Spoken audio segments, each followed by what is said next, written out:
Forward: Anne Frank kept a diary from June 12, 1942 to August 1, 1944. Initially, she wrote it strictly for herself. Then, one day in 1944, Gerrit Bolkestein, a member of the Dutch government in exile, announced in a radio broadcast from London that after the war he hoped to collect eyewitness accounts of the suffering of the Dutch people under the German occupation, which could be made available to the public. As an example, he specifically mentioned letters and diaries. Impressed by this speech, Anne Frank decided that when the war was over she would publish a book based on her diary. She began rewriting and editing her diary, improving on the text, omitting passages she didn't think were interesting enough and adding others from memory. At the same time, she kept up her original diary. In the scholarly work The Diary of Anne Frank, the critical edition, 1989, Anne's first unedited diary is referred to as version A to distinguish it from her second edited diary, which is known as version B. The last entry in Anne's diary is dated August 1, 1944. On August 4, 1944, the 8 people hiding in the secret annex were arrested. Miep Gijs and Bep Voskuil, the 2 secretaries working in the building, found Anne's diaries strewn all over the floor. Miep Gijs tucked them away in a desk drawer for safekeeping. After the war, when it became clear that Anne was dead, she gave the diaries, unread, to Anne's father, Otto Frank. After long deliberation, Otto Frank decided to fulfill his daughter's wish and publish her diary. He selected material from versions A and B, editing them into a shorter version, later referred to as version C. Readers all over the world know this as the Diary of a Young Girl. In making his choice, Otto Frank had to bear several points in mind. To begin with, the book had to be kept short so that it would fit in with a series put out by the Dutch publisher. In addition, several passages dealing with Anne's sexuality were omitted. At the time of the diary's initial publication, in 1947, it was not customary to write openly about sex, and certainly not in books for young adults. Out of respect for the dead, Otto Frank also omitted a number of unflattering passages about his wife and the other residents of the secret annex. Anne Frank, who was 13 when she began her diary and 15 when she was forced to stop, wrote without reserve about her likes and dislikes. When Otto Frank died in 1980, he willed his daughter's manuscripts to the Netherlands State Institute for War Documentation in Amsterdam. Because the authenticity of the diary had been challenged ever since its publication, the Institute for War Documentation ordered a thorough investigation. Once the diary was proved, beyond a shadow of a doubt, to be genuine, it was published in its entirety, along with the results of an exhaustive study. The critical edition contains not only versions A, B, and C, but also articles on the background of the Frank family, the circumstances surrounding their arrest and deportation, and the examination into Anne's handwriting, the document and the materials used. The Anne Frank Fons Anne Frank Foundation in Basel, Switzerland, which as Otto Frank's legal heir had inherited his daughter's copyrights, then decided to have a new expanded edition of the diary published for general readers. This new edition in no way affects the integrity of the old one originally edited by Otto Frank, which brought the diary and its message to millions of people. The task of compiling the expanded edition was given to the writer and translator Mirjam Pressler. Otto Frank's original selection has now been supplemented with passages from Anne's A and B versions. Mirjam Pressler's definitive edition, approved by the Anne Frank Fons, contains approximately 30% more material and is intended to give the reader more insight into the world of Anne Frank. In 1998, the existence of 5 previously unknown pages of the diary came to light. Now, with the permission of the Anne Frank Fons in Basel, a long passage dated February 8, 1944, has been added to the end of the already existing entry of that date. A short alternative to the entry of June 20, 1942, has not been included here because a more detailed version of it is already part of the diary. Furthermore, in line with recent findings, the entry of November 7, 1942, has been moved to October 30, 1943. For more information, the reader is referred to the revised critical edition. In writing her second version B, Anne invented pseudonyms for the people who would appear in her book. She initially wanted to call herself Anne Orleys and later Anne Robin. Otto Frank opted to call his family by their own names and to follow Anne's wishes with regard to the others. Over the years, the identity of the people who helped the families in the secret annex has become common knowledge. In this edition, the helpers are now referred to by their real names, as they so justly deserve to be. All other persons are named in accordance with the pseudonyms in the critical edition. The Institute for War Documentation has arbitrarily assigned initials to those persons wishing to remain anonymous. The real names of the other people hiding in the secret annex are the Van Pels family from Osnabrück, Germany. August Van Pels, born September 9, 1900. Herman Van Pels, born March 31, 1898. Peter Van Pels, born November 8, 1926. Called by Anne in her manuscript, Petronella Hans and Alfred Van Daan, and in the book, Petronella Herman and Peter Van Daan. Fritz Pfeffer, born April 30, 1889 in Gießen, Germany. Called by Anne in her manuscript and in the book, Albert Dussel. The reader may wish to bear in mind that much of this edition is based on the B version of Anne's diary, which she wrote when she was around 15 years old. Occasionally, Anne went back and commented on a passage she had written earlier. These comments are clearly marked in this edition. Naturally, Anne's spelling and linguistic errors have been corrected. Otherwise, the text has basically been left as she wrote it, since any attempts at editing and clarification would be inappropriate in a historical document. I hope I will be able to confide everything to you, as I have never been able to confide in anyone, and I hope you will be a great source of comfort and support. June 12, 1942. I hope I will be able to confide everything to you, as I have never been able to confide in anyone, and I hope you will be a great source of comfort and support. Comment added by Anne on September 28, 1942. So far you truly have been a great source of comfort to me, and so has Kitty, whom I now write to regularly. This way of keeping a diary is much nicer, and now I can hardly wait for those moments when I'm able to write in you. Oh, I'm so glad I brought you along. Sunday, June 14, 1942. I'll begin from the moment I got you, the moment I saw you lying on the table among my other birthday presents. I went along when you were bought, but that doesn't count. On Friday, June 12, I was awake at 6 o'clock, which isn't surprising since it was my birthday. But I'm not allowed to get up at that hour, so I had to control my curiosity until 6:45. When I couldn't wait any longer, I went to the dining room, where Much, the cat, welcomed me by rubbing against my legs. A little after 7 I went to Daddy and Mama, and then to the living room to open my presents, and you were the first thing I saw, maybe one of my nicest presents. Then a bouquet of roses, some peonies and a potted plant. From Daddy and Mama I got a blue blouse, a game, a bottle of grape juice, which to my mind tastes a bit like wine. After all, wine is made from grapes, a puzzle, a jar of cold cream, 2.5 guilders and a gift certificate for 2 books.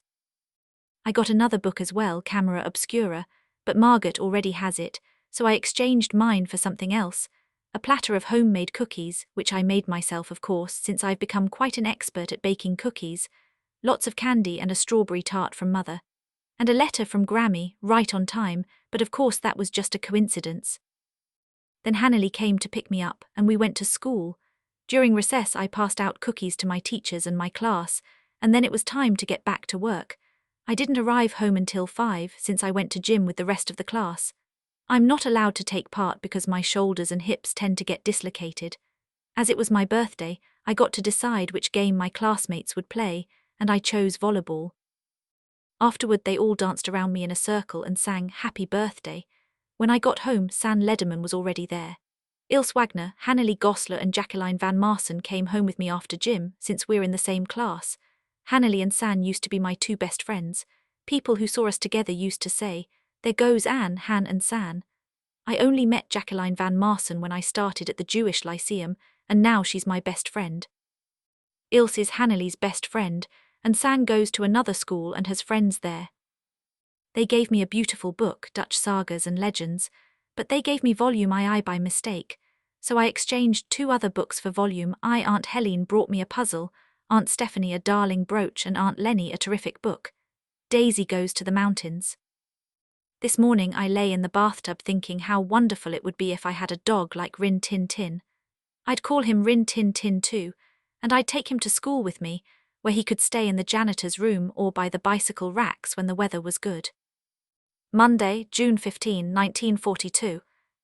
I had my birthday party on Sunday afternoon. The Rin Tin Tin movie was a big hit with my classmates. I got 2 brooches, a bookmark and 2 books. I'll start by saying a few things about my school and my class, beginning with the students. Betty Bloemendahl looks kind of poor, and I think she probably is. She lives on some obscure street in West Amsterdam, and none of us know where it is. She does very well at school, but that's because she works so hard, not because she's so smart. She's pretty quiet. Jacqueline Van Marsen is supposedly my best friend, but I've never had a real friend. At first I thought Jack would be one, but I was badly mistaken. DQ is a very nervous girl who's always forgetting things, so the teachers keep assigning her extra homework as punishment. She's very kind, especially to GZ. ES talks so much it isn't funny. She's always touching your hair or fiddling with your buttons when she asks you something. They say she can't stand me, but I don't care, since I don't like her much either. Henny Metz is a nice girl with a cheerful disposition, except that she talks in a loud voice and is really childish when we're playing outdoors. Unfortunately, Henny has a girlfriend named Beppy who's a bad influence on her because she's dirty and vulgar. I could write a whole book about her. Jay is a detestable, sneaky, stuck-up, two-faced gossip who thinks she's so grown-up. She's really got Jack under her spell, and that's a shame. Jay is easily offended, bursts into tears at the slightest thing, and to top it all off is a terrible show-off.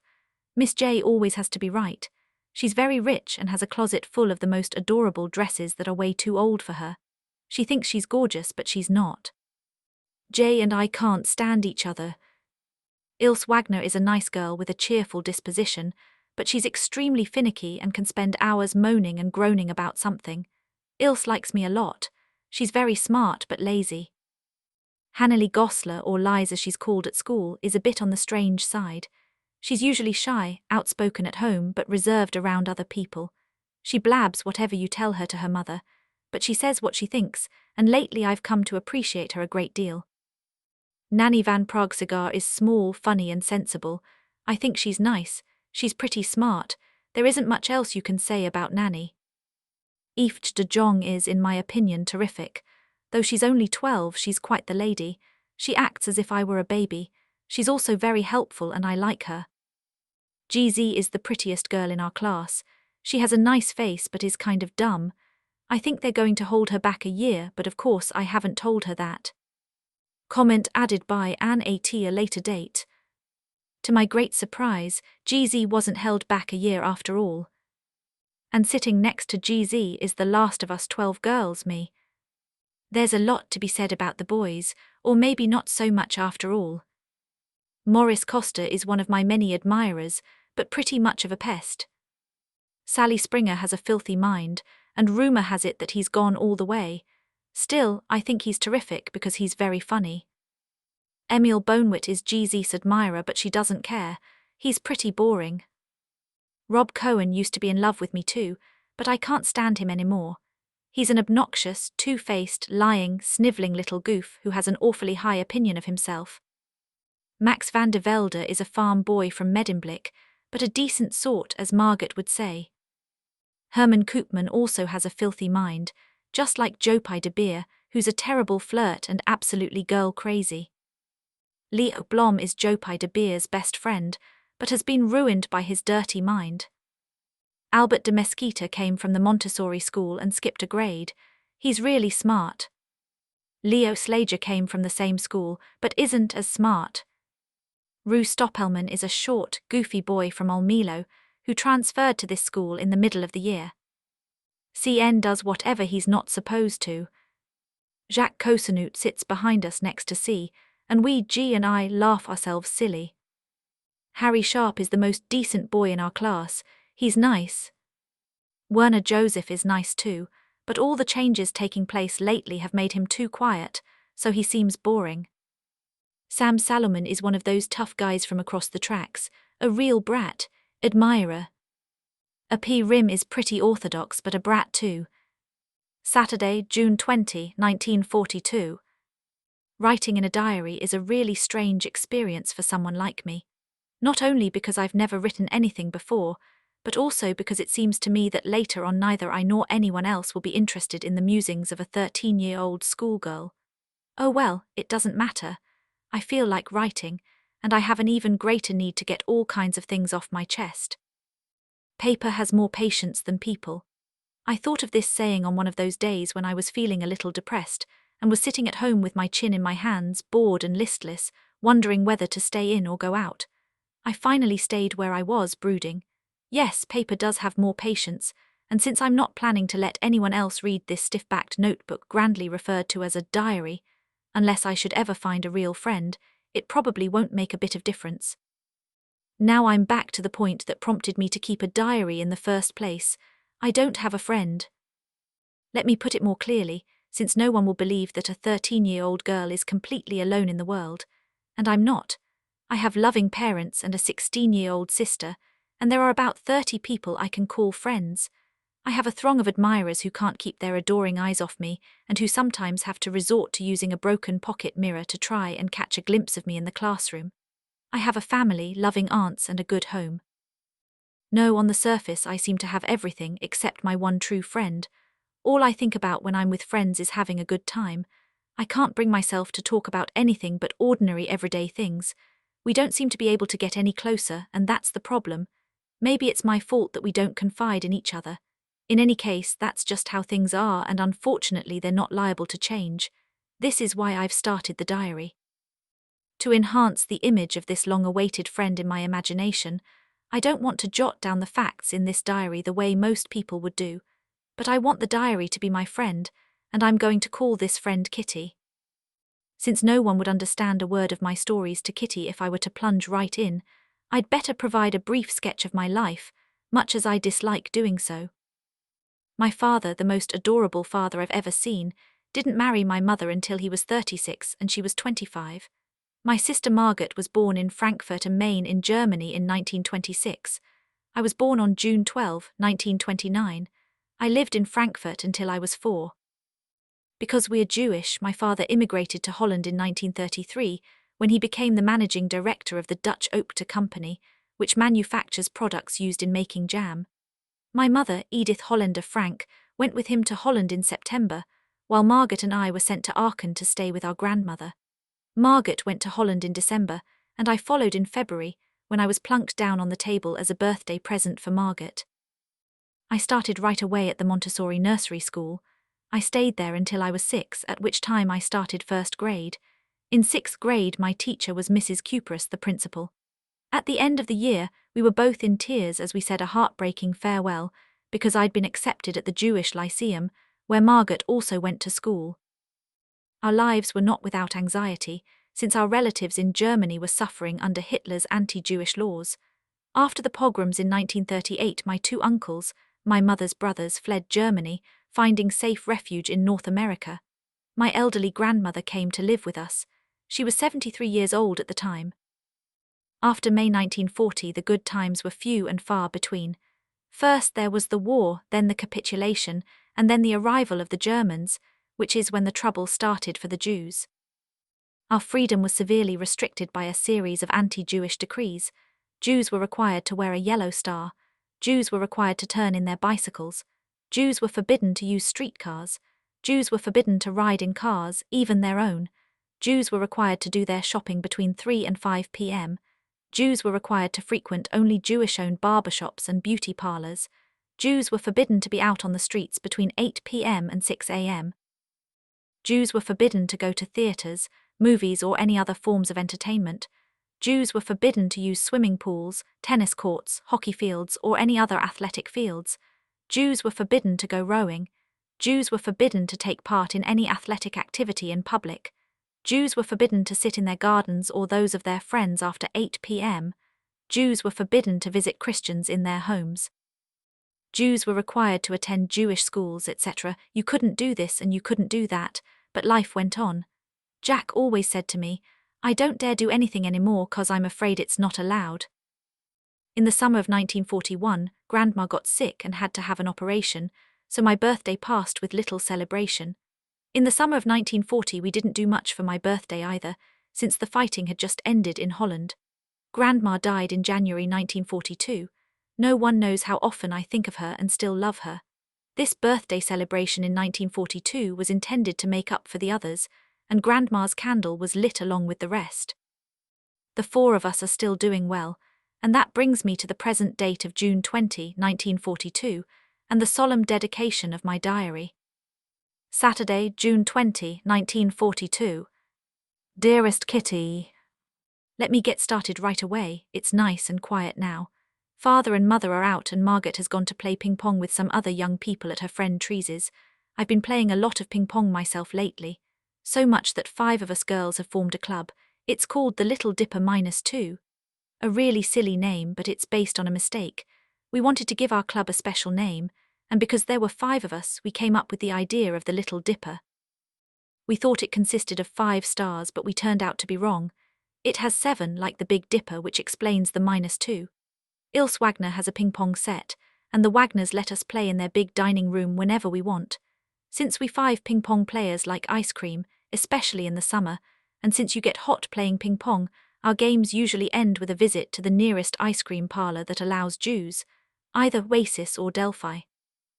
We've long since stopped hunting around for our purses or money. Most of the time it's so busy in Oasis that we manage to find a few generous young men of our acquaintance or an admirer to offer us more ice cream than we could eat in a week. You're probably a little surprised to hear me talking about admirers at such a tender age. Unfortunately, or not, as the case may be, this vice seems to be rampant at our school. As soon as a boy asks if he can bicycle home with me and we get to talking, 9 times out of 10, I can be sure he'll become enamored on the spot and won't let me out of his sight for a second. His ardor eventually cools, especially since I ignore his passionate glances and pedal blithely on my way. If it gets so bad that they start rambling on about asking father's permission, I swerve slightly on my bike, my school bag falls, and the young man feels obliged to get off his bike and hand it to me, by which time I've switched the conversation to another topic. These are the most innocent types. Of course, there are those who blow you kisses or try to take hold of your arm, but they're definitely knocking on the wrong door. I get off my bike and either refuse to make further use of their company or act as if I'm insulted, and tell them in no uncertain terms to go on home without me. There you are, we've now laid the basis for our friendship. Until tomorrow. Yours and Sunday, June 21, 1942. Dearest Kitty. Our entire class is quaking in its boots. The reason, of course, is the upcoming meeting in which the teachers decide who will be promoted to the next grade and who will be kept back. Half the class is making bets. GZ and I laugh ourselves sick at the 2 boys behind us, CN and Jacques Cosenut, who have staked their entire vacation savings on their bet. From morning to night it's "you're going to pass." No, I'm not. Yes, you are. No, I'm not. Even G's pleading glances and my angry outbursts can't calm them down. If you ask me, there are so many dummies that about a quarter of the class should be kept back. But teachers are the most unpredictable creatures on earth. Maybe this time they'll be unpredictable in the right direction for a change. I'm not so worried about my girlfriends and myself. We'll make it. The only subject I'm not sure about is math. Anyway, all we can do is wait. Until then, we keep telling each other not to lose heart. I get along pretty well with all my teachers. There are 9 of them, 7 men and 2 women. Mr. Keesing, the old fogey who teaches math, was mad at me for the longest time because I talked so much. After several warnings, he assigned me extra homework, an essay on the subject, a chatterbox. A chatterbox, what can you write about that? I'd worry about that later, I decided. I jotted down the assignment in my notebook, tucked it in my bag and tried to keep quiet. That evening, after I'd finished the rest of my homework, the note about the essay caught my eye. I began thinking about the subject while chewing the tip of my fountain pen. Anyone could ramble on and leave big spaces between the words, but the trick was to come up with convincing arguments to prove the necessity of talking. I thought, and suddenly I had an idea. I wrote the 3 pages Mr. Keesing had assigned me and was satisfied. I argued that talking is a female trait, and that I would do my best to keep it under control, but that I would never be able to break myself of the habit, since my mother talked as much as I did, if not more, and that there's not much you can do about inherited traits. Mr. Keesing had a good laugh at my arguments, but when I proceeded to talk my way through the next class, he assigned me a second essay. This time it was supposed to be on an incorrigible chatterbox. I handed it in, and Mr. Keesing had nothing to complain about for 2 whole classes. However, during the 3rd class he'd finally had enough. Anne Frank, as punishment for talking in class, write an essay entitled "Quack, Quack, Quack," said Mistress Chatterback. The class roared. I had to laugh too, though I'd nearly exhausted my ingenuity on the topic of chatterboxes. It was time to come up with something else, something original. My friend San, who's good at poetry, offered to help me write the essay from beginning to end in verse. I jumped for joy. Keesing was trying to play a joke on me with this ridiculous subject, but I'd make sure the joke was on him. I finished my poem, and it was beautiful. It was about a mother duck and a father swan with 3 baby ducklings who were bitten to death by the father because they quacked too much. Luckily, Keesing took the joke the right way. He read the poem to the class, adding his own comments, and to several other classes as well. Since then I've been allowed to talk and haven't been assigned any extra homework. On the contrary, Keesing's always making jokes these days. Yours, and Wednesday, June 24, 1942. Dearest Kitty. Sweltering. Everyone is huffing and puffing, and in this heat I have to walk everywhere. Only now do I realize how pleasant a streetcar is, but we Jews are no longer allowed to make use of this luxury. Our own 2 feet are good enough for us. Yesterday at lunchtime I had an appointment with the dentist on Jan Lykenstraat. It's a long way from our school on Stadsdemotuinen. That afternoon I nearly fell asleep at my desk. Fortunately, people automatically offer you something to drink. The dental assistant is really kind. The only mode of transportation left to us is the ferry. The ferryman at Joseph Israelcade took us across when we asked him to. It's not the fault of the Dutch that we Jews are having such a bad time. I wish I didn't have to go to school.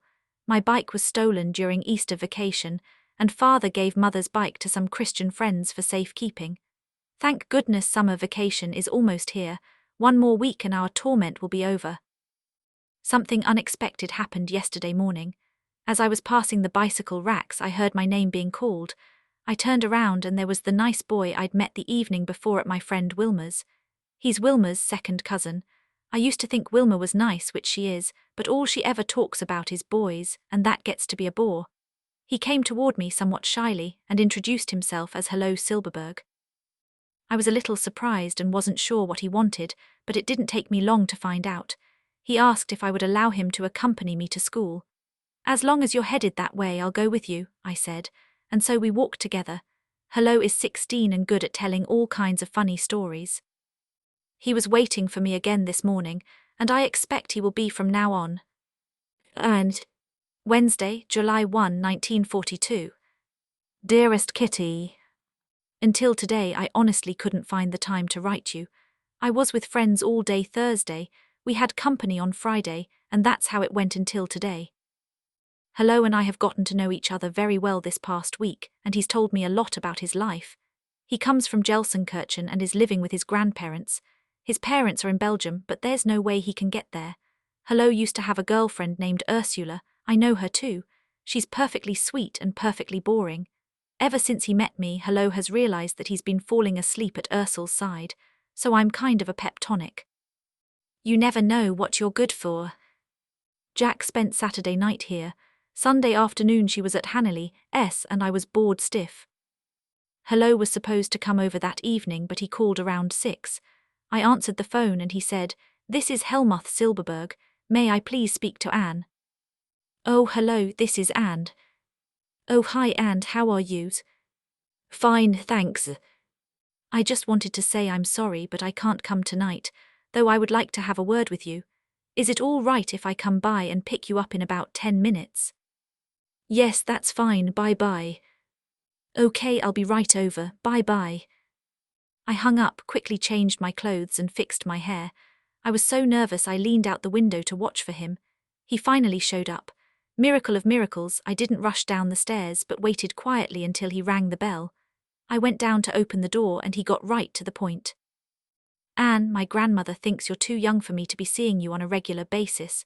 She says I should be going to the Lowenbachs, but you probably know that I'm not going out with Ursel anymore." "No, I didn't know. What happened? Did you two have a fight?" "No, nothing like that. I told Ursel that we weren't suited to each other, and so it was better for us not to go together anymore, but that she was welcome at my house and I hoped I would be welcome at hers." Actually, I thought Ursel was hanging around with another boy and I treated her as if she were. But that wasn't true. And then my uncle said I should apologize to her, but of course I didn't feel like it, and that's why I broke up with her. But that was just one of the reasons. Now my grandmother wants me to see Ursel and not you, but I don't agree and I'm not going to. Sometimes old people have really old-fashioned ideas, but that doesn't mean I have to go along with them. I need my grandparents, but in a certain sense they need me too. From now on I'll be free on Wednesday evenings. You see, my grandparents made me sign up for a wood carving class, but actually I go to a club organized by the Zionists. My grandparents don't want me to go because they're anti-Zionists. I'm not a fanatic Zionist, but it interests me. Anyway, it's been such a mess lately that I'm planning to quit. So next Wednesday will be my last meeting. That means I can see you Wednesday evening, Saturday afternoon, Saturday evening, Sunday afternoon, and maybe even more. But if your grandparents don't want you to, you shouldn't go behind their backs.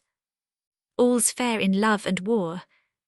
Just then we passed Blankevort's bookstore and there was Peter Skiff with 2 other boys. It was the first time he'd said hello to me in ages, and it really made me feel good. Monday evening Hello came over to meet father and mother. I had bought a cake and some candy and we had tea and cookies, the works, but neither Hello nor I felt like sitting stiffly on our chairs. So we went out for a walk and he didn't deliver me to my door until 8:10. Father was furious. He said it was very wrong of me not to get home on time. I had to promise to be home by 10 to 8 in the future. I've been asked to Hello's on Saturday. Wilma told me that one night when Hello was at her house, she asked him, "Who do you like best, Ursel or Anne?" He said, "It's none of your business." But as he was leaving, they hadn't talked to each other the rest of the evening, he said, "Well, I like Anne better, but don't tell anyone. Bye," and whoosh, he was out the door. In everything he says or does, I can see that Hello is in love with me, and it's kind of nice for a change. Margaret would say that Hello is a decent sort. I think so too, but he's more than that. Mother is also full of praise. A good-looking boy, nice and polite. I'm glad he's so popular with everyone, except with my girlfriends.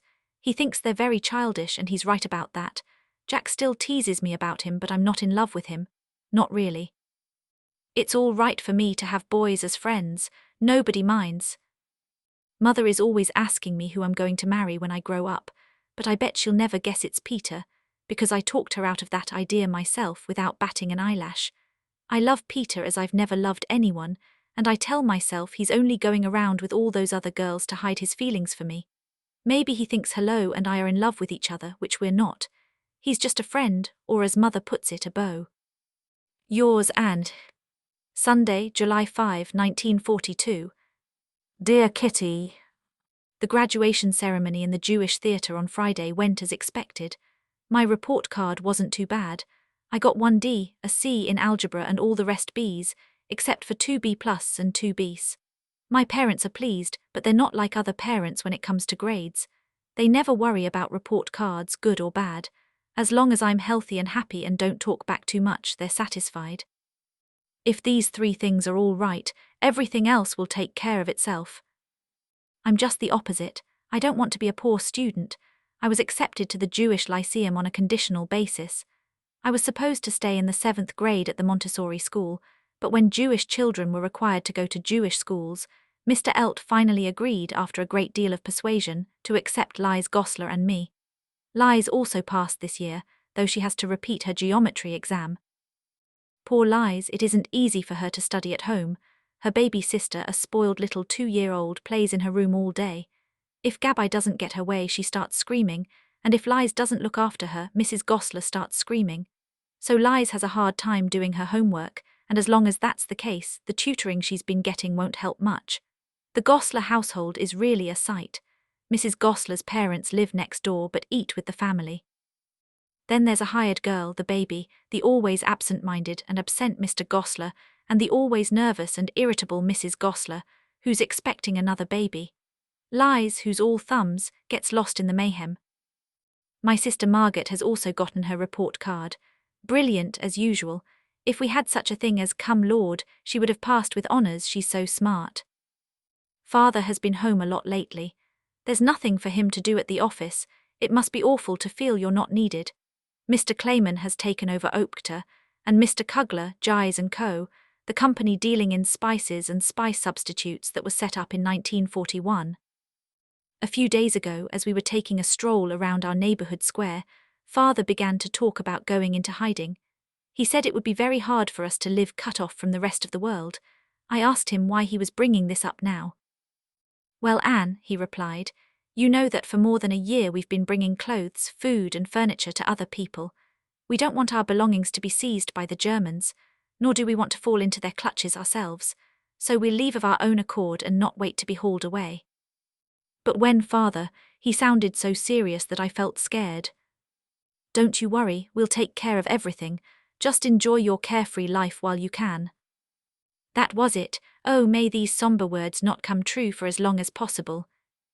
The doorbell's ringing. "Hello's here, time to stop. Yours and Wednesday, July 8, 1942. Dearest Kitty." It seems like years since Sunday morning. So much has happened it's as if the whole world had suddenly turned upside down. But as you can see, Kitty, I'm still alive, and that's the main thing, Father says. I'm alive all right, but don't ask where or how. You probably don't understand a word I'm saying today, so I'll begin by telling you what happened Sunday afternoon. At 3 o'clock, Hello had left but was supposed to come back later. The doorbell rang. I didn't hear it since I was out on the balcony, lazily reading in the sun. A little while later, Margaret appeared in the kitchen doorway looking very agitated. "Father has received a call-up notice from the SS, she whispered. "Mother has gone to see Mr. Van Daan. Mr. Van Daan is Father's business partner and a good friend." I was stunned. A call-up, everyone knows what that means. Visions of concentration camps and lonely cells raced through my head. How could we let Father go to such a fate? "Of course he's not going," declared Margaret as we waited for Mother in the living room. "Mother's gone to Mr. Van Daan to ask whether we can move to our hiding place tomorrow. The Van Daans are going with us. There will be 7 of us altogether." Silence. We couldn't speak.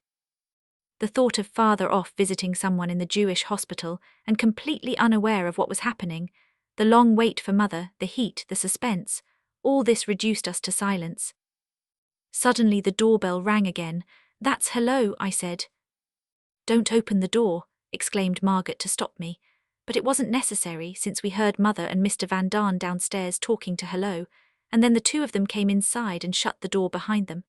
Every time the bell rang, either Margaret or I had to tiptoe downstairs to see if it was Father, and we didn't let anyone else in. Margaret and I were sent from the room, as Mr. Van Daan wanted to talk to Mother alone. When she and I were sitting in our bedroom, Margaret told me that the call-up was not for Father but for her. At this second shock, I began to cry. Margaret is 16, apparently they want to send girls her age away on their own. But thank goodness she won't be going. Mother had said so herself, which must be what Father had meant when he talked to me about our going into hiding. Hiding, where would we hide? In the city, in the country, in a house, in a shack? When, where, how? These were questions I wasn't allowed to ask, but they still kept running through my mind. Margaret and I started packing our most important belongings into a school bag. The first thing I stuck in was this diary, and then curlers, handkerchiefs, school books, a comb and some old letters. Preoccupied by the thought of going into hiding, I stuck the craziest things in the bag, but I'm not sorry. Memories mean more to me than dresses. Father finally came home around 5 o'clock, and we called Mr. Clayman to ask if he could come by that evening. Mr. Van Daan left and went to get Miep. Miep arrived and promised to return later that night, taking with her a bag full of shoes, dresses, jackets, underwear and stockings. After that it was quiet in our apartment. None of us felt like eating. It was still hot, and everything was very strange. We had rented our big upstairs room to a Mr. Goldschmidt, a divorced man in his 30s, who apparently had nothing to do that evening, since despite all our polite hints he hung around until 10 o'clock. Miep and Jan Jais came at 11. Miep, who's worked for Father's company since 1933, has become a close friend, and so has her husband Jan. Once again, shoes, stockings, books and underwear disappeared into Miep's bag and Jan's deep pockets. At 11:30 they too disappeared. I was exhausted, and even though I knew it'd be my last night in my own bed, I fell asleep right away and didn't wake up until Mother called me at 5:30 the next morning. Fortunately, it wasn't as hot as Sunday. A warm rain fell throughout the day. The 4 of us were wrapped in so many layers of clothes it looked as if we were going off to spend the night in a refrigerator, and all that just so we could take more clothes with us. No Jew in our situation would dare leave the house with a suitcase full of clothes. I was wearing 2 undershirts, 3 pairs of underpants, a dress, and over that a skirt, a jacket, a raincoat, 2 pairs of stockings, heavy shoes, a cap, a scarf, and lots more. I was suffocating even before we left the house, but no one bothered to ask me how I felt. Margaret stuffed her school bag with school books, went to get her bicycle, and with Meep leading the way, rode off into the great unknown. At any rate, that's how I thought of it, since I still didn't know where our hiding place was. At 7:30 we too closed the door behind us. Muich, my cat, was the only living creature I said goodbye to. According to a note we left for Mr. Goldschmidt, she was to be taken to the neighbours, who would give her a good home. The stripped beds, the breakfast things on the table, the pound of meat for the cat in the kitchen, all of these created the impression that we'd left in a hurry. But we weren't interested in impressions. We just wanted to get out of there, to get away and reach our destination in safety. Nothing else mattered. More tomorrow. Yours, Anne. Thursday, July 9, 1942. Dearest Kitty. So there we were, father, mother and I, walking in the pouring rain, each of us with a school bag and a shopping bag filled to the brim with the most varied assortment of items. The people on their way to work at that early hour gave us sympathetic looks. You could tell by their faces that they were sorry they couldn't offer us some kind of transportation. The conspicuous yellow star spoke for itself. Only when we were walking down the street did father and mother reveal, little by little, what the plan was. For months we'd been moving as much of our furniture and apparel out of the apartment as we could. It was agreed that we'd go into hiding on July 16. Because of Margaret's call-up notice, the plan had to be moved up 10 days, which meant we'd have to make do with less orderly rooms. The hiding place was located in father's office building. That's a little hard for outsiders to understand, so I'll explain. Father didn't have a lot of people working in his office, just Mr. Kugler, Mr. Clayman, Meep and a 23-year-old typist named Bep Voskuale, all of whom were informed of our coming. Mr. Voskuale, Bep's father, works in the warehouse, along with 2 assistants, none of whom were told anything. Here's a description of the building. The large warehouse on the ground floor is used as a workroom and storeroom, and is divided into several different sections, such as the stockroom and the milling room, where cinnamon, cloves and a pepper substitute are ground. Next to the warehouse doors is another outside door, a separate entrance to the office. Just inside the office door is a second door, and beyond that a stairway. At the top of the stairs is another door with a frosted window on which the word office is written in black letters. This is the big front office, very large, very light and very full. Bep, Meep and Mr. Clayman work there during the day. After passing through an alcove containing a safe, a wardrobe and a big supply cupboard, you come to the small, dark, stuffy back office. This used to be shared by Mr. Kugler and Mr. Van Daan, but now Mr. Kugler is its only occupant. Mr. Kugler's office can also be reached from the hallway, but only through a glass door that can be opened from the inside, but not easily from the outside. If you leave Mr. Kugler's office and proceed through the long, narrow hallway past the coal bin and go up 4 steps, you find yourself in the private office, the showpiece of the entire building. Elegant mahogany furniture, a linoleum floor covered with throw rugs, a radio, a fancy lamp, everything first class. Next door is a spacious kitchen with a hot water heater and 2 gas burners, and beside that a bathroom. That's the second floor. A wooden staircase leads from the downstairs hallway to the 3rd floor. At the top of the stairs is a landing, with doors on either side. The door on the left takes you up to the spice storage area, attic and loft in the front part of the house. A typically Dutch, very steep, ankle-twisting flight of stairs also runs from the front part of the house to another door opening onto the street. The door to the right of the landing leads to the secret annex at the back of the house. No one would ever suspect there were so many rooms behind that plain grey door. There's just one small step in front of the door, and then you're inside. Straight ahead of you is a steep flight of stairs. To the left is a narrow hallway opening onto a room that serves as the Frank family's living room and bedroom. Next door is a smaller room, the bedroom and study of the 2 young ladies of the family. To the right of the stairs is a windowless washroom with a sink. The door in the corner leads to the toilet, and another one to Margaret's and my room. If you go up the stairs and open the door at the top, you're surprised to see such a large, light and spacious room in an old canal-side house like this. It contains a stove, thanks to the fact that it used to be Mr. Kugler's laboratory and a sink. This will be the kitchen and bedroom of Mr. and Mrs. Van Daan, as well as the general living room, dining room and study for us all. A tiny side room is to be Peter Van Daan's bedroom. Then, just as in the front part of the building, there's an attic and a loft. So there you are. Now I've introduced you to the whole of our lovely annex. Yours and Friday, July 10, 1942.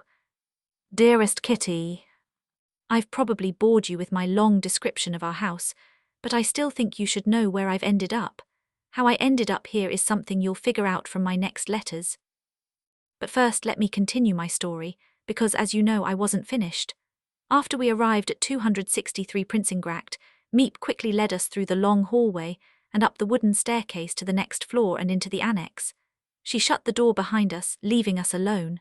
Margaret had arrived much earlier on her bike and was waiting for us.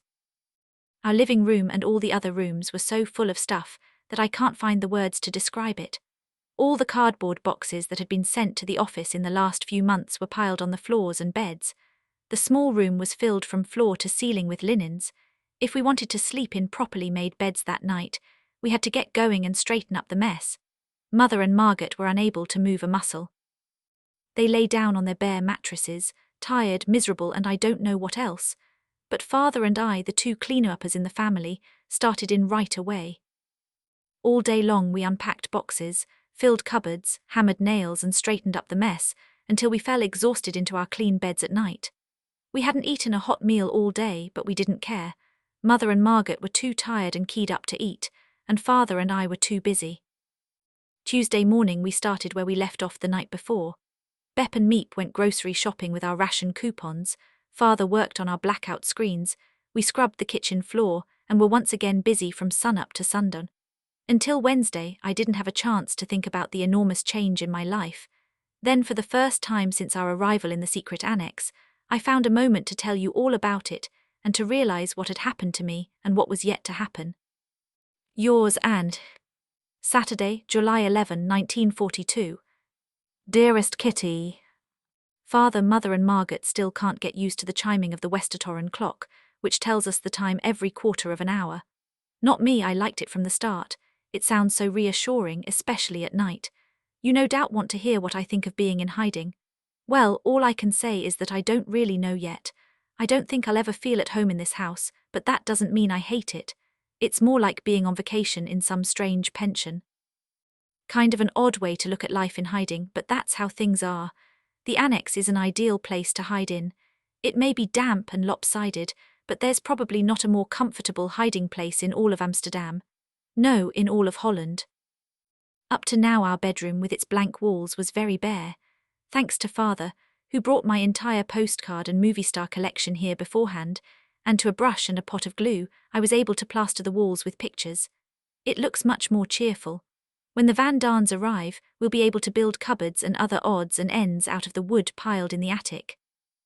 Margaret and Mother have recovered somewhat. Yesterday Mother felt well enough to cook split pea soup for the first time, but then she was downstairs talking and forgot all about it. The beans were scorched black, and no amount of scraping could get them out of the pan. Last night the four of us went down to the private office and listened to England on the radio. I was so scared someone might hear it that I literally begged Father to take me back upstairs. Mother understood my anxiety and went with me. Whatever we do, we're very afraid the neighbours might hear or see us. We started off immediately the first day sewing curtains. Actually, you can hardly call them that, since they're nothing but scraps of fabric, varying greatly in shape, quality and pattern, which Father and I stitched crookedly together with unskilled fingers. These works of art were tacked to the windows, where they'll stay until we come out of hiding. The building on our right is a branch of the Keg Company, a firm from Zaandam, and on the left is a furniture workshop. Though the people who work there are not on the premises after hours, any sound we make might travel through the walls. We've forbidden Margaret to cough at night, even though she has a bad cold, and are giving her large doses of codeine. I'm looking forward to the arrival of the Van Daans, which is set for Tuesday. It will be much more fun and also not as quiet. You see, it's the silence that makes me so nervous during the evenings and nights, and I'd give anything to have one of our helpers sleep here. It's really not that bad here, since we can do our own cooking and can listen to the radio in Daddy's office. Mr. Clayman and Meep and Bet Voskuel too have helped us so much. We've already canned loads of rhubarb, strawberries and cherries, so for the time being I doubt we'll be bored. We also have a supply of reading material, and we're going to buy lots of games. Of course, we can't ever look out the window or go outside. And we have to be quiet so the people downstairs can't hear us. Yesterday we had our hands full. We had to pit 2 crates of cherries for Mr. Kugler to can. We're going to use the empty crates to make bookshelves. Someone's calling me. Yours, Anne. Comment added by Anne on September 28, 1942. Not being able to go outside upsets me more than I can say, and I'm terrified our hiding place will be discovered and that we'll be shot. That, of course, is a fairly dismal prospect. Sunday, July 12, 1942. They were all so nice to me a month ago because of my birthday, and yet every day I feel myself drifting further away from Mother and Margaret. I worked hard today and they praised me, only to start picking on me again 5 minutes later. You can easily see the difference between the way they deal with Margaret and the way they deal with me. For example, Margaret broke the vacuum cleaner, and because of that we've been without light for the rest of the day. Mother said, "Well, Margaret, it's easy to see you're not used to working, otherwise you'd have known better than to yank the plug out by the cord." Margaret made some reply, and that was the end of the story. But this afternoon, when I wanted to rewrite something on Mother's shopping list because her handwriting is so hard to read, she wouldn't let me. She bawled me out again, and the whole family wound up getting involved. I don't fit in with them, and I've felt that clearly in the last few weeks. They're so sentimental together, but I'd rather be sentimental on my own. They're always saying how nice it is with the 4 of us and that we get along so well, without giving a moment's thought to the fact that I don't feel that way.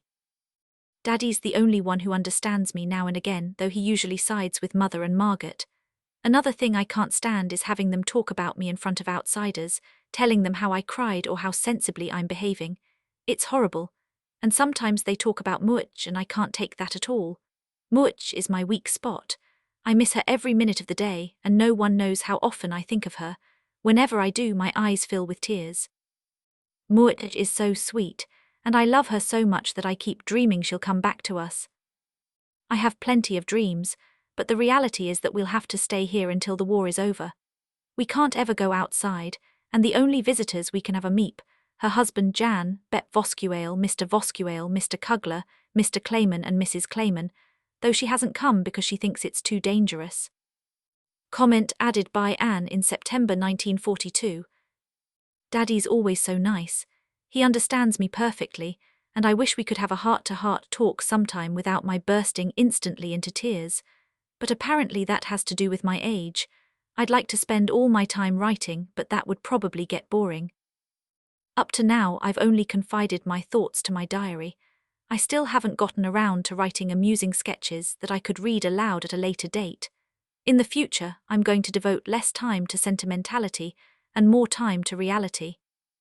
Friday, August 14, 1942. Dear Kitty, I've deserted you for an entire month, but so little has happened that I can't find a newsworthy item to relate every single day. The Van Daans arrived on July 13. We thought they were coming on the 14th, but from the 13th to 16th, the Germans were sending out call-up notices right and left and causing a lot of unrest, so they decided it would be safer to leave a day too early than a day too late.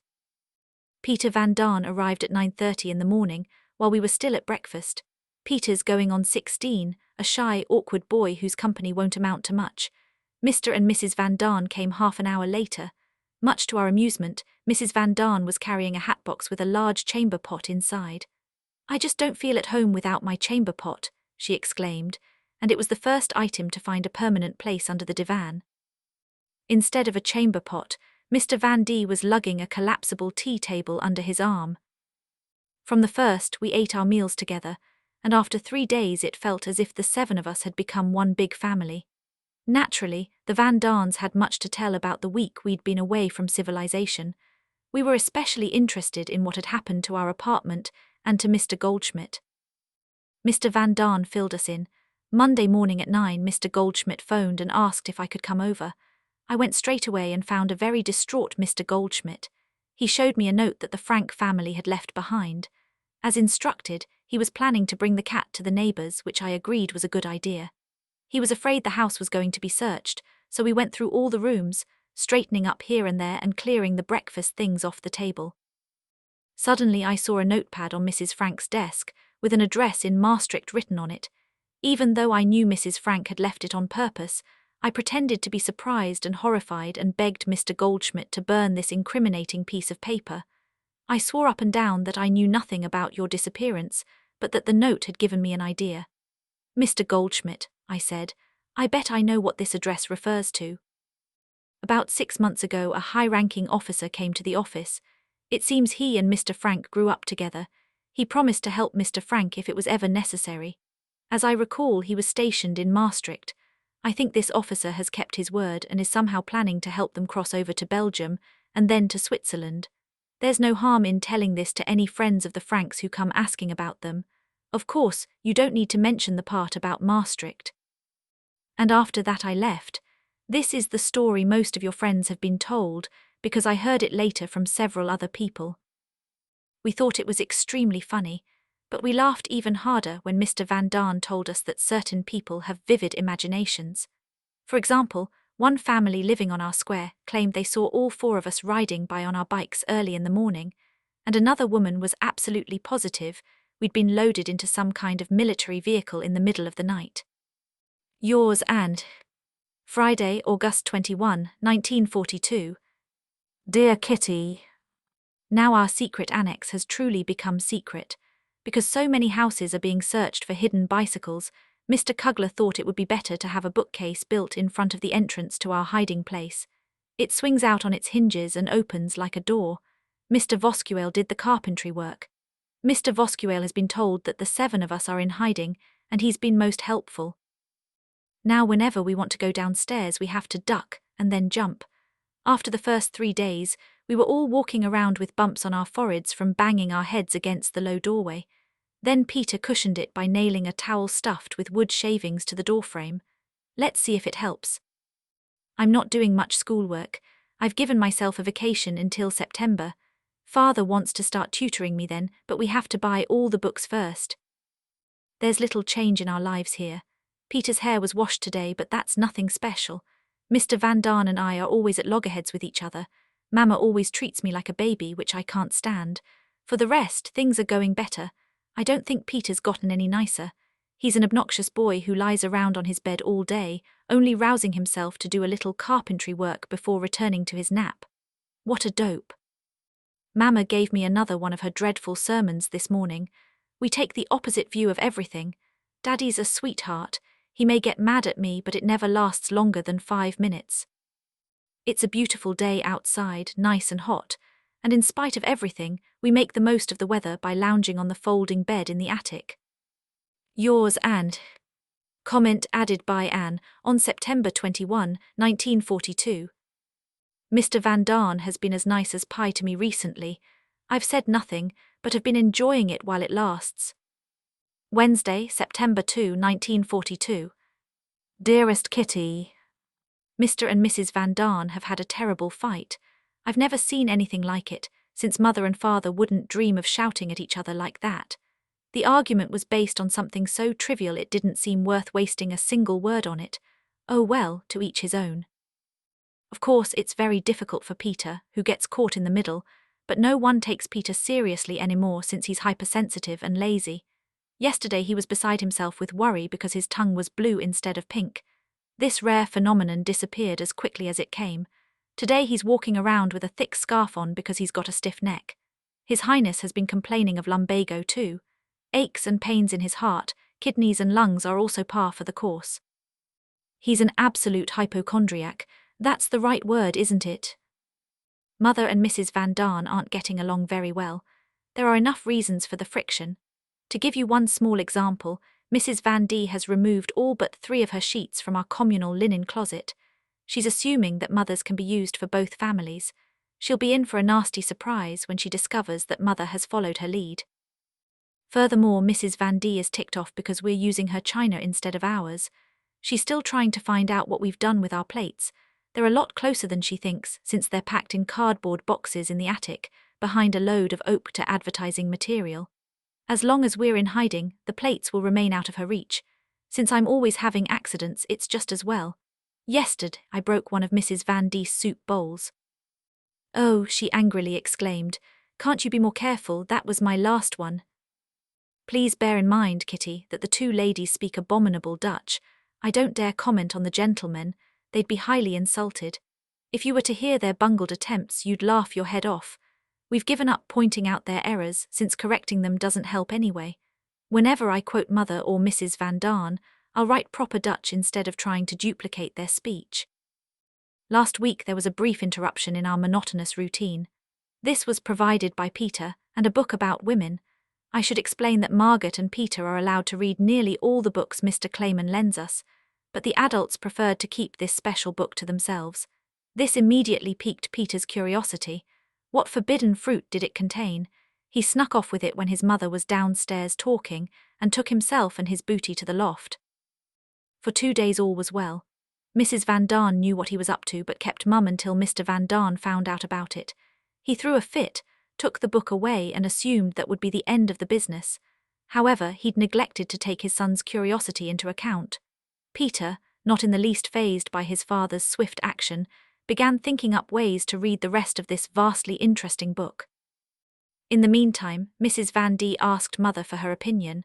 Mother didn't think this particular book was suitable for Margaret, but she saw no harm in letting her read most other books. You see, Mrs. Van Daan, Mother said, there's a big difference between Margaret and Peter. To begin with, Margaret's a girl, and girls are always more mature than boys. Second, she's already read many serious books and doesn't go looking for those which are no longer forbidden. Third, Margaret's much more sensible and intellectually advanced, as a result of her 4 years at an excellent school. Mrs. Van Daan agreed with her, but felt it was wrong as a matter of principle to let youngsters read books written for adults. Meanwhile, Peter had thought of a suitable time when no one would be interested in either him or the book. At 7:30 in the evening, when the entire family was listening to the radio in the private office, he took his treasure and stole off to the loft again. He should have been back by 8:30, but he was so engrossed in the book that he forgot the time and was just coming down the stairs when his father entered the room. The scene that followed was not surprising. After a slap, a whack and a tug-of-war, the book lay on the table and Peter was in the loft. This is how matters stood when it was time for the family to eat. Peter stayed upstairs. No one gave him a moment's thought. He'd have to go to bed without his dinner. We continued eating, chatting merrily away when suddenly we heard a piercing whistle. We lay down our forks and stared at each other, the shock clearly visible on our pale faces. Then we heard Peter's voice through the chimney, "I won't come down." Mr. Van Daan leapt up, his napkin falling to the floor, and shouted with the blood rushing to his face, "I've had enough." Father, afraid of what might happen, grabbed him by the arm and the two men went to the attic. After much struggling and kicking, Peter wound up in his room with the door shut, and we went on eating. Mrs. Van Daan wanted to save a piece of bread for her darling son, but Mr. Van D was adamant.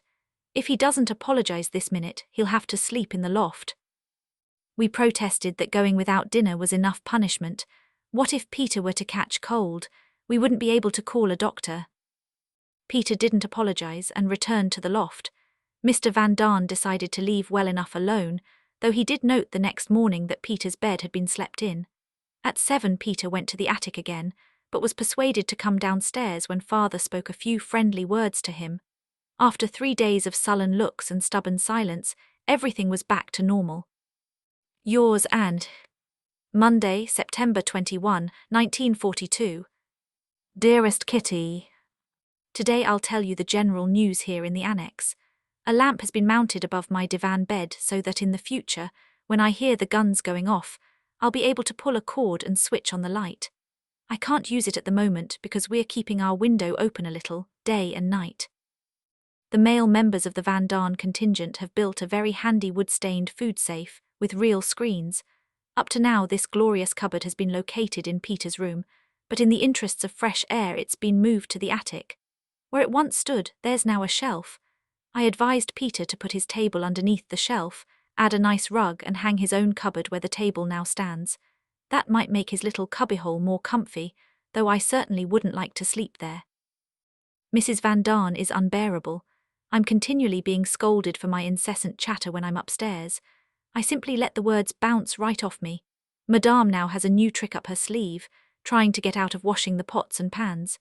If there's a bit of food left at the bottom of the pan, she leaves it to spoil instead of transferring it to a glass dish. Then in the afternoon, when Margaret is stuck with cleaning all the pots and pans, Madame exclaims, "Oh, poor Margaret, you have so much work to do." Every other week Mr. Clayman brings me a couple of books written for girls my age. I'm enthusiastic about the Jupe Ter Huel series. I've enjoyed all of Sissy van Marksvelt's books very much. I've read The Zaniest Summer 4 times, and the ludicrous situations still make me laugh.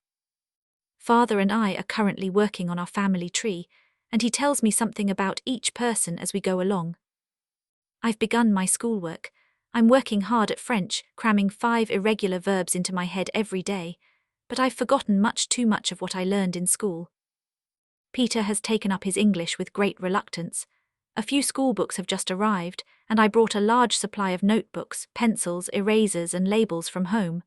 Pim, that's our pet name for father, wants me to help him with his Dutch lessons. I'm perfectly willing to tutor him in exchange for his assistance with French and other subjects, but he makes the most unbelievable mistakes. I sometimes listen to the Dutch broadcasts from London. Prince Bernhard recently announced that Princess Juliana is expecting a baby in January, which I think is wonderful. No one here understands why I take such an interest in the royal family. A few nights ago I was the topic of discussion, and we all decided I was an ignoramus. As a result, I threw myself into my schoolwork the next day, since I have little desire to still be a freshman when I'm 14 or 15.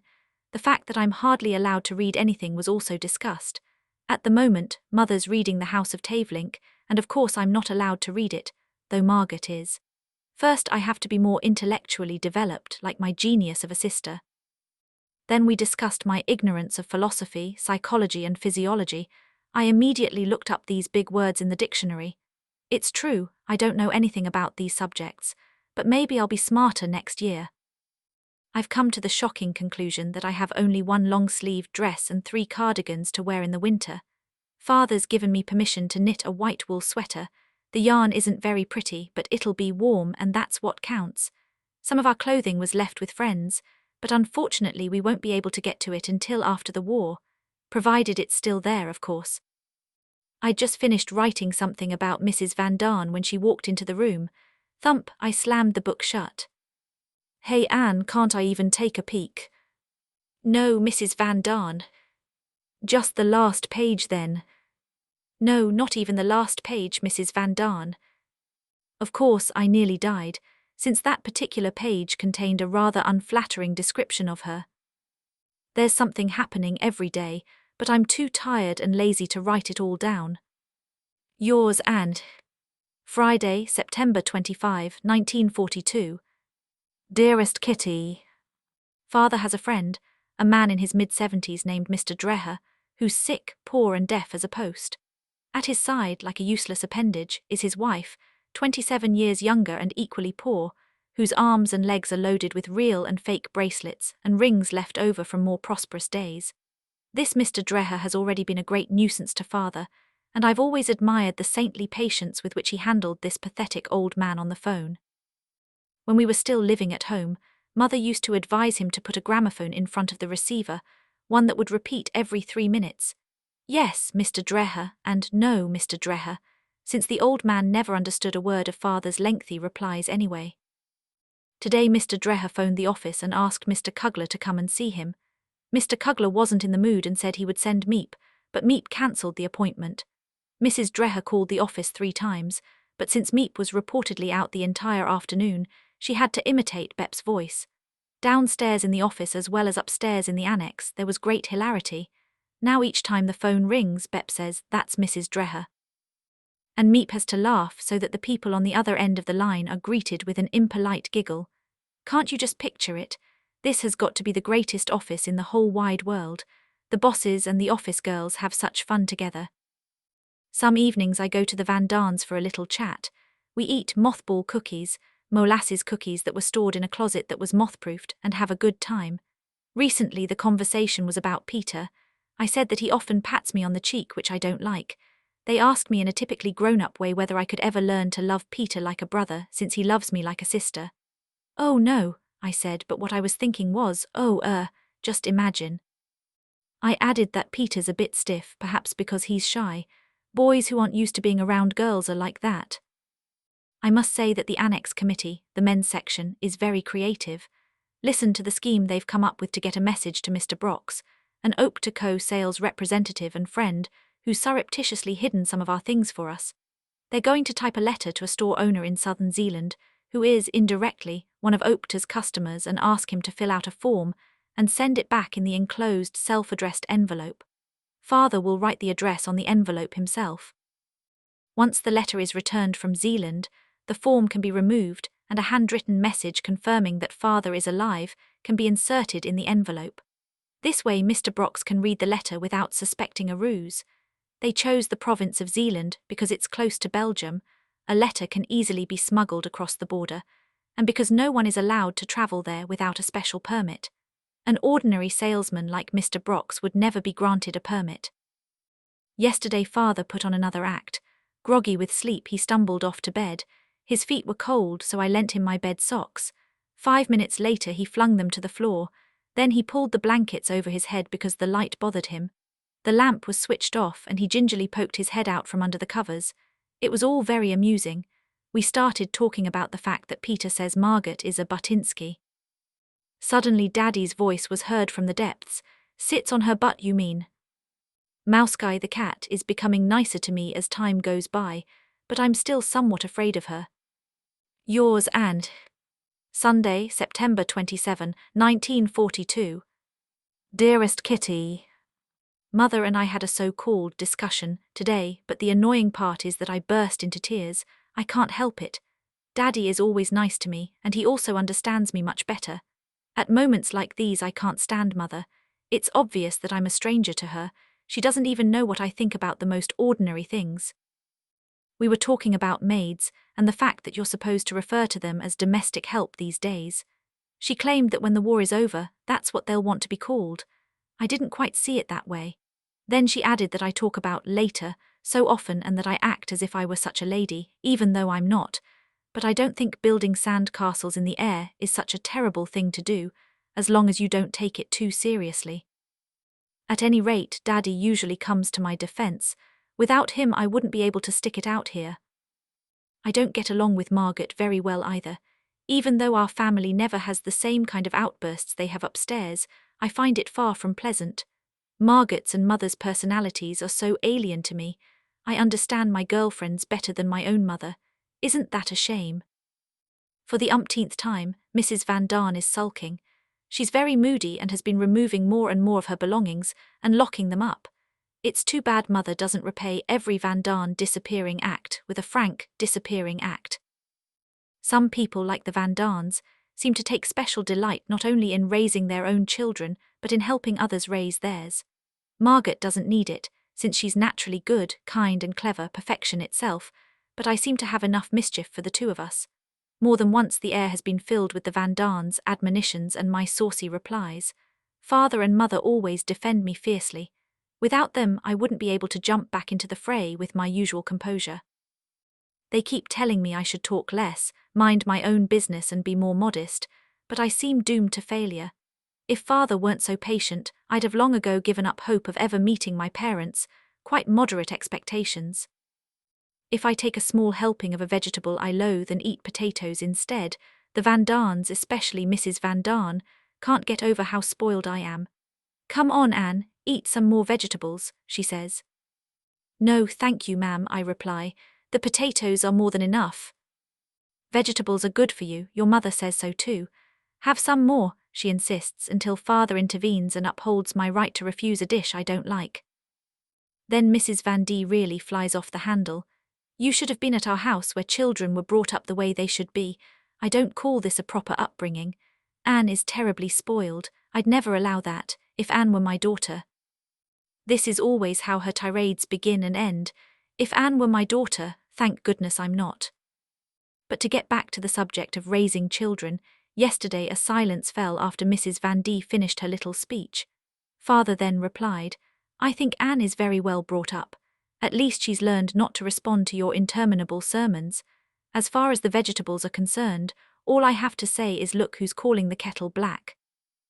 Mrs. Van D was soundly defeated. The pot calling the kettle black refers of course to Madame herself, since she can't tolerate beans or any kind of cabbage in the evening because they give her gas. But I could say the same. What a dope, don't you think? In any case, let's hope she stops talking about me. It's so funny to see how quickly Mrs. Van Darn flushes. I don't, and it secretly annoys her no end.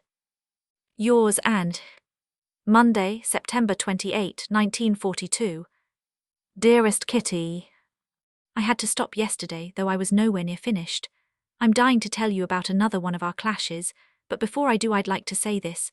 I think it's odd that grown-ups quarrel so easily and so often and about such petty matters. Up to now I always thought bickering was just something children did and that they outgrew it.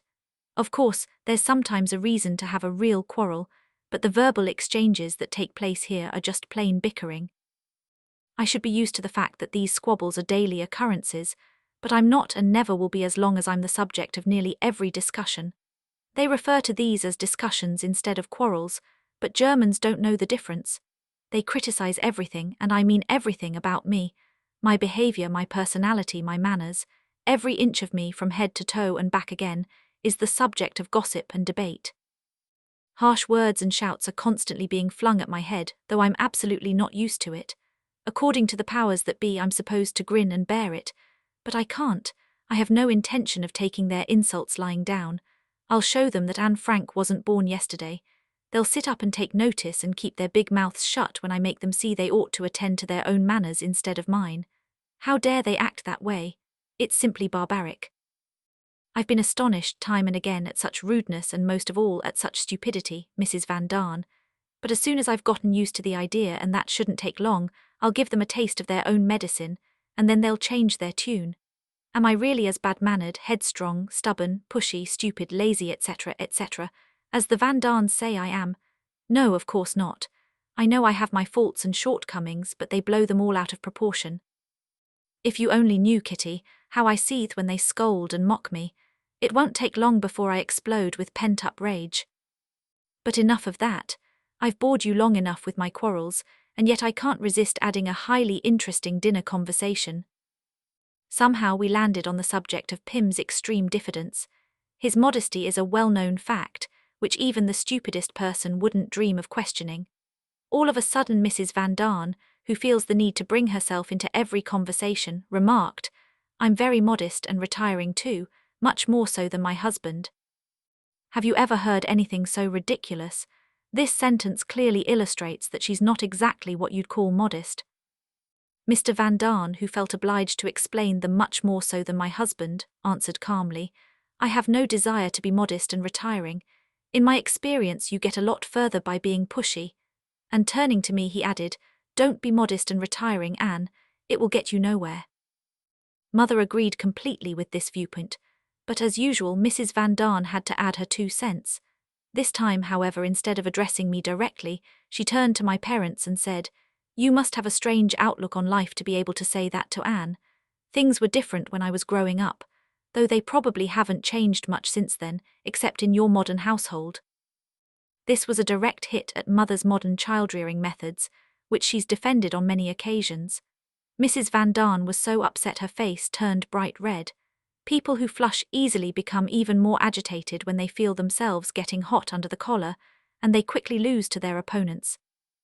The non-flushed mother, who now wanted to have the matter over and done with as quickly as possible, paused for a moment to think before she replied, "Well, Mrs. Van Darn, I agree that it's much better if a person isn't over-modest. My husband, Margaret, and Peter are all exceptionally modest. Your husband, Anne, and I, though not exactly the opposite, don't let ourselves be pushed around." Mrs. Van Darn, "Oh, but Mrs. Frank, I don't understand what you mean. Honestly, I'm extremely modest and retiring. How can you say that I'm pushy?" "Mother, I didn't say you were pushy, but no one would describe you as having a retiring disposition." Mrs. Van D, "I'd like to know in what way I'm pushy. If I didn't look out for myself here, no one else would, and I'd soon starve, but that doesn't mean I'm not as modest and retiring as your husband." Mother had no choice but to laugh at this ridiculous self-defense, which irritated Mrs. Van Daan. Not exactly a born debater, she continued her magnificent account in a mixture of German and Dutch, until she got so tangled up in her own words that she finally rose from her chair and was just about to leave the room when her eye fell on me. You should have seen her. As luck would have it, the moment Mrs. Van D turned around, I was shaking my head in a combination of compassion and irony. I wasn't doing it on purpose, but I'd followed her tirade so intently that my reaction was completely involuntary. Mrs. Van D wheeled around and gave me a tongue-lashing, hard, Germanic, mean and vulgar, exactly like some fat, red-faced fishwife. It was a joy to behold. If I could draw, I'd like to have sketched her as she was then. She struck me as so comical, that silly little scatterbrain. I've learned one thing: you only really get to know a person after a fight. Only then can you judge their true character. Yours and Tuesday, September 29, 1942. Dearest Kitty, the strangest things happen to you when you're in hiding. Try to picture this. Because we don't have a bathtub, we wash ourselves in a washtub, and because there's only hot water in the office, by which I mean the entire lower floor, the 7 of us take turns making the most of this great opportunity. But since none of us are alike and are all plagued by varying degrees of modesty, each member of the family has selected a different place to wash. Peter takes a bath in the office kitchen, even though it has a glass door. When it's time for his bath, he goes around to each of us in turn and announces that we shouldn't walk past the kitchen for the next half hour. He considers this measure to be sufficient. Mr. Van D takes his bath upstairs, figuring that the safety of his own room outweighs the difficulty of having to carry the hot water up all those stairs. Mrs. Van D has yet to take a bath. She's waiting to see which is the best place. Father bathes in the private office and Mother in the kitchen behind a fire screen, while Margaret and I have declared the front office to be our bathing grounds. Since the curtains are drawn on Saturday afternoon, we scrub ourselves in the dark, while the one who isn't in the bath looks out the window through a chink in the curtains and gazes in wonder at the endlessly amusing people. A week ago I decided I didn't like this spot and have been on the lookout for more comfortable bathing quarters. It was Peter who gave me the idea of setting my washtub in the spacious office bathroom. I can sit down, turn on the light, lock the door, pour out the water without anyone's help, and all without the fear of being seen. I used my lovely bathroom for the first time on Sunday, and strange as it may seem, I like it better than any other place. The plumber was at work downstairs on Wednesday, moving the water pipes and drains from the office bathroom to the hallway so the pipes won't freeze during a cold winter. The plumber's visit was far from pleasant. Not only were we not allowed to run water during the day, but the bathroom was also off limits. I'll tell you how we handled this problem. You may find it unseemly of me to bring it up, but I'm not so prudish about matters of this kind. On the day of our arrival, Father and I improvised a chamber pot, sacrificing a canning jar for this purpose. For the duration of the plumber's visit, canning jars were put into service during the daytime to hold our calls of nature. As far as I was concerned, this wasn't half as difficult as having to sit still all day and not say a word. You can imagine how hard that was for Miss Quack, Quack, Quack. On ordinary days we have to speak in a whisper. Not being able to talk or move at all is 10 times worse. After 3 days of constant sitting, my backside was stiff and sore. Nightly calisthenics helped. Yours and Thursday, October 1, 1942. Dear Kitty, yesterday I had a horrible fright. At 8 o'clock the doorbell suddenly rang. All I could think of was that someone was coming to get us, you know who I mean. But I calmed down when everybody swore it must have been either pranksters or the mailman. The days here are very quiet. Mr. Levinsohn, a little Jewish pharmacist and chemist, is working for Mr. Kugler in the kitchen. Since he's familiar with the entire building, we're in constant dread that he'll take it into his head to go have a look at what used to be the laboratory. We're as still as baby mice. Who would have guessed 3 months ago that Quicksilver Anne would have to sit so quietly for hours on end, and what's more, that she could. Mrs. Van Daan's birthday was the 29th. Though we didn't have a large celebration, she was showered with flowers, simple gifts and good food. Apparently the red carnations from her spouse are a family tradition. Let me pause a moment on the subject of Mrs. Van Daan and tell you that her attempts to flirt with Father are a constant source of irritation to me. She pats him on the cheek and head, hikes up her skirt and makes so-called witty remarks in an effort to get Pim's attention. Fortunately, he finds her neither pretty nor charming, so he doesn't respond to her flirtations. As you know, I'm quite the jealous type, and I can't abide her behavior. After all, Mother doesn't act that way toward Mr. Van D, which is what I told Mrs. Van D right to her face. From time to time, Peter can be very amusing. He and I have one thing in common: we like to dress up, which makes everyone laugh. One evening we made our appearance with Peter in one of his mother's skin-tight dresses and me in his suit. He wore a hat, I had a cap on. The grown-ups split their sides laughing, and we enjoyed ourselves every bit as much. Bet bought new skirts for Margaret and me at the Bijenkorf. The fabric is hideous, like the burlap bag potatoes come in. Just the kind of thing the department stores wouldn't dare sell in the olden days, now costing 24 guilders Margaret's and 7.75 guilders mine. We have a nice treat in store. Beps ordered a correspondence course in shorthand for Margaret, Peter and me. Just you wait, by this time next year we'll be able to take perfect shorthand. In any case, learning to write a secret code like that is really interesting. I have a terrible pain in my index finger on my left hand, so I can't do any ironing. What luck! Mr. Van Daan wants me to sit next to him at the table, since Margaret doesn't eat enough to suit him. Fine with me, I like changes.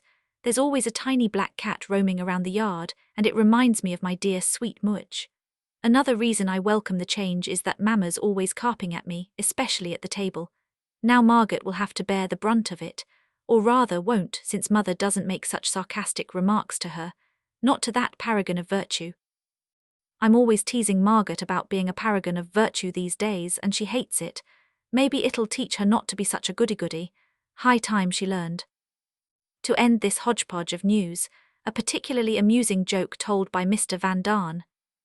What goes click 99 times and clack once? A centipede with a clubfoot. Bye-bye, and Saturday, October 3, 1942. Dear Kitty. Everybody teased me quite a bit yesterday because I lay down on the bed next to Mr. Van Daan. At your age, shocking, and other remarks along those lines. Silly, of course, I'd never want to sleep with Mr. Van Daan the way they mean. Yesterday Mother and I had another run-in and she really kicked up a fuss. She told Daddy all my sins and started to cry, which made me cry too, and I already had such an awful headache. I finally told Daddy that I love him more than I do Mother, to which he replied that it was just a passing phase, but I don't think so. I simply can't stand Mother, and I have to force myself not to snap at her all the time, and to stay calm when I'd rather slap her across the face. I don't know why I've taken such a terrible dislike to her. Daddy says that if Mother isn't feeling well or has a headache, I should volunteer to help her, but I'm not going to because I don't love her and don't enjoy doing it. I can imagine Mother dying someday, but Daddy's death seems inconceivable. It's very mean of me, but that's how I feel. I hope Mother will never read this or anything else I've written. I've been allowed to read more grown-up books lately. Eva's Youth by Nico van Suchtelen is currently keeping me busy. I don't think there's much of a difference between this and books for teenage girls. Eva thought that children grew on trees like apples, and that the stork plucked them off the tree when they were ripe and brought them to the mothers.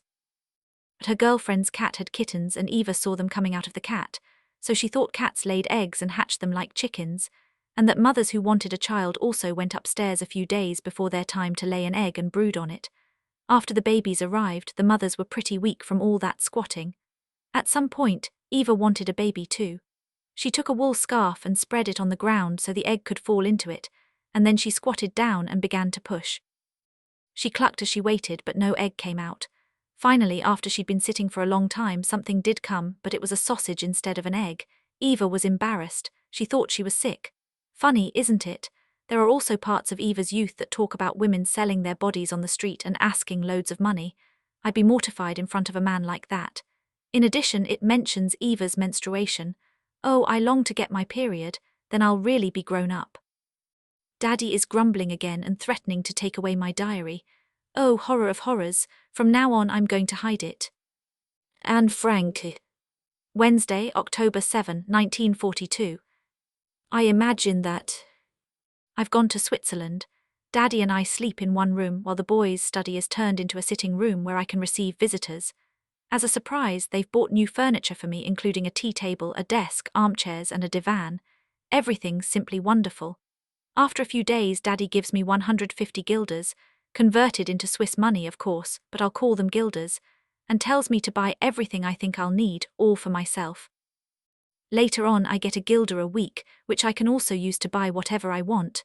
I set off with burned and buy 3 cotton undershirts at 0.5 equals 1.5. 3 cotton underpants at 0.5 equals 1.5. 3 wool undershirts at 0.75 equals 2.25. 3 wool underpants at 0.75 equals 2.25. 2 petticoats at 0.5 equals 1. 2 bras, smallest size, at 0.5 equals 1. 5 pajamas at 1 equals 5. 1 summer robe at 2.5 equals 2.5. 1 winter robe at 3 equals 3. 2 bed jackets at 0.75 equals 1.5. 1 small pillow at 1 equals 1.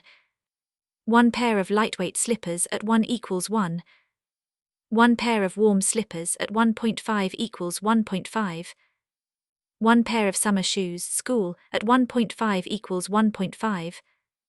1 pair of summer shoes, dressy, at 2 equals 2. 1 pair of winter shoes, school, at 2.5 equals 2.5. 1 pair of winter shoes, dressy, at 3 equals 3. 2 aprons at 0.5 equals 1. 25 handkerchiefs at 0.05 equals 1.25. 4 pairs of silk stockings at 0.75 equals 3. 4 pairs of knee socks at 0.5 equals 2. 4 pairs of socks at 0.25 equals 1. 2 pairs of thick stockings at 1 equals 2. 3 skeins of white yarn underwear, cap, equals 1.5. 3 skeins of blue yarn, sweater, skirt, equals 1.5. 3 skeins of variegated yarn, cap, scarf, equals 1.5. Scarves, belts, collars, buttons equals 1.25. Plus 2 school dresses, summer, 2 school dresses, winter, 2 good dresses, summer, 2 good dresses, winter, 1 summer skirt, 1 good winter skirt, 1 school winter skirt, 1 raincoat, 1 summer coat, 1 winter coat, 2 hats, 2 caps, for a total of 108 guilders. 2 purses, 1 ice skating outfit, 1 pair of skates, 1 case, containing powder, skin cream, foundation cream, cleansing cream, suntan lotion, cotton, first aid kit, rouge, lipstick, eyebrow pencil, bath salts, bath powder, eau de cologne, soap, powder puff. Plus 4 sweaters at 1.5, 4 blouses at 1, miscellaneous items at 10 and books, presents at 4.5. Friday, October 9, 1942. Dearest Kitty, today I have nothing but dismal and depressing news to report. Our many Jewish friends and acquaintances are being taken away in droves. The Gestapo is treating them very roughly and transporting them in cattle cars to Westerbork, the big camp in Drenthe to which they're sending all the Jews. Miep told us about someone who'd managed to escape from there. It must be terrible in Westerbork. The people get almost nothing to eat, much less to drink, as water is available only 1 hour a day, and there's only 1 toilet and sink for several thousand people. Men and women sleep in the same room, and women and children often have their heads shaved. Escape is almost impossible. Many people look Jewish and they're branded by their shorn heads. If it's that bad in Holland, what must it be like in those faraway and uncivilized places where the Germans are sending them? We assume that most of them are being murdered. The English radio says they're being gassed. Perhaps that's the quickest way to die. I feel terrible. Miep's accounts of these horrors are so heartrending, and Miep is also very distraught. The other day, for instance, the Gestapo deposited an elderly, crippled Jewish woman on Miep's doorstep while they set off to find a car. The old woman was terrified of the glaring searchlights and the guns firing at the English planes overhead, yet Miep didn't dare let her in. Nobody would. The Germans are generous enough when it comes to punishment. Bep is also very subdued. Her boyfriend is being sent to Germany. Every time the planes fly over, she's afraid they're going to drop their entire bomb load on Bertus's head. Jokes like, "Oh, don't worry, they can't all fall on him," or "1 bomb is all it takes," are hardly appropriate in this situation. Bertus is not the only one being forced to work in Germany. Trainloads of young men depart daily. Some of them try to sneak off the train when it stops at a small station, but only a few manage to escape unnoticed and find a place to hide. But that's not the end of my lamentations. Have you ever heard the term hostages? That's the latest punishment for saboteurs. It's the most horrible thing you can imagine. Leading citizens, innocent people, are taken prisoner to await their execution. If the Gestapo can't find the saboteur, they simply grab 5 hostages and line them up against the wall. You read the announcements of their death in the paper, where they're referred to as fatal accidents. Fine specimens of humanity, those Germans, and to think I'm actually one of them. No, that's not true. Hitler took away our nationality long ago. And besides, there are no greater enemies on earth than the Germans and the Jews. Yours and Wednesday, October 14, 1942. Dear Kitty, I'm terribly busy. Yesterday I began by translating a chapter from La Belle Nivernaise and writing down vocabulary words. Then I worked on an awful math problem and translated 3 pages of French grammar besides. Today, French grammar and history. I simply refuse to do that wretched math every day. Daddy thinks it's awful too. I'm almost better at it than he is, though in fact neither of us is any good, so we always have to call on Margaret's help. I'm also working away at my shorthand, which I enjoy. Of the 3 of us, I've made the most progress. I've read The Storm Family. It's quite good but doesn't compare to Jupe ter Huel. Anyway, the same words can be found in both books, which makes sense because they're written by the same author. Sissy van Marksveld is a terrific writer. I'm definitely going to let my own children read her books too. Moreover, I've read a lot of Kerner plays. I like the way he writes. For example, Hedwig, the cousin from Bremen, The Governess, The Green Domino, etc. Mother, Margaret and I are once again the best of buddies. It's actually a lot nicer that way. Last night Margaret and I were lying side by side in my bed. It was incredibly cramped, but that's what made it fun. She asked if she could read my diary once in a while. Parts of it, I said, and asked about hers. She gave me permission to read her diary as well. The conversation turned to the future, and I asked what she wanted to be when she was older. But she wouldn't say and was quite mysterious about it. I gathered it had something to do with teaching. Of course, I'm not absolutely sure, but I suspect it's something along those lines. I really shouldn't be so nosy. This morning I lay on Peter's bed, after first having chased him off it. He was furious, but I didn't care. He might consider being a little more friendly to me from time to time. After all, I did give him an apple last night. I once asked Margaret if she thought I was ugly. She said that I was cute and had nice eyes. A little vague, don't you think? Well, until next time. Anne Frank.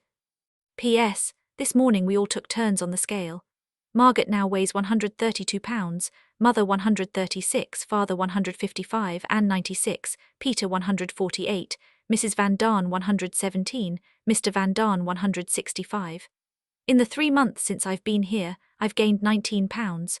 A lot, huh? Tuesday, October 20, 1942. Dearest Kitty. My hand's still shaking, though it's been 2 hours since we had the scare. I should explain that there are 5 fire extinguishers in the building. The office staff stupidly forgot to warn us that the carpenter, or whatever he's called, was coming to fill the extinguishers. As a result, we didn't bother to be quiet until I heard the sound of hammering on the landing, across from the bookcase. I immediately assumed it was the carpenter and went to warn Bep, who was eating lunch, that she couldn't go back downstairs. Father and I stationed ourselves at the door so we could hear when the man had left.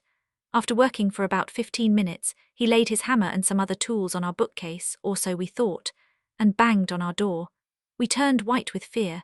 Had he heard something after all and now wanted to check out this mysterious-looking bookcase? It seemed so, since he kept knocking, pulling, pushing and jerking on it.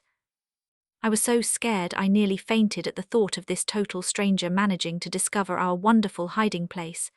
Just when I thought my days were numbered, we heard Mr. Clayman's voice saying, "Open up, it's me." We opened the door at once. What had happened? The hook fastening the bookcase had gotten stuck, which is why no one had been able to warn us about the carpenter. After the man had left, Mr. Clayman came to get Bep but couldn't open the bookcase. I can't tell you how relieved I was. In my imagination, the man I thought was trying to get inside the secret annex had kept growing and growing until he'd become not only a giant but also the cruelest fascist in the world. Hugh. Fortunately, everything worked out all right, at least this time. We had lots of fun on Monday. Meep and Jan spent the night with us. Margaret and I slept in Father and Mother's room for the night so the GCs could have our beds. The menu was drawn up in their honour, and the meal was delicious. The festivities were briefly interrupted when Father's lamp caused a short circuit, and we were suddenly plunged into darkness. What were we to do? We did have fuses, but the fuse box was at the rear of the dark warehouse, which made this a particularly unpleasant job at night. Still, the men ventured forth, and 10 minutes later we were able to put away the candles. I was up early this morning. Jan was already dressed. Since he had to leave at 8:30, he was upstairs eating breakfast by 8. Meep was busy getting dressed, and I found her in her undershirt when I came in. She wears the same kind of long underwear I do when she bicycles. Margaret and I threw on our clothes as well and were upstairs earlier than usual. After a pleasant breakfast, Meep headed downstairs. It was pouring outside, and she was glad she didn't have to bicycle to work. Daddy and I made the beds, and afterward I learned 5 irregular French verbs. Quite industrious, don't you think? Margaret and Peter were reading in our room, with Mouskai curled up beside Margaret on the divan. After my irregular French verbs, I joined them and read Beyond Sing the Woods. It's quite a beautiful book, but very unusual. I'm almost finished. Next week, it's Bep's turn to spend the night. Yours and Thursday, October 29, 1942. My dearest Kitty. I'm very worried. Father's sick. He's covered with spots and has a high temperature. It looks like measles. Just think, we can't even call a doctor. Mother is making him perspire in hopes of sweating out the fever. This morning Meep told us that the furniture has been removed from the Van Daan's apartment on Zuideramstelaan. We haven't told Mrs. Van D yet. She's been so nervenmessig lately, and we don't feel like hearing her moan and groan again about all the beautiful china and lovely chairs she had to leave behind. We had to abandon most of our nice things too. What's the good of grumbling about it now? Father wants me to start reading books by Hebel and other well-known German writers. I can read German fairly well by now, except that I usually mumble the words instead of reading them silently to myself. But that'll pass. Father has taken the plays of Goethe and Schiller down from the big bookcase and is planning to read to me every evening. We've started off with Don Carlos. Encouraged by Father's good example, Mother pressed her prayer book into my hands. I read a few prayers in German just to be polite. They certainly sound beautiful, but they mean very little to me. Why is she making me act so religious and devout? Tomorrow we're going to light the stove for the first time. The chimney hasn't been swept in ages, so the room is bound to fill with smoke. Let's hope the thing draws. Yours and Monday, November 2, 1942. Dear Kitty. Bep stayed with us Friday evening. It was fun, but she didn't sleep very well because she'd drunk some wine. For the rest, there's nothing special to report. I had an awful headache yesterday and went to bed early. Margaret's being exasperating again. This morning I began sorting out an index card file from the office because it had fallen over and gotten all mixed up. Before long I was going nuts. I asked Margaret and Peter to help, but they were too lazy, so I put it away. I'm not crazy enough to do it all by myself. And Frank. P.S. I forgot to mention the important news that I'm probably going to get my period soon. I can tell because I keep finding a whitish smear in my panties, and Mother predicted it would start soon. I can hardly wait. It's such a momentous event. Too bad I can't use sanitary napkins, but you can't get them anymore, and Mama's tampons can be used only by women who have had a baby. Comment added by Anne On January 22, 1944. I wouldn't be able to write that kind of thing anymore. Now that I'm rereading my diary after a year and a half, I'm surprised at my childish innocence. Deep down I know I could never be that innocent again, however much I'd like to be. I can understand the mood changes and the comments about Margaret, Mother and Father as if I'd written them only yesterday, but I can't imagine writing so openly about other matters. It embarrasses me greatly to read the pages dealing with subjects that I remembered as being nicer than they actually were. My descriptions are so indelicate, but enough of that. I can also understand my homesickness and yearning for Much. The whole time I've been here I've longed unconsciously, and at times consciously, for trust, love and physical affection. This longing may change in intensity, but it's always there. Thursday, November 5, 1942. Dear Kitty. The British have finally scored a few successes in Africa and Stalingrad hasn't fallen yet, so the men are happy and we had coffee and tea this morning. For the rest, nothing special to report. This week I've been reading a lot and doing little work. That's the way things ought to be. That's surely the road to success. Mother and I are getting along better lately, but we're never close. Father's not very open about his feelings, but he's the same sweetheart he's always been. We lit the stove a few days ago and the entire room is still filled with smoke. I prefer central heating, and I'm probably not the only one. Margaret's a stinker, there's no other word for it. A constant source of irritation, morning, noon and night. Anne Frank. Monday, November 9, 1942. Dearest Kitty. Yesterday was Peter's birthday, his 16th. I was upstairs by 8 and Peter and I looked at his presents. He received a game of Monopoly, a razor and a cigarette lighter. Not that he smokes so much, not at all, it just looks so distinguished. The biggest surprise came from Mr. Van Daan, who reported at 1 that the English had landed in Tunis, Algiers, Casablanca and Oran. This is the beginning of the end, everyone was saying, but Churchill, the British Prime Minister, who must have heard the same thing being repeated in England, declared, "This is not the end, it is not even the beginning of the end, but it is perhaps the end of the beginning." Do you see the difference? However, there's reason for optimism. Stalingrad, the Russian city that has been under attack for 3 months, still hasn't fallen into German hands. In the true spirit of the Annex, I should talk to you about food. I should explain that they're real gluttons up on the top floor. Bread is delivered daily by a very nice baker, a friend of Mr. Clayman. Of course, we don't have as much as we did at home, but it's enough. We also purchase ration books on the black market. The price keeps going up, it's already risen from 27 to 33 guilders, and that for mere sheets of printed paper. To provide ourselves with a source of nutrition that will keep, aside from the 100 cans of food we've stored here, we bought 300 pounds of beans, not just for us but for the office staff as well.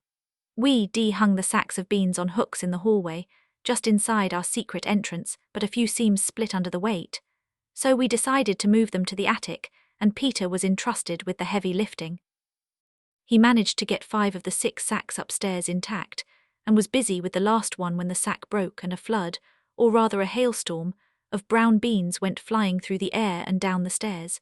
Since there were about 50 pounds of beans in that sack, it made enough noise to raise the dead. Downstairs they were sure the house was falling down around their heads. Peter was stunned, but then burst into peals of laughter when he saw me standing at the bottom of the stairs, like an island in a sea of brown, with waves of beans lapping at my ankles. We promptly began picking them up, but beans are so small and slippery that they roll into every conceivable corner and hole. Now each time we go upstairs, we bend over and hunt around so we can present Mrs. Van Daan with a handful of beans. I almost forgot to mention that Father has recovered from his illness. Yours and P.S. The radio has just announced that Algiers has fallen. Morocco, Casablanca and Oran have been in English hands for several days. We're now waiting for Tunis. Tuesday, November 10, 1942. Dearest Kitty. Great news, we're planning to take an 8th person into hiding with us. Yes, really. We always thought there was enough room and food for one more person, but we were afraid of placing an even greater burden on Mr. Kugler and Mr. Clayman. But since reports of the dreadful things being done to the Jews are getting worse by the day, Father decided to sound out these 2 gentlemen, and they thought it was an excellent plan. It's just as dangerous whether there are 7 or 8, they noted rightly. Once this was settled, we sat down and mentally went through our circle of acquaintances, trying to come up with a single person who would blend in well with our extended family. This wasn't difficult. After Father had rejected all the Van Daan relatives, we chose a dentist named Albert Dussel. He lives with a charming Christian lady who's quite a bit younger than he is. They're probably not married, but that's beside the point. He's known to be quiet and refined, and he seemed from our superficial acquaintance with him to be nice. Meep knows him as well, so she'll be able to make the necessary arrangements. If he comes, Mr. Dussel will have to sleep in my room instead of Margaret, who will have to make do with the folding bed. We'll ask him to bring along something to fill cavities with. Yours and Thursday, November 12, 1942. Dearest Kitty. Meep came to tell us that she'd been to see Dr. Dussel. He asked her the moment she entered the room if she knew of a hiding place, and was enormously pleased when Meep said she had something in mind. She added that he'd need to go into hiding as soon as possible, preferably Saturday, but he thought this was highly improbable, since he wanted to bring his records up to date, settle his accounts and attend to a couple of patients. Meep relayed the message to us this morning. We didn't think it was wise to wait so long. All these preparations require explanations to various people who we feel ought to be kept in the dark. Meep went to ask if Dr. Dussel couldn't manage to come on Saturday after all, but he said no, and now he's scheduled to arrive on Monday. I think it's odd that he doesn't jump at our proposal. If they pick him up on the street, it won't help either his records or his patients, so why the delay? If you ask me, it's stupid of father to humour him. Otherwise, no news. Yours and Tuesday, November 17, 1942. Dearest Kitty, Mr. Dussel has arrived. Everything went smoothly. Meep told him to be at a certain place in front of the post office at 11 a.m. when a man would meet him, and he was at the appointed place at the appointed time. Mr. Clayman went up to him, announced that the man he was expecting to meet was unable to come, and asked him to drop by the office to see Meep. Mr. Clayman took a streetcar back to the office while Mr. Dussel followed on foot. It was 11:20 when Mr. Dussel tapped on the office door. Meep asked him to remove his coat so the yellow star couldn't be seen and brought him to the private office, where Mr. Clayman kept him occupied until the cleaning lady had gone. On the pretext that the private office was needed for something else, Meep took Mr. Dussel upstairs, opened the bookcase and stepped inside, while Mr. Dussel looked on in amazement. In the meantime, the 7 of us had seated ourselves around the dining table to await the latest addition to our family with coffee and cognac. Meep first led him into the Frank family's room. He immediately recognized our furniture, but had no idea we were upstairs just above his head. When Meep told him, he was so astonished he nearly fainted. Thank goodness she didn't leave him in suspense any longer, but brought him upstairs. Mr. Dussel sank into a chair and stared at us in dumbstruck silence, as though he thought he could read the truth on our faces. Then he stuttered, "A burr, but you nished in Belgium. The officer, the auto, they were not coming. Your escape was not working." We explained the whole thing to him, about how we deliberately spread the rumour of the officer, and the car to throw the Germans and anyone else who might come looking for us off the track. Mr. Dussel was speechless in the face of such ingenuity, and could do nothing but gaze around in surprise as he explored the rest of our lovely and ultra-practical annex. We all had lunch together. Then he took a short nap, joined us for tea, put away the few belongings Meep had been able to bring here in advance and began to feel much more at home. Especially when we handed him the following typewritten rules and regulations for the secret annex, a Van Daan production. Prospectus and Guide to the Secret Annex. A unique facility for the temporary accommodation of Jews and other dispossessed persons. Open all year round, located in beautiful, quiet, wooded surroundings in the heart of Amsterdam. No private residences in the vicinity.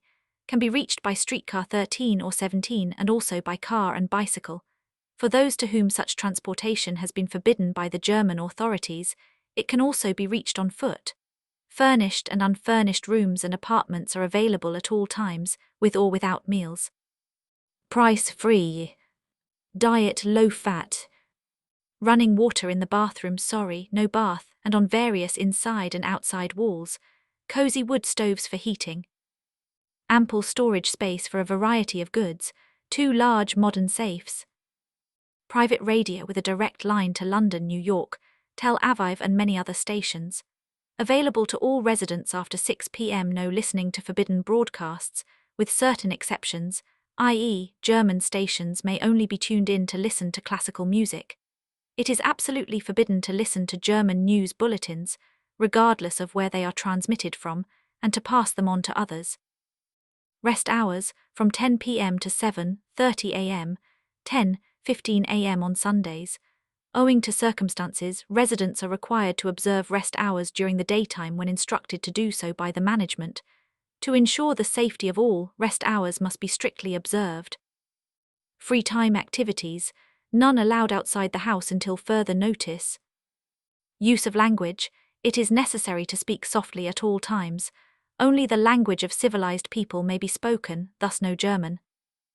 Reading and relaxation. No German books may be read except for the classics and works of a scholarly nature. Other books are optional. Calisthenics daily. Singing only softly and after 6 p.m. Movies, prior arrangements required. Classes, a weekly correspondence course in shorthand. Courses in English, French, math and history, offered at any hour of the day or night. Payment in the form of tutoring, e.g. Dutch. Separate department for the care of small household pets, with the exception of vermin, for which special permits are required. Meal times. Breakfast at 9 a.m. daily except holidays and Sundays, at approximately 11:30 a.m. on Sundays and holidays. Lunch, a light meal, from 1:15 p.m. to 1:45 p.m. Dinner may or may not be a hot meal.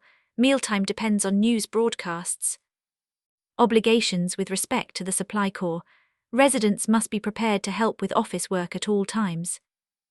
Baths. The washtub is available to all residents after 9 a.m. on Sundays. Residents may bathe in the bathroom, kitchen, private office or front office, as they choose. Alcohol for medicinal purposes only. The end. Yours and. Thursday, November 19, 1942. Dearest Kitty. Just as we thought, Mr. Dussel is a very nice man. Of course he didn't mind sharing a room with me. To be honest, I'm not exactly delighted at having a stranger use my things, but you have to make sacrifices for a good cause, and I'm glad I can make this small one.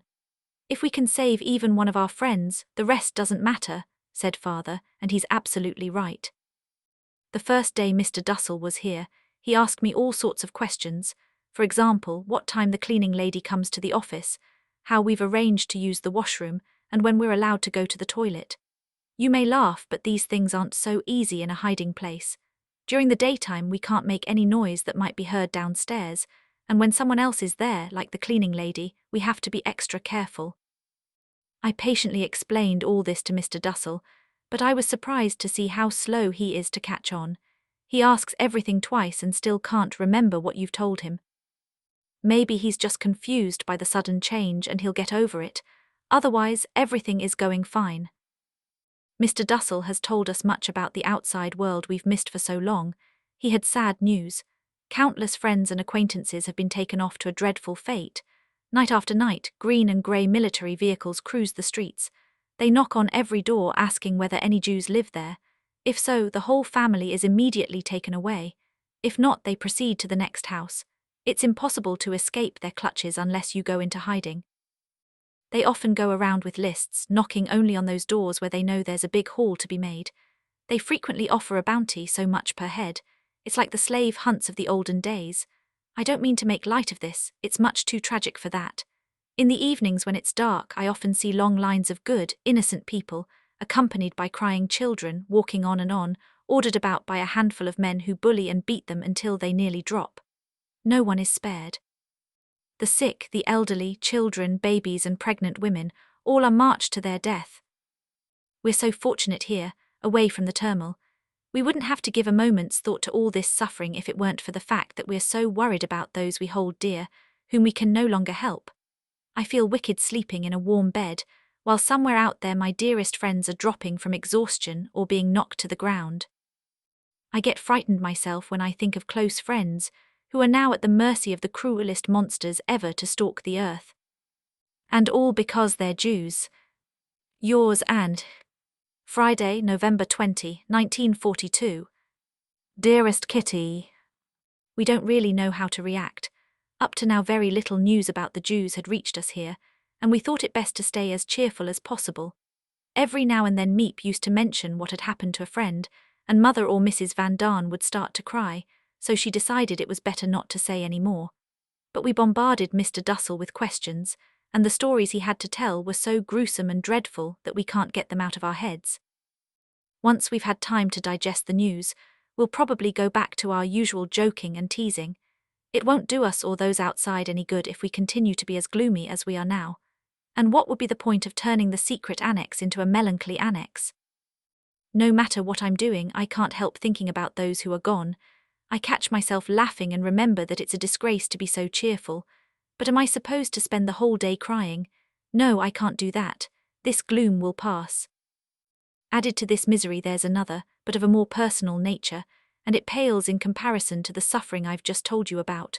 Still, I can't help telling you that lately I've begun to feel deserted.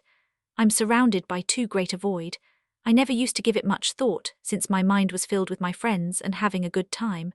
Now I think either about unhappy things or about myself. It's taken a while, but I've finally realized that father, no matter how kind he may be, can't take the place of my former world. When it comes to my feelings, Mother and Margaret ceased to count long ago. But why do I bother you with this foolishness? I'm terribly ungrateful, Kitty, I know, but when I've been scolded for the umpteenth time and have all these other woes to think about as well, my head begins to reel. Yours and Saturday, November 28, 1942. Dearest Kitty, we've been using too much electricity and have now exceeded our ration. The result, excessive economy and the prospect of having the electricity cut off. No light for 14 days, that's a pleasant thought, isn't it? But who knows, maybe it won't be so long. It's too dark to read after 4 or 4:30, so we while away the time with all kinds of crazy activities. Telling riddles, doing calisthenics in the dark, speaking English or French, reviewing books. After a while everything gets boring. Yesterday I discovered a new pastime, using a good pair of binoculars to peek into the lighted rooms of the neighbors. During the day our curtains can't be opened, not even an inch, but there's no harm when it's so dark. I never knew that neighbors could be so interesting. Ours are at any rate. I've come across a few at dinner, one family making home movies and the dentist across the way working on a frightened old lady.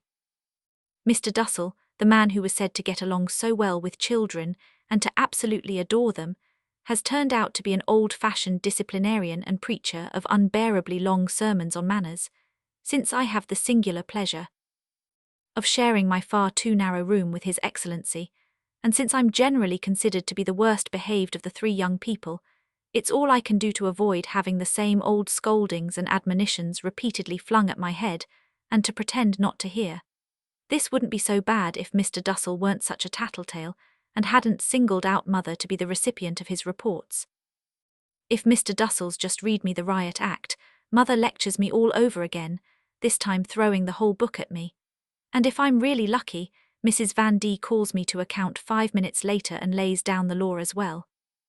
Really, it's not easy being the badly brought-up centre of attention of a family of nitpickers.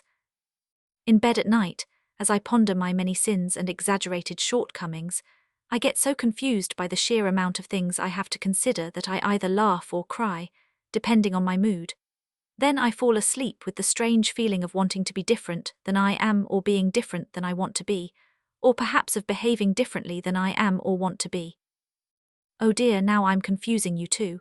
Forgive me, but I don't like crossing things out, and in these times of scarcity, tossing away a piece of paper is clearly taboo. So I can only advise you not to reread the above passage and to make no attempt to get to the bottom of it, because you'll never find your way out again. Yours and Monday, December 7, 1942. Dearest Kitty, Hanukkah and St. Nicholas Day nearly coincided this year. They were only 1 day apart. We didn't make much of a fuss with Hanukkah, merely exchanging a few small gifts and lighting the candles. Since candles are in short supply, we lit them for only 10 minutes, but as long as we sing the song, that doesn't matter. Mr. Van Daan made a menorah out of wood, so that was taken care of too. St. Nicholas Day on Saturday was much more fun. During dinner Bep and Meep were so busy whispering to Father that our curiosity was aroused and we suspected they were up to something. Sure enough, at 8 o'clock we all trooped downstairs through the hall in pitch darkness. It gave me the shivers, and I wished I was safely back upstairs.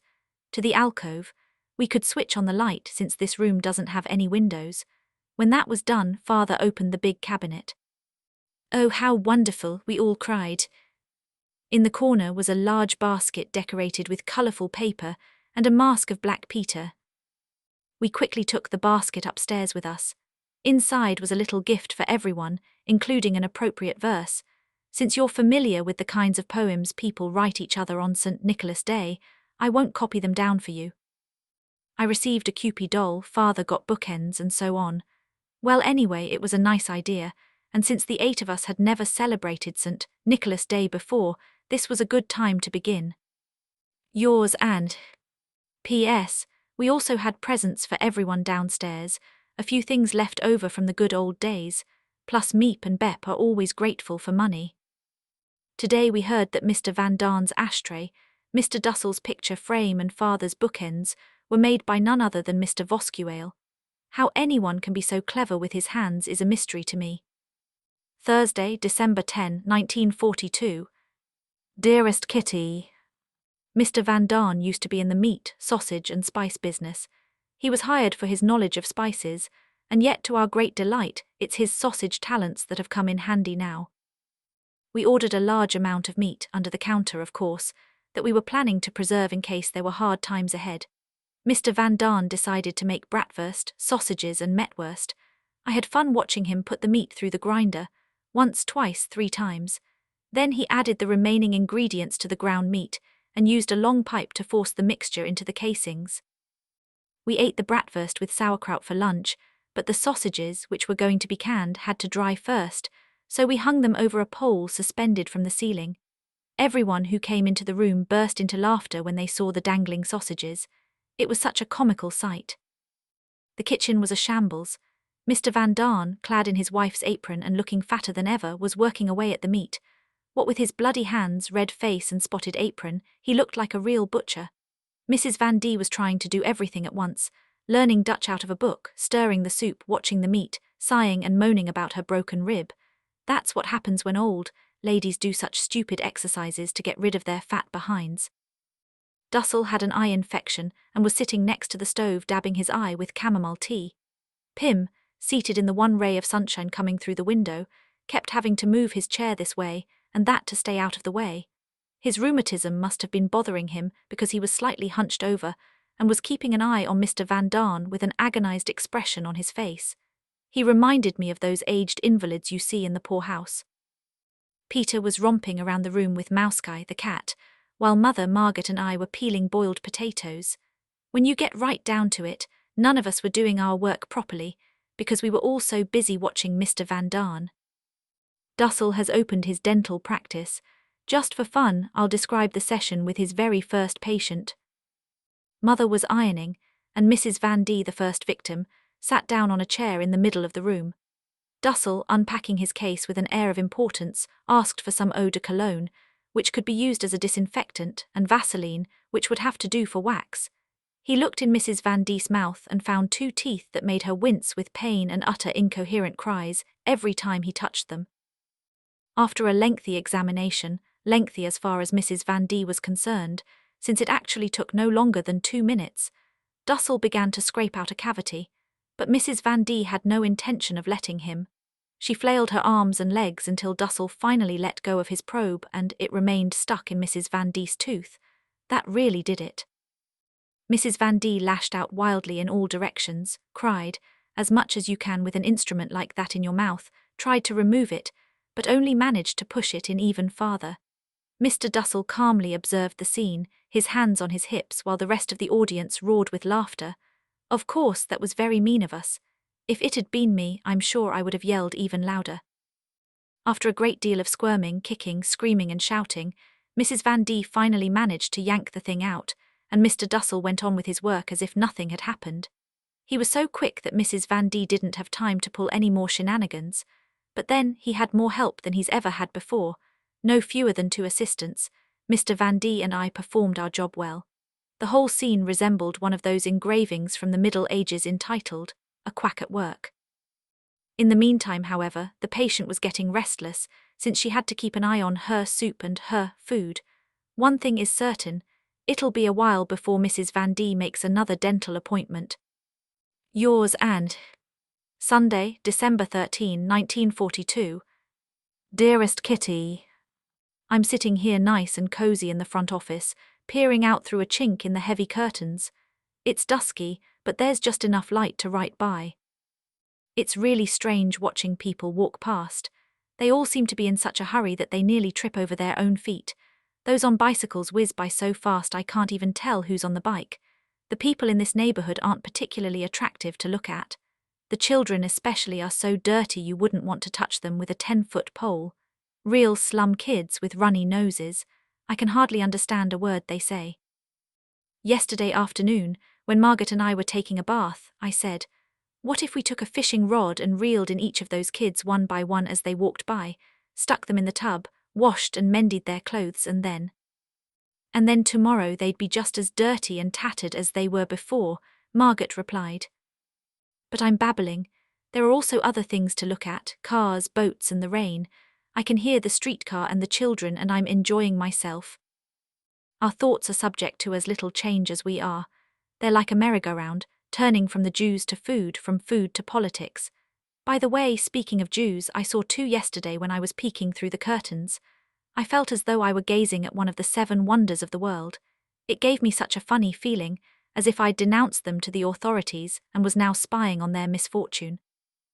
Across from us is a houseboat. The captain lives there with his wife and children. He has a small yapping dog.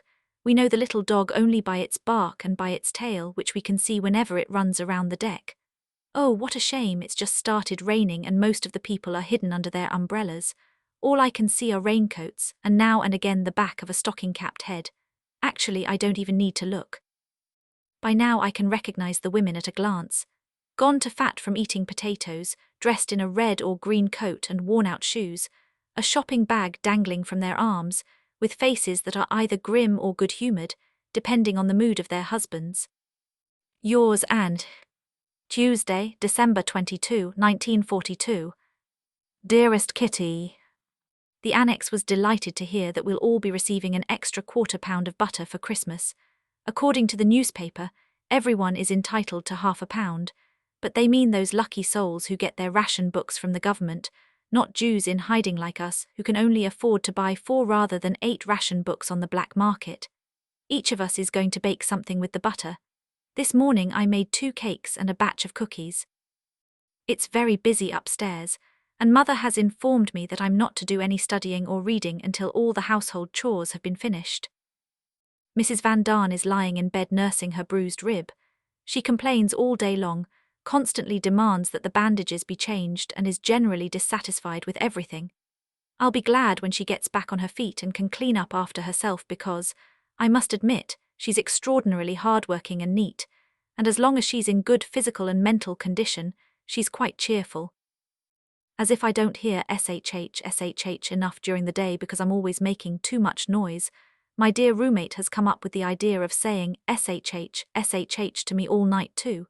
According to him, I shouldn't even turn over.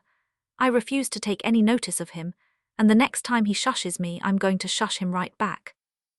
He gets more exasperating and egotistical as the days go by. Except for the first week, I haven't seen even one of the cookies he so generously promised me.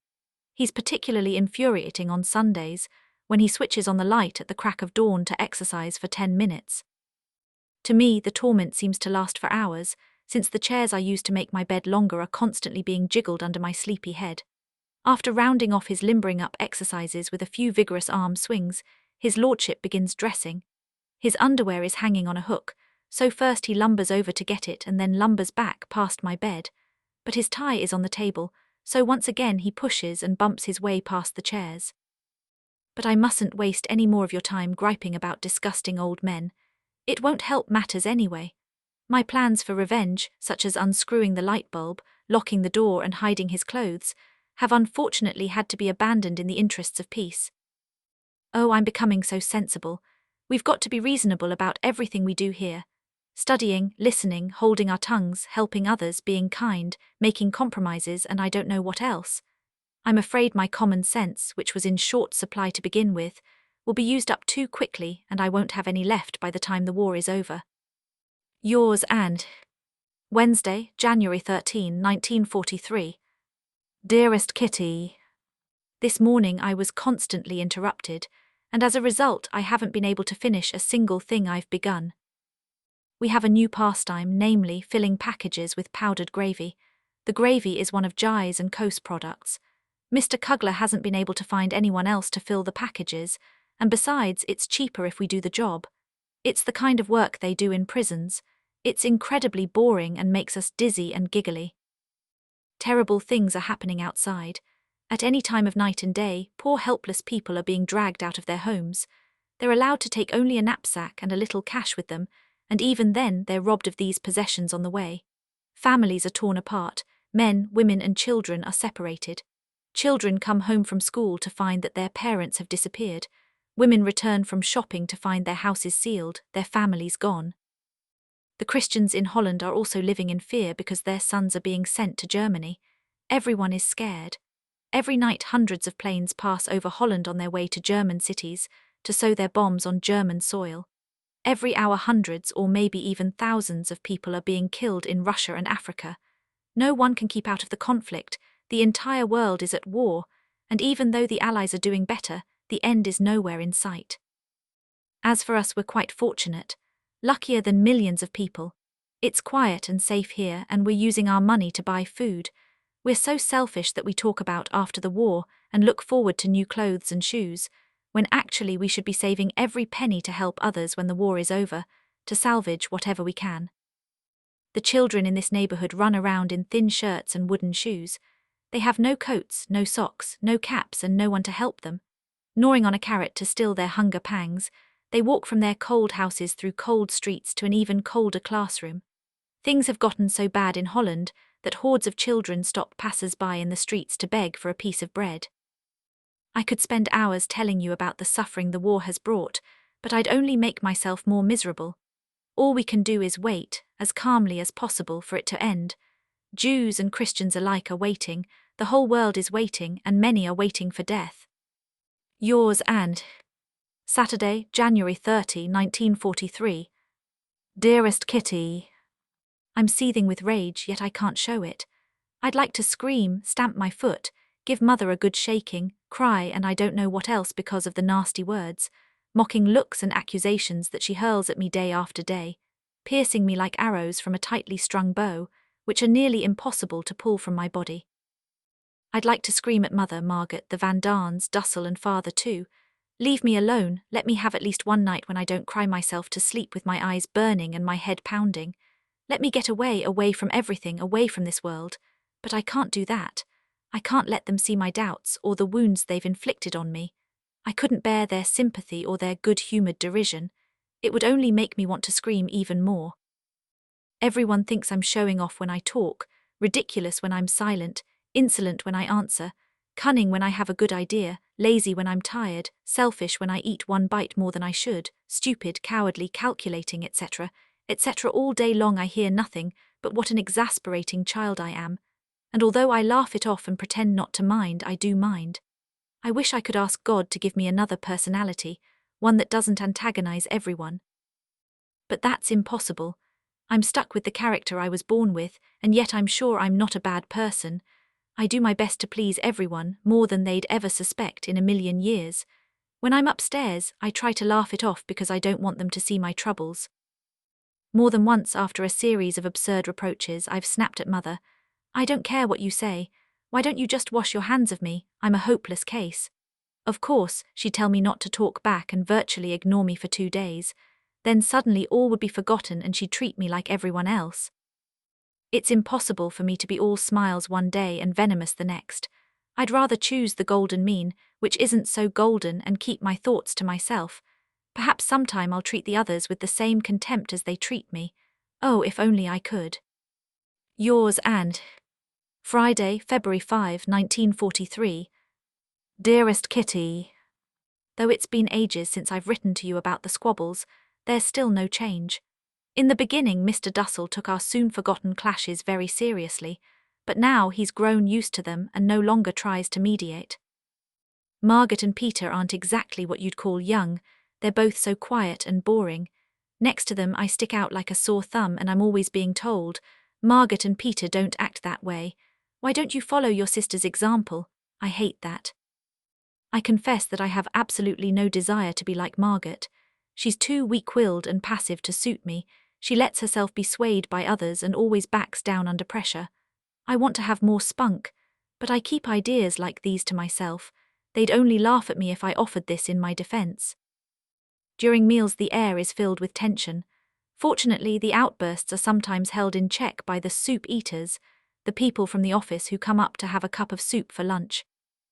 This afternoon Mr. Van Daan again brought up the fact that Margaret eats so little. I suppose you do it to keep your figure, he added in a mocking tone. Mother, who always comes to Margaret's defense, said in a loud voice, I can't stand that stupid chatter of yours a minute longer. Mrs. Van D turned red as a beet. Mr. Van D stared straight ahead and said nothing. Still, we often have a good laugh. Not long ago Mrs. Van D was entertaining us with some bit of nonsense or another. She was talking about the past, about how well she got along with her father and what a flirt she was. And you know, she continued, my father told me that if a gentleman ever got fresh I was to say, remember sir that I'm a lady, and he'd know what I meant. We split our sides laughing, as if she told us a good joke. Even Peter, though he's usually quiet, occasionally gives rise to hilarity. He has the misfortune of adoring foreign words without knowing what they mean. One afternoon we couldn't use the toilet because there were visitors in the office. Unable to wait, he went to the bathroom but didn't flush the toilet. To warn us of the unpleasant odor, he tacked a sign to the bathroom door, RSVP gas. Of course he meant danger gas, but he thought RSVP looked more elegant.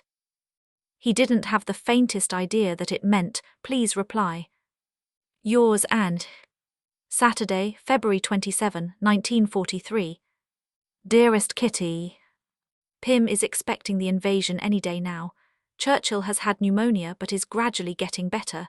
Gandhi, the champion of Indian freedom, is on one of his umpteenth hunger strikes. Mrs. Van D claims she's fatalistic, but who's the most afraid when the guns go off? None other than Petronella Van Daan. Jan brought along the episcopal letter that the bishops addressed to their parishioners. It was beautiful and inspiring. People of the Netherlands, stand up and take action. Each of us must choose our own weapons to fight for the freedom of our country, our people and our religion. Give your help and support. Act now. This is what they're preaching from the pulpit. Will it do any good? It's definitely too late to help our fellow Jews. Guess what's happened to us now? The owner of the building sold it without informing Mr. Kugler and Mr. Clayman. One morning the new landlord arrived with an architect to look the place over. Thank goodness Mr. Clayman was in the office. He showed the gentleman all there was to see, with the exception of the secret annex. He claimed he'd left the key at home and the new owner asked no further questions. If only he doesn't come back demanding to see the annex. In that case we'll be in big trouble. Father emptied a card file for Margaret and me and filled it with index cards that are blank on one side. This is to become our reading file, in which Margaret and I are supposed to note down the books we've read, the author and the date. I've learned 2 new words, brothel and coquette. I've bought a separate notebook for new words. There's a new division of butter and margarine. Each person is to get their portion on their own plate. The distribution is very unfair. The Van Daans, who always make breakfast for everyone, give themselves 1.5 times more than they do us. My parents are much too afraid of an argument to say anything, which is a shame, because I think people like that should always be given a taste of their own medicine. Yours and Thursday, March 4, 1943. Dearest Kitty. Mrs. Van D has a new nickname. We've started calling her Mrs. Beaverbrook. Of course, that doesn't mean anything to you, so let me explain. A certain Mr. Beaverbrook often talks on the English radio about what he considers to be the far too lenient bombardment of Germany. Mrs. Van Daan, who always contradicts everyone, including Churchill and the news reports, is in complete agreement with Mr. Beaverbrook. So we thought it would be a good idea for her to be married to him, and since she was flattered by the notion, we've decided to call her Mrs. Beaverbrook from now on. We're getting a new warehouse employee, since the old one is being sent to Germany. That's bad for him but good for us because the new one won't be familiar with the building. We're still afraid of the men who work in the warehouse. Gandhi is eating again. The black market is doing a booming business. If we had enough money to pay the ridiculous prices, we could stuff ourselves silly. Our greengrocer buys potatoes from the Wehrmacht and brings them in sacks to the private office. Since he suspects we're hiding here, he makes a point of coming during lunchtime when the warehouse employees are out. So much pepper is being ground at the moment that we sneeze and cough with every breath we take. Everyone who comes upstairs greets us with an RCHOO. Mrs. Van D swears she won't go downstairs. One more whiff of pepper and she's going to get sick. I don't think Father has a very nice business. Nothing but pectin and pepper. As long as you're in the food business, why not make candy? A veritable thunderstorm of words came crashing down on me again this morning. The air flashed with so many coarse expressions that my ears were ringing with Anne's bad this, and Van Darn's good that, fire and brimstone. Yours, Anne. Wednesday, March 10, 1943. Dearest Kitty. We had a short circuit last night, and besides that the guns were booming away until dawn. I still haven't gotten over my fear of planes and shooting, and I crawl into Father's bed nearly every night for comfort. I know it sounds childish, but wait till it happens to you. The ack guns make so much noise you can't hear your own voice. Mrs. Beaverbrook, the fatalist, practically burst into tears and said in a timid little voice, "Oh, it's so awful. Oh, the guns are so loud," which is another way of saying I'm so scared. It didn't seem nearly as bad by candlelight as it did in the dark. I was shivering as if I had a fever and begged Father to relight the candle. He was adamant there was to be no light. Suddenly we heard a burst of machine gun fire, and that's 10 times worse than anti-aircraft guns. Mother jumped out of bed and to Pim's great annoyance lit the candle. Her resolute answer to his grumbling was, "After all, Anne is not an ex-soldier," and that was the end of that. Have I told you any of Mrs. Van D's other fears? I don't think so. To keep you up to date on the latest adventures in the secret annex, I should tell you this as well. One night Mrs. Van D thought she heard loud footsteps in the attic, and she was so afraid of burglars, she woke her husband. At that very same moment, the thieves disappeared, and the only sound Mr. Van D could hear was the frightened pounding of his fatalistic wife's heart. "Oh, Putty," she cried. Putty is Mrs. Van D's pet name for her husband. They must have taken all our sausages and dried beans. And what about Peter? Oh, do you think Peter's still safe and sound in his bed? I'm sure they haven't stolen Peter. Stop being such a ninny and let me get back to sleep. Impossible, Mrs. Van D was too scared to sleep. A few nights later, the entire Van Darn family was awakened by ghostly noises. Peter went to the attic with a flashlight and, scurry, scurry, what do you think he saw running away? A whole slew of enormous rats. Once we knew who the thieves were, we let Mouskai sleep in the attic and never saw our uninvited guests again, at least not at night. A few evenings ago, it was 7:30 and still light. Peter went up to the loft to get some old newspapers. He had to hold on tightly to the trapdoor to climb down the ladder. He put down his hand without looking and nearly fell off the ladder from shock and pain. Without realizing it, he'd put his hand on a large rat which had bitten him in the arm. By the time he reached us, white as a sheet and with his knees knocking, the blood had soaked through his pajamas. No wonder he was so shaken. Petting a rat isn't much fun, especially when it takes a chunk out of your arm. Yours, and Friday, March 12, 1943. Dearest Kitty. May I introduce Mama Frank, the children's advocate. Extra butter for the youngsters, the problems facing today's youth, you name it, and Mother defends the younger generation. After a skirmish or two, she always gets her way. One of the jars of pickled tongue is spoiled, a feast for Mouskai and Bosch. You haven't met Bosch yet, despite the fact that she was here before we went into hiding. She's the warehouse and office cat who keeps the rats at bay in the storeroom. Her odd political name can easily be explained. For a while the firm Gies & Co. had 2 cats, one for the warehouse and one for the attic. Their paths crossed from time to time, which invariably resulted in a fight. The warehouse cat was always the aggressor, while the attic cat was ultimately the victor, just as in politics. So the warehouse cat was named the German, or Bosch, and the attic cat the Englishman, or Tommy. Sometime after that they got rid of Tommy, but Bosch is always there to amuse us when we go downstairs. We've eaten so many brown beans and navy beans that I can't stand to look at them. Just thinking about them makes me sick. Our evening serving of bread has been cancelled. Daddy just said that he's not in a very cheerful mood. His eyes look so sad again, the poor man. I can't tear myself away from the book A Knock at the Door by Ine Bakabudia. This family saga is extremely well written, but the parts dealing with war, writers and the emancipation of women aren't very good. To be honest, these subjects don't interest me much. Terrible bombing raids on Germany. Mr. Van Darn is grouchy. The reason, the cigarette shortage. The debate about whether or not to start eating the canned food ended in our favor. I can't wear any of my shoes, except my ski boots, which are not very practical around the house. A pair of straw thongs that were purchased for 6.5 guilders were worn down to the soles within a week. Maybe Meep will be able to scrounge up something on the black market. It's time to cut father's hair. Pim swears that I do such a good job he'll never go to another barber after the war. If only I didn't nick his ear so often. Yours and Thursday, March 18, 1943. My dearest Kitty. Turkey S entered the war, great excitement, anxiously awaiting radio reports. Friday, March 19, 1943. Dearest Kitty. In less than an hour, joy was followed by disappointment. Turkey hasn't entered the war yet. It was only a cabinet minister talking about Turkey giving up its neutrality sometime soon. The newspaper vendor in Dam Square was shouting, Turkey on England's side, and the papers were being snatched out of his hands. This was how we'd heard the encouraging rumour. 1,000 guilder notes are being declared invalid. That'll be a blow to the black marketeers and others like them, but even more to people in hiding and anyone else with money that can't be accounted for. To turn in a 1,000 guilder bill, you have to be able to state how you came by it and provide proof.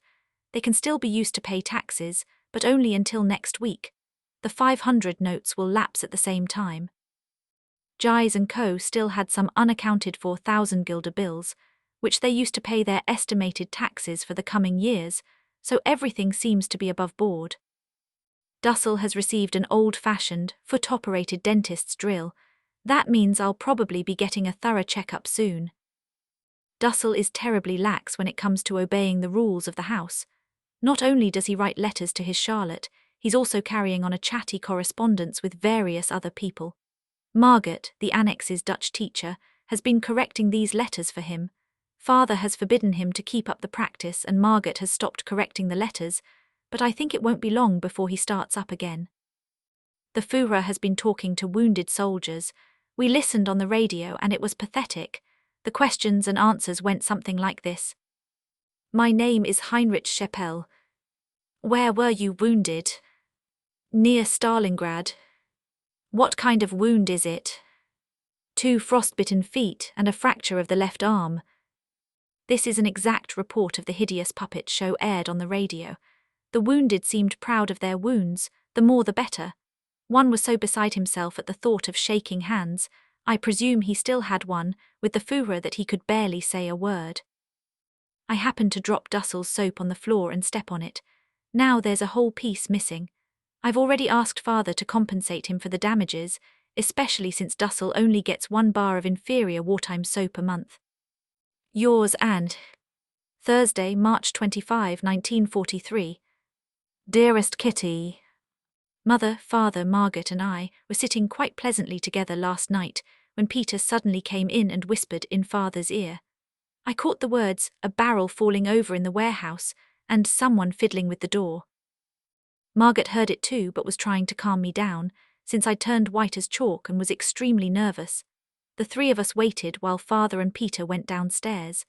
A minute or 2 later Mrs. Van Daan came up from where she'd been listening to the radio and told us that Pim had asked her to turn it off and tiptoe upstairs.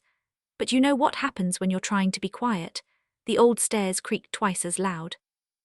5 minutes later Peter and Pim, the colour drained from their faces, appeared again to relate their experiences. They had positioned themselves under the staircase and waited. Nothing happened. Then all of a sudden they heard a couple of bangs, as if 2 doors had been slammed shut inside the house. Pim bounded up the stairs, while Peter went to warn Dussel, who finally presented himself upstairs, though not without kicking up a fuss and making a lot of noise. Then we all tiptoed in our stockinged feet to the Van Daans on the next floor. Mr. Van D had a bad cold and had already gone to bed, so we gathered around his bedside and discussed our suspicions in a whisper. Every time Mr. Van D coughed loudly, Mrs. Van D and I nearly had a nervous fit. He kept coughing until someone came up with the bright idea of giving him codeine. His cough subsided immediately. Once again we waited and waited, but heard nothing. Finally, we came to the conclusion that the burglars had taken to their heels when they heard footsteps in an otherwise quiet building. The problem now was that the chairs in the private office were neatly grouped around the radio, which was tuned to England. If the burglars had forced the door and the air raid wardens were to notice it and call the police, there could be very serious repercussions. So Mr. Van Daan got up, pulled on his coat and pants, put on his hat and cautiously followed father down the stairs, with Peter, armed with a heavy hammer, to be on the safe side right behind him. The ladies, including Margaret and me, waited in suspense until the men returned 5 minutes later and reported that there was no sign of any activity in the building. We agreed not to run any water or flush the toilet, but since everyone's stomach was churning from all the tension, you can imagine the stench after we'd each had a turn in the bathroom.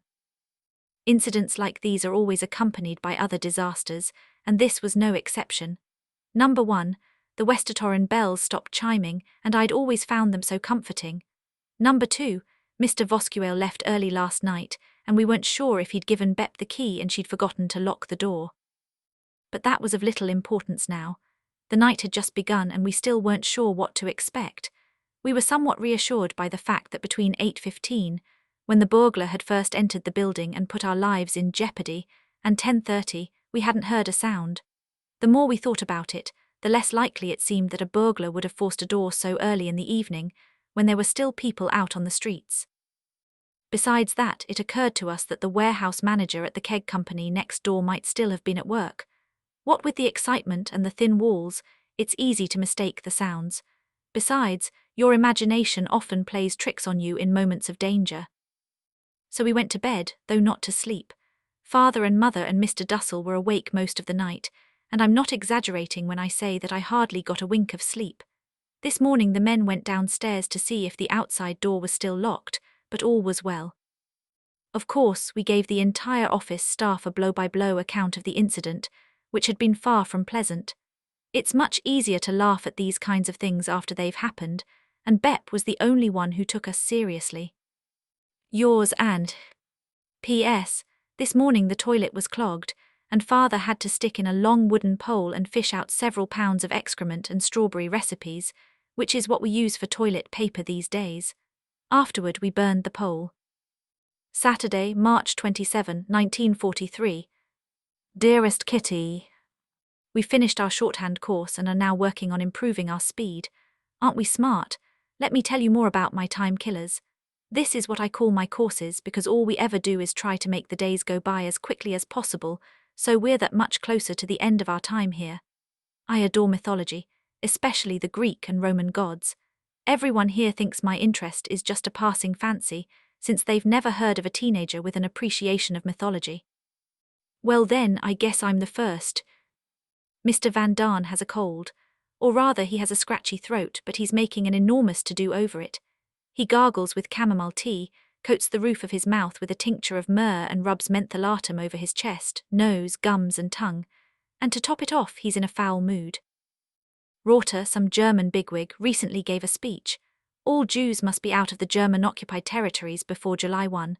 The province of Utrecht will be cleansed of Jews, as if they were cockroaches, between April 1 and May 1, and the provinces of North and South Holland between May 1 and June 1. These poor people are being shipped off to filthy slaughterhouses like a herd of sick and neglected cattle. But I'll say no more on the subject. My own thoughts give me nightmares. One good piece of news is that the Labour Exchange was set on fire in an act of sabotage. A few days later, the county clerk's office also went up in flames. Men posing as German police bound and gagged the guards, and managed to destroy some important documents. Yours and Thursday, April 1, 1943. Dearest Kitty, I'm not really in the mood for pranks, see the date. On the contrary, today I can safely quote the saying, misfortunes never come singly.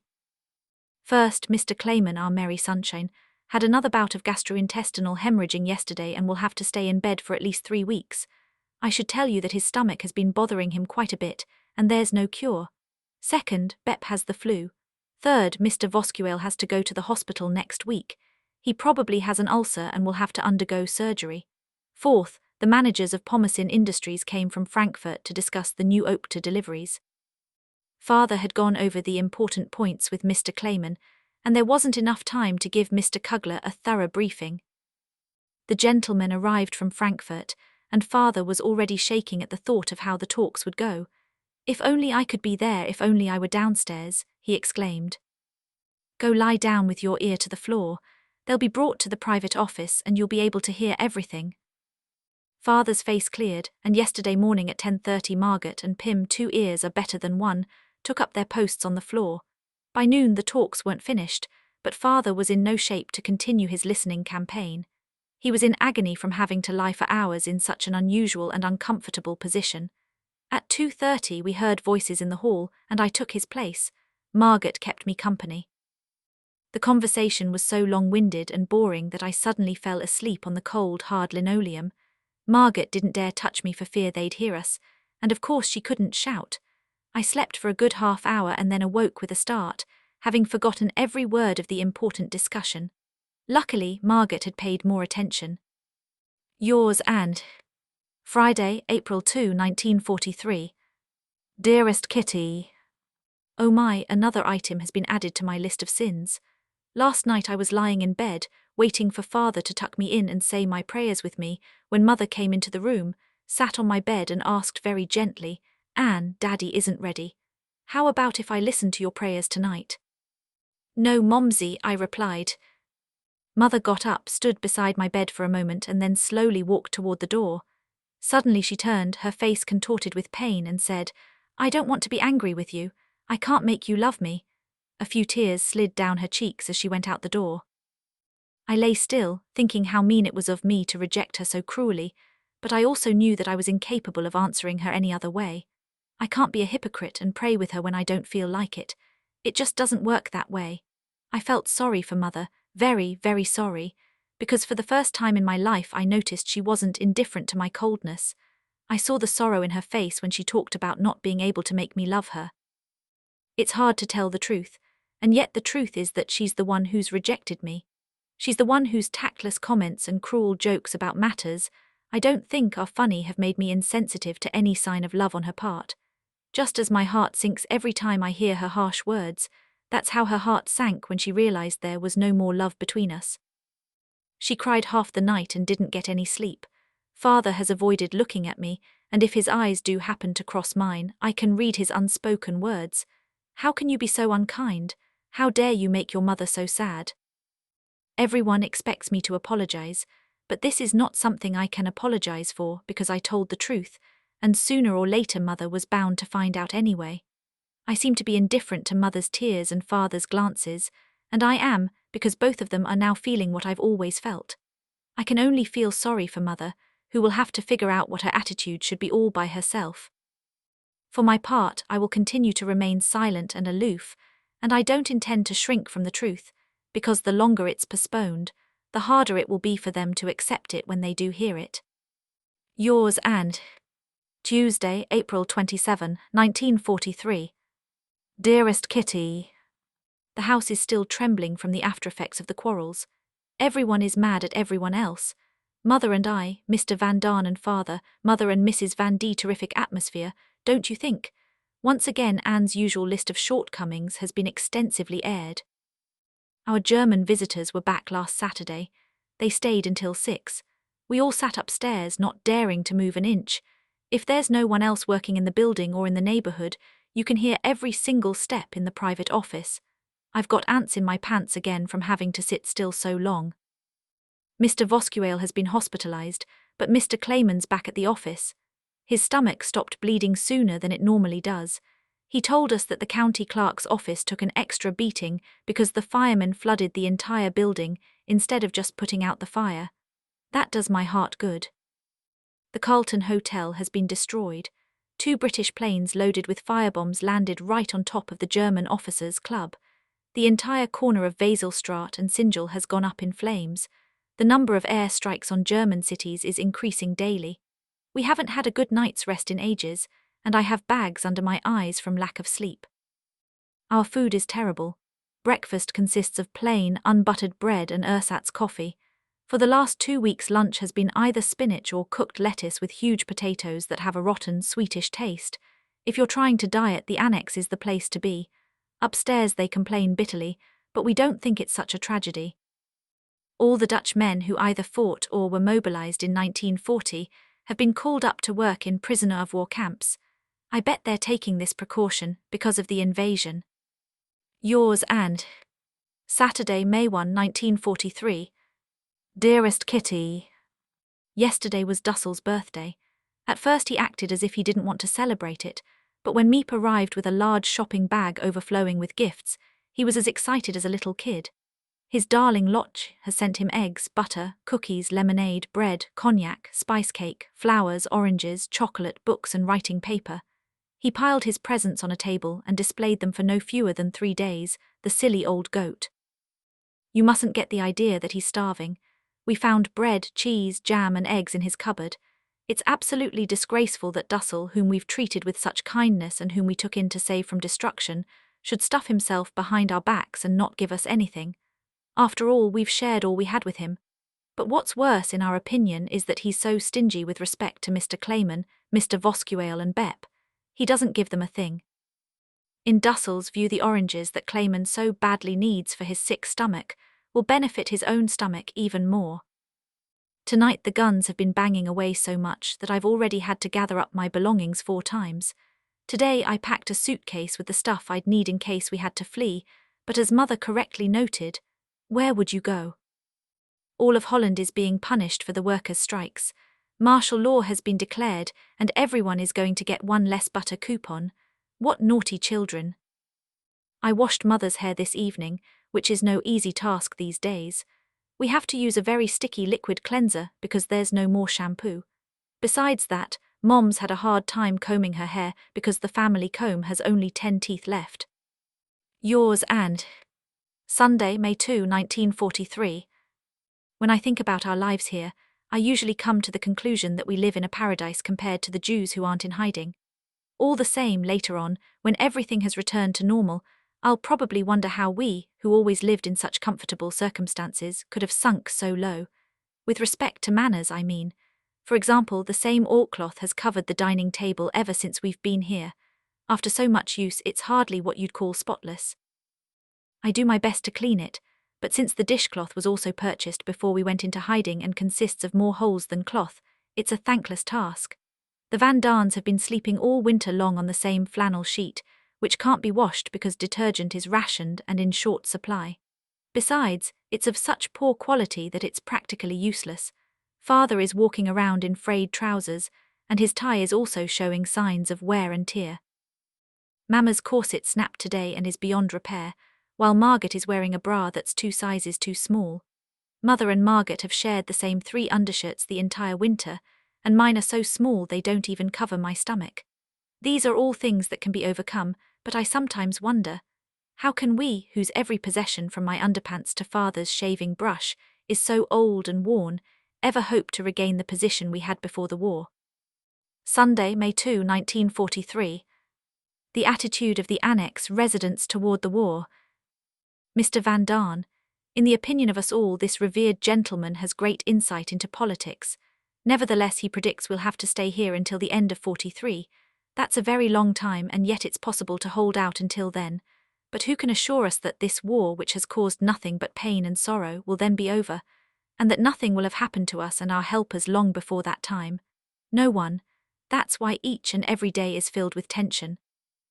Expectation and hope generate tension, as does fear. For example, when we hear a noise inside or outside the house, when the guns go off, or when we read new proclamations in the paper, since we're afraid our helpers might be forced to go into hiding themselves sometime. These days everyone is talking about having to hide. We don't know how many people are actually in hiding.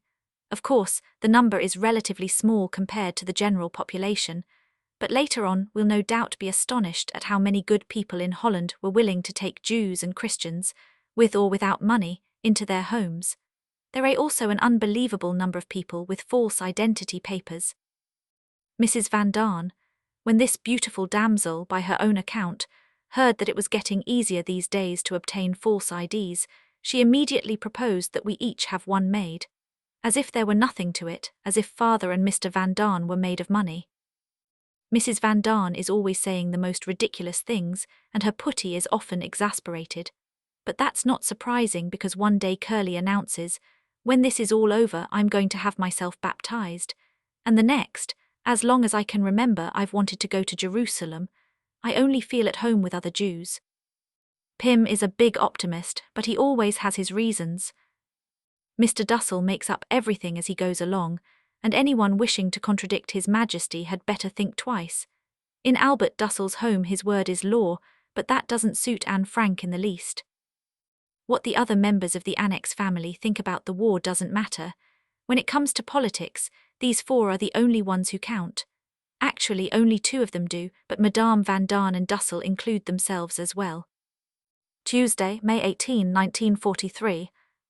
Dearest Kit, I recently witnessed a fierce dogfight between German and English pilots. Unfortunately, a couple of Allied airmen had to jump out of their burning plane. Our milkman, who lives in Halfweg, saw 4 Canadians sitting along the side of the road, and one of them spoke fluent Dutch. He asked the milkman if he had a light for his cigarette, and then told him the crew had consisted of 6 men. The pilot had been burned to death, and the 5th crew member had hidden himself somewhere. The German security police came to pick up the 4 remaining men, none of whom were injured. After parachuting out of a flaming plane, how can anyone have such presence of mind? Although it's undeniably hot, we have to light a fire every other day to burn our vegetable peelings and garbage. We can't throw anything into the trash cans, because the warehouse employees might see it. One small act of carelessness and we're done for. All college students are being asked to sign an official statement to the effect that they sympathize with the Germans and approve of the new order. 80% have decided to obey the dictates of their conscience, but the penalty will be severe. Any student refusing to sign will be sent to a German labor camp. What's to become of the youth of our country if they've all got to do hard labor in Germany? Last night the guns were making so much noise that Mother shut the window. I was in Pim's bed. Suddenly, right above our heads, we heard Mrs. Van D leap up as if she'd been bitten by mousecai. This was followed by a loud boom, which sounded as if a firebomb had landed beside my bed. "Lights, lights!" I screamed. Pim switched on the lamp. I expected the room to burst into flames any minute. Nothing happened. We all rushed upstairs to see what was going on. Mr. and Mrs. Van D had seen a red glow through the open window, and he thought there was a fire nearby, while she was certain our house was ablaze. Mrs. Van D was already standing beside her bed with her knees knocking when the boom came. Dussel stayed upstairs to smoke a cigarette, and we crawled back into bed. Less than 15 minutes later, the shooting started again. Mrs. Van D sprang out of bed and went downstairs to Dussel's room to seek the comfort she was unable to find with her spouse. Dussel welcomed her with the words, "Come into my bed, my child." We burst into peals of laughter, and the roar of the guns bothered us no more. Our fears had all been swept away. Yours and Sunday, June 13, 1943. Dearest Kitty, the poem Father composed for my birthday is too nice to keep to myself. Since Pim writes his verses only in German, Margaret volunteered to translate it into Dutch. See for yourself whether Margaret hasn't done herself proud. It begins with the usual summary of the year's events and then continues. Margaret had trouble getting the part about food to rhyme, so I'm leaving it out. But aside from that, don't you think it's a good poem? For the rest, I've been thoroughly spoiled and have received a number of lovely presents, including a big book on my favourite subject, Greek and Roman mythology. Nor can I complain about the lack of candy. Everyone had dipped into their last reserves. As the Benjamin of the Annex, I got more than I deserve. Yours and Tuesday, June 15, 1943. Dearest Kitty, heaps of things have happened, but I often think I'm boring you with my dreary chit-chat and that you just as soon have fewer letters, so I'll keep the news brief. Mr. Voskuil wasn't operated on for his ulcer after all. Once the doctors had him on the operating table and opened him up, they saw that he had cancer. It was in such an advanced stage that an operation was pointless. So they stitched him up again, kept him in the hospital for 3 weeks, fed him well and sent him back home. But they made an unforgivable error. They told the poor man exactly what was in store for him. He can't work anymore and he's just sitting at home, surrounded by his 8 children, brooding about his approaching death. I feel very sorry for him and hate not being able to go out. Otherwise, I'd visit him as often as I could and help take his mind off matters. Now the good man can no longer let us know what's being said and done in the warehouse, which is a disaster for us. Mr. Voskuil was our greatest source of help and support when it came to safety measures. We miss him very much. Next month it's our turn to hand over our radio to the authorities. Mr. Clayman has a small set hidden in his home that he's giving us to replace our beautiful cabinet radio. It's a pity we have to turn in our big Phillips, but when you're in hiding, you can't afford to bring the authorities down on your heads. Of course, we'll put the baby radio upstairs. What's a clandestine radio when there are already clandestine Jews and clandestine money? All over the country people are trying to get hold of an old radio that they can hand over instead of their morale booster. It's true. As the reports from outside grow worse and worse, the radio, with its wondrous voice, helps us not to lose heart and to keep telling ourselves, cheer up, keep your spirits high, things are bound to get better. Yours and Sunday, July 11, 1943. Dear Kitty. To get back to the subject of child rearing, for the umpteenth time, let me tell you that I'm doing my best to be helpful, friendly and kind, and to do all I can to keep the rain of rebukes down to a light drizzle. It's not easy trying to behave like a model child with people you can't stand, especially when you don't mean a word of it. But I can see that a little hypocrisy gets me a lot further than my old method of saying exactly what I think, even though no one ever asks my opinion or cares one way or another. Of course, I often forget my role and find it impossible to curb my anger when they're unfair, so that they spend the next month saying I'm the most impertinent girl in the world. Don't you think I'm to be pitied sometimes? It's a good thing I'm not the grouchy type, because then I might become sour and bad-tempered. I can usually see the humorous side of their scoldings, but it's easier when somebody else is being raked over the coals. Further, I've decided after a great deal of thought to drop the shorthand, first, so that I have more time for my other subjects, and second, because of my eyes. That's a sad story.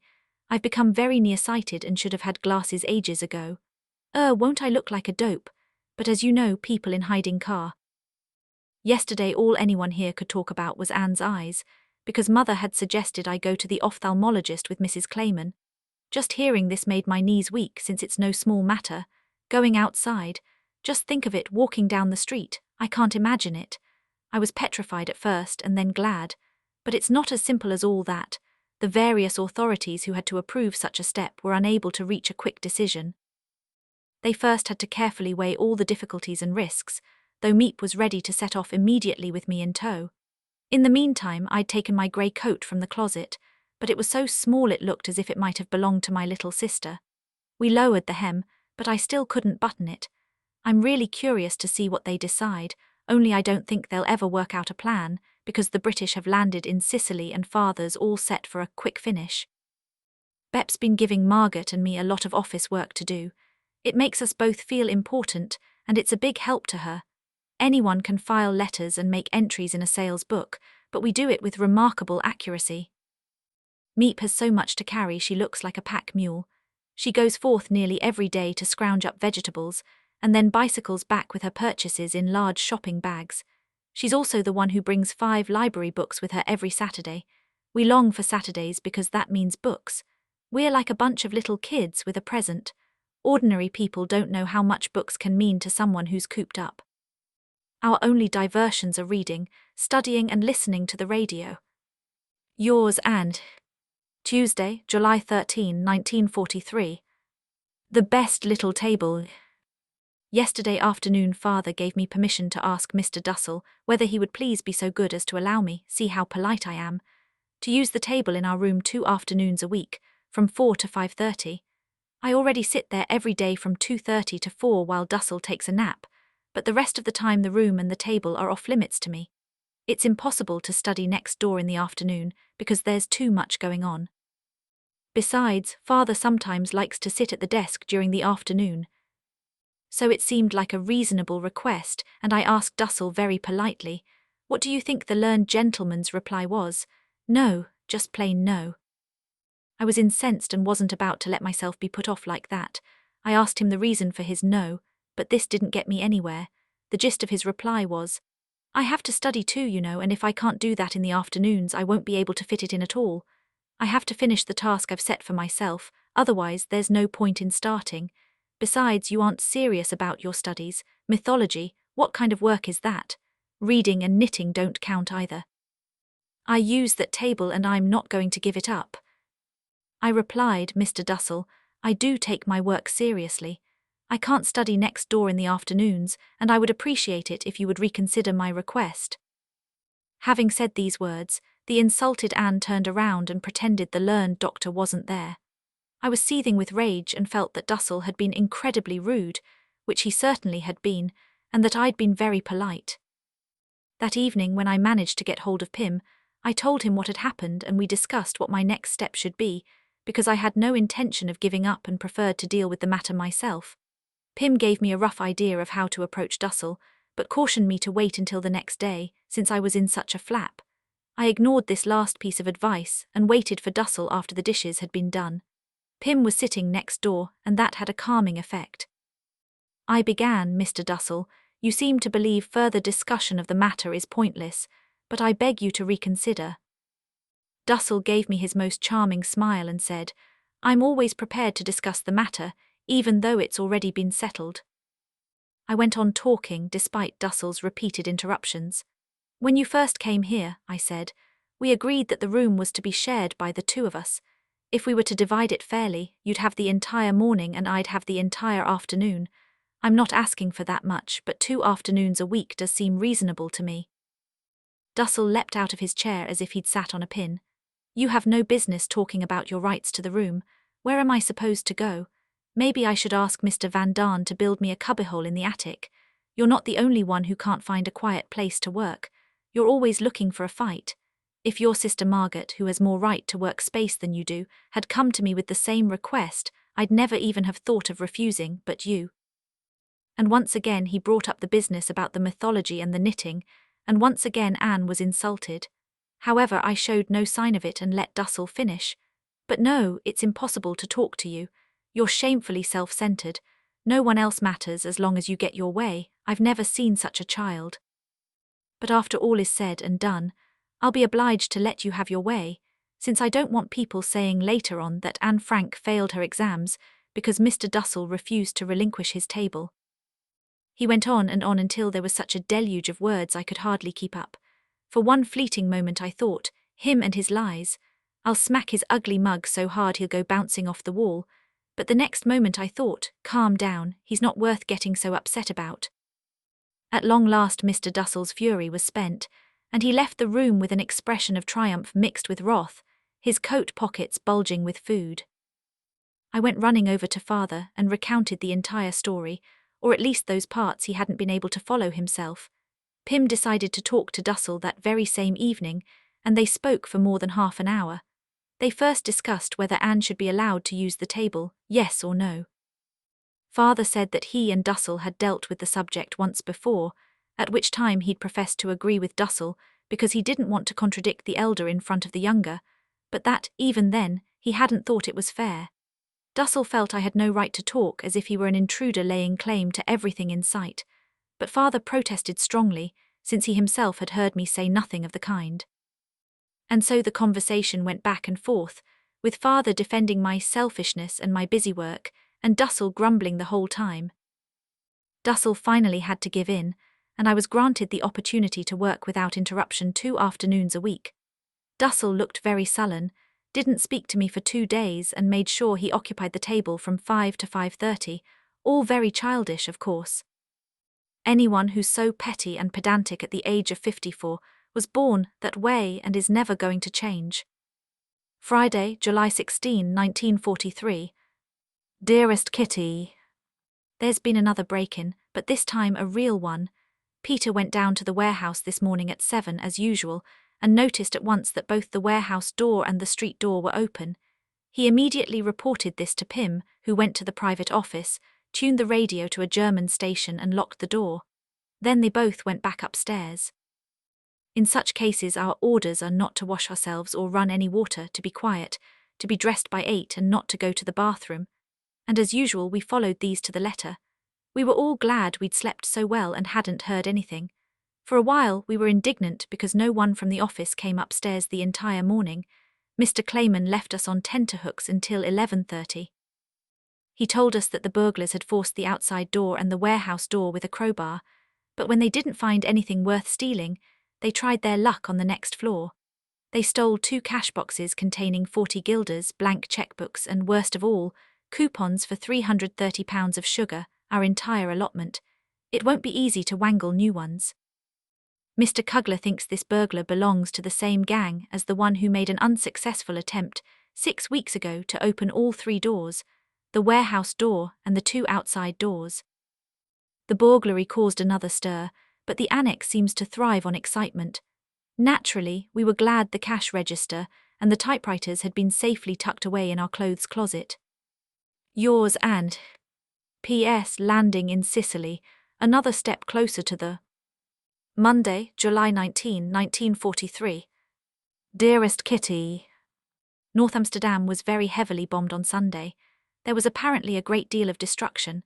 Entire streets are in ruins, and it will take a while for them to dig out all the bodies. So far there have been 200 dead and countless wounded. The hospitals are bursting at the seams. We've been told of children searching forlornly in the smouldering ruins for their dead parents. It still makes me shiver to think of the dull, distant drone that signified the approaching destruction. Friday, July 23, 1943.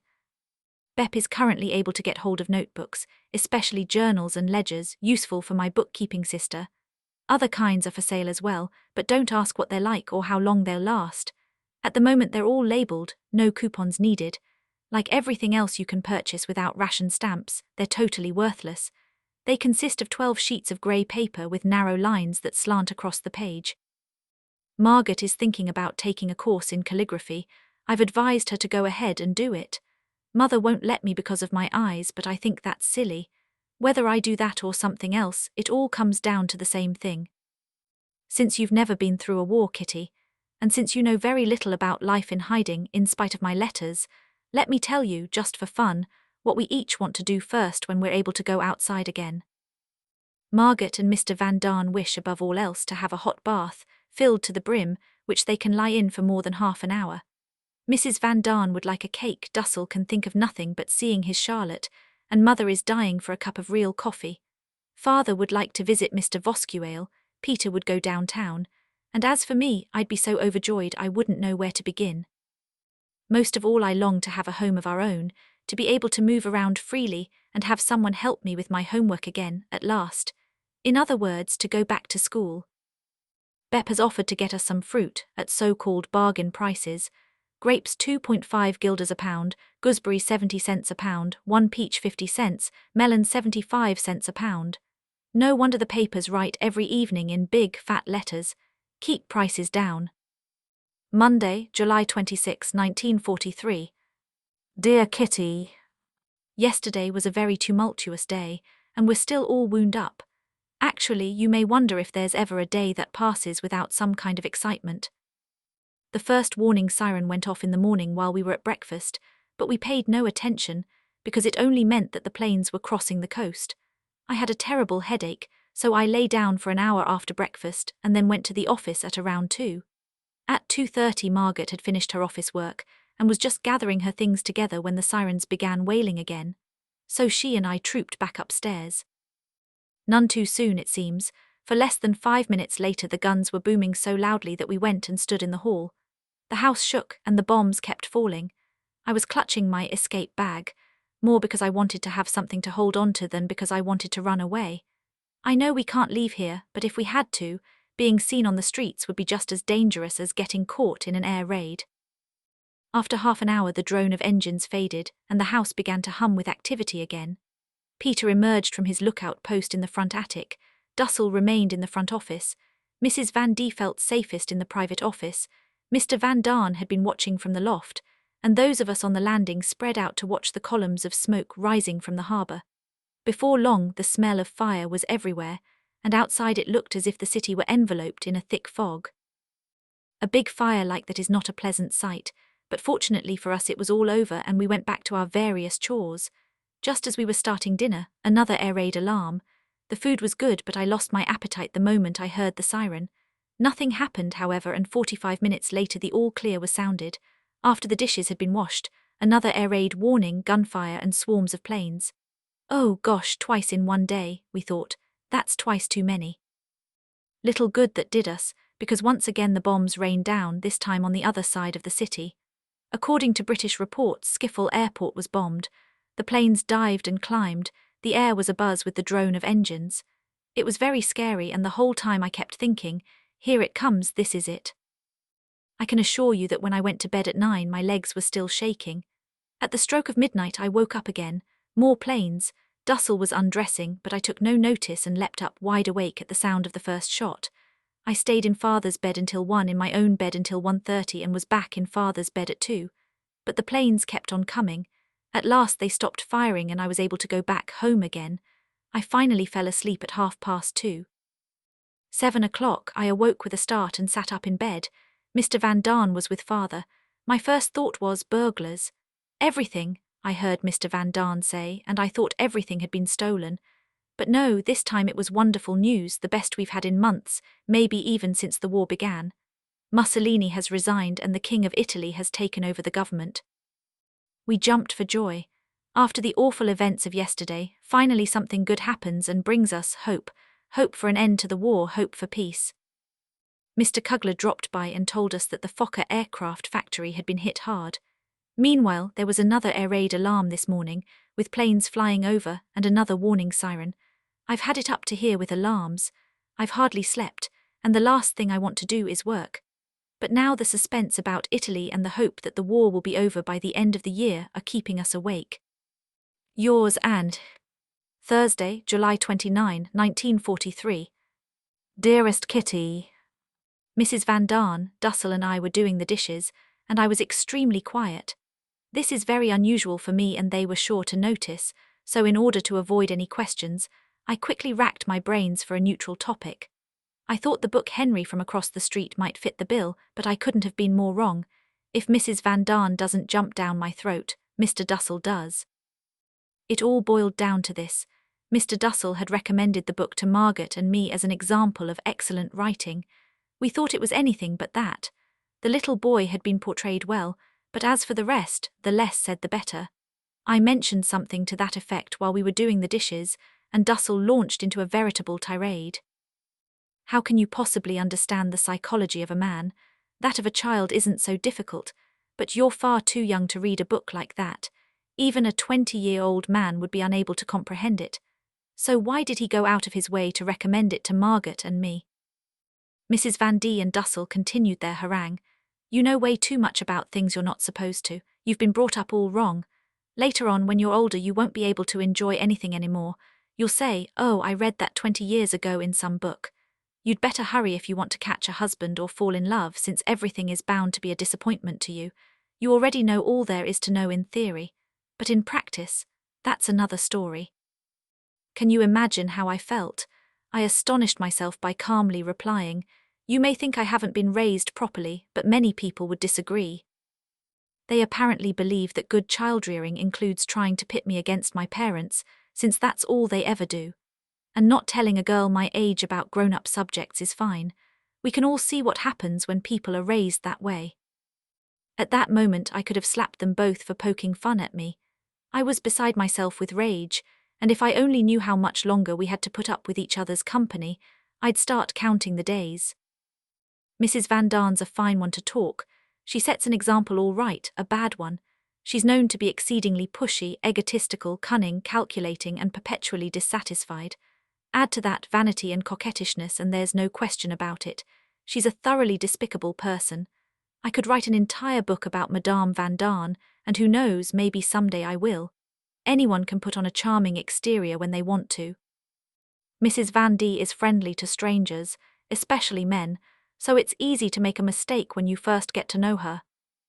Mother thinks that Mrs. Van D is too stupid for words, Margaret that she's too unimportant, Pim that she's too ugly, literally and figuratively. And after long observation, I'm never prejudiced at the beginning, I've come to the conclusion that she's all three of the above and lots more besides. She has so many bad traits, why should I single out just one of them? Yours and P.S.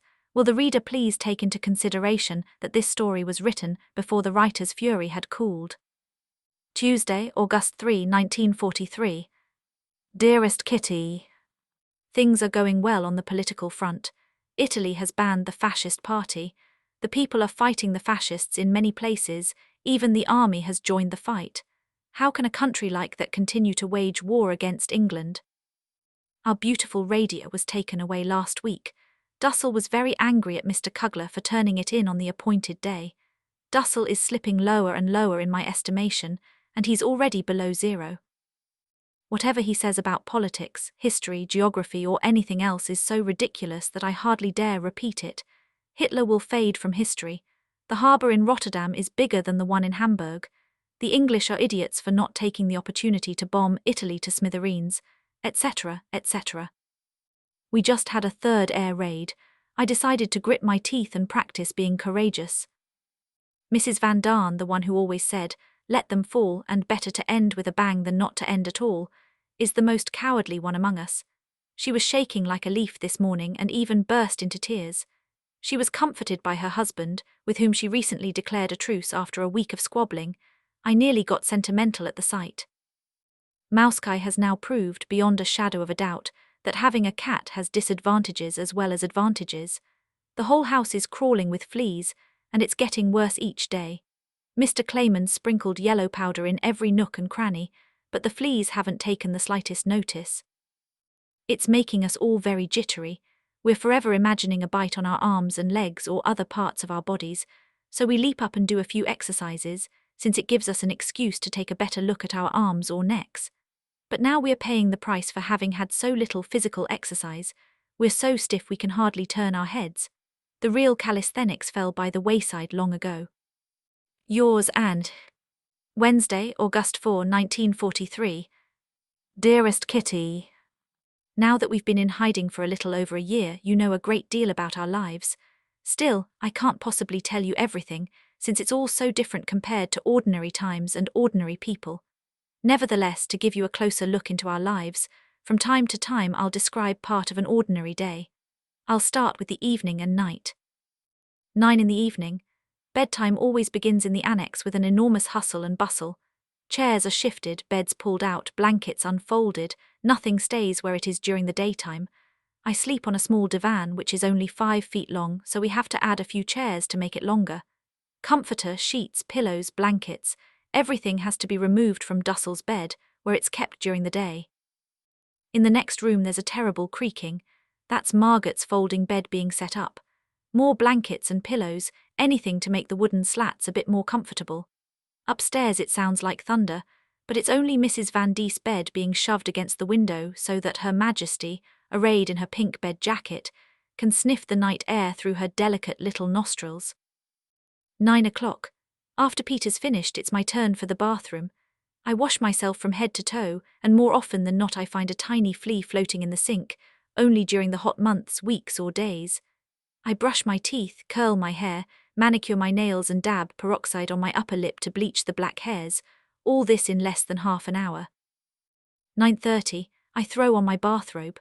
With soap in one hand and potty, hairpins, panties, curlers and a wad of cotton in the other, I hurry out of the bathroom. The next in line invariably calls me back to remove the gracefully curved but unsightly hairs that I've left in the sink. 10 o'clock, time to put up the blackout screen and say goodnight.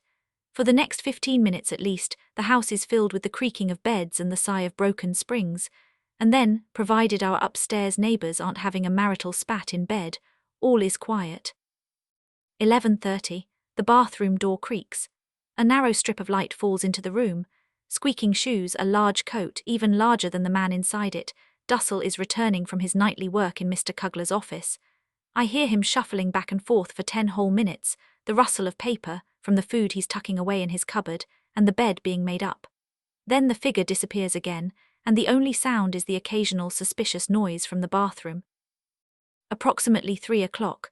I have to get up to use the tin can under my bed, which, to be on the safe side, has a rubber mat underneath in case of leaks. I always hold my breath while I go, since it clatters into the can like a brook down a mountainside. The potty is returned to its place, and the figure in the white nightgown, the one that causes Margot to exclaim every evening, "Oh, that indecent nightie," climbs back into bed. A certain somebody lies awake for about 15 minutes, listening to the sounds of the night. In the first place to hear whether there are any burglars downstairs, and then to the various beds, upstairs, next door and in my room, to tell whether the others are asleep or half awake. This is no fun, especially when it concerns a member of the family named Dr. Dussel. First, there's the sound of a fish gasping for air, and this is repeated 9 or 10 times. Then, the lips are moistened profusely. This is alternated with little smacking sounds, followed by a long period of tossing and turning and rearranging the pillows. After 5 minutes of perfect quiet, the same sequence repeats itself 3 more times, after which he's presumably lulled himself back to sleep for a while. Sometimes the guns go off during the night between 1 and 4. I'm never aware of it before it happens, but all of a sudden I find myself standing beside my bed, out of sheer habit. Occasionally I'm dreaming so deeply of irregular French verbs or a quarrel upstairs that I realize only when my dream is over that the shooting has stopped and that I've remained quietly in my room. But usually I wake up. Then I grab a pillow and a handkerchief, throw on my robe and slippers and dash next door to father, just the way Margaret described in this birthday poem. Once I've reached the big bed, the worst is over, except when the shooting is extra loud. 6:45, brrring the alarm clock, which raises its shrill voice at any hour of the day or night, whether you want it to or not. Creak, wham, Mrs. Van D turns it off. Squeak, Mr. Van D gets up, puts on the water and races to the bathroom. 7:15, the door creaks again. Dussel can go to the bathroom. Alone at last, I remove the blackout screen and a new day begins in the annex. Yours and Thursday, August 5, 1943. Dearest Kitty, today let's talk about the lunch break. It's 12:30.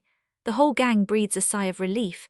Mr. Van Maren, the man with the shady past, and Mr. de Kock have gone home for lunch. Upstairs you can hear the thud of the vacuum cleaner on Mrs. Van D's beautiful and only rug. Margaret tucks a few books under her arm and heads for the class for slow learners, which is what Dussel seems to be. Pim goes and sits in a corner with his constant companion, Dickens, in hopes of finding a bit of peace and quiet. Mother hastens upstairs to help the busy little housewife, and I tidy up both the bathroom and myself at the same time. 12:45, one by one they trickle in, first Mr. Gies and then either Mr. Clayman or Mr. Kugler, followed by Bep and sometimes even Meep. 1, clustered around the radio, they all listen raptly to the BBC. This is the only time the members of the Annex family don't interrupt each other, since even Mr. Van Daan can't argue with the speaker. 1:15, food distribution. Everyone from downstairs gets a cup of soup plus dessert if there happens to be any. A contented Mr. Gies sits on the divan or leans against the desk with his newspaper, cup and usually the cat at his side. If one of the three is missing, he doesn't hesitate to let his protest be heard. Mr. Clayman relates the latest news from town, and he's an excellent source. Mr. Kugler hurries up the stairs, gives a short but solid knock on the door and comes in either wringing his hands or rubbing them in glee, depending on whether he's quiet and in a bad mood or talkative and in a good mood. 1:45, everyone rises from the table and goes about their business. Margaret and Mother do the dishes, Mr. and Mrs. Van D head for the divan, Peter for the attic, Father for his divan, Dussel too, and Anne does her homework. What comes next is the quietest hour of the day. When they're all asleep, there are no disturbances. To judge by his face, Dussel is dreaming of food. But I don't look at him long, because the time whizzes by and before you know it, it'll be 4 p.m. and the pedantic Dr. Dussel will be standing with the clock in his hand, because I'm 1 minute late clearing off the table. Yours and Saturday, August 7, 1943. Dearest Kitty, a few weeks ago I started writing a story, something I made up from beginning to end, and I've enjoyed it so much that the products of my pen are piling up. Yours and Monday, August 9, 1943. Dearest Kitty, we now continue with a typical day in the annex. Since we've already had lunch, it's time to describe dinner. Mr. Van Daan is served first and takes a generous portion of whatever he likes, usually joins in the conversation, never fails to give his opinion. Once he's spoken, his word is final. If anyone dares to suggest otherwise, Mr. Van D can put up a good fight. Oh, he can hiss like a cat, but I'd rather he didn't. Once you've seen it, you never want to see it again. His opinion is the best, he knows the most about everything. Granted, the man has a good head on his shoulders, but it's swelled to no small degree. Madame, actually the best thing would be to say nothing. Some days, especially when a foul mood is on the way, her face is hard to read. If you analyze the discussions, you realize she's not the subject but the guilty party, a fact everyone prefers to ignore. Even so, you could call her the instigator. Stirring up trouble, now that's what Mrs. Van Daan calls fun. Stirring up trouble between Mrs. Frank and Anne. Margaret and Mr. Frank aren't quite as easy. But let's return to the table. Mrs. Van D may think she doesn't always get enough, but that's not the case. The choicest potatoes, the tastiest morsel, the tenderest bit of whatever there is, that's Madame's motto. The others can all have their turn as long as I get the best. Exactly what she accuses Anne Frank of doing. Her second watchword is, keep talking. As long as somebody's listening, it doesn't seem to occur to her to wonder whether they're interested. She must think that whatever Mrs. Van Daan says will interest everyone. Smile coquettishly, pretend you know everything, offer everyone a piece of advice and mother them. That's sure to make a good impression. But if you take a better look, the good impression fades. 1. She's hardworking. 2. Cheerful. 3. Coquettish and sometimes a cute face. That's Petronella Van Daan. The third diner says very little. Young Mr. Van Daan is usually quiet and hardly makes his presence known. As far as his appetite is concerned, he's a Danaedian vessel that never gets full. Even after the most substantial meal, he can look you calmly in the eye and claim he could have eaten twice as much. Number 4. Margaret eats like a bird and doesn't talk at all. She eats only vegetables and fruit. Spoiled, in the opinion of the Van Daans. Too little exercise and fresh air in hours. Beside her, Mama has a hearty appetite, does her share of the talking. No one has the impression, as they do with Mrs. Van Daan, that this is a housewife. What's the difference between the two? Well, Mrs. Van D does the cooking and Mother does the dishes and polishes the furniture. Numbers 6 and 7. I won't say much about Father and me. The former is the most modest person at the table. He always looks to see whether the others have been served first. He needs nothing for himself, the best things are for the children. He's goodness personified. Seated next to him is the Annex's little bundle of nerves. Dussel, help yourself, keep your eyes on the food, eat and don't talk. And if you have to say something, then for goodness' sake talk about food. That doesn't lead to quarrels, just to bragging. He consumes enormous portions, and no is not part of his vocabulary, whether the food is good or bad. Pants that come up to his chest, a red jacket, black patent leather slippers and horn-rimmed glasses. That's how he looks when he's at work at the little table, always studying and never progressing. This is interrupted only by his afternoon nap, food and his favourite spot, the bathroom.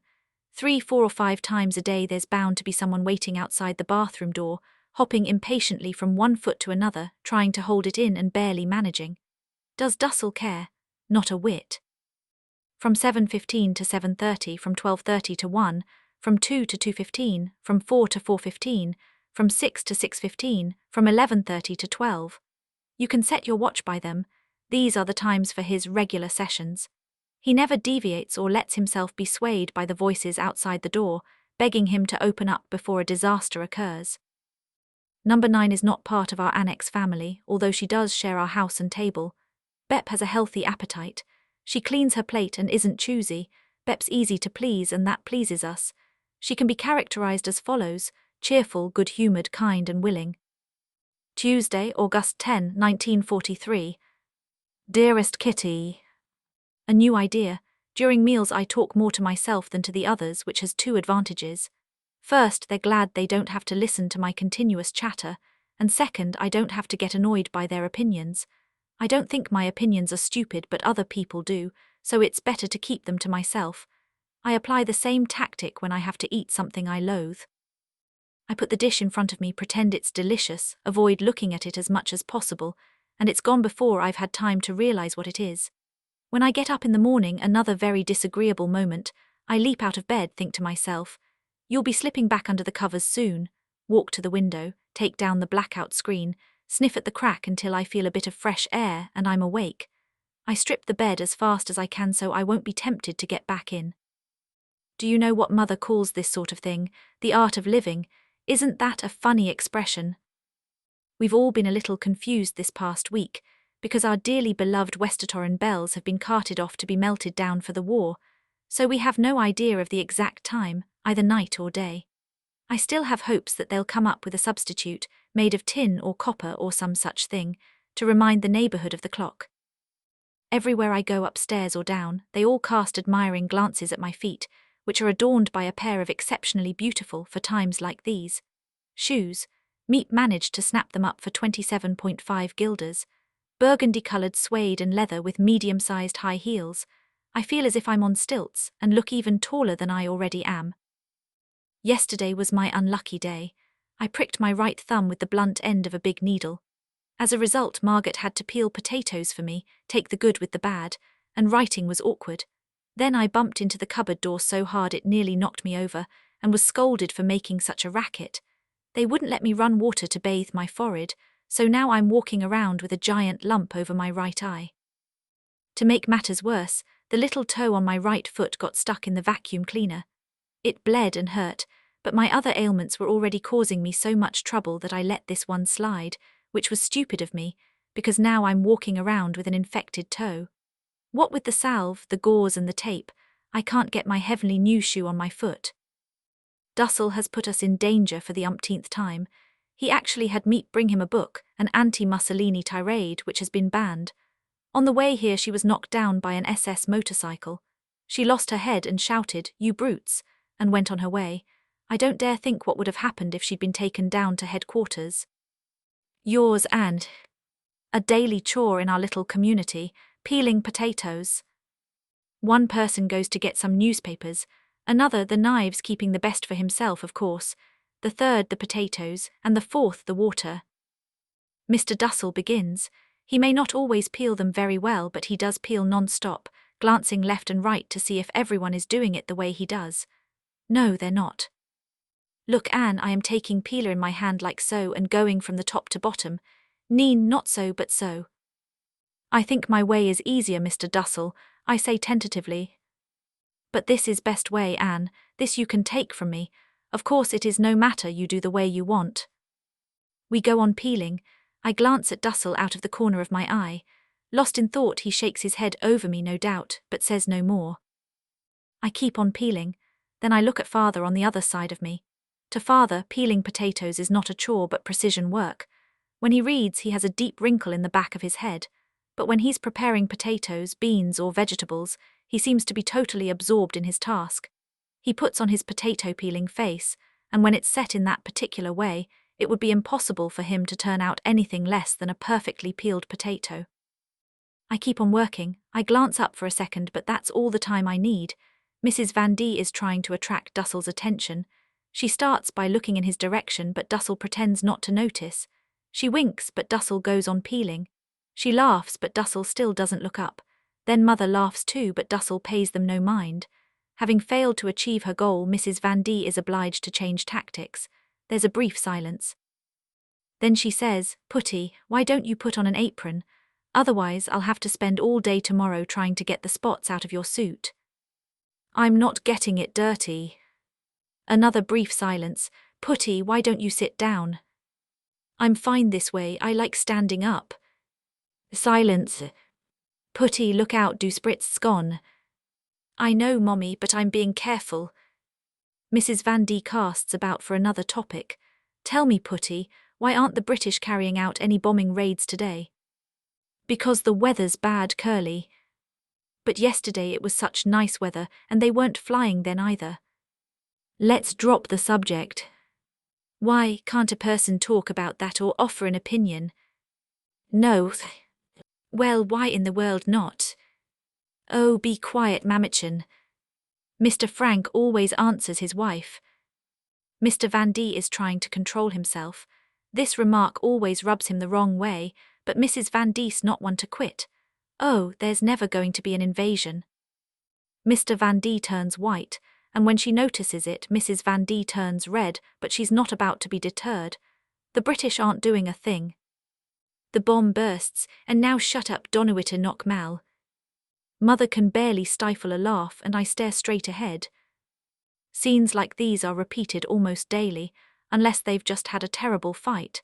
In that case, neither Mr. nor Mrs. Van D says a word. It's time for me to get some more potatoes. I go up to the attic where Peter is busy picking fleas from the cat. He looks up, the cat notices it, and whoosh, he's gone, out the window and into the rain gutter.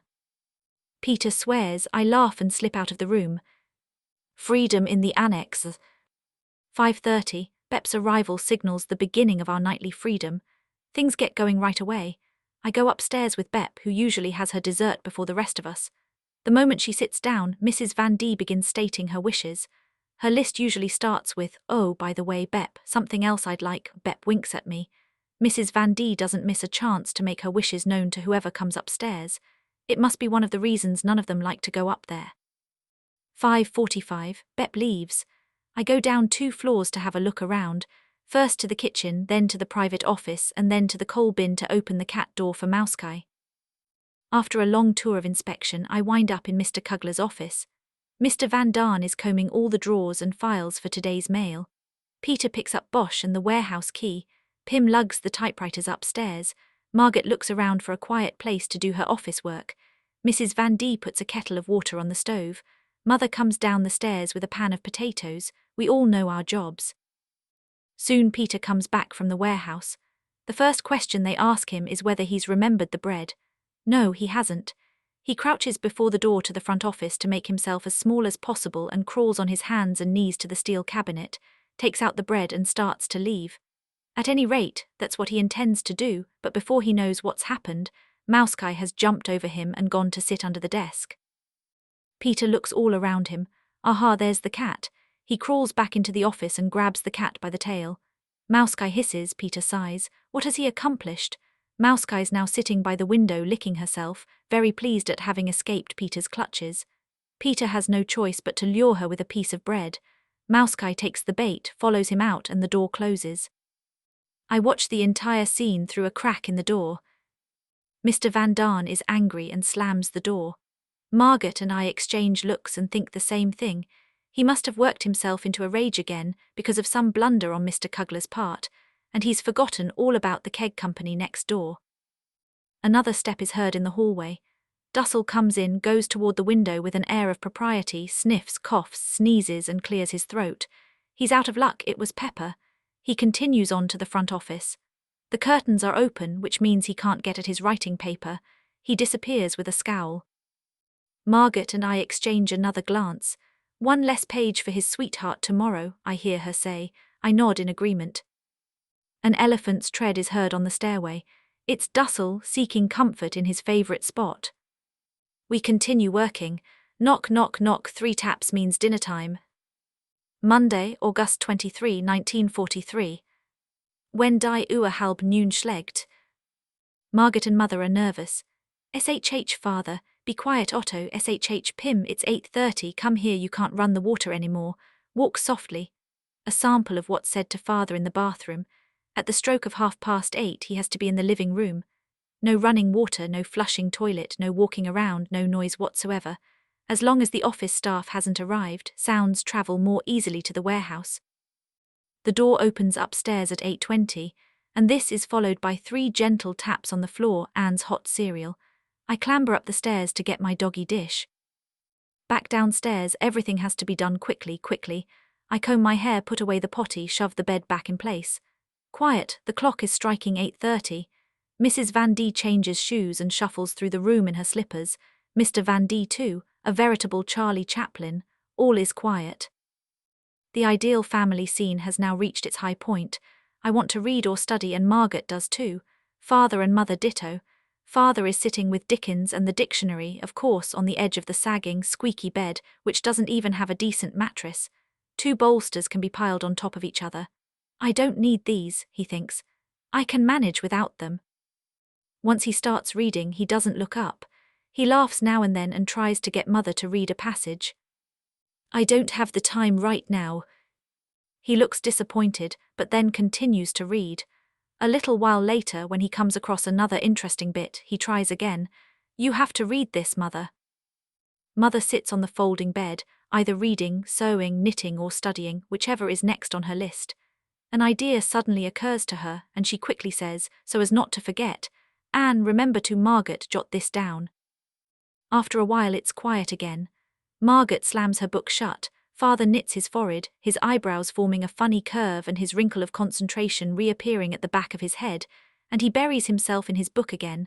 Mother starts chatting with Margaret, and I get curious and listen too. Pim is drawn into the conversation. 9 o'clock. Breakfast. Friday, September 10, 1943. Dearest Kitty, Every time I write to you, something special has happened, usually unpleasant rather than pleasant. This time, however, something wonderful is going on.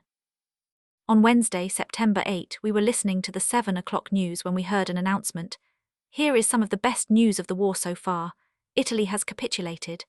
Italy has unconditionally surrendered.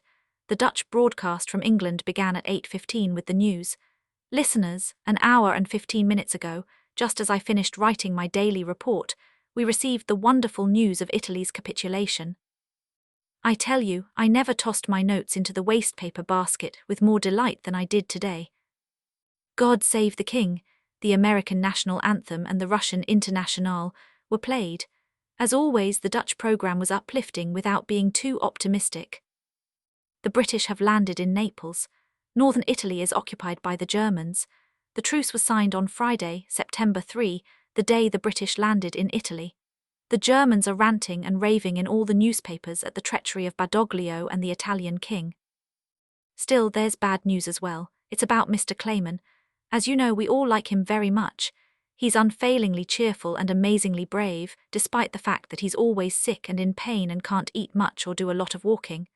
When Mr. Clayman enters a room, the sun begins to shine, Mother said recently, and she's absolutely right. Now it seems he has to go to the hospital for a very difficult operation on his stomach, and will have to stay there for at least 4 weeks. You should have seen him when he told us goodbye. He acted so normally, as though he were just off to do an errand. Yours and Thursday, September 16, 1943. Dearest Kitty, relationships here in the Annex are getting worse all the time. We don't dare open our mouths at mealtime, except to slip in a bite of food, because no matter what we say, someone is bound to resent it or take it the wrong way. Mr. Voskuale occasionally comes to visit us. Unfortunately, he's not doing very well. He isn't making it any easier for his family because his attitude seems to be, "What do I care, I'm going to die anyway." When I think how touchy everyone is here, I can just imagine what it must be like at the Voskuales. I've been taking valerian every day to fight the anxiety and depression, but it doesn't stop me from being even more miserable the next day. A good hearty laugh would help more than 10 valerian drops, but we've almost forgotten how to laugh. Sometimes I'm afraid my face is going to sag with all this sorrow, and that my mouth is going to permanently droop at the corners. The others aren't doing any better. Everyone here is dreading the great terror known as winter. Another fact that doesn't exactly brighten up our days is that Mr. Van Maren, the man who works in the warehouse, is getting suspicious about the Annex. A person with any brains must have noticed by now that Miep sometimes says she's going to the lab, Bep to the file room and Mr. Clayman to the Oak to supplies, while Mr. Kugler claims the Annex doesn't belong to this building at all, but to the one next door. We wouldn't care what Mr. Van Maren thought of the situation, except that he's known to be unreliable and to possess a high degree of curiosity. He's not one who can be put off with a flimsy excuse. One day Mr. Kugler wanted to be extra cautious, so at 12:20 he put on his coat and went to the drugstore around the corner. Less than 5 minutes later he was back, and he sneaked up the stairs like a thief to visit us. At 1:15 he started to leave, but Bep met him on the landing and warned him that Van Maren was in the office. Mr. Kugler did an about-face and stayed with us until 1:30. Then he took off his shoes and went in his stockinged feet, despite his cold, to the front attic and down the other stairway, taking one step at a time to avoid the creaks. It took him 15 minutes to negotiate the stairs, but he wound up safely in the office after having entered from the outside. In the meantime, Bep had gotten rid of Van Maren and come to get Mr. Kugler from the Annex, but he'd already left and at that moment was still tiptoeing down the stairs. What must the passers-by have thought when they saw the manager putting on his shoes outside? "Hey, you there in the socks." Yours and Wednesday, September 29, 1943. Dearest Kitty, it's Mrs. Van Daan's birthday. Other than one ration stamp each for cheese, meat and bread, all she received from us was a jar of jam. Her husband, Dussel, and the office staff gave her nothing but flowers and also food. Such are the times we live in. Bep had a nervous fit last week because she had so many errands to do. 10 times a day people were sending her out for something, each time insisting she go right away or go again, or that she'd done it all wrong. And when you think that she has her regular office work to do, that Mr. Clayman is sick, that Meep is home with a cold, and that Bep herself has a sprained ankle, boyfriend troubles and a grouchy father. It's no wonder she's at the end of her tether. We comforted her and told her that if she'd put her foot down once or twice and say she didn't have the time, the shopping lists would shrink of their own accord. Saturday there was a big drama, the likes of which have never been seen here before. It started with a discussion of Van Maren and ended in a general argument and tears. Dussel complained to Mother that he was being treated like a leper, that no one was friendly to him, and that after all he hadn't done anything to deserve it. This was followed by a lot of sweet talk, which luckily Mother didn't fall for this time. She told him we were disappointed in him, and that on more than one occasion he'd been a source of great annoyance. Dussel promised her the moon, but, as usual, we haven't seen so much as a beam. There's trouble brewing with the Van Darns, I can tell. Father's furious because they're cheating us, they've been holding back meat and other things. Oh, what kind of bombshell is about to burst now? If only I weren't so involved in all these skirmishes. If only I could leave here. They're driving us crazy.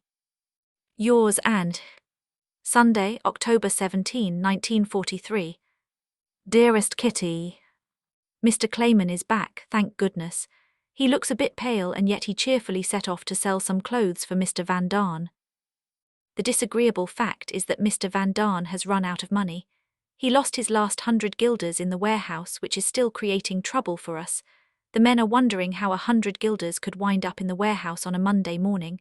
Suspicion abounds. Meanwhile, the 100 guilders have been stolen. Who's the thief? But I was talking about the money shortage. Mrs. Van D has scads of dresses, coats and shoes, none of which she feels she can do without. Mr. Van D's suit is difficult to sell and Peter's bike was put on the block, but is back again since nobody wanted it. But the story doesn't end there. You see, Mrs. Van D is going to have to part with her fur coat. In her opinion, the firm should pay for our upkeep, but that's ridiculous. They just had a flaming row about it and have entered the "Oh, my sweet putty" and "darling Curly" stage of reconciliation. My mind boggles at the profanity this honourable house has had to endure in the past month. Father walks around with his lips pressed together, and whenever he hears his name, he looks up in alarm, as if he's afraid he'll be called upon to resolve another delicate problem. Mother's so wrought up her cheeks are blotched with red, Margaret complains of headaches, Dussel can't sleep, Mrs. Van D frets and fumes all day long, and I've gone completely round the bend. To tell you the truth, I sometimes forget who we're at odds with and who we're not. The only way to take my mind off it is to study, and I've been doing a lot of that lately. Yours and Friday, October 29, 1943. My dearest Kitty. Mr. Clayman is out again. His stomach won't give him a moment's peace. He doesn't even know whether it's stopped bleeding. He came to tell us he wasn't feeling well and was going home, and for the first time he seemed really down. Mr. and Mrs. Van D have had more raging battles. The reason is simple, they're broke. They wanted to sell an overcoat and a suit of Mr. Van D's, but were unable to find any buyers. His prices were way too high. Some time ago, Mr. Clayman was talking about a furrier he knows. This gave Mr. Van D the idea of selling his wife's fur coat. It's made of rabbit skin, and she's had it for 17 years. Mrs. Van D got 325 guilders for it, an enormous amount. She wanted to keep the money herself to buy new clothes after the war, and it took some doing before Mr. Van D could make her understand that it was desperately needed to cover household expenses. You can't imagine the screaming, shouting, stamping of feet and swearing that went on. It was terrifying. My family stood holding its breath at the bottom of the stairs, in case it might be necessary to drag them apart. All the bickering, tears and nervous tension have become such a stress and strain that I fall into my bed at night crying and thanking my lucky stars that I have half an hour to myself. I'm doing fine except I've got no appetite. I keep hearing, "Goodness, you look awful." I must admit they're doing their best to keep me in condition. They're plying me with dextrose, cod liver oil, brewer's yeast and calcium. My nerves often get the better of me, especially on Sundays. That's when I really feel miserable. The atmosphere is stifling, sluggish, leaden. Outside, you don't hear a single bird, and a deathly, oppressive silence hangs over the house and clings to me as if it were going to drag me into the deepest regions of the underworld. At times like these, Father, Mother and Margaret don't matter to me in the least. I wander from room to room, climb up and down the stairs, and feel like a songbird whose wings have been ripped off, and who keeps hurling itself against the bars of its dark cage. Let me out, where there's fresh air and laughter. A voice within me cries. I don't even bother to reply anymore but lie down on the divan. Sleep makes the silence and the terrible fear go by more quickly, helps pass the time since it's impossible to kill it. Yours, Anne. Saturday, October 30, 1943. Dearest Kitty. Mother's nerves are very much on edge, and that doesn't bode well for me. Is it just a coincidence that father and mother never scold Margaret and always blame me for everything? Last night, for example, Margaret was reading a book with beautiful illustrations. She got up and put the book aside for later. I wasn't doing anything, so I picked it up and began looking at the pictures. Margaret came back, saw her book in my hands, knitted her brow and angrily demanded the book back. I wanted to look through it some more. Margaret got madder by the minute and Mother butted in. Margaret was reading that book, give it back to her. Father came in and without even knowing what was going on, saw that Margaret was being wronged and lashed out at me. I'd like to see what you'd do if Margaret was looking at one of your books. I promptly gave in, put the book down and according to them left the room in a huff. I was neither huffy nor cross but merely sad. It wasn't right of father to pass judgment without knowing what the issue was. I would have given the book to Margaret myself, and a lot sooner, if father and mother hadn't intervened and rushed to take Margaret's part, as if she were suffering some great injustice. Of course mother took Margaret's side, they always take each other's sides. I'm so used to it that I've become completely indifferent to mother's rebukes and Margaret's moodiness. I love them, but only because they're mother and Margaret.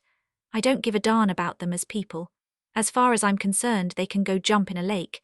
It's different with father. When I see him being partial to Margaret, approving Margaret's every action, praising her, hugging her, I feel a gnawing ache inside because I'm crazy about him.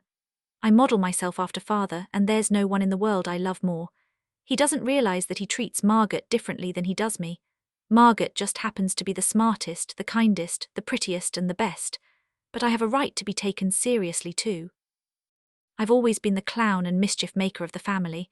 I've always had to pay double for my sins, once with scoldings and then again with my own sense of despair. I'm no longer satisfied with the meaningless affection or the supposedly serious talks. I long for something from father that he's incapable of giving. I'm not jealous of Margaret, I never have been. I'm not envious of her brains or her beauty. It's just that I'd like to feel that father really loves me, not because I'm his child, but because I'm me, Anne. I cling to father because my contempt of mother is growing daily, and it's only through him that I'm able to retain the last ounce of family feeling I have left. He doesn't understand that I sometimes need to vent my feelings for mother. He doesn't want to talk about it, and he avoids any discussion involving mother's failings. And yet mother, with all her shortcomings, is tougher for me to deal with. I don't know how I should act. I can't very well confront her with her carelessness, her sarcasm and her hard-heartedness, yet I can't continue to take the blame for everything. I'm the opposite of mother, so of course we clash. I don't mean to judge her, I don't have that right. I'm simply looking at her as a mother. She's not a mother to me, I have to mother myself. I've cut myself adrift from them. I'm charting my own course and we'll see where it leads me. I have no choice because I can picture what a mother and a wife should be and can't seem to find anything of the sort in the woman I'm supposed to call mother. I tell myself time and again to overlook mother's bad example. I only want to see her good points and to look inside myself for what's lacking in her. But it doesn't work, and the worst part is that father and mother don't realize their own inadequacies and how much I blame them for letting me down. Are there any parents who can make their children completely happy? Sometimes I think God is trying to test me, both now and in the future. I'll have to become a good person on my own, without anyone to serve as a model or advise me, but it'll make me stronger in the end. Who else but me is ever going to read these letters? Who else but me can I turn to for comfort? I'm frequently in need of consolation, I often feel weak, and more often than not, I fail to meet expectations. I know this, and every day I resolve to do better. They aren't consistent in their treatment of me. One day they say that Anne's a sensible girl and entitled to know everything, and the next that Anne's a silly goose who doesn't know a thing, and yet imagines she's learned all she needs to know from books. I'm no longer the baby and spoiled little darling whose every deed can be laughed at. I have my own ideas, plans and ideals, but am unable to articulate them yet. Oh well, So much comes into my head at night when I'm alone, or during the day when I'm obliged to put up with people I can't abide or who invariably misinterpret my intentions. That's why I always wind up coming back to my diary. I start there and end there because Kitty's always patient. I promise her that despite everything I'll keep going, that I'll find my own way and choke back my tears. I only wish I could see some results, or just once, receive encouragement from someone who loves me. Don't condemn me, but think of me as a person who sometimes reaches the bursting point. Yours, Anne. Wednesday, November 3, 1943. Dearest Kitty. To take our minds off matters as well as to develop them, Father ordered a catalogue from a correspondence school. Margaret pored through the thick brochure 3 times without finding anything to her liking and within her budget. Father was easier to satisfy and decided to write and ask for a trial lesson in elementary Latin. No sooner said than done. The lesson arrived, Margaret set to work enthusiastically and decided to take the course, despite the expense. It's much too hard for me, though I'd really like to learn Latin.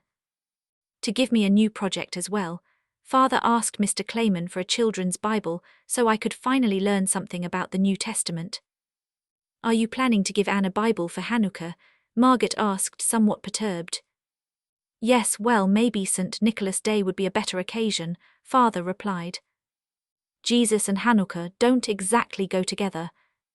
Since the vacuum cleaner's broken, I have to take an old brush to the rug every night. The windows closed, the lights on, the stoves burning, and there I am brushing away at the rug. That's sure to be a problem, I thought to myself the first time. There are bound to be complaints. I was right. Mother got a headache from the thick clouds of dust whirling around the room. Margaret's new Latin dictionary was caked with dirt, and Pim grumbled that the floor didn't look any different anyway. Small thanks for my pains. We've decided that from now on the stove is going to be lit at 7:30 on Sunday mornings instead of 5:30. I think it's risky. What will the neighbours think of our smoking chimney? It's the same with the curtains. Ever since we first went into hiding, they've been tacked firmly to the windows. Sometimes one of the ladies or gentlemen can't resist the urge to peek outside. The result, a storm of reproaches. The response, oh, nobody will notice. That's how every act of carelessness begins and ends. No one will notice, no one will hear, no one will pay the least bit of attention. Easy to say, but is it true? At the moment, the tempestuous quarrels have subsided. Only Dussel and the Van Daans are still at loggerheads. When Dussel is talking about Mrs. Van D., he invariably calls her that old bat or that stupid hag, and conversely, Mrs. Van D. refers to our ever-so-learned gentleman as an old maid, or a touchy neurotic spinster, etc. The pot calling the kettle black.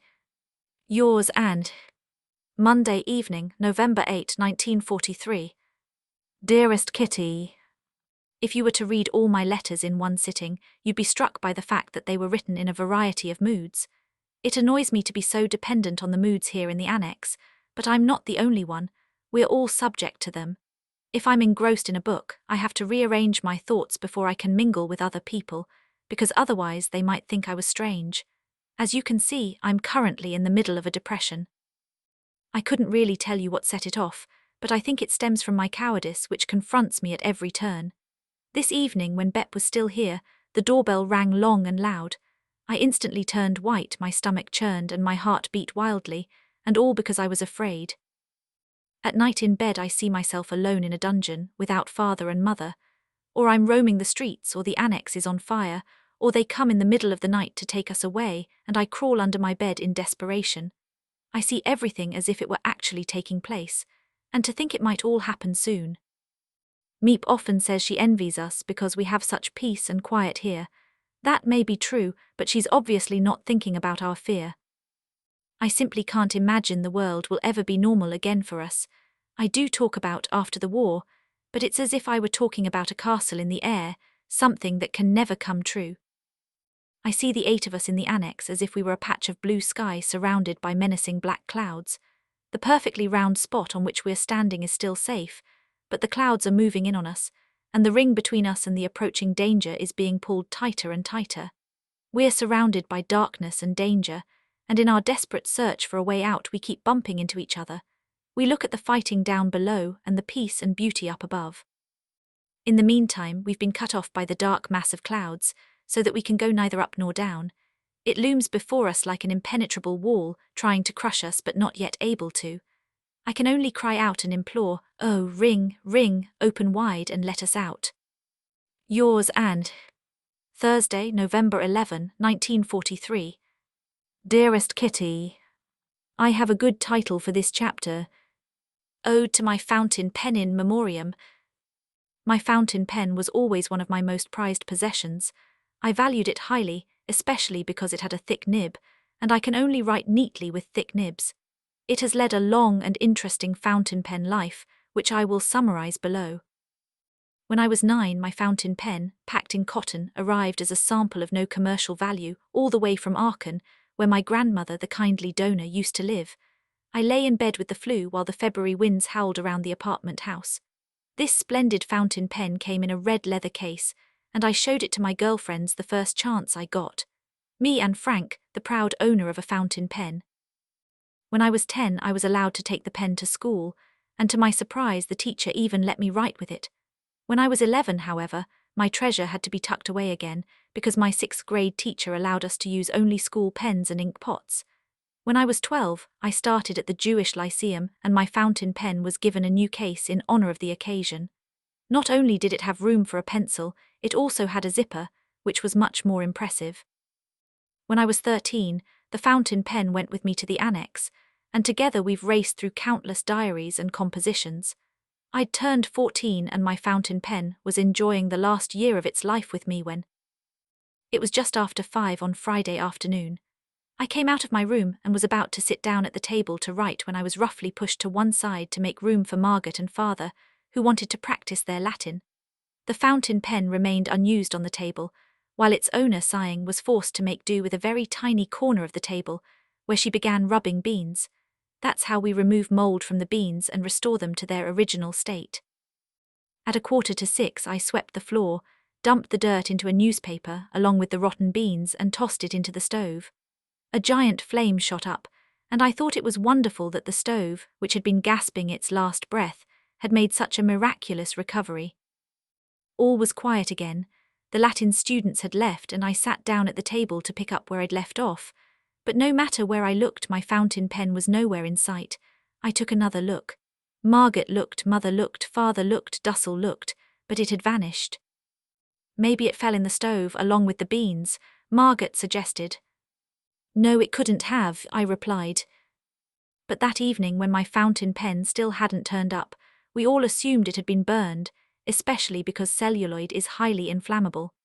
Our darkest fears were confirmed the next day when father went to empty the stove and discovered the clip, used to fasten it to a pocket among the ashes. Not a trace of the gold nib was left. It must have melted into stone, father conjectured. I'm left with one consolation, small though it may be. My fountain pen was cremated, just as I would like to be someday. Yours and Wednesday, November 17, 1943. Dearest Kitty, recent events have the house rocking on its foundations.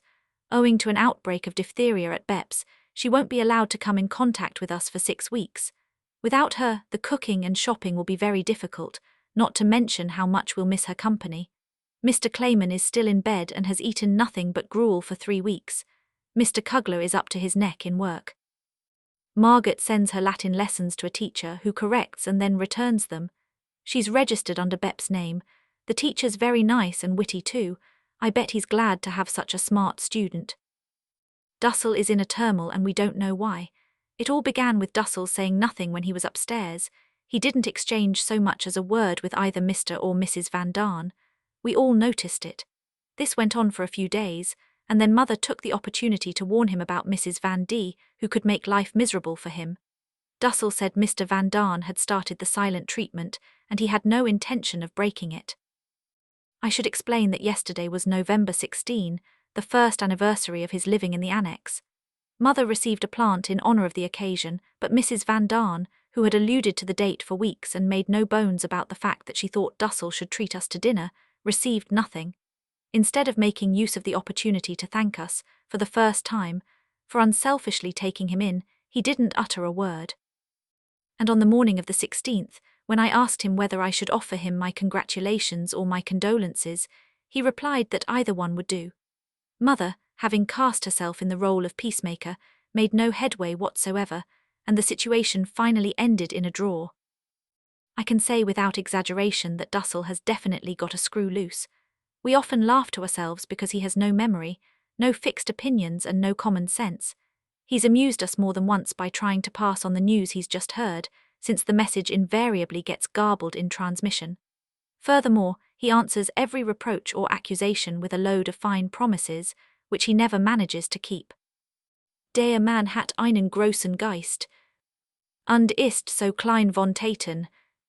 Yours and Saturday, November 27, 1943. Dearest Kitty. Last night, just as I was falling asleep, Hanneli suddenly appeared before me. I saw her there, dressed in rags, her face thin and worn. She looked at me with such sadness and reproach in her enormous eyes that I could read the message in them. Oh, Anne, why have you deserted me? Help me, rescue me from this hell. And I can't help her. I can only stand by and watch while other people suffer and die. All I can do is pray to God to bring her back to us. I saw Hanneli and no one else, and I understood why. I misjudged her, wasn't mature enough to understand how difficult it was for her. She was devoted to her girlfriend, and it must have seemed as though I were trying to take her away. The poor thing, she must have felt awful. I know because I recognize the feeling in myself. I had an occasional flash of understanding, but then got selfishly wrapped up again in my own problems and pleasures. It was mean of me to treat her that way, and now she was looking at me oh so helplessly with her pale face and beseeching eyes. If only I could help her. Dear God, I have everything I could wish for while fate has her in its deadly clutches. She was as devout as I am, maybe even more so, and she too wanted to do what was right. But then why have I been chosen to live while she's probably going to die? What's the difference between us? Why are we now so far apart? To be honest, I hadn't thought of her for months, no, for at least a year. I hadn't forgotten her entirely, and yet it wasn't until I saw her before me that I thought of all her suffering.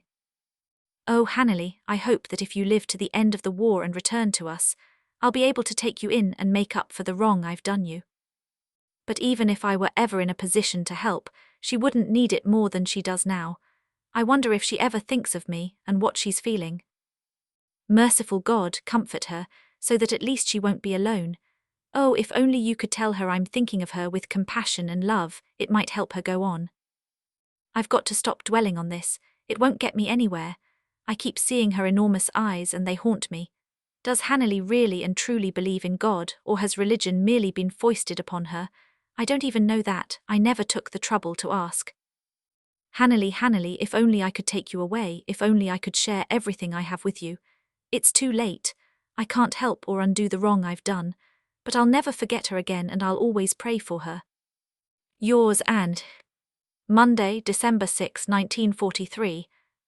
Dearest Kitty.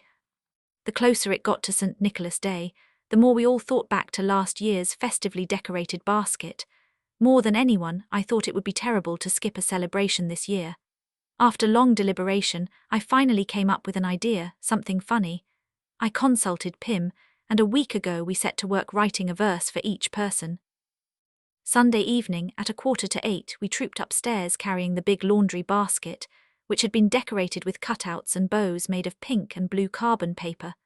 On top was a large piece of brown wrapping paper with a note attached. Everyone was rather amazed at the sheer size of the gift. I removed the note and read it aloud.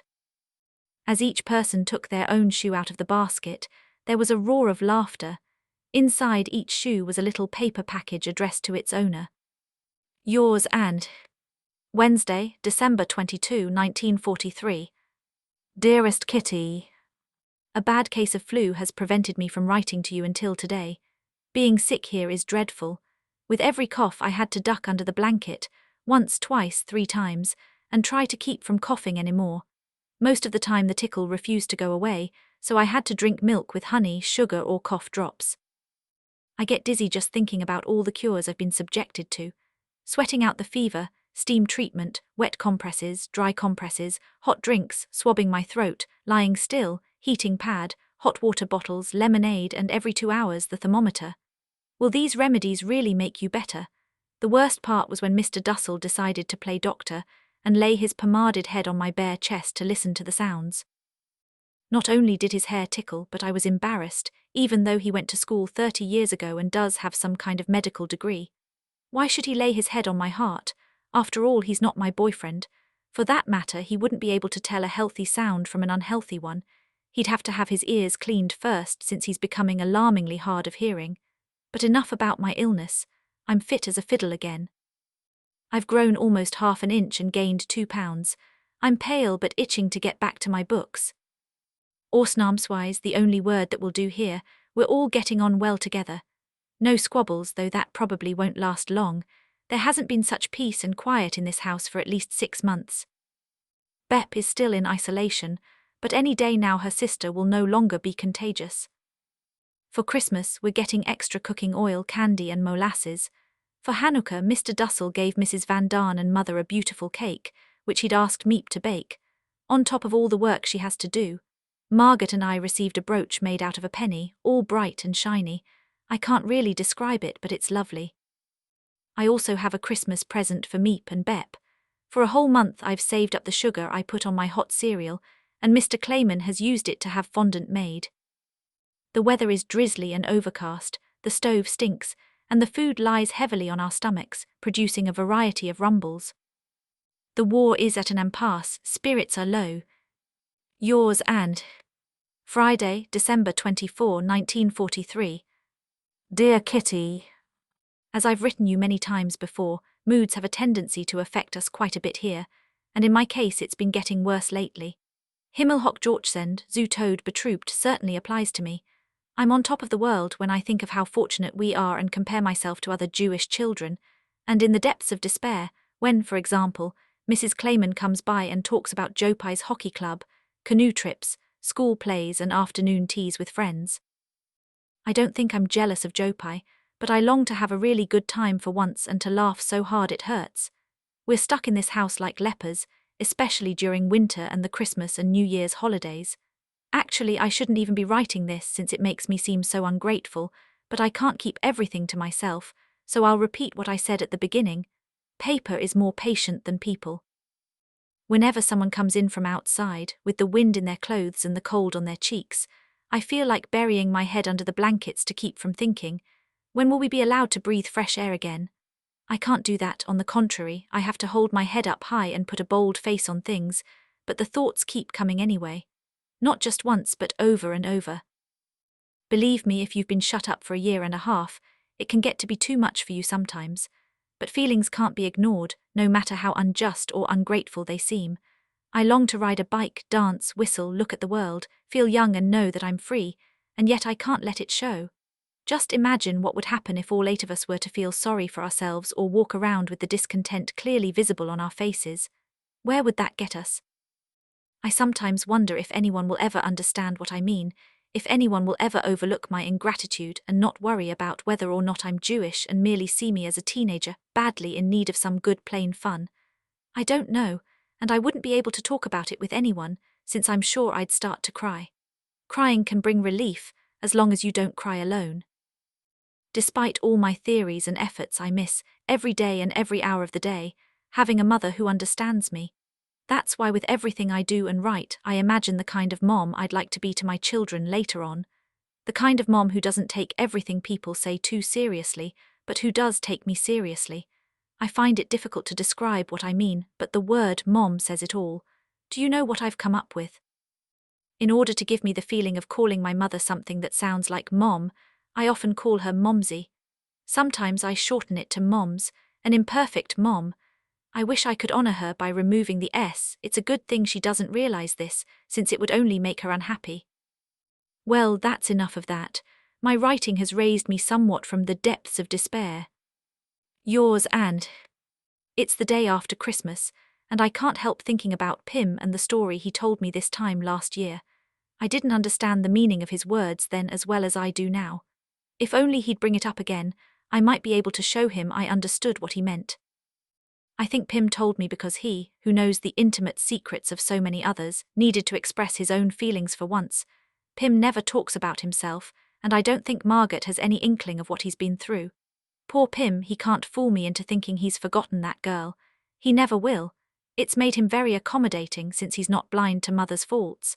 I hope I'm going to be a little like him without having to go through what he has. And Monday, December 27, 1943. Friday evening, for the first time in my life, I received a Christmas present. Mr. Clayman, Mr. Kugler and the girls had prepared a wonderful surprise for us.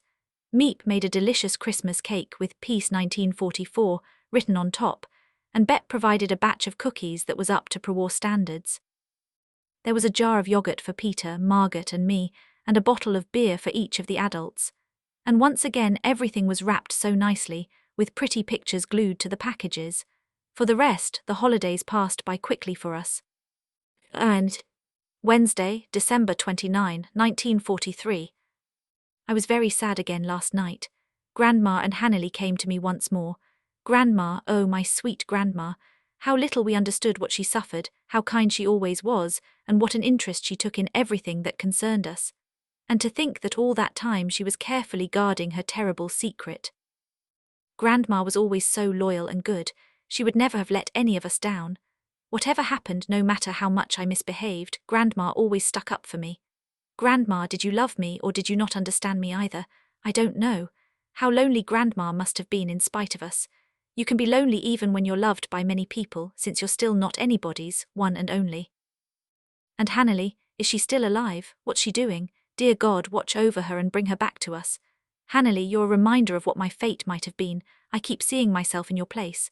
So why am I often miserable about what goes on here? Shouldn't I be happy, contented and glad, except when I'm thinking of Hannely and those suffering along with her? I'm selfish and cowardly. Why do I always think and dream the most awful things and want to scream in terror? Because, in spite of everything, I still don't have enough faith in God. He's given me so much, which I don't deserve, and yet each day I make so many mistakes. Thinking about the suffering of those you hold dear can reduce you to tears. In fact, you could spend the whole day crying. The most you can do is pray for God to perform a miracle and save at least some of them, and I hope I'm doing enough of that. And Thursday, December 30, 1943. Dearest Kitty, since the last raging quarrels, things have settled down here, not only between ourselves, Dussel and upstairs, but also between Mr. and Mrs. Van D. Nevertheless, a few dark thunderclouds are heading this way, and all because of food. Mrs. Van D. came up with the ridiculous idea of frying fewer potatoes in the morning and saving them for later in the day. Mother and Dussel and the rest of us didn't agree with her, so now we're dividing up the potatoes as well. It seems the fats and oils aren't being doled out fairly, and Mother's going to have to put a stop to it. I'll let you know if there are any interesting developments. For the last few months now we've been splitting up the meat, theirs with fat, ours without. The soup, they eat it, we don't. The potatoes, theirs peeled, ours not. The extras and now the fried potatoes too. If only we could split up completely. Yours and P.S. Bep had a picture postcard of the entire royal family copied for me. Juliana looks very young and so does the Queen. The 3 little girls are adorable. It was incredibly nice of Bep, don't you think? Sunday, January 2, 1944. Dearest Kitty, this morning when I had nothing to do, I leafed through the pages of my diary and came across so many letters dealing with the subject of Mother in such strong terms that I was shocked. I said to myself, Anne, is that really you talking about hate? Oh, Anne, how could you? I continued to sit with the open book in my hand and wonder why I was filled with so much anger and hate that I had to confide it all to you. I tried to understand the Anne of last year and make apologies for her, because as long as I leave you with these accusations and don't attempt to explain what prompted them, my conscience won't be clear.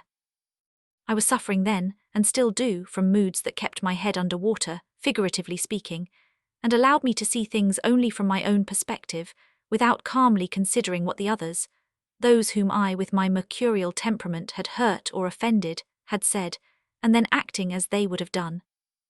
I hid inside myself, thought of no one but myself and calmly wrote down all my joy, sarcasm and sorrow in my diary. Because this diary has become a kind of memory book, it means a great deal to me, but I could easily write over and done with on many of its pages. I was furious at Mother, and still am a lot of the time. It's true, she didn't understand me, but I didn't understand her either. Because she loved me, she was tender and affectionate, but because of the difficult situations I put her in, and the sad circumstances in which she found herself, She was nervous and irritable, so I can understand why she was often short with me. I was offended, took it far too much to heart and was insolent and beastly to her, which in turn made her unhappy. We were caught in a vicious circle of unpleasantness and sorrow. Not a very happy period for either of us, but at least it's coming to an end. I didn't want to see what was going on, and I felt very sorry for myself, but that's understandable too.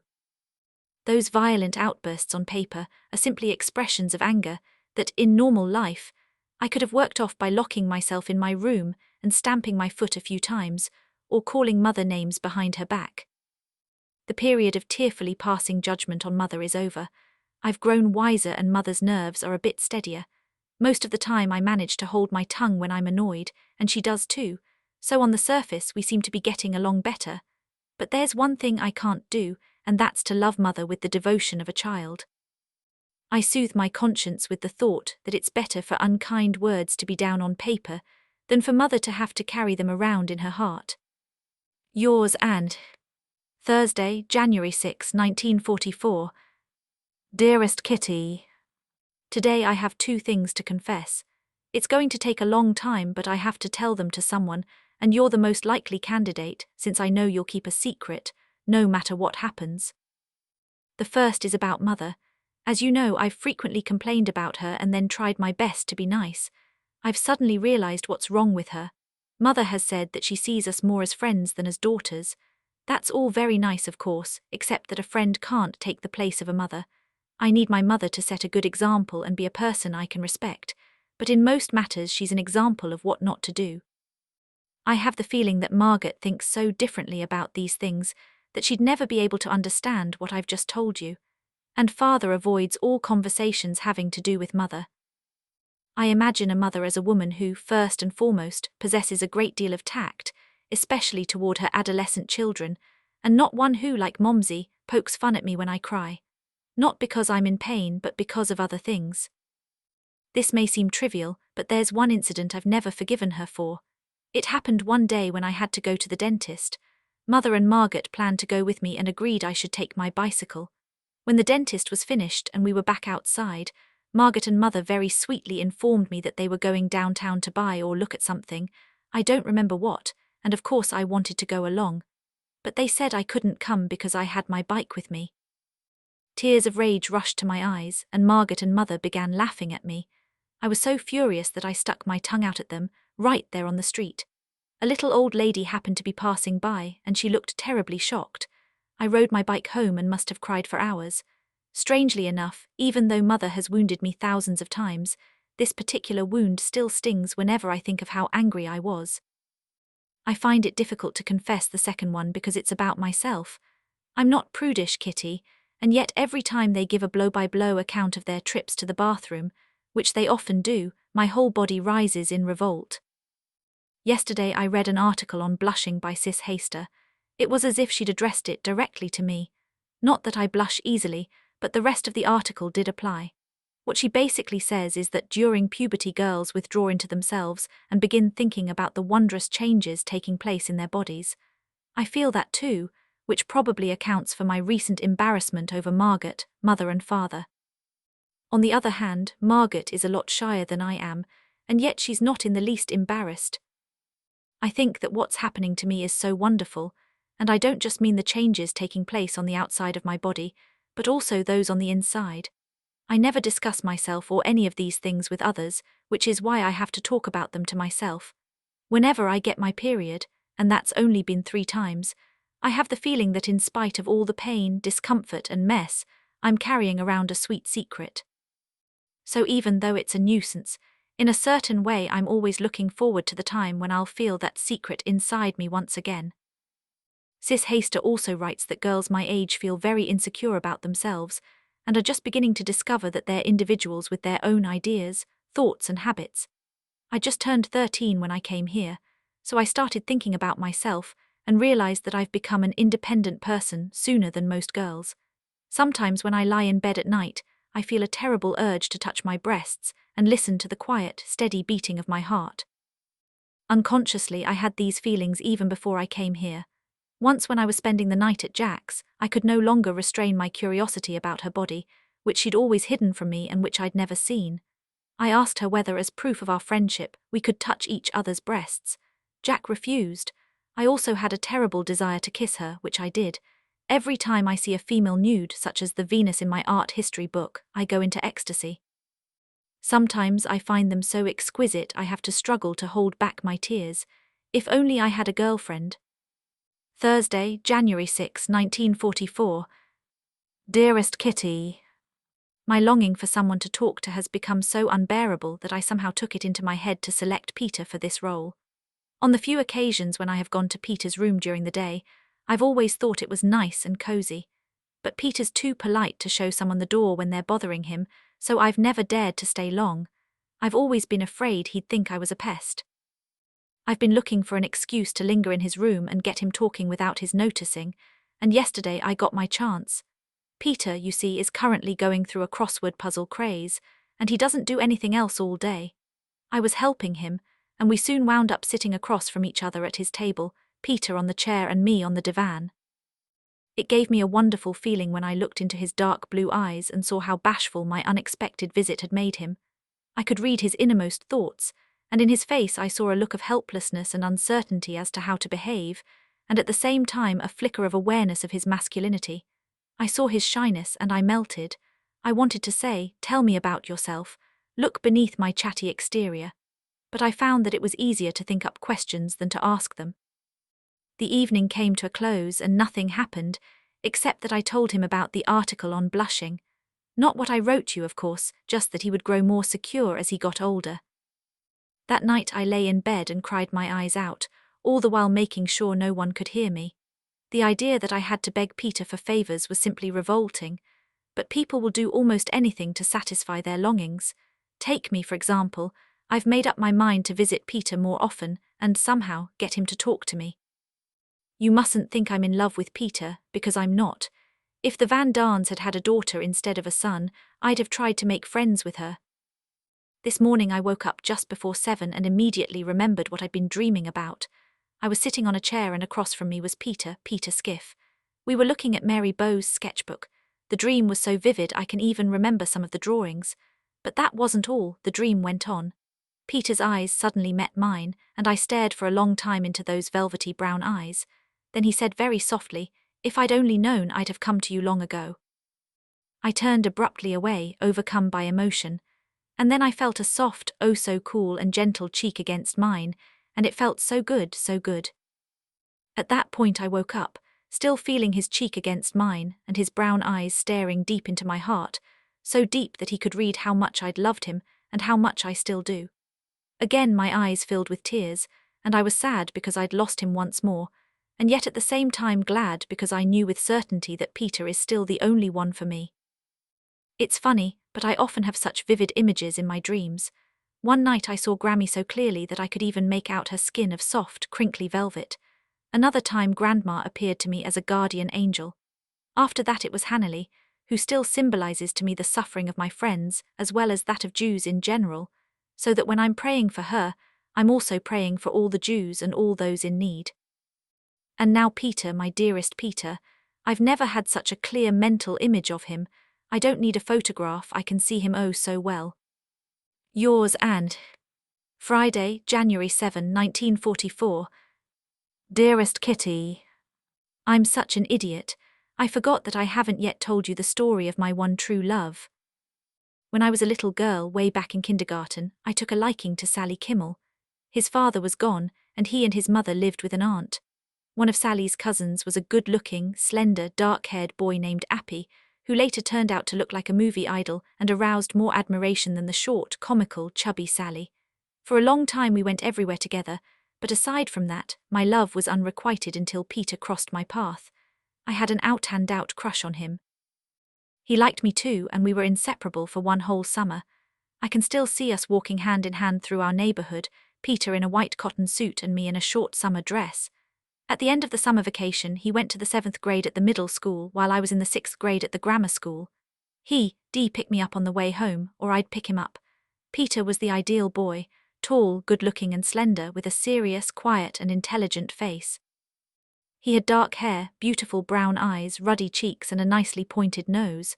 I was crazy about his smile, which made him look so boyish and mischievous.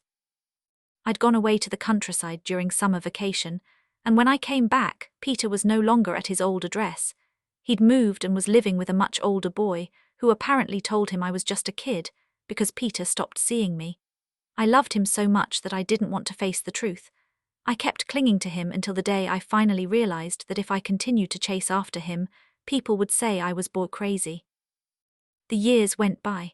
Peter hung around with girls his own age and no longer bothered to say hello to me. I started school at the Jewish Lyceum, and several boys in my class were in love with me. I enjoyed it and felt honored by their attentions, but that was all. Later on, Hello had a terrible crush on me, but as I've already told you, I never fell in love again. There's a saying, time heals all wounds. That's how it was with me. I told myself I'd forgotten Peter and no longer liked him in the least, but my memories of him were so strong that I had to admit to myself that the only reason I no longer liked him was that I was jealous of the other girls. This morning I realized that nothing has changed.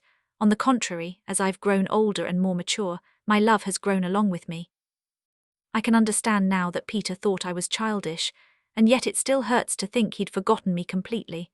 I saw his face so clearly. I knew for certain that no one but Peter could have stuck in my mind that way. I've been in an utter state of confusion today. When Father kissed me this morning, I wanted to shout, "Oh, if only you were Peter." I've been thinking of him constantly, and all day long I've been repeating to myself, "Oh, Peter, my darling, darling Peter." Where can I find help? I simply have to go on living and praying to God that if we ever get out of here, Peter's path will cross mine and he'll gaze into my eyes, read the love in them and say, "Oh, Anne, if I'd only known, I'd have come to you long ago." Once when Father and I were talking about sex, he said I was too young to understand that kind of desire. But I thought I did understand it, and now I'm sure I do. Nothing is as dear to me now as my darling Peter. I saw my face in the mirror and it looked so different. My eyes were clear and deep, my cheeks were rosy, which they hadn't been in weeks, my mouth was much softer. I looked happy, and yet there was something so sad in my expression that the smile immediately faded from my lips. I'm not happy since I know Peter's not thinking of me, and yet I can still feel his beautiful eyes gazing at me and his cool, soft cheek against mine. Oh, Peter, Peter, how am I ever going to free myself from your image? Wouldn't anyone who took your place be a poor substitute?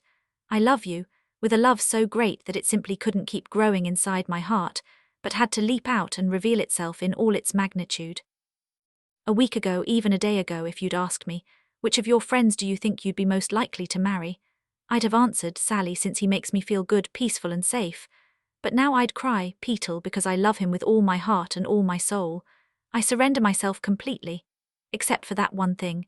He may touch my face, but that's as far as it goes.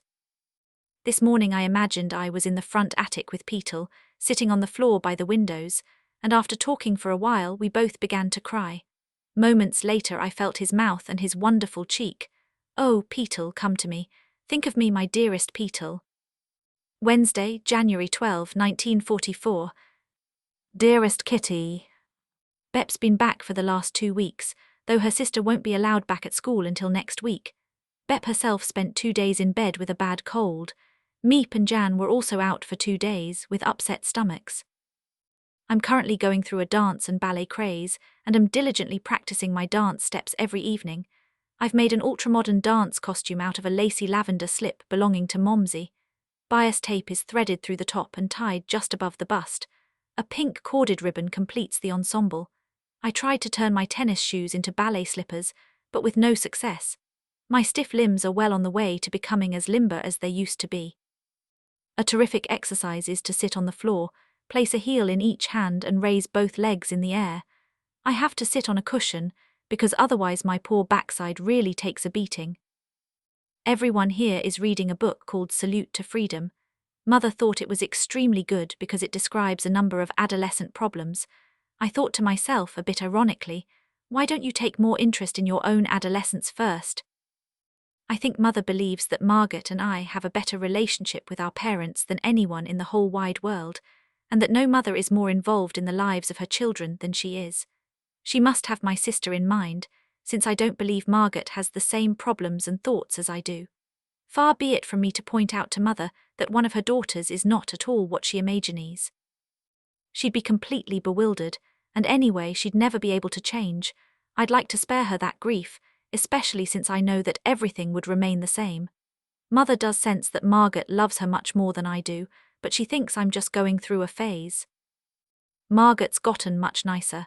She seems a lot different than she used to be. She's not nearly as catty these days and is becoming a real friend. She no longer thinks of me as a little kid who doesn't count. It's funny, but I can sometimes see myself as others see me. I take a leisurely look at the person called Anne Frank and browse through the pages of her life as though she were a stranger.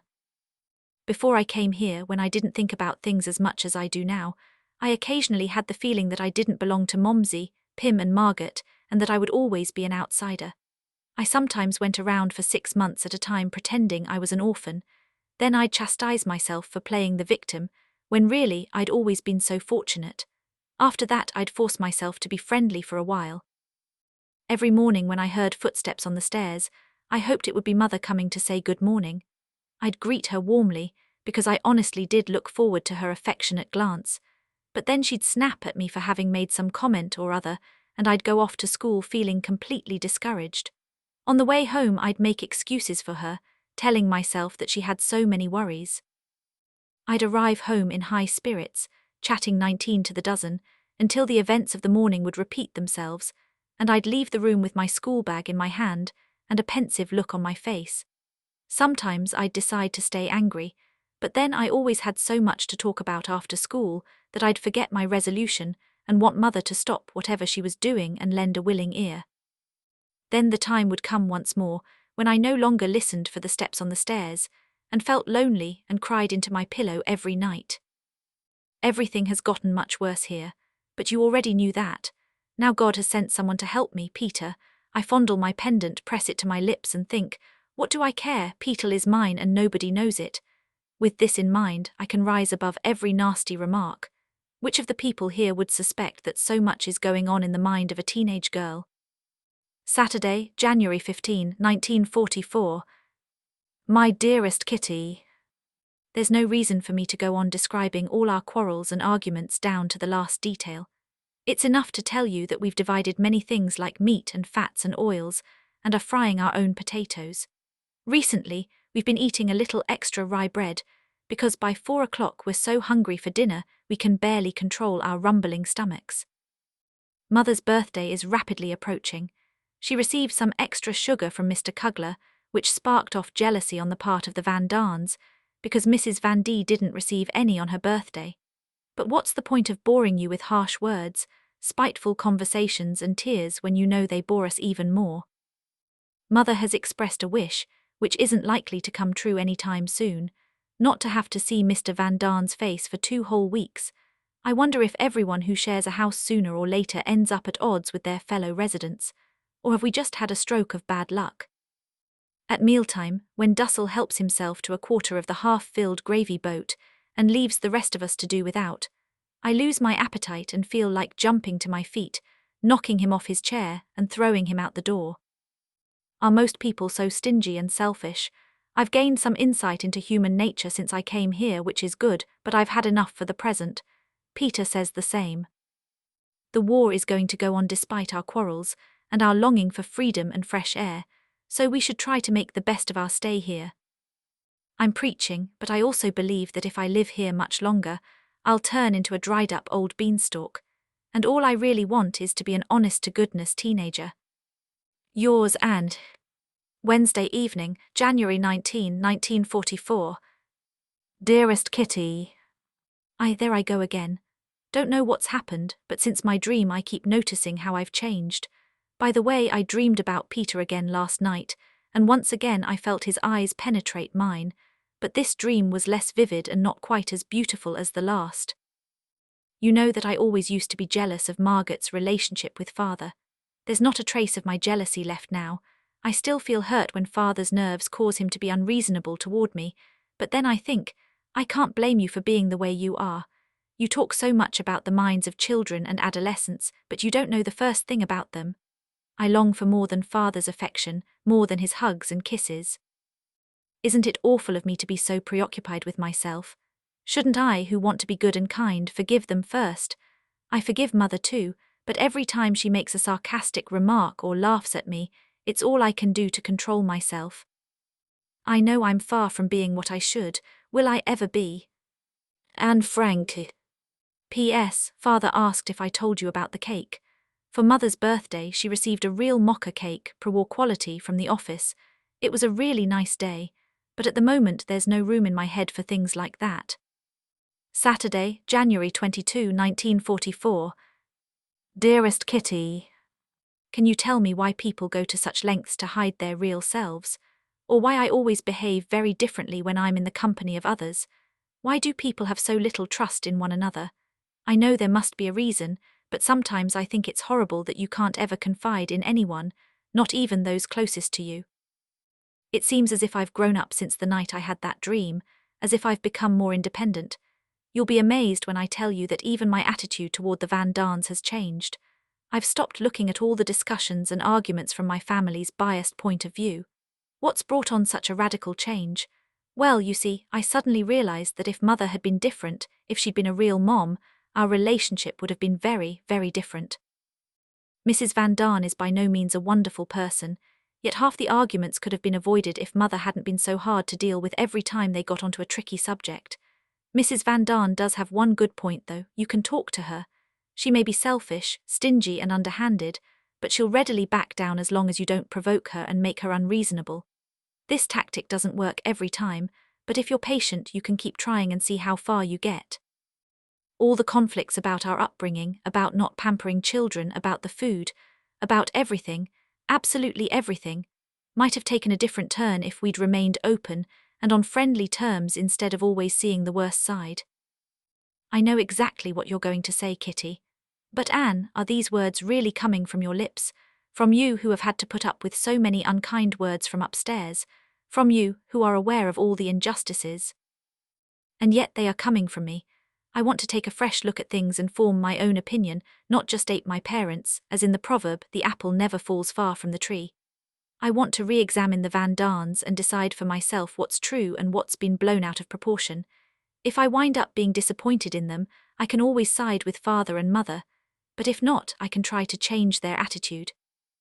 And if that doesn't work, I'll have to stick with my own opinions and judgment. I'll take every opportunity to speak openly to Mrs. Van D about our many differences and not be afraid, despite my reputation as a smart aleck, to offer my impartial opinion. I won't say anything negative about my own family, though that doesn't mean I won't defend them if somebody else does, and as of today, my gossiping is a thing of the past. Up to now I was absolutely convinced that the Van Daans were entirely to blame for the quarrels, but now I'm sure the fault was largely ours. We were right as far as the issues were concerned, but intelligent people, such as ourselves, should have more insight into how to deal with others. I hope I've got at least a touch of that insight, and that I'll find an occasion to put it to good use. Yours, Anne. Monday, January 24, 1944. Dearest Kitty, a very strange thing has happened to me. Actually, happened isn't quite the right word. Before I came here, whenever anyone at home or at school talked about sex, they were either secretive or disgusting. Any words having to do with sex were spoken in a low whisper, and kids who weren't in the know were often laughed at. That struck me as odd, and I often wondered why people were so mysterious or obnoxious when they talked about this subject. But because I couldn't change things, I said as little as possible or asked my girlfriends for information. After I'd learned quite a lot, Mother once said to me, "Anne, let me give you some good advice. Never discuss this with boys, and if they bring it up, don't answer them." I still remember my exact reply. "No, of course not," I exclaimed. "Imagine," and nothing more was said. When we first went into hiding, Father often told me about things I'd rather have heard from Mother, and I learned the rest from books or things I picked up in conversations. Peter Van Daan wasn't ever as obnoxious about this subject as the boys at school, or maybe just once or twice in the beginning, though he wasn't trying to get me to talk. Mrs. Van Daan once told us she'd never discussed these matters with Peter, and as far as she knew, neither had her husband. Apparently she didn't even know how much Peter knew or where he got his information. Yesterday, when Margaret, Peter and I were peeling potatoes, the conversation somehow turned to Bosch. "We're still not sure whether Bosch is a boy or a girl, are we?" I asked. Yes, we are, he answered. Bosch is a tomcat. I began to laugh. Some tomcat if he's pregnant. Peter and Margaret joined in the laughter. You see, a month or two ago Peter informed us that Bosch was sure to have kittens before long because her stomach was rapidly swelling. However, Bosch's fat tummy turned out to be due to a bunch of stolen bones. No kittens were growing inside, much less about to be born. Peter felt called upon to defend himself against my accusation. Come with me, you can see for yourself. I was horsing around with the cat one day, and I could definitely see it was a he. Unable to restrain my curiosity, I went with him to the warehouse. Bosch, however, wasn't receiving visitors at that hour and was nowhere in sight. We waited for a while, but when it got cold we went back upstairs. Later that afternoon I heard Peter go downstairs for the second time. I mustered the courage to walk through the silent house by myself and reached the warehouse. Bosch was on the packing table, playing with Peter, who was getting ready to put him on the scale and weigh him. Hi, do you want to have a look? Without any preliminaries, he picked up the cat, turned him over on his back, deftly held his head and paws and began the lesson. This is the male sexual organ, these are a few stray hairs and that's his backside. The cat flipped himself over and stood up on his little white feet. If any other boy had pointed out the male sexual organ to me, I would never have given him a second glance. But Peter went on talking in a normal voice about what is otherwise a very awkward subject. Nor did he have any ulterior motives. By the time he'd finished, I felt so much at ease that I started acting normally too. We played with Bosch, had a good time, chatted a bit and finally sauntered through the long warehouse to the door. Were you there when Mouskai was fixed? Yeah, sure, it doesn't take long. They give the cat an anesthetic, of course. Do they take something out? No, the vet just snips the tube. There's nothing to see on the outside. I had to get up my nerve to ask a question, since it wasn't as normal as I thought. Peter, the German word Geschlechtsteil means sexual organ, doesn't it? But then the male and female ones have different names. I know that. The female one is a vagina, that I know, but I don't know what it's called in males. Ahem. Oh well, I said, how are we supposed to know these words? Most of the time you just come across them by accident. Why wait, I'll ask my parents. They know more than I do and they've had more experience. We were already on the stairs, so nothing more was said. Yes, it really did happen. I'd never have talked to a girl about this in such a normal tone of voice. I'm also certain that this isn't what Mother meant when she warned me about boys. All the same, I wasn't exactly my usual self for the rest of the day. When I thought back to our talk, it struck me as odd. But I've learned at least one thing. There are young people, even those of the opposite sex, who can discuss these things naturally without cracking jokes. Is Peter really going to ask his parents a lot of questions? Is he really the way he seemed yesterday? Oh, what do I know? Yours and Friday, January 28, 1944. Dearest Kitty, in recent weeks, I've developed a great liking for family trees and the genealogical tables of royal families. I've come to the conclusion that once you begin your search, you have to keep digging deeper and deeper into the past, which leads you to even more interesting discoveries. Although I'm extremely diligent when it comes to my schoolwork and can pretty much follow the BBC Home Service on the radio, I still spend many of my Sundays sorting out and looking over my movie star collection, which has grown to a very respectable size. Mr. Kugler makes me happy every Monday by bringing me a copy of Cinema and Theatre magazine. The less worldly members of our household often refer to this small indulgence as a waste of money, yet they never fail to be surprised at how accurately I can list the actors in any given movie, even after a year. Bep, who often goes to the movies with her boyfriend on her day off, tells me on Saturday the name of the show they're going to see, and I then proceed to rattle off the names of the leading actors and actresses and the reviews.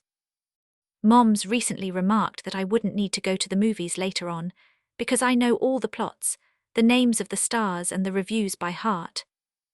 Whenever I come sailing in with a new hairstyle, I can read the disapproval on their faces, and I can be sure someone will ask which movie star I'm trying to imitate. My reply, that it's my own invention, is greeted with skepticism. As for the hairdo, it doesn't hold it set for more than half an hour. By that time I'm so sick and tired of their remarks that I race to the bathroom and restore my hair to its normal mass of curls. Yours and Friday, January 28, 1944. Dearest Kitty, this morning I was wondering whether you ever felt like a cow, having to chew my stale news over and over again, until you're so fed up with the monotonous fare that you yawn and secretly wish Anne would dig up something new. Sorry, I know you find it dull as ditch water, but imagine how sick and tired I am of hearing the same old stuff. If the talk at mealtime isn't about politics or good food, then Mother or Mrs. Van D trot out stories about their childhood that we've heard 1,000 times before, or Dussel goes on and on about beautiful racehorses, his Charlotte's extensive wardrobe, leaky rowboats, boys who can swim at the age of 4, aching muscles and frightened patients. It all boils down to this: whenever one of the 8 of us opens his mouth, the other 7 can finish the story for him. We know the punchline of every joke before it gets told, so that whoever's telling it is left to laugh alone. The various milkmen, grocers and butchers of the 2 former housewives have been praised to the skies or run into the ground so many times that in our imaginations they've grown as old as Methuselah. There's absolutely no chance of anything new or fresh being brought up for discussion in the Annex. Still, all this might be bearable if only the grown-ups weren't in the habit of repeating the stories we hear from Mr. Clayman, Jan or Meep, each time embellishing them with a few details of their own, so that I often have to pinch my arm under the table to keep myself from setting the enthusiastic storyteller on the right track. Little children, such as Anne, must never, ever correct their elders, no matter how many blunders they make or how often they let their imaginations run away with them. Jan and Mr. Clayman love talking about people who have gone underground or into hiding. They know we are eager to hear about others in our situation, and that we truly sympathize with the sorrow of those who have been arrested as well as the joy of prisoners who have been freed. Going underground or into hiding has become as routine as the proverbial pipe and slippers that used to await the man of the house after a long day at work. There are many resistance groups such as Free Netherlands that forge identity cards, provide financial support to those in hiding, organize hiding places, and find work for young Christians who go underground. It's amazing how much these generous and unselfish people do, risking their own lives to help and save others. The best example of this is our own helpers, who have managed to pull us through so far and will hopefully bring us safely to shore, because otherwise they'll find themselves sharing the fate of those they're trying to protect. Never have they uttered a single word about the burden we must be. Never have they complained that we're too much trouble. They come upstairs every day and talk to the men about business and politics, to the women about food and wartime difficulties, and to the children about books and newspapers. They put on their most cheerful expressions, bring flowers and gifts for birthdays and holidays, and are always ready to do what they can. That's something we should never forget. While others display their heroism in battle or against the Germans, our helpers prove theirs every day by their good spirits and affection. The most bizarre stories are making the rounds, yet most of them are really true. For instance, Mr. Clayman reported this week that a soccer match was held in the province of Gelderland. One team consisted entirely of men who had gone underground, and the other of 11 military policemen. In Hilversum, new registration cards were issued. In order for the many people in hiding to get their rations, you have to show this card to obtain your ration book or else pay 60 guilders a book. The registrar asked all those hiding in that district to pick up their cards at a specified hour, when the documents could be collected at a separate table. All the same, you have to be careful that stunts like these don't reach the ears of the Germans. Yours and Sunday, January 30, 1944. My dearest Kit. Another Sunday has rolled around. I don't mind them as much as I did in the beginning, but they're boring enough. I still haven't gone to the warehouse yet, but maybe sometime soon. Last night I went downstairs in the dark all by myself, after having been there with Father a few nights before. I stood at the top of the stairs while German planes flew back and forth, and I knew I was on my own, that I couldn't count on others for support. My fear vanished. I looked up at the sky and trusted in God. I have an intense need to be alone. Father has noticed I'm not my usual self, but I can't tell him what's bothering me. All I want to do is scream, "Let me be, leave me alone." Who knows, perhaps the day will come when I'm left alone more than I'd like. Anne Frank. Thursday, February 3, 1944. Dearest Kitty, invasion fever is mounting daily throughout the country. If you were here, I'm sure you'd be as impressed as I am at the many preparations, though you'd no doubt laugh at all the fuss we're making. Who knows, it may all be for nothing.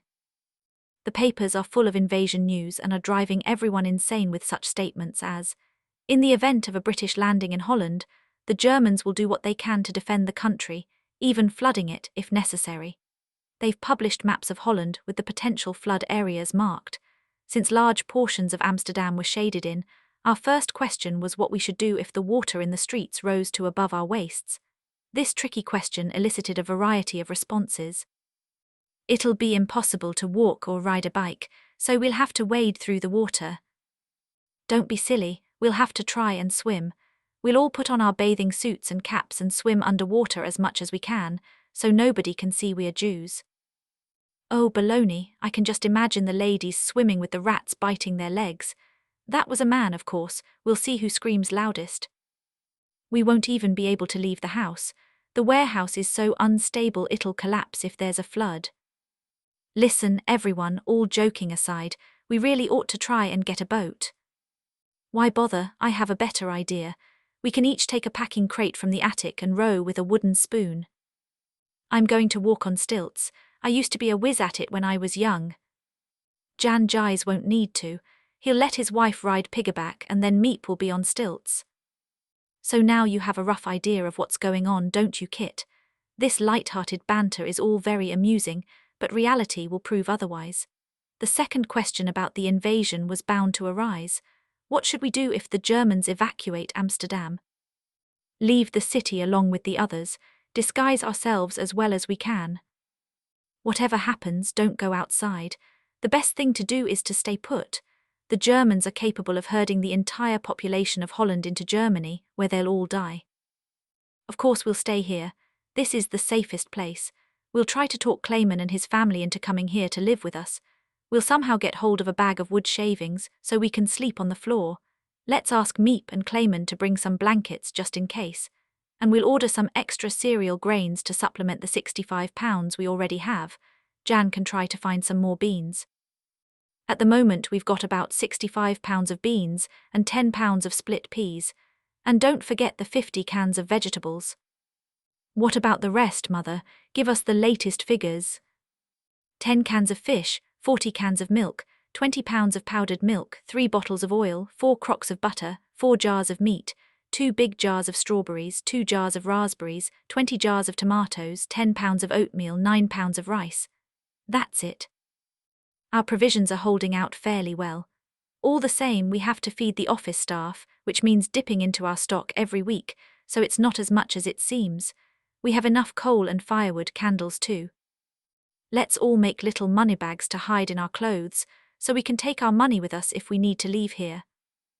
We can make lists of what to take first in case we have to run for it, and pack our knapsacks in advance. When the time comes, we'll put 2 people on the lookout, one in the loft at the front of the house and one in the back. Hey, what's the use of so much food if there isn't any water, gas or electricity? We'll have to cook on the wood stove, filter the water and boil it. We should clean some big jugs and fill them with water. We can also store water in the 3 kettles we use for canning and in the washtub. Besides, we still have about 230 pounds of winter potatoes in the spice storeroom. All day long that's all I hear. Invasion, invasion, nothing but invasion.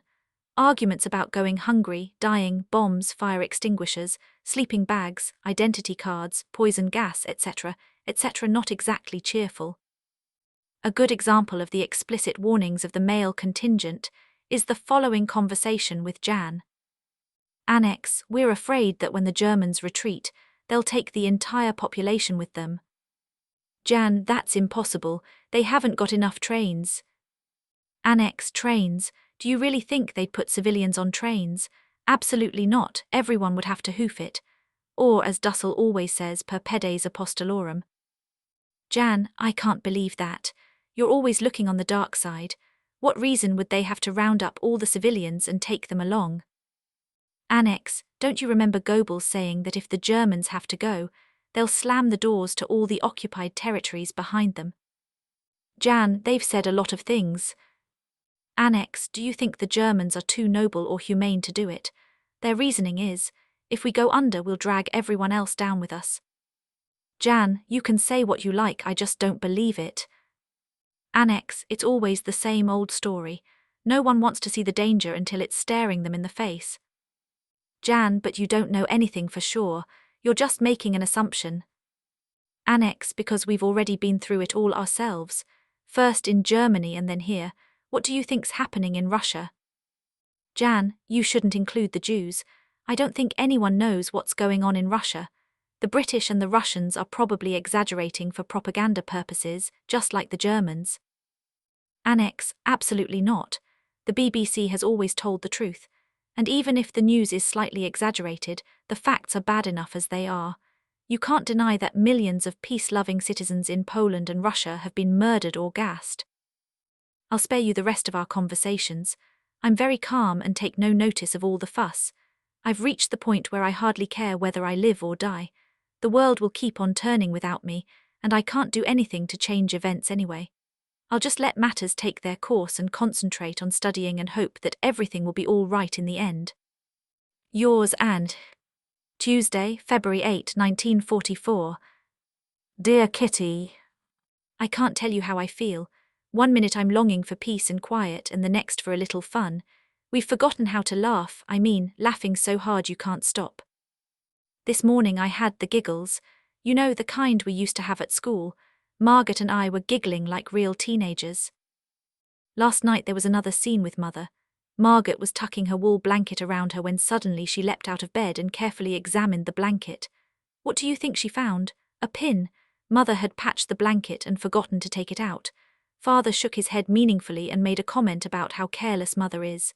Soon afterward Mother came in from the bathroom, and just to tease her I said, "Du bist doch ein echt Rabenmutter." Of course, she asked me why I'd said that, and we told her about the pin she'd overlooked. She immediately assumed her haughtiest expression and said, "You're a fine one to talk. When you're sewing, the entire floor is covered with pins. And look, you've left the manicure set lying around again. You never put that away either." I said I hadn't used it, and Margaret backed me up since she was the guilty party. Mother went on talking about how messy I was until I got fed up and said, rather curtly, "I wasn't even the one who said you were careless. I'm always getting blamed for other people's mistakes." Mother fell silent, and less than a minute later I was obliged to kiss her goodnight. This incident may not have been very important, but these days everything gets on my nerves. As I seem to be going through a period of reflection at the moment, and letting my mind range over anything and everything, my thoughts have naturally turned to Father and Mother's marriage. It has always been presented to me as an ideal marriage. Never a quarrel, no angry faces, perfect harmony, etc., etc. I know a few things about Father's past, and what I don't know I've made up. I have the impression that Father married Mother because he felt she would be a suitable wife. I have to admit I admire Mother for the way she assumed the role of his wife and has never, as far as I know, complained or been jealous. It can't be easy for a loving wife to know she'll never be first in her husband's affections, and Mother did know that. Father certainly admired Mother's attitude and thought she had an excellent character. Why marry anyone else? His ideals had been shattered and his youth was over. What kind of marriage has it turned out to be? No quarrels or differences of opinion, but hardly an ideal marriage. Father respects Mother and loves her, but not with the kind of love I envision for a marriage. Father accepts Mother as she is often annoyed, but says as little as possible because he knows the sacrifices Mother has had to make. Father doesn't always ask her opinion, about the business, about other matters, about people, about all kinds of things. He doesn't tell her everything because he knows she's far too emotional, far too critical, and often far too biased. Father's not in love. He kisses her the way he kisses us. He never holds her up as an example because he can't. He looks at her teasingly or mockingly but never lovingly. It may be that Mother's great sacrifice has made her harsh and disagreeable toward those around her, but it's guaranteed to take her even farther from the path of love, to arouse even less admiration, and one day Father is bound to realize that while on the outside she has never demanded his total love, on the inside she has slowly but surely been crumbling away. She loves him more than anyone, and it's hard to see this kind of love not being returned. So should I actually feel more sympathy for Mother? Should I help her and Father? I can't, I'm always imagining another mother, I just can't. How could I? She hasn't told me anything about herself and I've never asked her to. What do we know of each other's thoughts? I can't talk to her, I can't look lovingly into those cold eyes, I can't. Not ever, if she had even one quality an understanding mother is supposed to have, gentleness or friendliness or patience or something, I'd keep trying to get closer to her. But as for loving this insensitive person, this mocking creature, it's becoming more and more impossible every day. Yours and Saturday, February 12, 1944. Dearest Kitty. The sun is shining, the sky is deep blue, there's a magnificent breeze and I'm longing, really longing for everything, conversation, freedom, friends, being alone. I long to cry, I feel as if I were about to explode. I know crying would help, but I can't cry, I'm restless. I walk from one room to another, breathe through the crack in the window frame, feel my heart beating as if to say, fulfill my longing at last. I think spring is inside me. I feel spring awakening, I feel it in my entire body and soul. I have to force myself to act normally. I'm in a state of utter confusion, don't know what to read, what to write, what to do. I only know that I'm longing for something. Yours and Monday, February 14, 1944. Dearest Kitty. A lot has changed for me since Saturday. What's happened is this, I was longing for something and still am, but a very small, part of the problem has been resolved. On Sunday morning I noticed, to my great joy, I'll be honest with you, that Peter kept looking at me. Not in the usual way. I don't know, I can't explain it, but I suddenly had the feeling he wasn't as in love with Margaret as I used to think. All day long I tried not to look at him too much, because whenever I did I caught him looking at me and then, well, it made me feel wonderful inside, and that's not a feeling I should have too often. Sunday evening everyone, except Pim and me, was clustered around the radio, listening to the immortal music of the German masters. Dussel kept twisting and turning the knobs, which annoyed Peter and the others too. After restraining himself for half an hour, Peter asked somewhat irritably if he would stop fiddling with the radio. Dussel replied in his haughtiest tone, "Ik maak de skon." Peter got angry and made an insolent remark. Mr. Van Daan sided with him, and Dussel had to back down. That was it. The reason for the disagreement wasn't particularly interesting in and of itself, but Peter has apparently taken the matter very much to heart, because this morning, when I was rummaging around in the crate of books in the attic, Peter came up and began telling me what had happened. I didn't know anything about it, but Peter soon realized he'd found an attentive listener and started warming up to his subject. Well, it's like this, he said. I don't usually talk much since I know beforehand I'll just be tongue-tied. I start stuttering and blushing and I twist my words around so much I finally have to stop because I can't find the right words. That's what happened yesterday. I meant to say something entirely different, but once I started I got all mixed up. It's awful. I used to have a bad habit, and sometimes I wish I still did. Whenever I was mad at someone, I'd beat them up instead of arguing with them. I know this method won't get me anywhere, and that's why I admire you. You're never at a loss for words. You say exactly what you want to say and aren't in the least bit shy. Oh, you're wrong about that, I replied. Most of what I say comes out very differently from the way I'd planned. Plus I talk too much and too long, and that's just as bad. Maybe, but you have the advantage that no one can see you're embarrassed. You don't blush or go to pieces. I couldn't help being secretly amused at his words. However, since I wanted him to go on talking quietly about himself, I hid my laughter, sat down on a cushion on the floor, wrapped my arms around my knees and gazed at him intently. I'm glad there's someone else in this house who flies into the same rages as I do. Peter seemed relieved that he could criticize Dussel without being afraid I'd tell. As for me, I was pleased too, because I sensed a strong feeling of fellowship, which I only remember having had with my girlfriends. Yours and Tuesday, February 15, 1944. The minor run-in with Dussel had several repercussions, for which he had only himself to blame. Monday evening Dussel came in to see Mother and told her triumphantly that Peter had asked him that morning if he'd slept well, and then added how sorry he was about what had happened Sunday evening. He hadn't really meant what he'd said. Dussel assured him he hadn't taken it to heart, so everything was right as rain again. Mother passed this story on to me, and I was secretly amazed that Peter, who'd been so angry at Dussel, had humbled himself, despite all his assurances to the contrary. I couldn't refrain from sounding Peter out on the subject, and he instantly replied that Dussel had been lying. You should have seen Peter's face. I wish I'd had a camera. Indignation, rage, indecision, agitation, and much more crossed his face in rapid succession. That evening, Mr. Van Daan and Peter really told Dussel off, but it couldn't have been all that bad, since Peter had another dental appointment today. Actually, they never wanted to speak to each other again. Wednesday, February 16, 1944.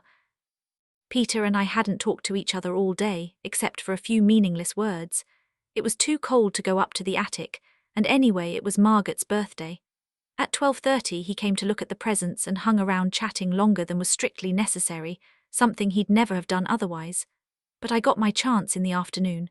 Since I felt like spoiling Margaret on her birthday, I went to get the coffee, and after that the potatoes.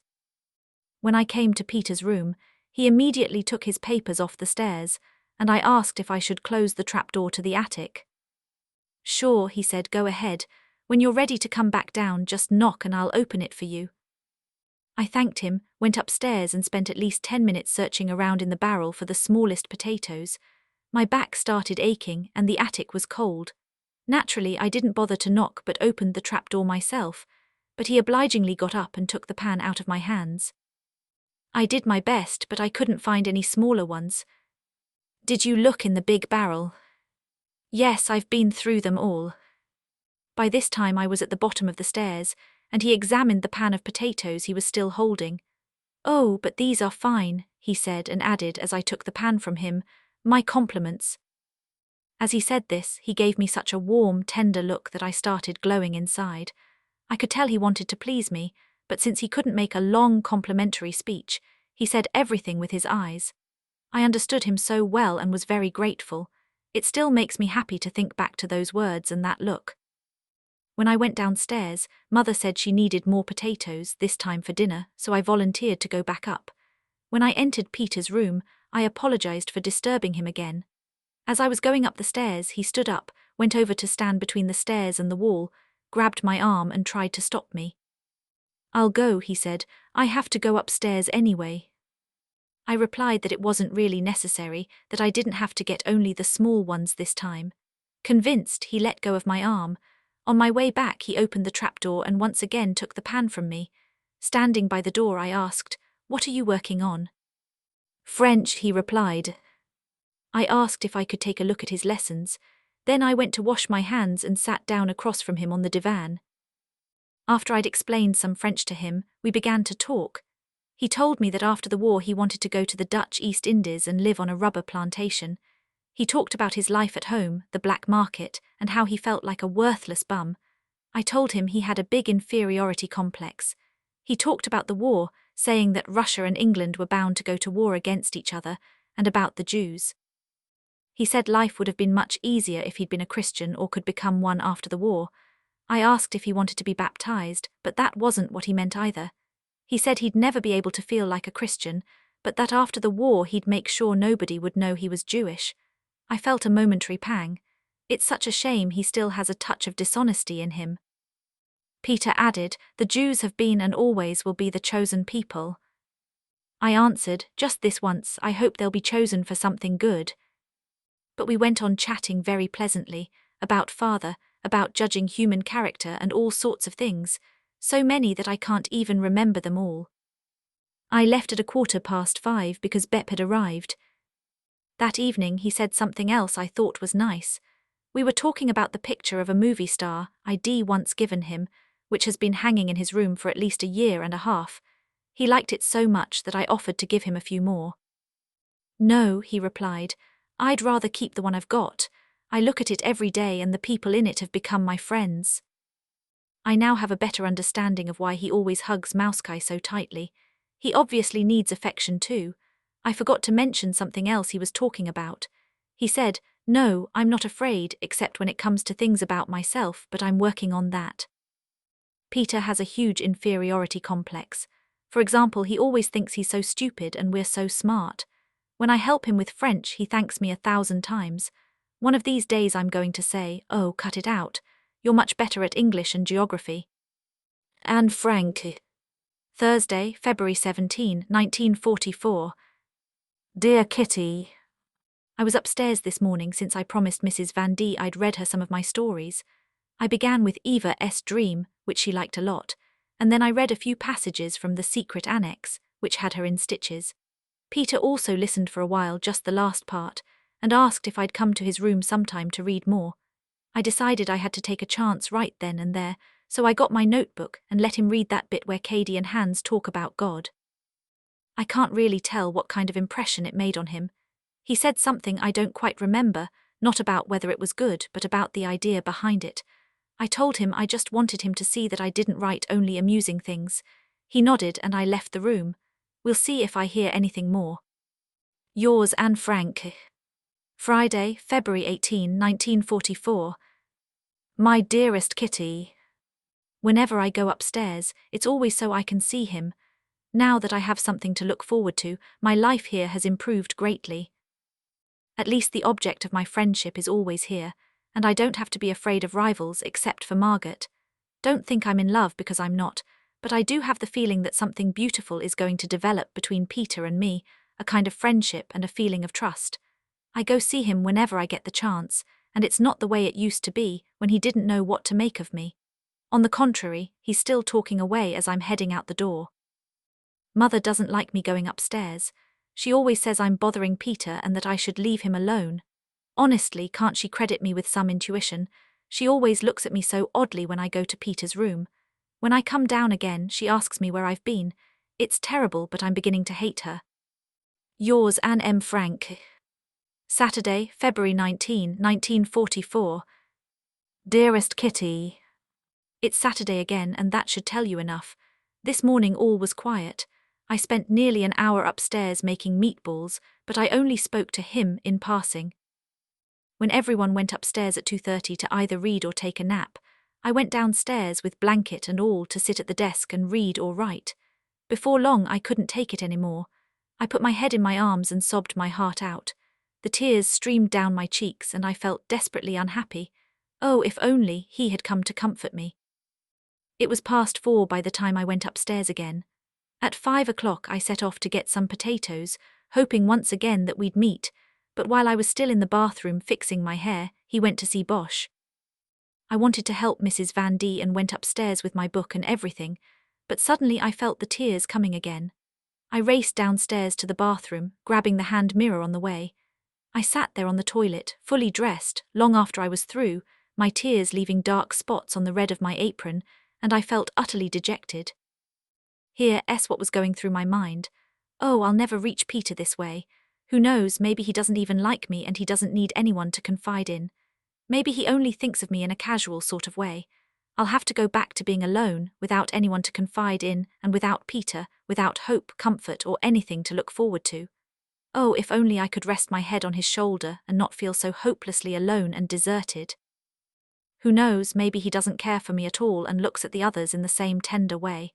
Maybe I only imagined it was especially for me. Oh, Peter, if only you could hear me or see me. If the truth is disappointing, I won't be able to bear it.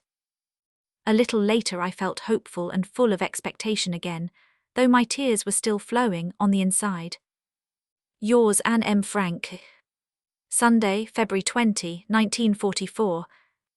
What happens in other people's houses during the rest of the week happens here in the Annex on Sundays. While other people put on their best clothes and go strolling in the sun, we scrub, sweep and do the laundry. 8 o'clock, though the rest of us prefer to sleep in, Dussel gets up at 8. He goes to the bathroom, then downstairs, then up again and then to the bathroom, where he devotes a whole hour to washing himself. 9:30, the stoves are lit, the blackout screen is taken down and Mr. Van Daan heads for the bathroom. One of my Sunday morning ordeals is having to lie in bed and look at Dussel's back when he's praying. I know it sounds strange, but a praying Dussel is a terrible sight to behold. It's not that he cries or gets sentimental, not at all, but he does spend a quarter of an hour, an entire 15 minutes, rocking from his toes to his heels. Back and forth, back and forth. It goes on forever, and if I don't shut my eyes tight, my head starts to spin. 10:15, the Van Daans whistle, the bathroom's free. In the Frank family quarters, the first sleepy faces are beginning to emerge from their pillows. Then everything happens fast, fast, fast. Margaret and I take turns doing the laundry. Since it's quite cold downstairs, we put on pants and headscarves. Meanwhile, Father is busy in the bathroom. Either Margaret or I have a turn in the bathroom at 11, and then we're all clean. 11:30, breakfast. I won't dwell on this since there's enough talk about food without my bringing the subject up as well. 12:15, we each go our separate ways. Father, clad in overalls, gets down on his hands and knees and brushes the rug so vigorously that the room is enveloped in a cloud of dust. Mr. Dussel makes the beds, all wrong of course, always whistling the same Beethoven violin concerto as he goes about his work. Mother can be heard shuffling around the attic as she hangs up the washing. Mr. Van Daan puts on his hat and disappears into the lower regions, usually followed by Peter and Mouskai. Mrs. Van D dons a long apron, a black wool jacket and overshoes, winds a red wool scarf around her head, scoops up a bundle of dirty laundry, and with a well-rehearsed washerwoman's nod, heads downstairs. Margaret and I do the dishes and straighten up the room. Wednesday, February 23, 1944. My dearest Kitty. The weather's been wonderful since yesterday, and I've perked up quite a bit. My writing, the best thing I have, is coming along well. I go to the attic almost every morning to get the stale air out of my lungs. This morning when I went there, Peter was busy cleaning up. He finished quickly and came over to where I was sitting on my favourite spot on the floor. The two of us looked out at the blue sky, the bare chestnut tree glistening with dew, the seagulls and other birds glinting with silver as they swooped through the air, and we were so moved and entranced that we couldn't speak. He stood with his head against a thick beam while I sat. We breathed in the air, looked outside, and both felt that the spell shouldn't be broken with words. We remained like this for a long while, and by the time he had to go to the loft to chop wood, I knew he was a good, decent boy. He climbed the ladder to the loft, and I followed. During the 15 minutes he was chopping wood, we didn't say a word either. I watched him from where I was standing, and could see he was obviously doing his best to chop the right way and show off his strength. But I also looked out the open window, letting my eyes roam over a large part of Amsterdam, over the rooftops and on to the horizon, a strip of blue so pale it was almost invisible. As long as this exists, I thought, this sunshine and this cloudless sky, and as long as I can enjoy it, how can I be sad? The best remedy for those who are frightened, lonely or unhappy is to go outside, somewhere they can be alone, alone with the sky, nature and God. For then and only then can you feel that everything is as it should be, and that God wants people to be happy amid nature's beauty and simplicity. As long as this exists, and that should be forever, I know that there will be solace for every sorrow, whatever the circumstances. I firmly believe that nature can bring comfort to all who suffer. Oh, who knows, perhaps it won't be long before I can share this overwhelming feeling of happiness with someone who feels the same as I do. Yours and P.S. Thoughts to Peter. We've been missing out on so much here, so very much and for such a long time. I miss it just as much as you do. I'm not talking about external things since we're well provided for in that sense. I mean the internal things. Like you, I long for freedom and fresh air, but I think we've been amply compensated for their loss. On the inside, I mean. This morning, when I was sitting in front of the window and taking a long, deep look outside at God and nature, I was happy, just plain happy. Peter, as long as people feel that kind of happiness within themselves, the joy of nature, health and much more besides, they'll always be able to recapture that happiness. Riches, prestige, everything can be lost, but the happiness in your own heart can only be dimmed. It will always be there as long as you live to make you happy again. Whenever you're feeling lonely or sad, try going to the loft on a beautiful day and looking outside, not at the houses and the rooftops, but at the sky. As long as you can look fearlessly at the sky, you'll know that you're pure within and will find happiness once more. Sunday, February 27, 1944. My dearest Kitty. From early in the morning to late at night, all I do is think about Peter. I fall asleep with his image before my eyes, dream about him, and wake up with him still looking at me. I have the strong feeling that Peter and I aren't really as different as we may seem on the surface, and I'll explain why. Neither Peter nor I have a mother. His is too superficial, likes to flirt and doesn't concern herself much with what goes on in his head. Mine takes an active interest in my life, but has no tact, sensitivity, or motherly understanding. Both Peter and I are struggling with our innermost feelings. We're still unsure of ourselves and are too vulnerable emotionally to be dealt with so roughly. Whenever that happens, I want to run outside or hide my feelings. Instead, I bang the pots and pans, splash the water, and am generally noisy, so that everyone wishes I were miles away. Peter's reaction is to shut himself up, say little, sit quietly and daydream, all the while carefully hiding his true self. But how and when will we finally reach each other? I don't know how much longer I can continue to keep this yearning under control. Yours, Anne M. Frank. Monday, February 28, 1944. My dearest Kitty. It's like a nightmare, one that goes on long after I'm awake.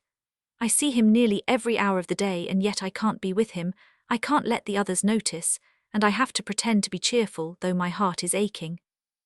Peter Skiff and Peter Van Daan have melted into one Peter, who's good and kind and whom I long for desperately.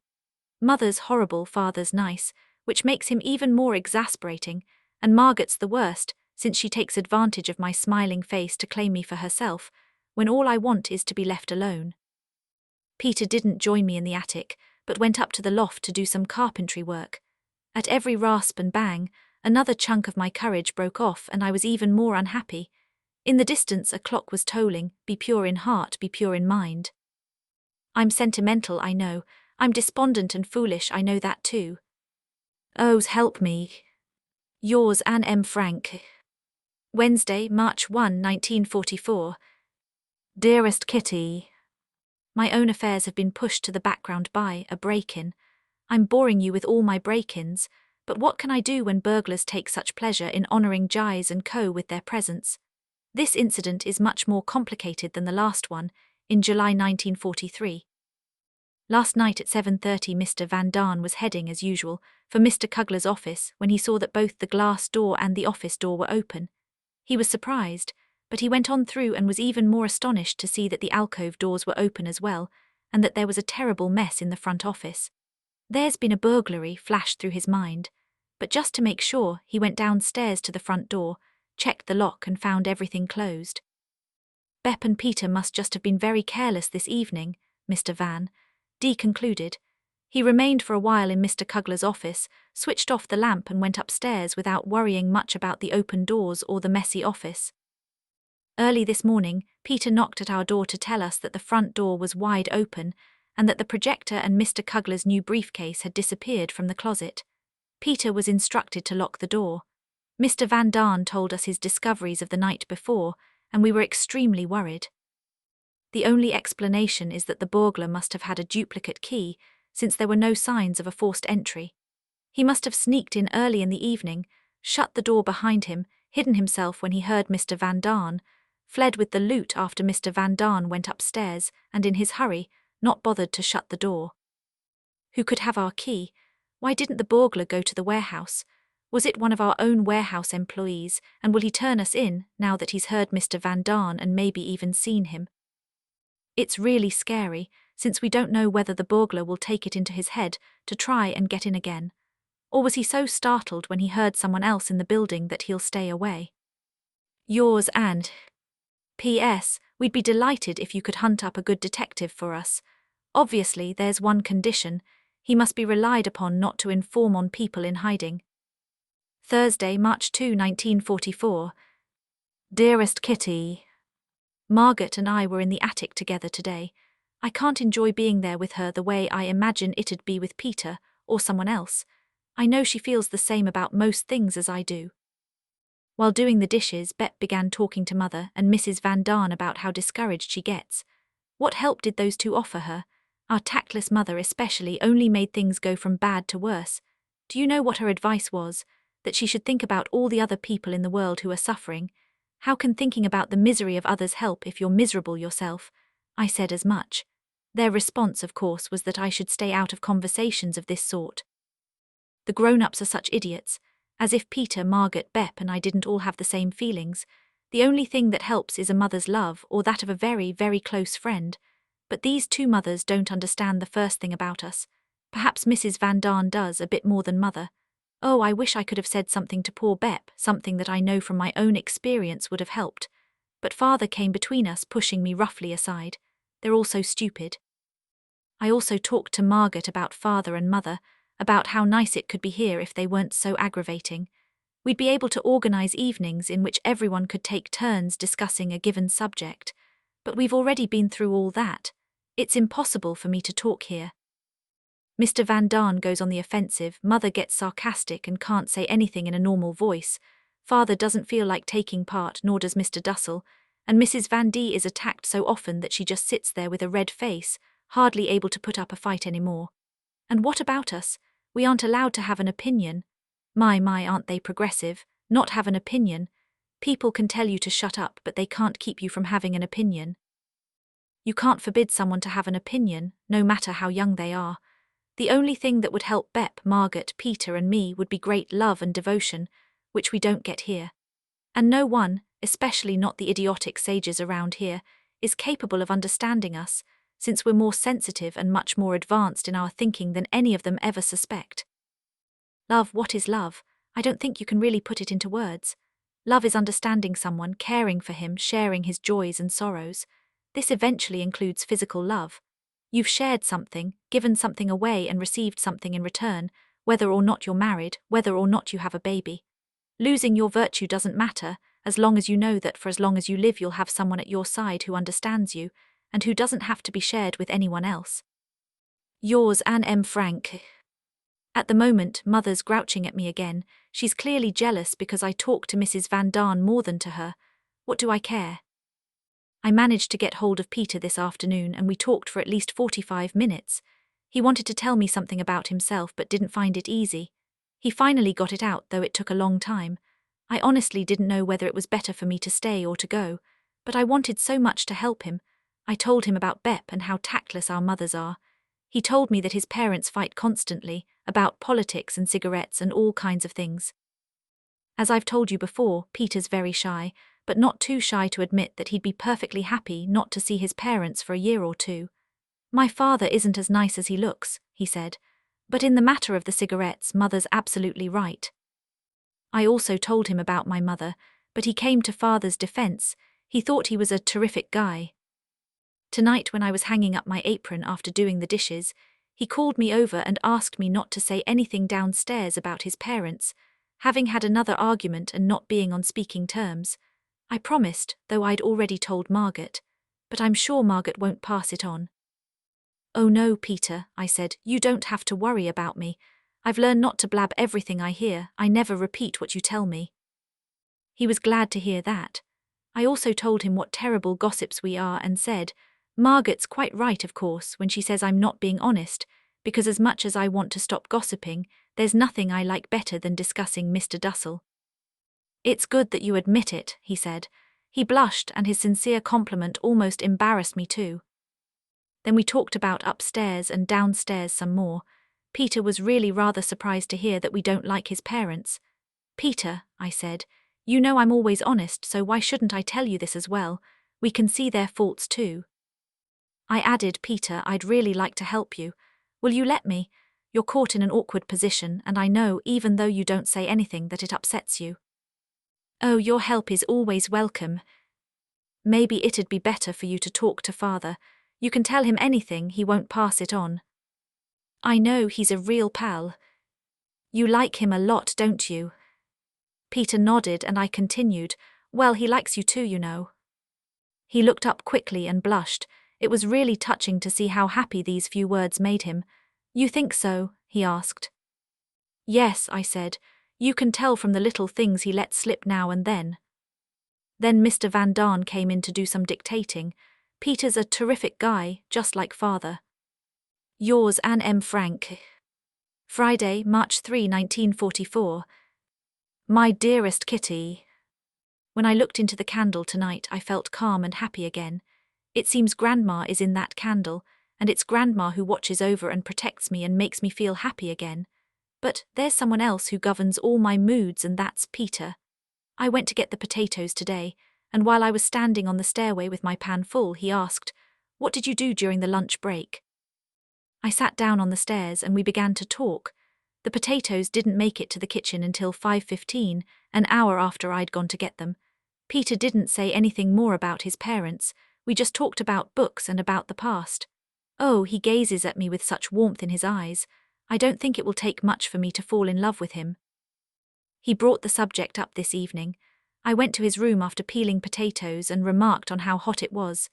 You can tell the temperature by looking at Margaret and me, because we turn white when it's cold and red when it's hot, I said.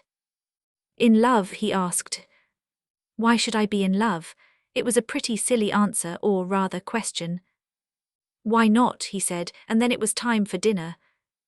What did he mean? Today I finally managed to ask him whether my chatter bothered him. All he said was, "Oh, it's fine with me." I can't tell how much of his reply was due to shyness. Kitty, I sound like someone who's in love and can talk about nothing but her dearest darling. And Peter is a darling. Will I ever be able to tell him that? Only if he thinks the same of me, but I'm the kind of person you have to treat with kid gloves. I know that all too well. And he likes to be left alone, so I don't know how much he likes me. In any case, we're getting to know each other a little better. I wish we dared to say more. But who knows, maybe that time will come sooner than I think. Once or twice a day he gives me a knowing glance, I wink back, and we're both happy. It seems crazy to talk about his being happy, and yet I have the overwhelming feeling he thinks the same way I do. Yours, Anne M. Frank. Saturday, March 4, 1944. Dear Kitty. This is the first Saturday in months that hasn't been tiresome, dreary and boring. The reason is Peter. This morning, as I was on my way to the attic to hang up my apron, Father asked whether I wanted to stay and practice my French, and I said yes. We spoke French together for a while and I explained something to Peter, and then we worked on our English. Father read aloud from Dickens, and I was in seventh heaven since I was sitting on Father's chair, close to Peter. I went downstairs at 11:15. When I went back up at 11:30, Peter was already waiting for me on the stairs. We talked until 1:45. Whenever I leave the room, for example after a meal, and Peter has a chance and no one else can hear, he says, "Bye, Anne, see you later." Oh, I'm so happy. I wonder if he's going to fall in love with me after all. In any case, he's a nice boy, and you have no idea how good it is to talk to him. Mrs. Van D thinks it's all right for me to talk to Peter, but today she asked me teasingly, "Can I trust you two up there?" Of course, I protested. I take that as an insult. Morning, noon and night I look forward to seeing Peter. Yours, Anne M. Frank. P.S. Before I forget, last night everything was blanketed in snow. Now it's thawed and there's almost nothing left. Monday, March 6, 1944. Dearest Kitty. Ever since Peter told me about his parents, I've felt a certain sense of responsibility toward him. Don't you think that's strange? It's as though their quarrels were just as much my business as his, and yet I don't dare bring it up anymore because I'm afraid it makes him uncomfortable. I wouldn't want to intrude, not for all the money in the world. I can tell by Peter's face that he ponders things just as deeply as I do. Last night I was annoyed when Mrs. Van D scoffed, "The thinker." Peter flushed and looked embarrassed, and I nearly blew my top. Why don't these people keep their mouths shut? You can't imagine what it's like to have to stand on the sidelines and see how lonely he is without being able to do anything. I can imagine, as if I were in his place, how despondent he must sometimes feel at the quarrels. And about love. Poor Peter, he needs to be loved so much.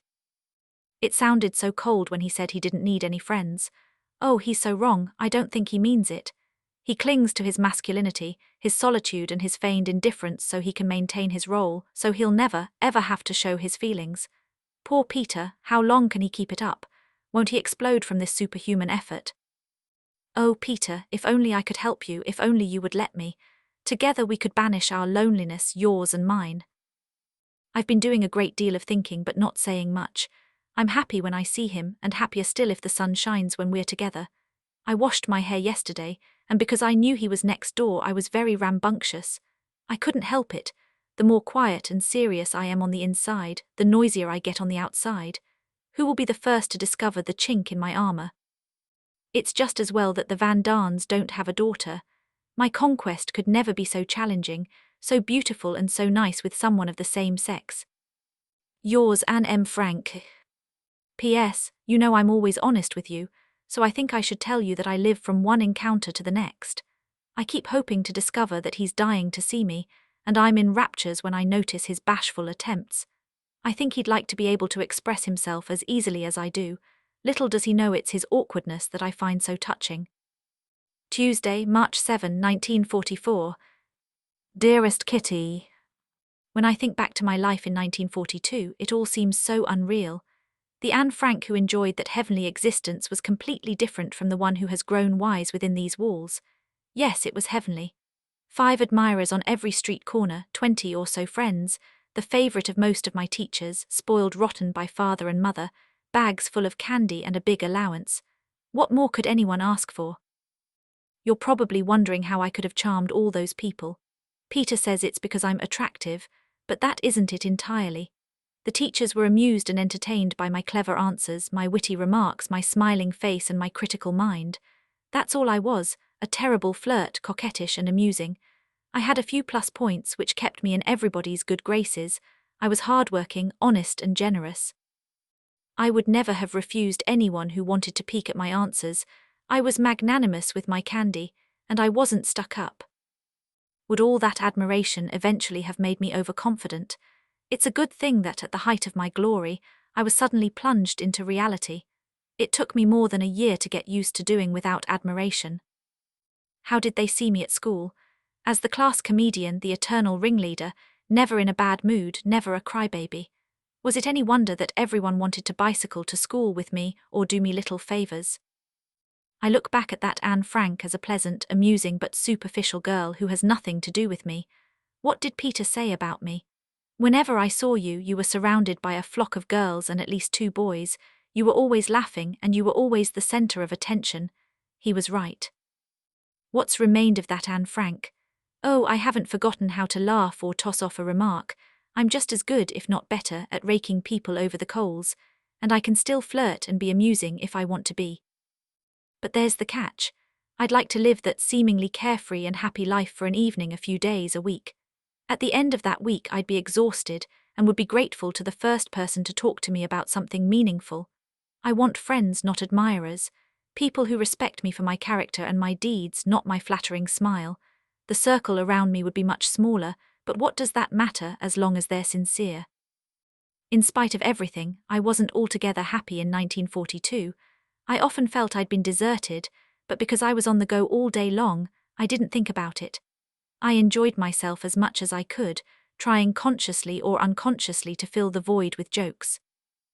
Looking back, I realized that this period of my life has irrevocably come to a close. My happy-go-lucky, carefree school days are gone forever. I don't even miss them. I've outgrown them. I can no longer just kid around since my serious side is always there. I see my life up to New Year's 1944 as if I were looking through a powerful magnifying glass. When I was at home, my life was filled with sunshine. Then, in the middle of 1942, everything changed overnight. The quarrels, the accusations, I couldn't take it all in. I was caught off guard, and the only way I knew to keep my bearings was to talk back. The first half of 1943 brought crying spells, loneliness and the gradual realization of my faults and shortcomings, which were numerous and seemed even more so. I filled the day with chatter, tried to draw Pim closer to me and failed. This left me on my own to face the difficult task of improving myself so I wouldn't have to hear their reproaches, because they made me so despondent. The second half of the year was slightly better. I became a teenager and was treated more like a grown-up. I began to think about things and to write stories, finally coming to the conclusion that the others no longer had anything to do with me. They had no right to swing me back and forth like a pendulum on a clock. I wanted to change myself in my own way. I realized I could manage without my mother completely and totally, and that hurt. But what affected me even more was the realization that I was never going to be able to confide in father. I didn't trust anyone but myself. After New Year's, the second big change occurred. My dream, through which I discovered my longing for a boy, not for a girlfriend but for a boyfriend. I also discovered an inner happiness underneath my superficial and cheerful exterior. From time to time I was quiet. Now I live only for Peter, since what happens to me in the future depends largely on him.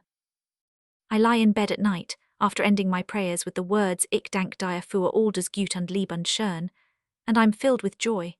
I think of going into hiding my health and my whole being as das Gut, Peter's love, which is still so new and fragile and which neither of us dares to say aloud, the future, happiness and love as das Liebe, the world, nature, and the tremendous beauty of everything, all that splendor, as does Shern. At such moments I don't think about all the misery, but about the beauty that still remains. This is where Mother and I differ greatly. Her advice in the face of melancholy is, think about all the suffering in the world and be thankful you're not part of it. My advice is, go outside to the country, enjoy the sun and all nature has to offer. Go outside and try to recapture the happiness within yourself. Think of all the beauty in yourself and in everything around you and be happy. I don't think Mother's advice can be right, because what are you supposed to do if you become part of the suffering? You'd be completely lost. On the contrary, beauty remains, even in misfortune. If you just look for it, you discover more and more happiness and regain your balance. A person who's happy will make others happy. A person who has courage and faith will never die in misery. Yours, Anne M. Frank. Wednesday, March 8, 1944. Margaret and I have been writing each other notes, just for fun, of course. Anne, it's strange, but I can only remember the day after what has happened the night before. For example, I suddenly remembered that Mr. Dussel was snoring loudly last night. It's now 2:45 on Wednesday afternoon and Mr. Dussel is snoring again, which is why it flashed through my mind, of course. When I had to use the potty, I deliberately made more noise to get the snoring to stop. Margaret, which is better, the snoring or the gasping for air? Anne, the snoring's better, because it stops when I make noise, without waking the person in question. What I didn't write to Margaret, but what I'll confess to you, dear Kitty, is that I've been dreaming of Peter a great deal. The night before last I dreamed I was skating right here in our living room with that little boy from the Apollo ice skating rink. He was with his sister, the girl with the spindly legs who always wore the same blue dress. I introduced myself, overdoing it a bit, and asked him his name. It was Peter. In my dream I wondered just how many Peters I actually knew. Then I dreamed we were standing in Peter's room, facing each other beside the stairs. I said something to him, he gave me a kiss but replied that he didn't love me all that much and that I shouldn't flirt. In a desperate and pleading voice I said, "I'm not flirting, Peter." When I woke up I was glad Peter hasn't said it after all. Last night I dreamed we were kissing each other, but Peter's cheeks were very disappointing.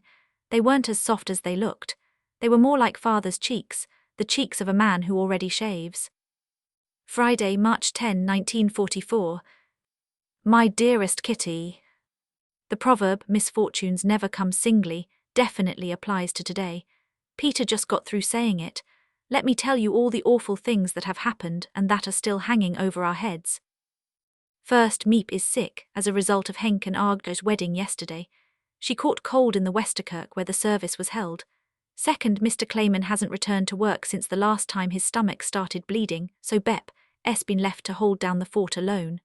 Third, the police have arrested a man, whose name I won't put in writing. It's terrible not only for him, but for us as well, since he's been supplying us with potatoes, butter and jam. Mr. M, as I'll call him, has 5 children under the age of 13, and another on the way. Last night we had another little scare. We were in the middle of dinner when suddenly someone knocked on the wall next door. For the rest of the evening we were nervous and gloomy.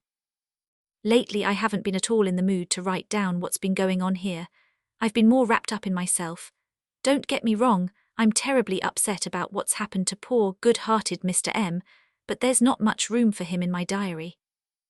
Tuesday, Wednesday and Thursday I was in Peter's room from 4:30 to 5:15. We worked on our French and chatted about one thing and another. I really look forward to that hour or so in the afternoon, but best of all is that I think Peter's just as pleased to see me. Yours, Anne M. Frank. Saturday, March 11, 1944. Dearest Kitty. I haven't been able to sit still lately. I wander upstairs and down and then back again. I like talking to Peter, but I'm always afraid of being a nuisance. He's told me a bit about the past, about his parents and about himself, but it's not enough, and every 5 minutes I wonder why I find myself longing for more. He used to think I was a real pain in the neck, and the feeling was mutual. I've changed my mind, but how do I know he's changed his? I think he has, but that doesn't necessarily mean we have to become the best of friends, although as far as I'm concerned, it would make our time here more bearable. But I won't let this drive me crazy. I spend enough time thinking about him and don't have to get you all worked up as well, simply because I'm so miserable. Sunday, March 12, 1944. Dearest Kitty. Things are getting crazier here as the days go by. Peter hasn't looked at me since yesterday. He's been acting as if he's mad at me. I'm doing my best not to chase after him and to talk to him as little as possible, but it's not easy. What's going on? What makes him keep me at arm's length 1 minute and rush back to my side the next? Perhaps I'm imagining that it's worse than it really is. Perhaps he's just moody like me, and tomorrow everything will be all right again. I have the hardest time trying to maintain a normal facade when I'm feeling so wretched and sad. I have to talk, help around the house, sit with the others and, above all, act cheerful. Most of all, I miss the outdoors and having a place where I can be alone for as long as I want. I think I'm getting everything all mixed up, Kitty, but then I'm in a state of utter confusion. On the one hand, I'm half crazy with desire for him, can hardly be in the same room without looking at him. And on the other hand, I wonder why he should matter to me so much, and why I can't be calm again. Day and night, during every waking hour, I do nothing but ask myself, have you given him enough chance to be alone? Have you been spending too much time upstairs? Do you talk too much about serious subjects he's not yet ready to talk about? Maybe he doesn't even like you. Has it all been your imagination? But then why has he told you so much about himself? Is he sorry he did? And a whole lot more. Yesterday afternoon I was so worn out by the sad news from the outside that I lay down on my divan for a nap. All I wanted was to sleep and not have to think. I slept until 4, but then I had to go next door. It wasn't easy, answering all Mother's questions and inventing an excuse to explain my nap to Father. I pleaded a headache, which wasn't a lie, since I did have one on the inside. Ordinary people, ordinary girls, teenagers like myself, would think I'm a little nuts with all my self-pity. But that's just it. I pour my heart out to you, and the rest of the time I'm as impudent, cheerful and self-confident as possible to avoid questions and keep from getting on my own nerves. Margaret is very kind and would like me to confide in her, but I can't tell her everything. She takes me too seriously, far too seriously, and spends a lot of time thinking about her loony sister, looking at me closely whenever I open my mouth and wondering, is she acting or does she really mean it? It's because we're always together. I don't want the person I confide in to be around me all the time. When will I untangle my jumbled thoughts? When will I find inner peace again? Yours, Anne. Tuesday, March 14, 1944. Dearest Kitty. It might be amusing for you, though not for me, to hear what we're going to eat today. The cleaning lady is working downstairs, so at the moment I'm seated at the Van Darns, oilcloth-covered table with a handkerchief sprinkled with fragrant pre-war perfume pressed to my nose and mouth. You probably don't have the faintest idea what I'm talking about, so let me begin at the beginning. The people who supply us with food coupons have been arrested, so we have just our 5 black market ration books, no coupons, no fats and oils. Since Meep and Mr. Clayman are sick again, Bep can't manage the shopping. The food is wretched and so are we. As of tomorrow, we won't have a scrap of fat, butter or margarine. We can't eat fried potatoes for breakfast, which we've been doing to save on bread, so we're having hot cereal instead, and because Mrs. Van D thinks we're starving, we bought some half and half. Lunch today consists of mashed potatoes and pickled kale. This explains the precautionary measure with the handkerchief. You wouldn't believe how much kale can stink when it's a few years old. The kitchen smells like a mixture of spoiled plums, rotten eggs and brine. Just the thought of having to eat that muck makes me want to throw up. Besides that, our potatoes have contracted such strange diseases that 1 out of every 2 buckets of pommes de terre winds up in the garbage. We entertain ourselves by trying to figure out which disease they've got, and we've reached the conclusion that they suffer from cancer, smallpox and measles. Honestly, being in hiding during the 4th year of the war is no picnic. If only the whole stinking mess were over. To tell you the truth, the food wouldn't matter so much to me if life here were more pleasant in other ways. But that's just it. This tedious existence is starting to make us all disagreeable. Here are the opinions of the 5 grown-ups on the present situation. Children aren't allowed to have opinions, and for once I'm sticking to the rules.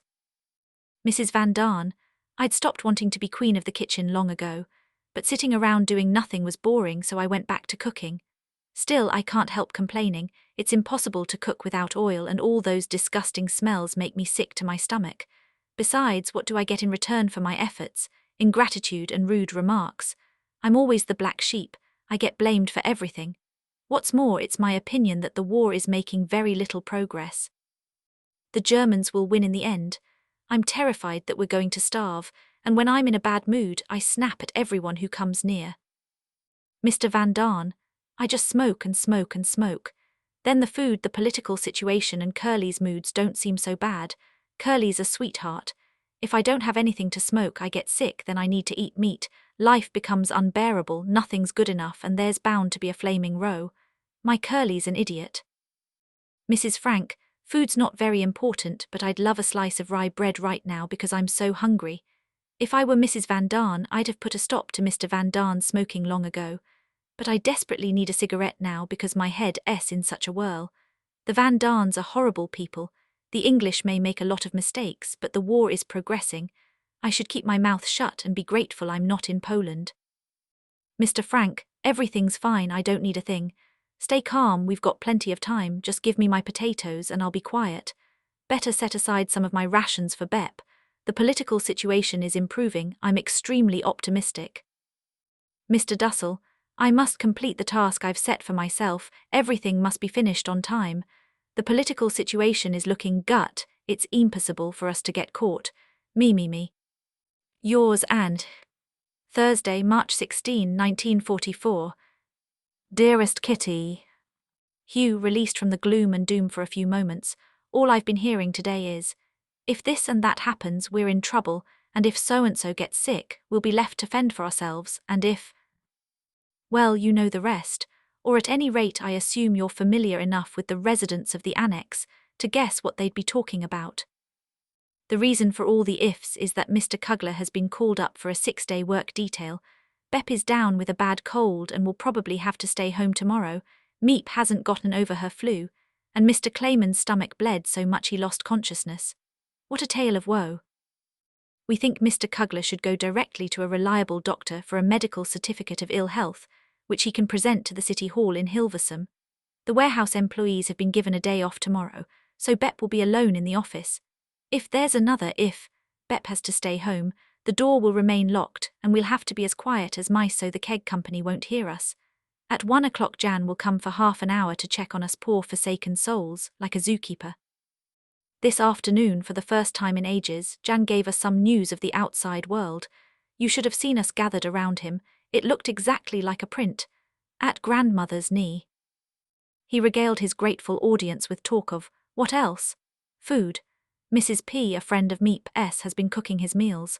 The day before yesterday Jan ate carrots with green peas, yesterday he had the leftovers, today she's cooking marrow-fat peas, and tomorrow she's planning to mash the remaining carrots with potatoes. We asked about Meep's doctor. Doctor, said Jan. What doctor? I called him this morning and got his secretary on the line. I asked for a flu prescription and was told I could come pick it up tomorrow morning between 8 and 9. If you've got a particularly bad case of flu, the doctor himself comes to the phone and says, stick out your tongue and say, oh, I can hear it, your throat's infected. I'll write out a prescription and you can bring it to the pharmacy. Good day. And that's that. Easy job he's got, diagnosis by phone, but I shouldn't blame the doctors. After all, a person has only 2 hands, and these days there are too many patients and too few doctors. Still, we all had a good laugh at Jan's phone call. I can just imagine what a doctor's waiting room looks like these days. Doctors no longer turn up their noses at the poorer patients, but at those with minor illnesses. Hey, what are you doing here? They think. Go to the end of the line, real patients have priority. Yours and Thursday, March 16, 1944. Dearest Kitty. The weather is gorgeous, indescribably beautiful. I'll be going up to the attic in a moment. I now know why I'm so much more restless than Peter. He has his own room where he can work, dream, think and sleep. I'm constantly being chased from one corner to another. I'm never alone in the room I share with Dussel, though I long to be so much. That's another reason I take refuge in the attic. When I'm there or with you, I can be myself, at least for a little while. Still, I don't want to moan and groan. On the contrary, I want to be brave. Thank goodness the others notice nothing of my innermost feelings, except that every day I'm growing cooler and more contemptuous of Mother, less affectionate to Father and less willing to share a single thought with Margaret. I'm closed up tighter than a drum. Above all, I have to maintain my air of confidence. No one must know that my heart and mind are constantly at war with each other. Up to now reason has always won the battle, but will my emotions get the upper hand? Sometimes I fear they will, but more often I actually hope they do. Oh, it's so terribly hard not to talk to Peter about these things, but I know I have to let him begin. It's so hard to act during the daytime, as if everything I've said and done in my dreams had never taken place. Kitty, Anne is crazy, but then these are crazy times and even crazier circumstances.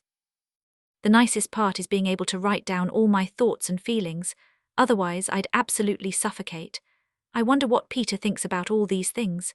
I keep thinking I'll be able to talk to him about them one day. He must have guessed something about the inner me, since he couldn't possibly love the outer Anne he's known so far. How could someone like Peter, who loves peace and quiet, possibly stand my bustle and noise? Will he be the first and only person to see what's beneath my granite mask? Will it take him long? Isn't there some old saying about love being akin to pity? Isn't that what's happening here as well? Because I often pity him as much as I do myself. I honestly don't know how to begin, I really don't, so how can I expect Peter to when talking is so much harder for him? If only I could write to him, then at least he'd know what I was trying to say, since it's so hard to say it out loud. Yours, Anne M. Frank. Friday, March 17, 1944. My dearest darling. Everything turned out all right after all. Bep just had a sore throat, not the flu, and Mr. Kugler got a medical certificate to excuse him from the work detail. The entire annex breathed a huge sigh of relief. Everything's fine here, except that Margaret and I are rather tired of our parents. Don't get me wrong, I still love Father as much as ever and Margaret loves both Father and Mother, but when you're as old as we are you want to make a few decisions for yourself, get out from under their thumb. Whenever I go upstairs they ask what I'm going to do, they won't let me salt my food. Mother asks me every evening at 8:15 if it isn't time for me to change into my nightie, and they have to approve every book I read. I must admit, they're not at all strict about that and let me read nearly everything, but Margaret and I are sick and tired of having to listen to their comments and questions all day long. There's something else that displeases them. I no longer feel like giving them little kisses morning, noon and night. All those cute nicknames seem so affected, and Father's fondness for talking about farting and going to the bathroom is disgusting. In short, I'd like nothing better than to do without their company for a while, and they don't understand that. Not that Margaret and I have ever said any of this to them. What would be the point? They wouldn't understand anyway. Margaret said last night, "What really bothers me is that if you happen to put your head in your hands and sigh once or twice, they immediately ask whether you have a headache or don't feel well." For both of us, it's been quite a blow to suddenly realize that very little remains of the close and harmonious family we used to be at home. This is mostly because everything's out of kilter here. By that I mean that we're treated like children when it comes to external matters, while inwardly we're much older than other girls our age. Even though I'm only 14, I know what I want, I know who's right and who's wrong, I have my own opinions, ideas and principles, and though it may sound odd coming from a teenager, I feel I'm more of a person than a child. I feel I'm completely independent of others. I know I'm better at debating or carrying on a discussion than Mother. I know I'm more objective. I don't exaggerate as much. I'm much tidier and better with my hands, and because of that I feel, this may make you laugh, that I'm superior to her in many ways. To love someone, I have to admire and respect the person, but I feel neither respect nor admiration for Mother. Everything would be all right if only I had Peter, since I admire him in many ways. He's so decent and clever. Yours, Anne M. Frank. Saturday, March 18, 1944. Dearest Kitty, I've told you more about myself and my feelings than I've ever told a living soul, so why shouldn't that include sex? Parents and people in general are very peculiar when it comes to sex. Instead of telling their sons and daughters everything at the age of 12, they send the children out of the room the moment the subject arises and leave them to find out everything on their own. Later on, when parents notice that their children have somehow come by their information, they assume they know more or less than they actually do. So why don't they try to make amends by asking them what's what? A major stumbling block for the adults, though in my opinion it's no more than a pebble, is that they're afraid their children will no longer look upon marriage as sacred and pure once they realize that, In most cases, this purity is a lot of nonsense. As far as I'm concerned, it's not wrong for a man to bring a little experience to a marriage. After all, it has nothing to do with the marriage itself, does it? Soon after I turned 11, they told me about menstruation, but even then I had no idea where the blood came from or what it was for. When I was 12 and a half, I learned some more from Jack, who wasn't as ignorant as I was. My own intuition told me what a man and a woman do when they're together. It seemed like a crazy idea at first, but when Jack confirmed it, I was proud of myself for having figured it out. It was also Jack who told me that children didn't come out of their mothers' tummies. As she put it, where the ingredients go in is where the finished product comes out. Jack and I found out about the hymen and quite a few other details from a book on sex education. I also knew that you could keep from having children, but how that worked inside your body remained a mystery. When I came here, Father told me about prostitutes, etc., but all in all there are still unanswered questions. If mothers don't tell their children everything, they hear it in bits and pieces, and that can't be right. Even though it's Saturday, I'm not bored. That's because I've been up in the attic with Peter. I sat there dreaming with my eyes closed, and it was wonderful. Yours, Anne M. Frank. Sunday, March 19, 1944. Dearest Kitty, yesterday was a very important day for me. After lunch, everything was as usual. At 5, I put on the potatoes, and Mother gave me some blood sausage to take to Peter. I didn't want to at first, but I finally went. He wouldn't accept the sausage, and I had the dreadful feeling it was still because of that argument we'd had about distrust. Suddenly I couldn't bear it a moment longer, and my eyes filled with tears. Without another word, I returned the platter to Mother and went to the bathroom to have a good cry. Afterward, I decided to talk things out with Peter. Before dinner, the 4 of us were helping him with a crossword puzzle, so I couldn't say anything. But as we were sitting down to eat, I whispered to him, "Are you going to practice your shorthand tonight, Peter?" "No," was his reply. "I'd like to talk to you later on." He agreed. After the dishes were done, I went to his room and asked if he'd refused the sausage because of our last quarrel. Luckily, that wasn't the reason. He just thought it was bad manners to seem so eager. It had been very hot downstairs and my face was as red as a lobster. So after taking down some water for Margaret, I went back up to get a little fresh air. For the sake of appearances, I first went and stood beside the Van Daan's window before going to Peter's room. He was standing on the left side of the open window, so I went over to the right side. It's much easier to talk next to an open window in semi-darkness than in broad daylight, and I think Peter felt the same way. We told each other so much, so very much, that I can't repeat it all. But it felt good. It was the most wonderful evening I've ever had in the Annex. I'll give you a brief description of the various subjects we touched on. First, we talked about the quarrels and how I see them in a very different light these days, and then about how we've become alienated from our parents. I told Peter about Mother and Father and Margaret and myself. At one point he asked, "You always give each other a good-night kiss, don't you?" "1, dozens of them, you don't, do you?" "No, I've never really kissed anyone." "Not even on your birthday?" "Yeah, on my birthday I have." We talked about how neither of us really trusts our parents, and how his parents love each other a great deal and wish he'd confide in them, but that he doesn't want to. How I cry my heart out in bed and he goes up to the loft and swears. How Margaret and I have only recently gotten to know each other, and yet still tell each other very little since we're always together. We talked about every imaginable thing, about trust, feelings and ourselves. Oh, Kitty, he was just as I thought he would be. Then we talked about the year 1942 and how different we were back then. We don't even recognize ourselves from that period. How we couldn't stand each other at first. D thought I was a noisy pest, and I'd quickly concluded that he was nothing special. I didn't understand why he didn't flirt with me, but now I'm glad. He also mentioned how he often used to retreat to his room. I said that my noise and exuberance and his silence were 2 sides of the same coin, and that I also liked peace and quiet, but don't have anything for myself alone, except my diary, and that everyone would rather see the back of me, starting with Mr. Dussel, and that I don't always want to sit with my parents. We discussed how glad he is that my parents have children, and how glad I am that he's here. How I now understand his need to withdraw and his relationship to his parents, and how much I'd like to help him when they argue. "But you're always a help to me," he said. How? I asked, greatly surprised. By being cheerful. That was the nicest thing he said all evening. He also told me that he didn't mind my coming to his room the way he used to. In fact, he liked it. I also told him that all of father's and mother's pet names were meaningless, that a kiss here and there didn't automatically lead to trust. We also talked about doing things your own way, the diary, loneliness, the difference between everyone's inner and outer selves, my mask, etc.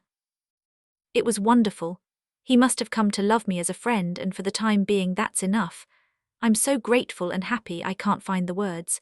I must apologize, Kitty, since my style is not up to my usual standard today. I've just written whatever came into my head. I have the feeling that Peter and I share a secret. Whenever he looks at me with those eyes, with that smile and that wink, it's as if a light goes on inside me. I hope things will stay like this, and that we'll have many, many more happy hours together. Your grateful and happy Anne.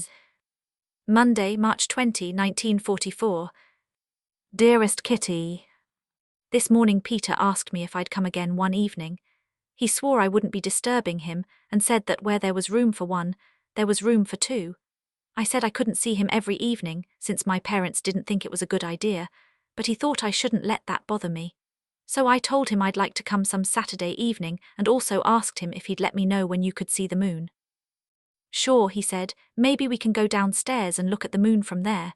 I agreed, I'm not really so scared of burglars. In the meantime, a shadow has fallen on my happiness. For a long time I've had the feeling that Margaret likes Peter. Just how much I don't know, but the whole situation is very unpleasant. Now every time I go see Peter I'm hurting her without meaning to.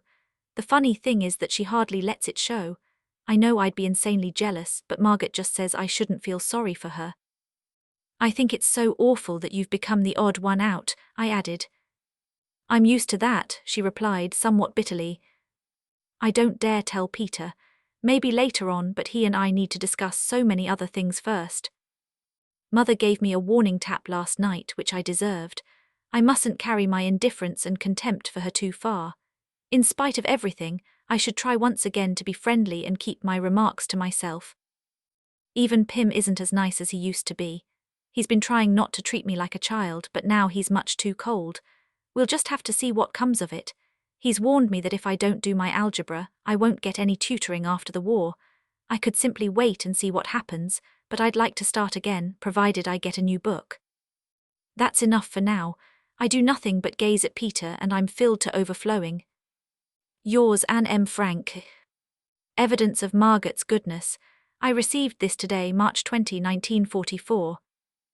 Anne, yesterday when I said I wasn't jealous of you, I wasn't being entirely honest. The situation is this, I'm not jealous of either you or Peter. I'm just sorry I haven't found anyone with whom to share my thoughts and feelings, and I'm not likely to in the near future. But that's why I wish from the bottom of my heart that you will both be able to place your trust in each other. You're already missing out on so much here, things other people take for granted. On the other hand, I'm certain I'd never have gotten as far with Peter, because I think I'd need to feel very close to a person before I could share my thoughts. I'd want to have the feeling that he understood me through and through, even if I didn't say much.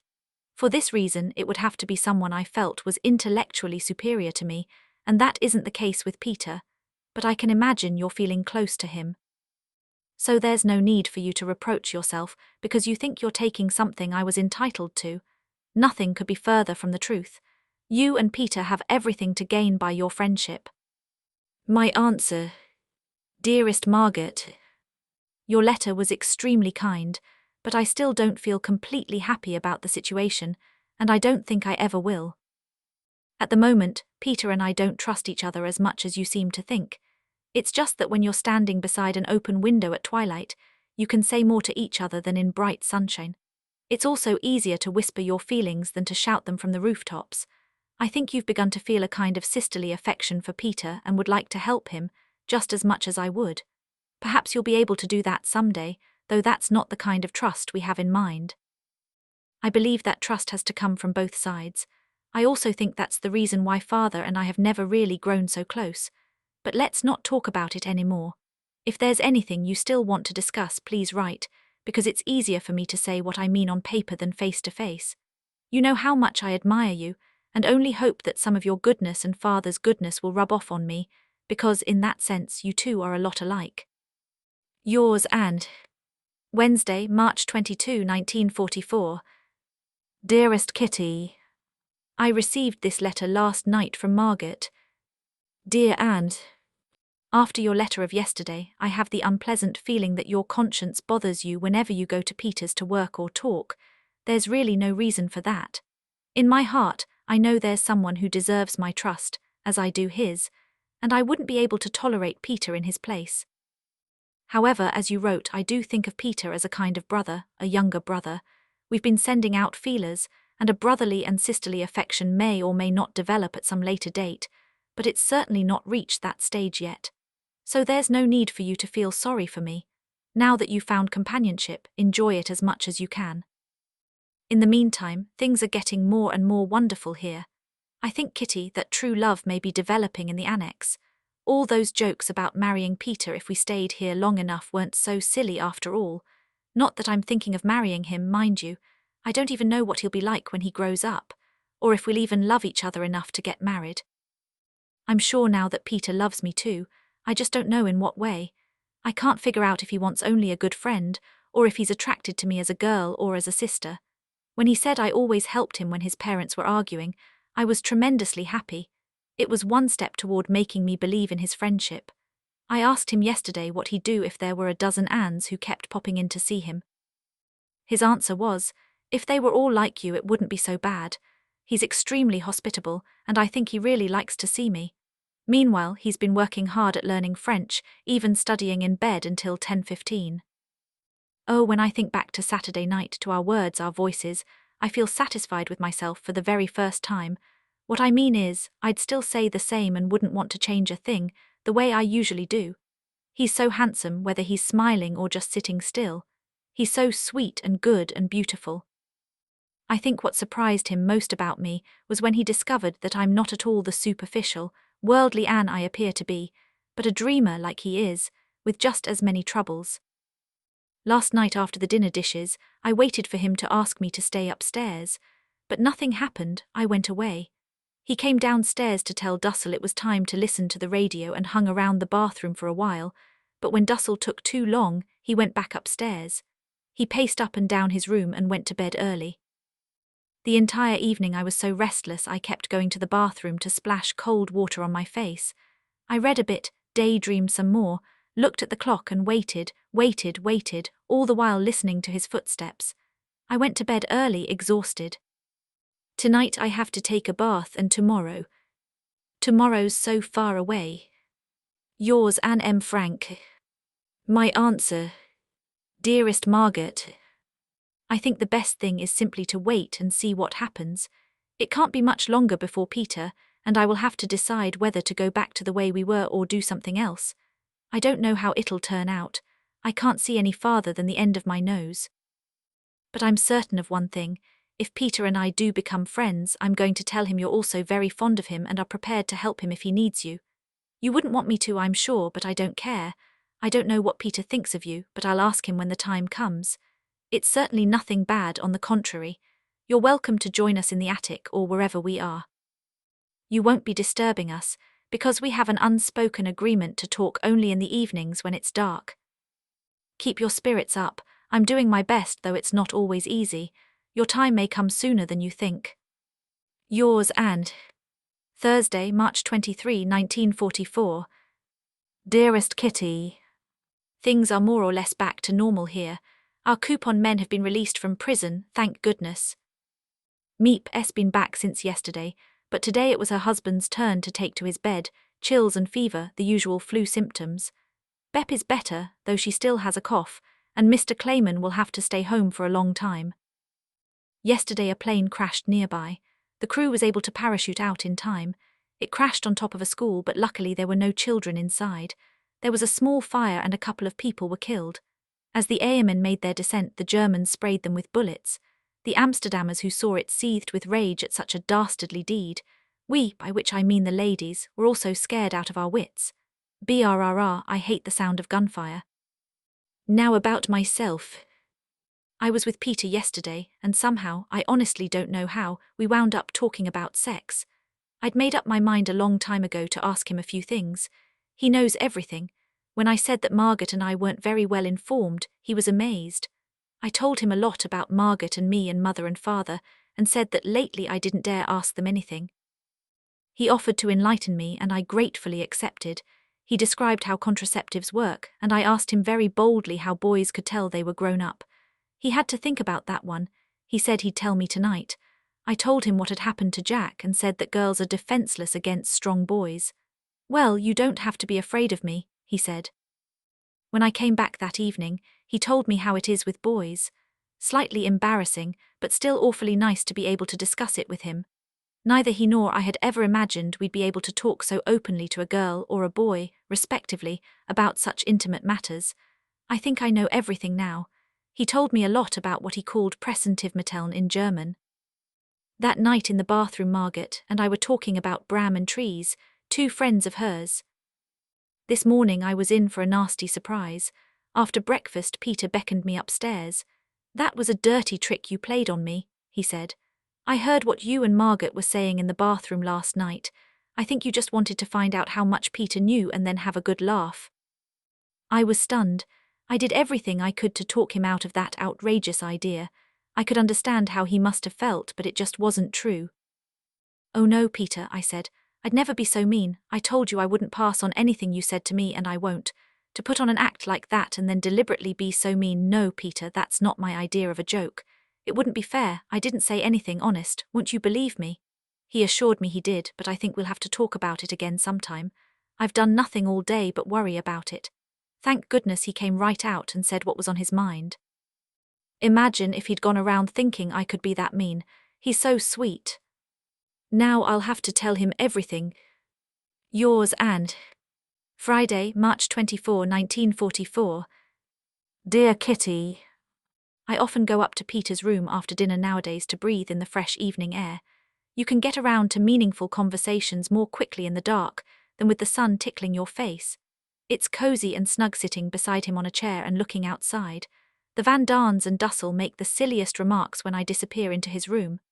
"Anne's zweit Heimat," they say, or is it proper for a gentleman to receive young girls in his room at night with the lights out? Peter has amazing presence of mind in the face of these so-called witticisms. My mother, incidentally, is also bursting with curiosity and simply dying to ask what we talk about, only she's secretly afraid I'd refuse to answer. Peter says the grown-ups are just jealous because we're young and that we shouldn't take their obnoxious comments to heart. Sometimes he comes downstairs to get me, but that's awkward too, because in spite of all his precautions his face turns bright red and he can hardly get the words out of his mouth. I'm glad I don't blush. It must be extremely unpleasant. Besides, it bothers me that Margaret has to sit downstairs all by herself, while I'm upstairs enjoying Peter's company. But what can I do about it? I wouldn't mind it if she came, but she'd just be the odd one out, sitting there like a lump on a log. I've had to listen to countless remarks about our sudden friendship. I can't tell you how often the conversation at meals has been about an Annex wedding should the war last another 5 years. Do we take any notice of this parental chit-chat? Hardly, since it's all so silly. Have my parents forgotten that they were young once? Apparently they have. At any rate, they laugh at us when we're serious, and they're serious when we're joking. I don't know what's going to happen next, or whether we'll run out of things to say. But if it goes on like this, we'll eventually be able to be together without talking. If only his parents would stop acting so strangely. It's probably because they don't like seeing me so often. Peter and I certainly never tell them what we talk about. Imagine if they knew we were discussing such intimate things. I'd like to ask Peter whether he knows what girls look like down there. I don't think boys are as complicated as girls. You can easily see what boys look like in photographs or pictures of male nudes, but with women it's different. In women, the genitals, or whatever they're called, are hidden between their legs. Peter has probably never seen a girl up close. To tell you the truth, neither have I. Boys are a lot easier. How on earth would I go about describing a girl's parts? I can tell from what he said that he doesn't know exactly how it all fits together. He was talking about the Muttermund, but that's on the inside where you can't see it.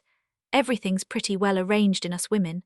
Until I was 11 or 12, I didn't realize there was a second set of labia on the inside, since you couldn't see them. What's even funnier is that I thought urine came out of the clitoris. I asked Mother one time what that little bump was, and she said she didn't know. She can really play dumb when she wants to. But to get back to the subject, how on earth can you explain what it all looks like without any models? Shall I try anyway? Okay, here goes. When you're standing up, all you see from the front is hair. Between your legs there are two soft, cushiony things, also covered with hair, which press together when you're standing so you can't see what's inside. They separate when you sit down and they're very red and quite fleshy on the inside. In the upper part between the outer labia, there's a fold of skin that on second thought looks like a kind of blister. That's the clitoris. Then come the inner labia, which are also pressed together in a kind of crease. When they open up you can see a fleshy little mound, no bigger than the top of my thumb. The upper part has a couple of small holes in it, which is where the urine comes out. The lower part looks as if it were just skin, and yet that's where the vagina is. You can barely find it because the folds of skin hide the opening. The hole's so small I can hardly imagine how a man could get in there, much less how a baby could come out. It's hard enough trying to get your index finger inside. That's all there is, and yet it plays such an important role. Yours, Anne M. Frank. Saturday, March 25, 1944. Dearest Kitty. You never realize how much you've changed until after it's happened. I've changed quite drastically. Everything about me is different. My opinions, ideas, critical outlook. Inwardly, outwardly, nothing's the same. And I might safely add, since it's true, I've changed for the better. I once told you that after years of being adored, it was hard for me to adjust to the harsh reality of grown-ups and rebukes. But father and mother are largely to blame for my having to put up with so much. At home they wanted me to enjoy life, which was fine, but here they shouldn't have encouraged me to agree with them and only shown me their side of all the quarrels and gossip. It was a long time before I discovered the score was 50-50. I now know that many blunders have been committed here, by young and old alike. Father and mother's biggest mistake in dealing with the Van Daans is that they're never candid and friendly. Admittedly, the friendliness might have to be feigned.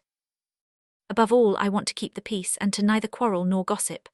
With father and Margaret that's not difficult, but it is with mother, which is why I'm glad she gives me an occasional rap on the knuckles. You can win Mr. Van Daan to your side by agreeing with him, listening quietly, not saying much and most of all, responding to his teasing and his corny jokes with a joke of your own. Mrs. Van D can be won over by talking openly to her and admitting when you're wrong. She also frankly admits her faults, of which she has many. I know all too well that she doesn't think as badly of me as she did in the beginning. And that's simply because I'm honest and tell people right to their faces what I think, even when it's not very flattering. I want to be honest. I think it gets you further and also makes you feel better about yourself. Yesterday Mrs. Van D was talking about the rice we gave Mr. Clayman. All we do is give. But at a certain point I think that enough is enough. If he'd only take the trouble, Mr. Clayman could scrounge up his own rice. Why should we give away all our supplies? We need them just as badly. No, Mrs. Van Daan, I replied. I don't agree with you. Mr. Clayman may very well be able to get hold of a little rice, but he doesn't like having to worry about it. It's not our place to criticize the people who are helping us. We should give them whatever they need if we can possibly spare it. One less plate of rice a week won't make that much difference. We can always eat beans. Mrs. Van D didn't see it my way, but she added that even though she disagreed, she was willing to back down, and that was an entirely different matter. Well, I've said enough.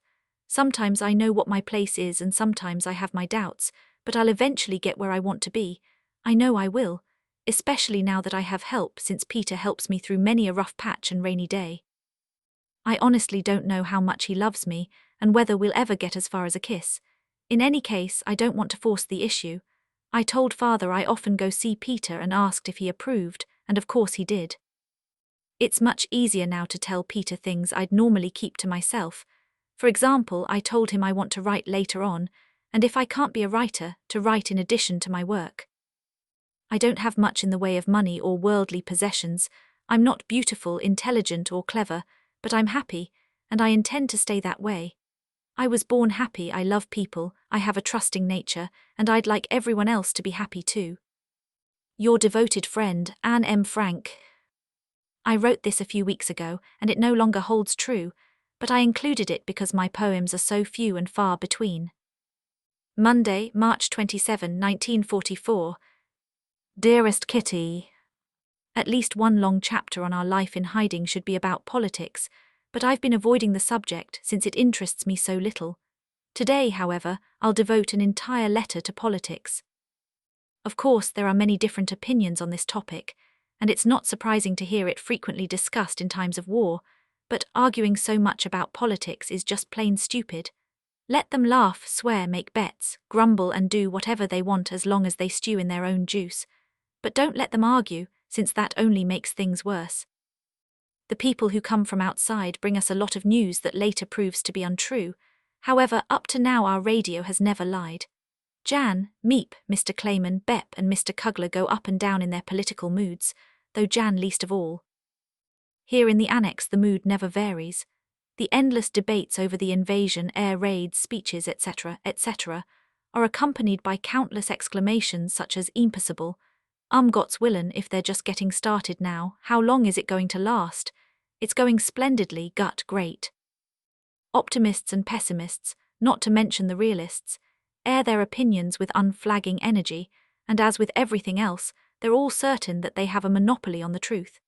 It annoys a certain lady that her spouse has such supreme faith in the British, and a certain husband attacks his wife because of her teasing and disparaging remarks about his beloved nation. And so it goes from early in the morning to late at night. The funny part is that they never get tired of it. I've discovered a trick, and the effect is overwhelming, just like pricking someone with a pin and watching them jump. Here's how it works. I start talking about politics. All it takes is a single question, a word or a sentence, and before you know it, the entire family is involved. As if the German Wehrmacht news and the English BBC weren't enough, they've now added special air raid announcements. In a word, splendid. But the other side of the coin is that the British Air Force is operating around the clock. Not unlike the German propaganda machine, which is cranking out lies 24 hours a day. So the radio is switched on every morning at 8, if not earlier, and is listened to every hour until 9, 10 or even 11 at night. This is the best evidence yet that the adults have infinite patience, but also that their brains have turned to mush, some of them I mean, since I wouldn't want to insult anyone. One broadcast, 2 at the most, should be enough to last the entire day. But no, those old nincompoops never mind, I've already said it all. Music while you work, the Dutch broadcast from England, Frank Phillips or Queen Wilhelmina, they each get a turn and find a willing listener. If the adults aren't eating or sleeping, they're clustered around the radio talking about eating, sleeping and politics. Phew, it's getting to be a bore, and it's all I can do to keep from turning into a dreary old crone myself, though with all the old folks around me, that might not be such a bad idea. Here's a shining example, a speech made by our beloved Winston Churchill. 9 o'clock Sunday evening. The teapot under its cosy is on the table and the guests enter the room. Dussel sits to the left of the radio, Mr. Van D in front of it and Peter to the side. Mother is next to Mr. Van D with Mrs. Van D behind them. Margaret and I are sitting in the last row and Pim at the table. I realize this isn't a very clear description of our seating arrangements, but it doesn't matter. The men smoke, Peter's eyes close from the strain of listening. Mama is dressed in her long, dark negligee. Mrs. Van D is trembling because of the planes, which take no notice of the speech but fly blithely on toward Essen. Father is slurping his tea, and Margaret and I are united in a sisterly way by the sleeping mouse guy, who has taken possession of both our knees. Margaret's hair is in curlers and my nightgown is too small, too tight and too short. It all looks so intimate, cozy and peaceful, and for once it really is. Yet I await the end of the speech with dread. They're impatient, straining at the leash to start another argument. PSD, PSD, like a cat luring a mouse from its hole, they goad each other into quarrels and dissent. Yours and Tuesday, March 28, 1944. My dearest Kitty, as much as I'd like to write more on politics, I have lots of other news to report today. First, Mother has virtually forbidden me to go up to Peter's since, according to her, Mrs. Van Daan is jealous. Second, Peter's invited Margaret to join us upstairs. Whether he really means it or is just saying it out of politeness, I don't know. Third, I asked Father if he thought I should take any notice of Mrs. Van Daan's jealousy, and he said I didn't have to. What should I do now? Mother's angry, doesn't want me going upstairs, wants me to go back to doing my homework in the room I share with Dussel. She may be jealous herself. Father doesn't begrudge us those few hours and thinks it's nice we get along so well. Margaret likes Peter too, but feels that 3 people can't talk about the same things as 2. Furthermore, mother thinks Peter's in love with me. To tell you the truth, I wish he were. Then we'd be even and it'd be a lot easier to get to know each other. She also claims he's always looking at me. Well, I suppose we do give each other the occasional wink, but I can't help it if he keeps admiring my dimples, can I? I'm in a very difficult position. Mother's against me and I'm against her. Father turns a blind eye to the silent struggle between mother and me. Mother is sad because she still loves me, but I'm not at all unhappy because she no longer means anything to me. As for Peter, I don't want to give him up.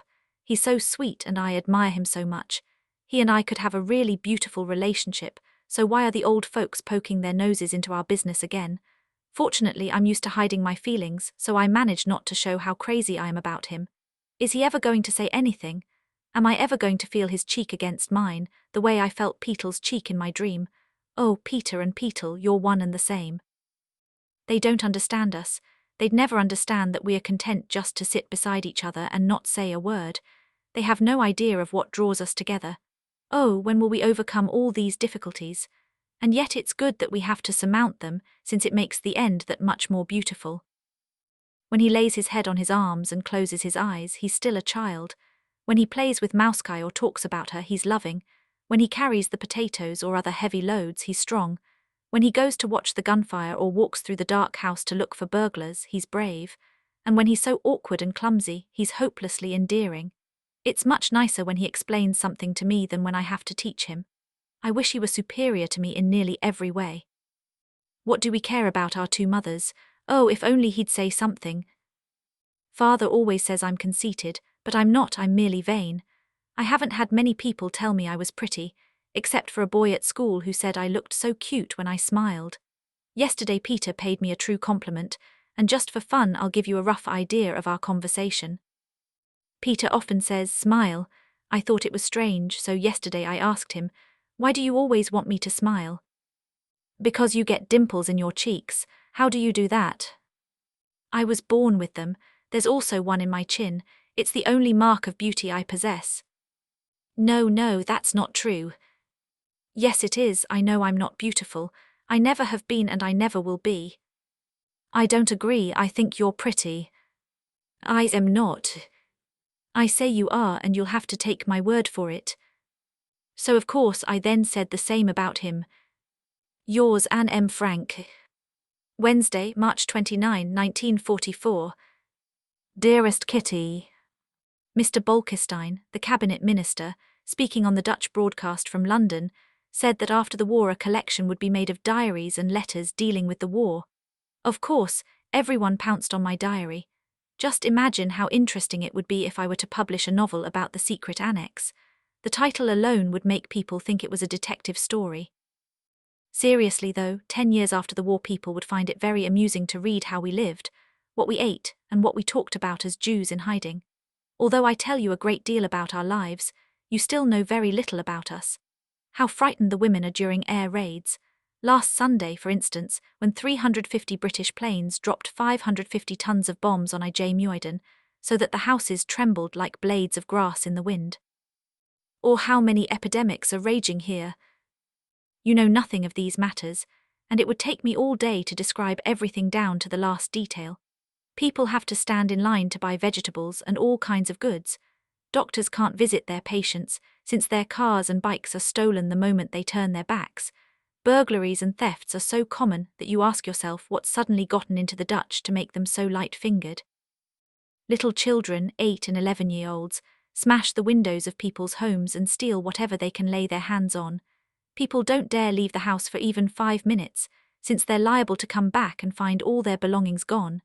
Every day the newspapers are filled with reward notices for the return of stolen typewriters, Persian rugs, electric clocks, fabrics, etc. The electric clocks on street corners are dismantled, public phones are stripped down to the last wire. Morale among the Dutch can't be good. Everyone's hungry. Except for the ersatz coffee, a week's food ration doesn't last 2 days. The invasion's long in coming, the men are being shipped off to Germany, the children are sick or undernourished, everyone's wearing worn-out clothes and run-down shoes. A new sole costs 7.5 guilders on the black market. Besides, few shoemakers will do repairs, or if they do, you have to wait 4 months for your shoes. which might very well have disappeared in the meantime. One good thing has come out of this. As the food gets worse and the decrees more severe, the acts of sabotage against the authorities are increasing. The ration board, the police, the officials, they're all either helping their fellow citizens or denouncing them and sending them off to prison. Fortunately, only a small percentage of Dutch people are on the wrong side. Yours and Friday, March 31, 1944. Dearest Kitty. Just imagine it's still fairly cold, and yet most people have been without coal for nearly a month. Sounds awful, doesn't it? There's a general mood of optimism about the Russian front because that's going great guns. I don't often write about the political situation, but I must tell you where the Russians are at the moment. They've reached the Polish border and the Prut River in Romania. They're close to Odessa, and they've surrounded Ternopil. Every night we're expecting an extra communiqué from Stalin. They're firing off so many salutes in Moscow, the city must be rumbling and shaking all day long. Whether they like to pretend the fighting's nearby, or they simply don't have any other way to express their joy, I don't know. Hungary has been occupied by German troops. There are still 1 million Jews living there, they too are doomed. Nothing special is happening here. Today is Mr. Van Daan's birthday. He received 2 packets of tobacco, 1 serving of coffee which his wife had managed to save, lemon punch from Mr. Kugler, sardines from Meep, eau de cologne from us, lilacs, tulips, and last but not least, a cake with raspberry filling, slightly gluey because of the poor quality of the flour and the lack of butter, but delicious anyway. All that talk about Peter and me has died down a bit. He's coming to pick me up tonight. Pretty nice of him, don't you think, since he hates doing it? We're very good friends. We spend a lot of time together and talk about every imaginable subject. It's so nice not having to hold back when we come to a delicate topic, the way I would with other boys. For example, we were talking about blood and somehow the conversation turned to menstruation, etc. He thinks we women are quite tough to be able to withstand the loss of blood, and that I am too. I wonder why.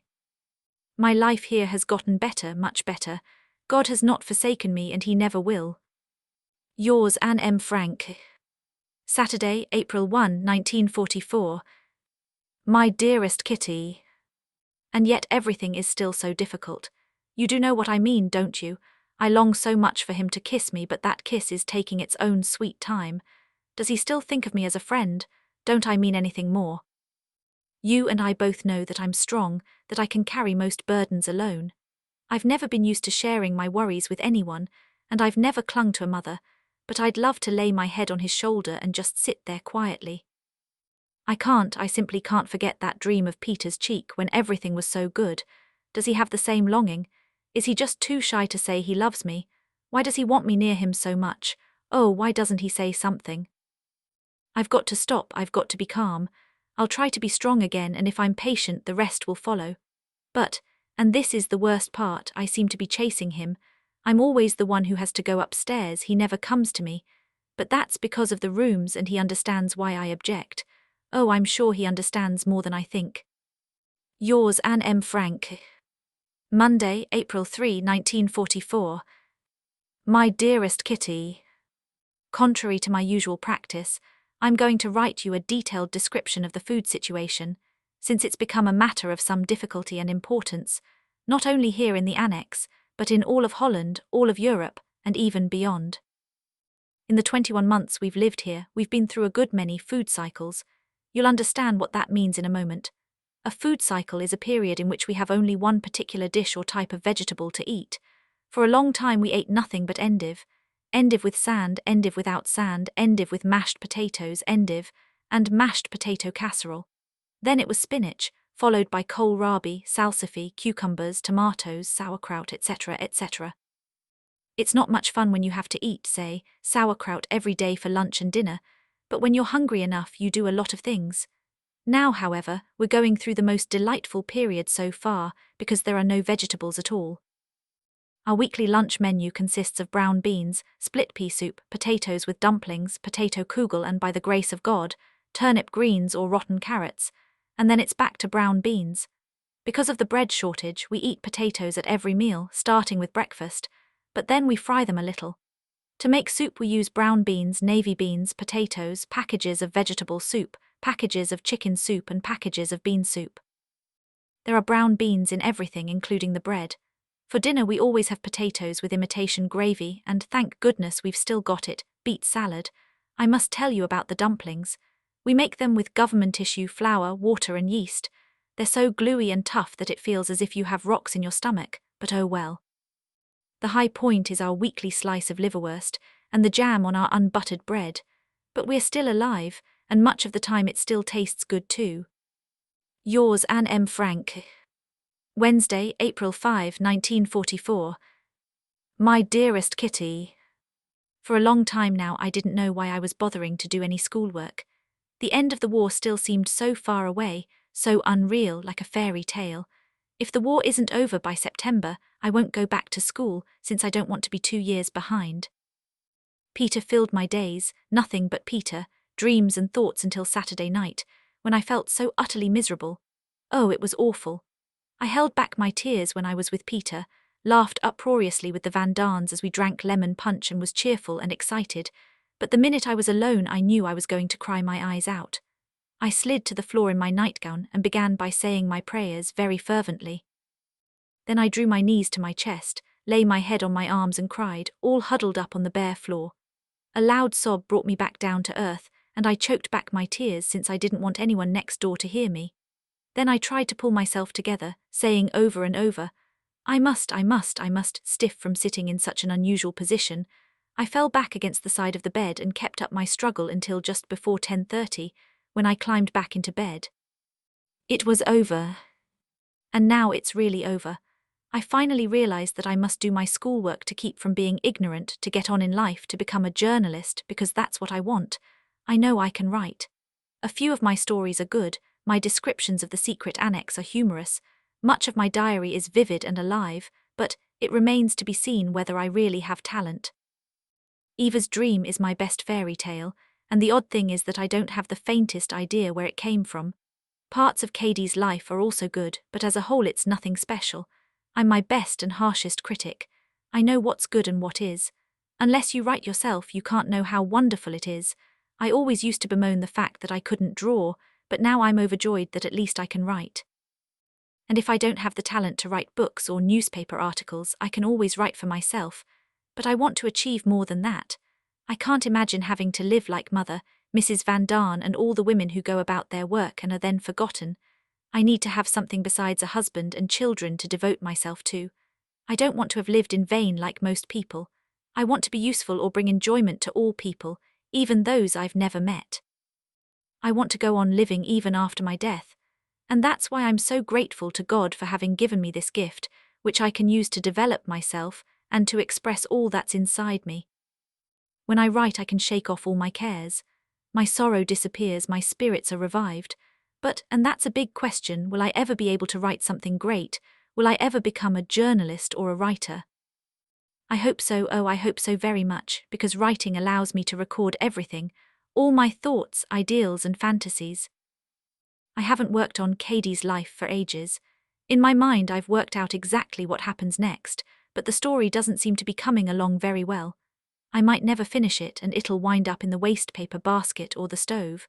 That's a horrible thought, but then I say to myself, at the age of 14 and with so little experience you can't write about philosophy.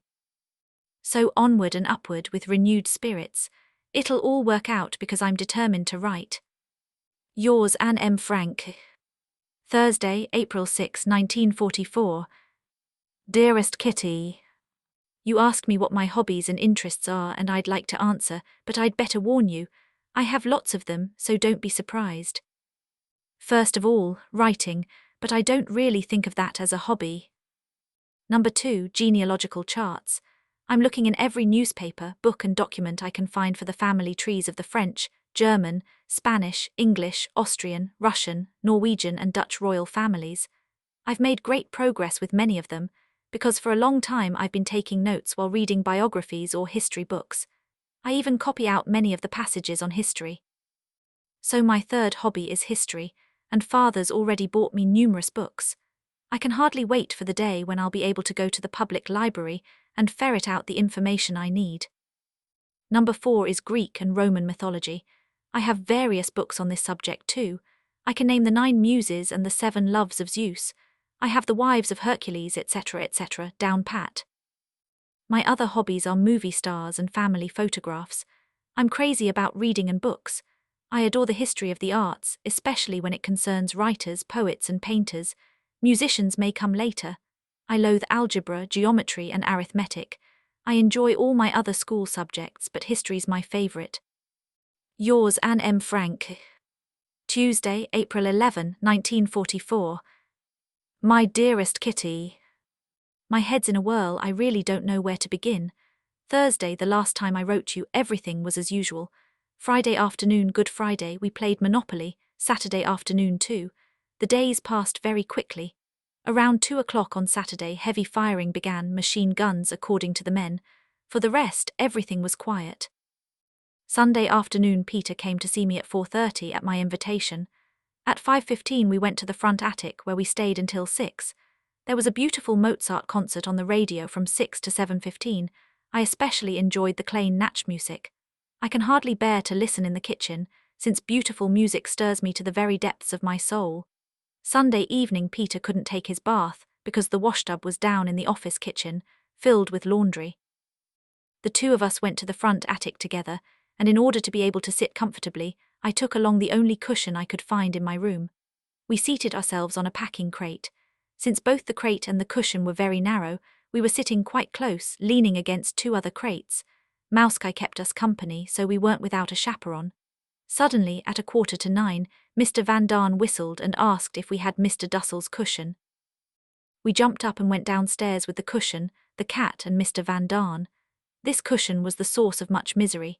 Dussel was angry because I'd taken the one he uses as a pillow, and he was afraid it might be covered with fleas. He had the entire house in an uproar because of this one cushion. In revenge, Peter and I stuck 2 hard brushes in his bed, but had to take them out again when Dussel unexpectedly decided to go sit in his room. We had a really good laugh at this little intermezzo. But our fun was short-lived. At 9:30 Peter knocked gently on the door and asked Father to come upstairs and help him with a difficult English sentence. "That sounds fishy," I said to Margaret. "It's obviously a pretext. You can tell by the way the men are talking that there's been a break-in." I was right. The warehouse was being broken into at that very moment. Father, Mr. Van Daan and Peter were downstairs in a flash. Margaret, Mother, Mrs. Van D and I waited. 4 frightened women need to talk, so that's what we did until we heard a bang downstairs. After that all was quiet. The clock struck 9:45. The colour had drained from our faces, but we remained calm, even though we were afraid. Where were the men? What was that bang? Were they fighting with the burglars? We were too scared to think, all we could do was wait. 10 o'clock, footsteps on the stairs. Father, pale and nervous, came inside, followed by Mr. Van Daan. Lights out, tiptoe upstairs, we're expecting the police. There wasn't time to be scared. The lights were switched off, I grabbed a jacket and we sat down upstairs. "What happened? Tell us quickly." There was no one to tell us. The men had gone back downstairs. The 4 of them didn't come back up until 10:10. 2 of them kept watch at Peter's open window. The door to the landing was locked, the bookcase shut. We draped a sweater over our nightlight, and then they told us what had happened. Peter was on the landing when he heard 2 loud bangs. He went downstairs and saw that a large panel was missing from the left half of the warehouse door. He dashed upstairs, alerted the home guard, and the 4 of them went downstairs. When they entered the warehouse, the burglars were going about their business. Without thinking, Mr. Van Daan yelled, "Police!" Hurried footsteps outside. The burglars had fled. The board was put back in the door so the police wouldn't notice the gap, but then a swift kick from outside sent it flying to the floor. The men were amazed at the burglars' audacity. Both Peter and Mr. Van Daan felt a murderous rage come over them. Mr. Van Daan slammed an axe against the floor and all was quiet again. Once more the panel was replaced, and once more the attempt was foiled. Outside, a man and a woman shone a glaring flashlight through the opening, lighting up the entire warehouse. "What the," mumbled one of the men, but now their roles had been reversed. Instead of policemen, they were now burglars. All 4 of them raced upstairs. Dussel and Mr. Van Daan snatched up Dussel's books. Peter opened the doors and windows in the kitchen and private office, hurled the phone to the ground, and the 4 of them finally ended up behind the bookcase. End of part 1. In all probability, the man and woman with the flashlight had alerted the police. It was Sunday night, Easter Sunday. The next day, Easter Monday, the office was going to be closed, which meant we wouldn't be able to move around until Tuesday morning. Think of it, having to sit in such terror for a day and 2 nights. We thought of nothing, but simply sat there in pitch darkness. In her fear, Mrs. Van D had switched off the lamp. We whispered, and every time we heard a creak, someone said, "SHH, SHH." It was 10:30, then 11, not a sound. Father and Mr. Van Daan took turns coming upstairs to us. Then at 11:15 a noise below. Up above you could hear the whole family breathing. For the rest, no one moved a muscle.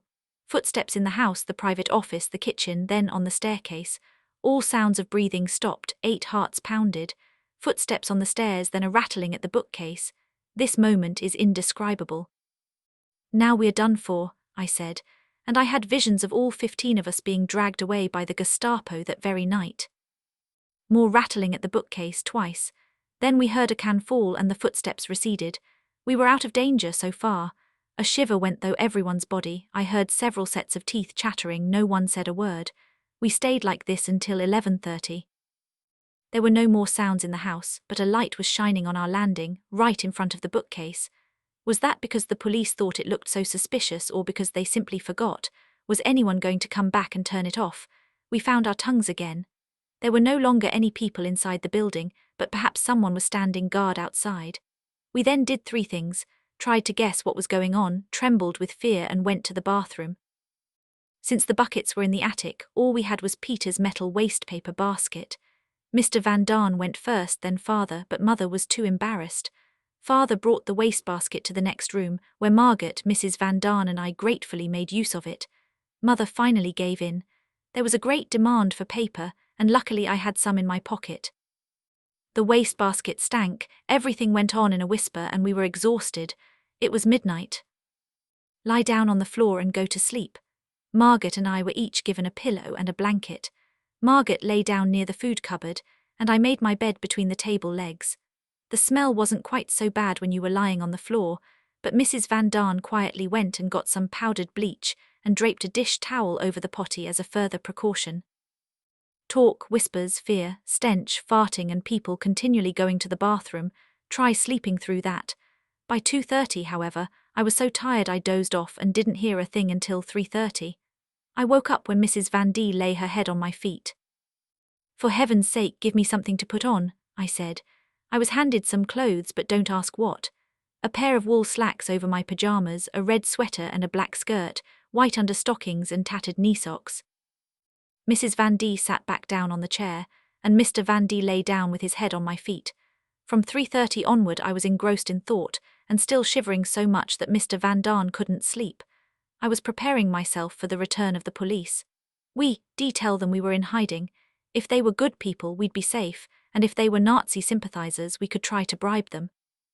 "We should hide the radio," moaned Mrs. Van D. "Sure, in the stove," answered Mr. Van D. "If they find us, they might as well find the radio." "Then they'll also find Anne's diary," added Father. "So burn it," suggested the most terrified of the group. This and the police rattling on the bookcase were the moments when I was most afraid. Oh, not my diary. If my diary goes, I go too. Thank goodness Father didn't say anything more. There's no point in recounting all the conversations, so much was said. I comforted Mrs. Van Daan, who was very frightened. We talked about escaping, being interrogated by the Gestapo, phoning Mr. Clayman, and being courageous. "We must behave like soldiers, Mrs. Van Daan. If our time has come, well then, it'll be for Queen and country, for freedom, truth and justice, as they're always telling us on the radio. The only bad thing is that we'll drag the others down with us." After an hour, Mr. Van Daan switched places with his wife again, and Father came and sat beside me. The men smoked one cigarette after another, an occasional sigh was heard, somebody made another trip to the potty, and then everything began all over again. 4 o'clock, 5:30. I went and sat with Peter by his window and listened, so close we could feel each other's bodies trembling. We spoke a word or two from time to time and listened intently. Next door they took down the blackout screen. They made a list of everything they were planning to tell Mr. Clayman over the phone, because they intended to call him at 7 and ask him to send someone over. They were taking a big chance, since the police guard at the door or in the warehouse might hear them calling. But there was an even greater risk that the police would return. I'm enclosing their list, but for the sake of clarity I'll copy it here. Burglary, police in building up to bookcase but no farther. Burglars apparently interrupted, forced warehouse door, fled through garden, main entrance bolted, Kugler must have left through second door. Typewriter and adding machine safe in black chest in private office. Meeps or Bep's laundry in washtub in kitchen. Only Bep or Kugler have key to second door, lock may be broken. Try to warn Jan and get key, look around office, also feed cat. For the rest, everything went according to plan. Mr. Clayman was phoned, the poles were removed from the doors, the typewriter was put back in the chest. Then we all sat around the table again and waited for either Jan or the police. Peter had dropped off to sleep and Mr. Van Daan and I were lying on the floor when we heard loud footsteps below. I got up quietly. It's Jan. No, it's the police, they all said. There was a knocking at our bookcase. Meep whistled. This was too much for Mrs. Van Daan, who sank limply in her chair, white as a sheet. If the tension had lasted another minute, she would have fainted. Jan and Meep came in and were met with a delightful scene. The table alone would have been worth a photograph. A copy of Cinema and Theatre, open to a page of dancing girls and smeared with jam and pectin, which we'd been taking to combat the diarrhea, 2 jam jars, half a bread roll, a quarter of a bread roll, pectin, a mirror, a comb, matches, ashes, cigarettes, tobacco, an ashtray, books, a pair of underpants, a flashlight, Mrs. Van Daan's comb, toilet paper, etc. Jan and Meep were of course greeted with shouts and tears. Jan nailed a pinewood board over the gap in the door and went off again with Meep to inform the police of the break-in. Meep had also found a note under the warehouse door from Sleegers, the night watchman, who had noticed the hole and alerted the police. Jan was also planning to see Sleegers. So we had half an hour in which to put the house and ourselves to rights. I've never seen such a transformation as in those 30 minutes. Margaret and I got the beds ready downstairs, went to the bathroom, brushed our teeth, washed our hands and combed our hair. Then I straightened up the room a bit and went back upstairs. The table had already been cleared, so we got some water, made coffee and tea, boiled the milk and set the table. Father and Peter emptied our improvised potties and rinsed them with warm water and powdered bleach. The largest one was filled to the brim and was so heavy they had a hard time lifting it. To make things worse, it was leaking, so they had to put it in a bucket. At 11 o'clock Jan was back and joined us at the table, and gradually everyone began to relax. Jan had the following story to tell. Mr. Sleegers was asleep, but his wife told Jan that her husband had discovered the hole in the door while making his rounds. He called in a policeman, and the two of them searched the building. Mr. Sleegers, in his capacity as night watchman, patrols the area every night on his bike, accompanied by his 2 dogs. His wife said he would come on Tuesday and tell Mr. Kugler the rest. No one at the police station seemed to know anything about the break-in, but they made a note to come first thing Tuesday morning to have a look. On the way back, Jan happened to run into Mr. Van Hoeven, the man who supplies us with potatoes, and told him of the break-in. I know, Mr. Van Hoeven calmly replied. Last night when my wife and I were walking past your building, I saw a gap in the door. My wife wanted to walk on, but I peeked inside with a flashlight, and that's when the burglars must have run off. To be on the safe side, I didn't call the police. I thought it wouldn't be wise in your case. I don't know anything, but I have my suspicions. Jan thanked him and went on. Mr. Van Hoeven obviously suspects we're here because he always delivers the potatoes at lunchtime. A decent man. It was 1 o'clock by the time Jan left and we'd done the dishes. All 8 of us went to bed. I woke up at 2:45 and saw that Mr. Dussel was already up. My face rumpled with sleep. I happened to run into Peter in the bathroom just after he'd come downstairs. We agreed to meet in the office. I freshened up a bit and went down. After all this, do you still dare go to the front attic? He asked. I nodded, grabbed my pillow with a cloth wrapped around it, and we went up together. The weather was gorgeous, and even though the air raid sirens soon began to wail, we stayed where we were. Peter put his arm around my shoulder, I put mine around his, and we sat quietly like this until 4 o'clock, when Margaret came to get us for coffee. We ate our bread, drank our lemonade and joked. We were finally able to again, and for the rest everything was back to normal. That evening I thanked Peter because he'd been the bravest of us all. None of us have ever been in such danger as we were that night. God was truly watching over us. Just think, The police were right at the bookcase, the light was on and still no one had discovered our hiding place. Now we're done for, I'd whispered at that moment, but once again we were spared. When the invasion comes and the bombs start falling, it'll be every man for himself, but this time we feared for those good, innocent Christians who are helping us. We've been saved, keep on saving us, that's all we can say. This incident has brought about a whole lot of changes. As of now, Dussel will be doing his work in the bathroom, and Peter will be patrolling the house between 8:30 and 9:30. Peter isn't allowed to open his window anymore, since one of the keg people noticed it was open. We can no longer flush the toilet after 9:30 at night. Mr. Sleegers has been hired as night watchman, and tonight a carpenter from the underground is coming to make a barricade out of our white Frankfurt bedsteads. Debates are going on left and right in the annex. Mr. Kugler has reproached us for our carelessness. Jan also said we should never go downstairs. What we have to do now is find out whether Sleegers can be trusted, whether the dogs will bark if they hear someone behind the door, how to make the barricade, all sorts of things. We've been strongly reminded of the fact that we are Jews in chains, chained to one spot without any rights but with 1,000 obligations. We must put our feelings aside. We must be brave and strong, bear discomfort without complaint, do whatever is in our power and trust in God. One day this terrible war will be over. The time will come when we'll be people again and not just Jews. Who has inflicted this on us? Who has set us apart from all the rest? Who has put us through such suffering? It's God who has made us the way we are, but it's also God who will lift us up again. In the eyes of the world we're doomed, but if after all this suffering there are still Jews left, the Jewish people will be held up as an example. Who knows, maybe our religion will teach the world and all the people in it about goodness, and that's the reason, the only reason, we have to suffer. We can never be just Dutch or just English or whatever, we will always be Jews as well. And we'll have to keep on being Jews, but then we'll want to be. Be brave, let's remember our duty and perform it without complaint.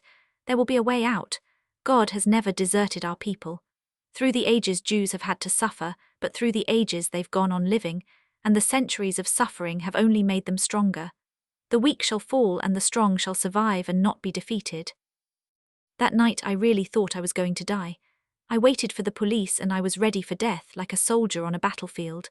I'd gladly have given my life for my country. But now that I've been spared, my first wish after the war is to become a Dutch citizen. I love the Dutch, I love this country, I love the language, and I want to work here. And even if I have to write to the Queen herself, I won't give up until I've reached my goal. I'm becoming more and more independent of my parents. Young as I am, I face life with more courage and have a better and truer sense of justice than Mother. I know what I want, I have a goal, I have opinions, a religion and love. If only I can be myself, I'll be satisfied. I know that I'm a woman with inner strength and a great deal of courage. If God lets me live, I'll achieve more than Mother ever did. I'll make my voice heard. I'll go out into the world and work for mankind. I now know that courage and happiness are needed first. Yours, Anne M. Frank. Friday, April 14, 1944. Dear Kitty. Everyone here is still very tense. Pim has nearly reached the boiling point. Mrs. Van D is lying in bed with a cold, grumbling. Mr. Van D is growing pale without his cigarettes. Dussel, who's having to give up many of his comforts, is carping at everyone, etc., etc. We seem to have run out of luck lately. The toilet's leaking and the faucet's stuck. Thanks to our many connections, we'll soon be able to get these repaired. I'm occasionally sentimental, as you know, but from time to time I have reason to be. When Peter and I are sitting close together on a hard wooden crate among the junk and dust, our arms around each other's shoulders, Peter toying with a lock of my hair. When the birds outside are trilling their songs, when the trees are in bud, when the sun beckons and the sky is so blue, oh, that's when I wish for so much. All I see around me are dissatisfied and grumpy faces, all I hear are sighs and stifled complaints. You'd think our lives had taken a sudden turn for the worse. Honestly, things are only as bad as you make them. Here in the annex no one even bothers to set a good example. We each have to figure out how to get the better of our own moods. Every day you hear, if only it were all over. I really believe, Kit, that I'm a little nutty today, and I don't know why. My writing's all mixed up, I'm jumping from one thing to another, and sometimes I seriously doubt whether anyone will ever be interested in this drivel. They'll probably call it The Musings of an Ugly Duckling. My diaries certainly won't be of much use to Mr. Bolkestein or Mr. Gerbrandy. Yours, Anne M. Frank. Saturday, April 15, 1944. Dearest Kitty. There's just one bad thing after another. When will it all end? You can sure say that again. Guess what's happened now? Peter forgot to unbolt the front door. As a result, Mr. Kugler and the warehouse employees couldn't get in. He went to kegs, smashed in our office kitchen window and got in that way. The windows in the annex were open and the keg people saw that too. What must they be thinking? And Van Maren, Mr. Kugler's furious. We accuse him of not doing anything to reinforce the doors, and then we do a stupid thing like this. Peter's extremely upset. At the table, Mother said she felt more sorry for Peter than for anyone else, and he nearly began to cry. We're equally to blame since we usually ask him every day if he's unbolted the door, and so does Mr. Van Daan. Maybe I can go comfort him later on. I want to help him so much. Here are the latest news bulletins about life in the secret annex over the last few weeks. A week ago on Saturday, Bosch suddenly got sick. He sat quite still and started drooling. Miep immediately picked him up, rolled him in a towel, tucked him in her shopping bag and brought him to the dog and cat clinic. Bosch had some kind of intestinal problem, so the vet gave him medicine. Peter gave it to him a few times, but Bosch soon made himself scarce. I'll bet he was out courting his sweetheart. But now his nose is swollen and he meows whenever you pick him up. He was probably trying to steal food and somebody smacked him. Mouskai lost her voice for a few days. Just when we decided she had to be taken to the vet too, she started getting better. We now leave the attic window open a crack every night. Peter and I often sit up there in the evening. Thanks to rubber cement and oil paint, our toilet could quickly be repaired. The broken faucet has been replaced. Luckily, Mr. Clayman is feeling better. He's going to see a specialist soon. We can only hope he won't need an operation. This month we received 8 ration books. Unfortunately, for the next 2 weeks beans have been substituted for oatmeal or groats. Our latest delicacy is piccalilli. If you're out of luck, all you get is a jar full of cucumber and mustard sauce. Vegetables are hard to come by. There's only lettuce and more lettuce. Our meals consist entirely of potatoes and imitation gravy. The Russians are in possession of more than half the Crimea. The British aren't advancing beyond Cassino. We'll have to count on the Western Wall. There have been a lot of unbelievably heavy air raids. The registry of births, deaths and marriages in The Hague was bombed. All Dutch people will be issued new ration registration cards. Enough for today. Yours, Anne M. Frank. Sunday, April 16, 1944. My dearest Kitty. Remember yesterday's date since it was a red-letter day for me. Isn't it an important day for every girl when she gets her first kiss? Well then, it's no less important to me. The time Bram kissed me on my right cheek or Mr. Woudstraw on my right hand doesn't count. How did I suddenly come by this kiss? I'll tell you. Last night at 8 I was sitting with Peter on his divan, and it wasn't long before he put an arm around me. Since it was Saturday, he wasn't wearing his overalls. Why don't we move over a little, I said, so I won't keep bumping my head against the cupboard. He moved so far over he was practically in the corner.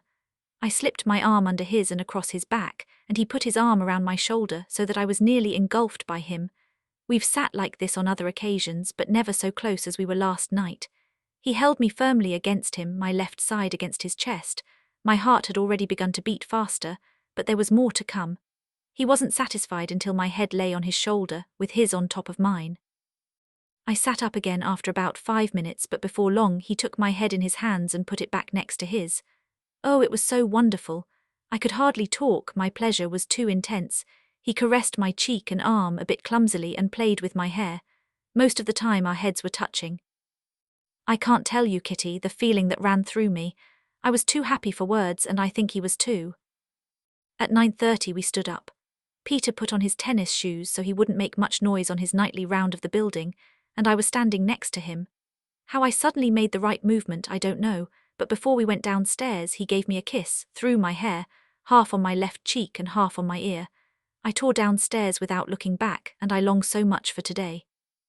Sunday morning, just before 11. Yours, Anne M. Frank. Monday, April 17, 1944.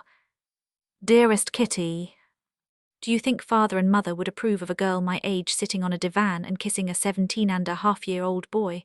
I doubt they would, but I have to trust my own judgment in this matter. It's so peaceful and safe, lying in his arms and dreaming. It's so thrilling to feel his cheek against mine. It's so wonderful to know there's someone waiting for me. But, and there is a but, will Peter want to leave it at that? I haven't forgotten his promise, but he is a boy. I know I'm starting at a very young age. Not even 15 and already so independent. That's a little hard for other people to understand. I'm pretty sure Margaret would never kiss a boy unless there was some talk of an engagement or marriage. Neither Peter nor I has any such plans. I'm also sure that mother never touched a man before she met father. What would my girlfriends or Jack say if they knew I'd lain in Peter's arms with my heart against his chest, my head on his shoulder and his head and face against mine? Oh, Anne, how terribly shocking. But seriously, I don't think it's at all shocking. We're cooped up here, cut off from the world, anxious and fearful, especially lately. Why should we stay apart when we love each other? Why shouldn't we kiss each other in times like these? Why should we wait until we've reached a suitable age? Why should we ask anybody's permission? I've decided to look out for my own interests. He'd never want to hurt me or make me unhappy. Why shouldn't I do what my heart tells me and makes both of us happy? Yet I have a feeling, Kitty, that you can sense my doubt. It must be my honesty rising in revolt against all this sneaking around. Do you think it's my duty to tell father what I'm up to? Do you think our secret should be shared with a third person? Much of the beauty would be lost, but would it make me feel better inside? I'll bring it up with him. Oh yes, I still have so much I want to discuss with him, since I don't see the point of just cuddling. Sharing our thoughts with each other requires a great deal of trust, but we'll both be stronger because of it. Yours, Anne M. Frank. P.S. We were up at 6 yesterday morning because the whole family heard the sounds of a break-in again. It must have been one of our neighbours who was the victim this time. When we checked at 7 o'clock, our doors were still shut tight, thank goodness. Tuesday, April 18, 1944. Dearest Kitty, everything's fine here. Last night the carpenter came again to put some sheets of iron over the door panels.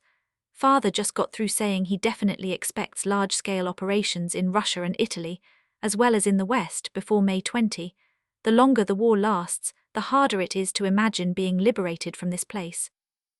Yesterday Peter and I finally got around to having the talk we've been postponing for the last 10 days. I told him all about girls, without hesitating to discuss the most intimate matters. I found it rather amusing that he thought the opening in a woman's body was simply left out of illustrations. He couldn't imagine that it was actually located between a woman's legs. The evening ended with a mutual kiss near the mouth. It's really a lovely feeling. I might take my favourite quotes notebook up with me sometime so Peter and I can go into things more deeply. I don't think lying in each other's arms day in and day out is very satisfying, and I hope he feels the same. After our mild winter, we've been having a beautiful spring. April is glorious, not too hot and not too cold, with occasional light showers. Our chestnut tree is in leaf, and here and there you can already see a few small blossoms. Bet presented us Saturday with 4 bouquets of flowers, 3 bouquets of daffodils, and 1 bouquet of grape hyacinths for me. Mr. Kugler is supplying us with more and more newspapers. It's time to do my algebra, Kitty. Bye. Yours, Anne M. Frank. Wednesday, April 19, 1944. Dearest Darling. That's the title of a movie with Dorit Chrysler, Ida Woost and Harold Paulson. What could be nicer than sitting before an open window, enjoying nature, listening to the birds sing, feeling the sun on your cheeks and holding a darling boy in your arms? I feel so peaceful and safe with his arm around me, knowing he's near and yet not having to speak. How can this be bad when it does me so much good? Oh, if only we were never disturbed again, not even by Mouskai. Yours, Anne M. Frank. Friday, April 21, 1944. My dearest Kitty.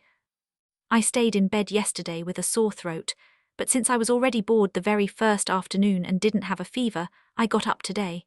My sore throat has nearly verschwunden. Yesterday, as you've probably already discovered, was our Fuhra's 55th birthday. Today is the 18th birthday of Her Royal Highness Princess Elizabeth of York. The BBC reported that she hasn't yet been declared of age, though royal children usually are. We've been wondering which prince they'll marry this beauty off to, but can't think of a suitable candidate. Perhaps her sister, Princess Margaret Rose, can have crowned Prince Baudouin of Belgium. Here we've been going from one disaster to the next. No sooner have the outside doors been reinforced than Van Maren rears his head again. In all likelihood, he's the one who stole the potato flour, and now he's trying to pin the blame on Bep. Not surprisingly, the Annex is once again in an uproar. Bep is beside herself with rage. Perhaps Mr. Kugler will finally have this shady character tailed. The appraiser from Beetho Venstraat was here this morning. He offered us 400 guilders for our chest. In our opinion, the other estimates are also too low. I want to ask the magazine The Prince if they'll take one of my fairy tales, under a pseudonym of course. But up to now all my fairy tales have been too long, so I don't think I have much of a chance. Until the next time, darling. Yours, Anne M. Frank. Tuesday, April 25, 1944. Dearest Kitty. For the last 10 days Dussel hasn't been on speaking terms with Mr. Van Daan, and all because of the new security measures since the break-in. One of these was that he's no longer allowed to go downstairs in the evenings. Peter and Mr. Van Daan make the last round every night at 9:30, and after that no one may go downstairs. We can't flush the toilet anymore after 8 at night or after 8 in the morning. The windows may be opened only in the morning when the lights go on in Mr. Kugler's office, and they can no longer be propped open with a stick at night. This last measure is the reason for Dussel's sulking. He claims that Mr. Van Daan bawled him out, but he has only himself to blame. He says he'd rather live without food than without air, and that they simply must figure out a way to keep the windows open. I'll have to speak to Mr. Kugler about this, he said to me. I replied that we never discussed matters of this sort with Mr. Kugler, only within the group. Everything's always happening behind my back. I'll have to talk to your father about that. He's also not allowed to sit in Mr. Kugler's office anymore on Saturday afternoons or Sundays, because the manager of kegs might hear him if he happens to be next door. Dussel promptly went and sat there anyway. Mr. Van Daan was furious, and father went downstairs to talk to Dussel, who came up with some flimsy excuse, but even father didn't fall for it this time. Now father's keeping his dealings with Dussel to a minimum because Dussel insulted him. Not one of us knows what he said, but it must have been pretty awful. And to think that that miserable man has his birthday next week. How can you celebrate your birthday when you've got the sulks? How can you accept gifts from people you won't even talk to? Mr. Voskuale is going downhill rapidly. For more than 10 days he's had a temperature of almost 104. The doctor said his condition is hopeless. They think the cancer has spread to his lungs. The poor man, we'd so like to help him, but only God can help him now. I've written an amusing story called Blurry the Explorer, which was a big hit with my 3 listeners. I still have a bad cold and have passed it on to Margaret as well as mother and father. If only Peter doesn't get it. He insisted on a kiss and called me his El Dorado. You can't call a person that silly boy, but he's sweet anyway. Yours, Anne M. Frank. Thursday, April 27, 1944. Dearest Kitty. Mrs. Van D was in a bad mood this morning. All she did was complain, first about her cold, not being able to get cough drops and the agony of having to blow her nose all the time. Next she grumbled that the sun wasn't shining, the invasion hadn't started, we weren't allowed to look out the windows, etc., etc. We couldn't help but laugh at her, and it couldn't have been that bad since she soon joined in. Our recipe for potato kugel, modified due to lack of onions. Put peeled potatoes through a food mill and add a little dry government issue flour and salt. Grease a mold or oven-proof dish with paraffin or stearin and bake for 2.5 hours. Serve with rotten strawberry compote. Onions not available, nor oil for mold or dough. At the moment I'm reading Emperor Charles V, written by a professor at the University of Göttingen. He spent 40 years working on this book. It took me 5 days to read 50 pages. I can't do any more than that. Since the book has 598 pages, you can figure out just how long it's going to take me, and that's not even counting the second volume. But very interesting. The things a schoolgirl has to do in the course of a single day. Take me, for example. First I translated a passage on Nelson's last battle from Dutch into English. Then I read more about the Northern War, 1721, involving Peter the Great, Charles Xii, Augustus the Strong, Stanislaus Leczinski, Maesper, von Gers, Brandenburg, Western Pomerania, Eastern Pomerania and Denmark, plus the usual dates. Next I wound up in Brazil, where I read about Bahia tobacco, the abundance of coffee, the 1.5 million inhabitants of Rio de Janeiro, Pernambuco and Sao Paulo, and last but not least the Amazon River. Then about Negroes, mulattoes, mestizos, whites, the illiteracy rate over 50%, and malaria. Since I had some time left, I glanced through a genealogical chart. John the Old, William Louis, Ernest Casimir I, Henry Casimir I, right up to little Margaret Francisca, born in 1943 in Ottawa. 12 o'clock, I resumed my studies in the attic, reading about deans, priests, ministers, popes and it was 1 o'clock. At 2 the poor child, ho-hum, was back at work. Old World and New World monkeys were next. Kitty, tell me quickly, how many toes does a hippopotamus have? Then came the Bible, Noah's Ark, Shem, Ham and Japheth. After that Charles V. Then with Peter, Thackeray's book about the Colonel in English, a French test, and then a comparison between the Mississippi and the Missouri. Enough for today, adieu. Yours, Anne M. Frank. Friday, April 28, 1944. Dearest Kitty, I've never forgotten my dream of Peter Skiff, see the beginning of January. Even now I can still feel his cheek against mine, and that wonderful glow that made up for all the rest. Once in a while I'd had the same feeling with this Peter, but never so intensely until last night. We were sitting on the divan, as usual, in each other's arms. Suddenly the everyday Anne slipped away and the second Anne took her place. The second Anne, who's never overconfident or amusing, but wants only to love and be gentle. I sat pressed against him and felt a wave of emotion come over me. Tears rushed to my eyes, those from the left fell on his overalls while those from the right trickled down my nose and into the air and landed beside the first. Did he notice? He made no movement to show that he had. Did he feel the same way I did? He hardly said a word. Did he realize he had two Annes at his side? My questions went unanswered. At 8:30 I stood up and went to the window where we always say goodbye. I was still trembling, I was still Anne number 2. He came over to me, and I threw my arms around his neck and kissed him on his left cheek. I was about to kiss the other cheek when my mouth met his, and we pressed our lips together. In a daze we embraced, over and over again, never to stop. Oh. Peter needs tenderness. For the first time in his life he's discovered a girl. For the first time he's seen that even the biggest pests also have an inner self and a heart, and are transformed as soon as they're alone with you. For the first time in his life he's given himself and his friendship to another person. He's never had a friend before, boy or girl. Now we've found each other. I, for that matter, didn't know him either, had never had someone I could confide in, and it's led to this. The same question keeps nagging me. Is it right? Is it right for me to yield so soon, for me to be so passionate, to be filled with as much passion and desire as Peter? Can I, a girl, allow myself to go that far? There's only one possible answer. I'm longing so much and have for such a long time. I'm so lonely and now I've found comfort. In the mornings we act normally, in the afternoons too, except now and then. But in the evenings the suppressed longing of the entire day, the happiness and the bliss of all the times before come rushing to the surface, and all we can think about is each other. Every night after our last kiss, I feel like running away and never looking him in the eyes again. Away, far away into the darkness and alone. And what awaits me at the bottom of those 14 stairs? Bright lights, questions and laughter. I have to act normally and hope they don't notice anything. My heart is still too tender to be able to recover so quickly from a shock like the one I had last night. The gentle Anne makes infrequent appearances, and she's not about to let herself be shoved out the door so soon after she's arrived. Peter's reached a part of me that no one has ever reached before, except in my dream. He's taken hold of me and turned me inside out. Doesn't everyone need a little quiet time to put themselves to rights again?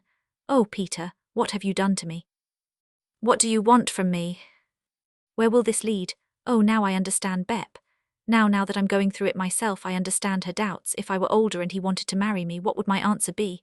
Anne, be honest, you wouldn't be able to marry him. But it's so hard to let go. Peter still has too little character, too little willpower, too little courage and strength. He's still a child, emotionally no older than I am. All he wants is happiness and peace of mind. Am I really only 14? Am I really just a silly schoolgirl? Am I really so inexperienced in everything? I have more experience than most. I've experienced something almost no one my age ever has. I'm afraid of myself, afraid my longing is making me yield too soon. How can it ever go right with other boys later on? Oh, it's so hard, the eternal struggle between heart and mind. There's a time and a place for both, but how can I be sure that I've chosen the right time?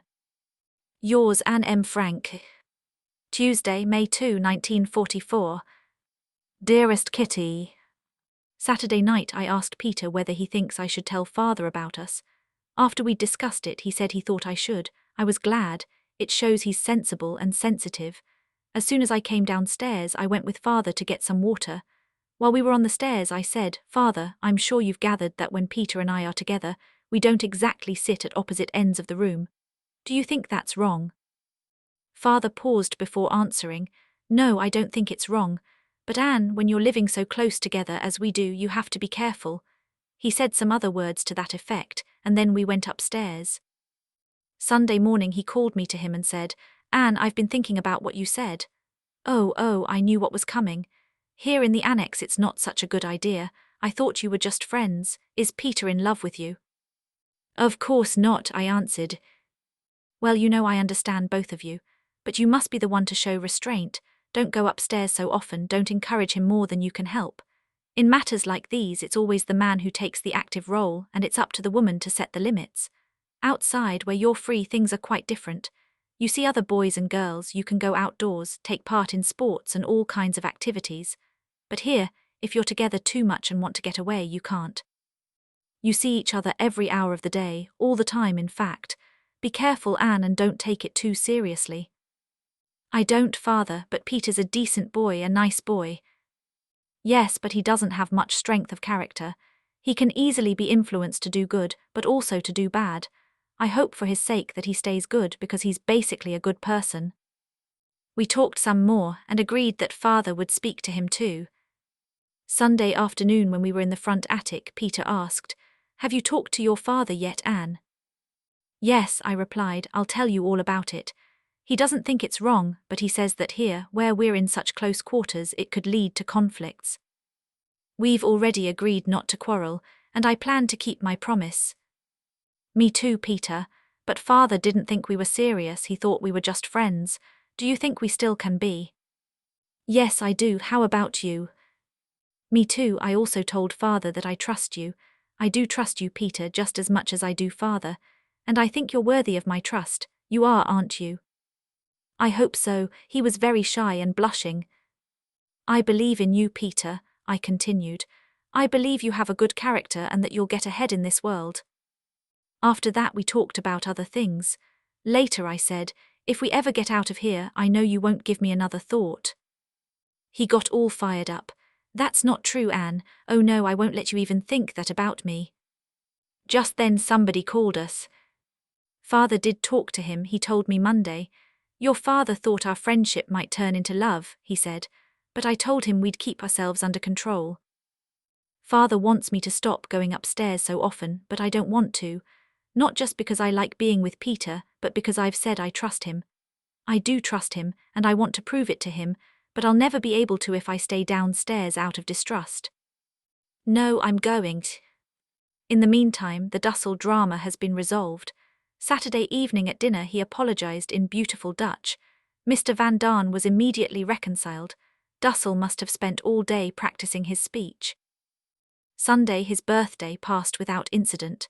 We gave him a bottle of good wine from 1919, the Van Daans, who can now give their gift after all, presented him with a jar of piccalilli and a package of razor blades, and Mr. Kugler gave him a jar of lemon syrup to make lemonade.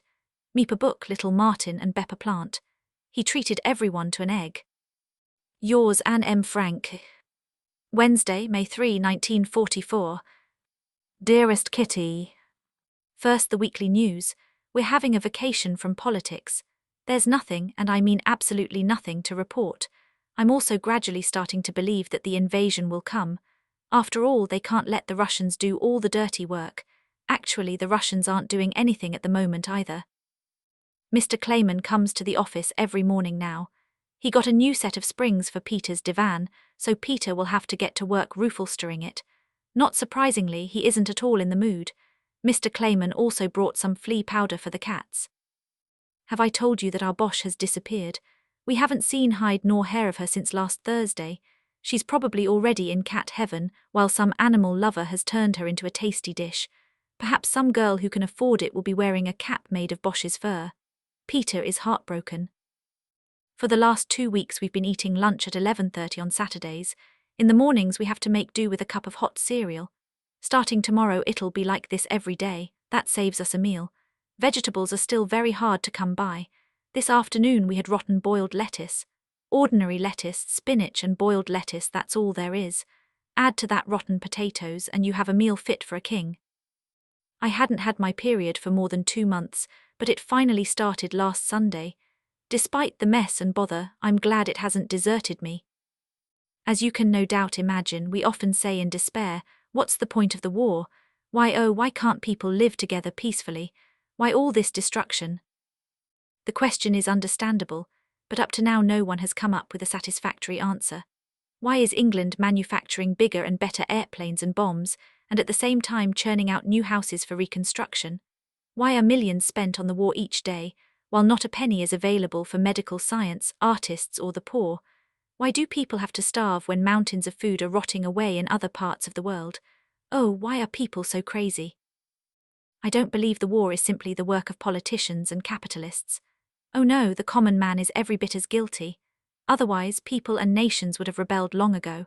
There's a destructive urge in people, the urge to rage, murder and kill. And until all of humanity, without exception, undergoes a metamorphosis, wars will continue to be waged, and everything that has been carefully built up, cultivated and grown will be cut down and destroyed, only to start all over again. I've often been down in the dumps but never desperate. I look upon our life in hiding as an interesting adventure, full of danger and romance, and every privation as an amusing addition to my diary. I've made up my mind to lead a different life from other girls, and not to become an ordinary housewife later on. What I'm experiencing here is a good beginning to an interesting life, and that's the reason, the only reason, why I have to laugh at the humorous side of the most dangerous moments. I'm young and have many hidden qualities. I'm young and strong and living through a big adventure. I'm right in the middle of it and can't spend all day complaining because it's impossible to have any fun. I'm blessed with many things: happiness, a cheerful disposition and strength. Every day I feel myself maturing, I feel liberation drawing near, I feel the beauty of nature and the goodness of the people around me. Every day I think what a fascinating and amusing adventure this is. With all that, why should I despair? Yours, Anne M. Frank. Friday, May 5, 1944. Dear Kitty. Father's unhappy with me. After our talk on Sunday he thought I'd stop going upstairs every evening. He won't have any of that nutchery going on. I can't stand that word. Talking about it was bad enough. Why does he have to make me feel bad too? I'll have a word with him today. Margaret gave me some good advice. Here's more or less what I'd like to say. I think you expect an explanation from me, Father, so I'll give you one. You're disappointed in me, you expected more restraint from me. You no doubt want me to act the way a 14-year-old is supposed to. But that's where you're wrong. Since we've been here, from July 1942 until a few weeks ago, I haven't had an easy time. If only you knew how much I used to cry at night, how unhappy and despondent I was, how lonely I felt, you'd understand my wanting to go upstairs. I've now reached the point where I don't need the support of Mother or anyone else. It didn't happen overnight. I've struggled long and hard and shed many tears to become as independent as I am now.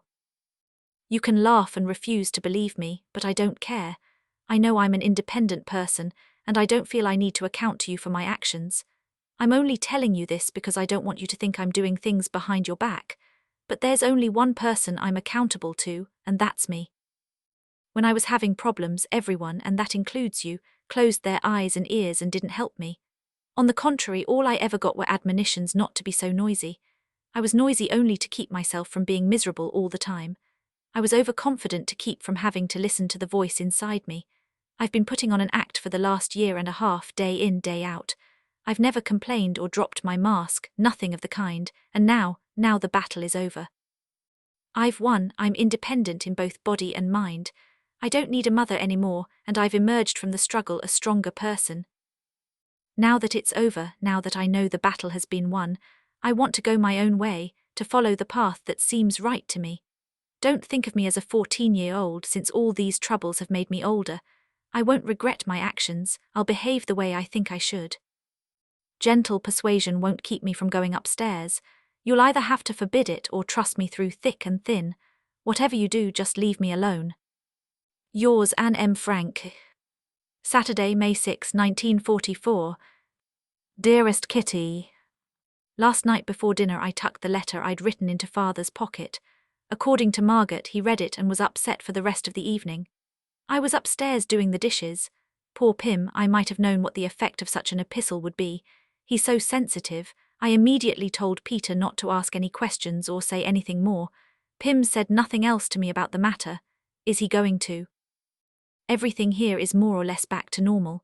We can hardly believe what Jan, Mr. Kugler and Mr. Clayman tell us about the prices and the people on the outside. Half a pound of tea costs 350 guilders, half a pound of coffee 80 guilders, a pound of butter 35 guilders, one egg 1.45 guilders.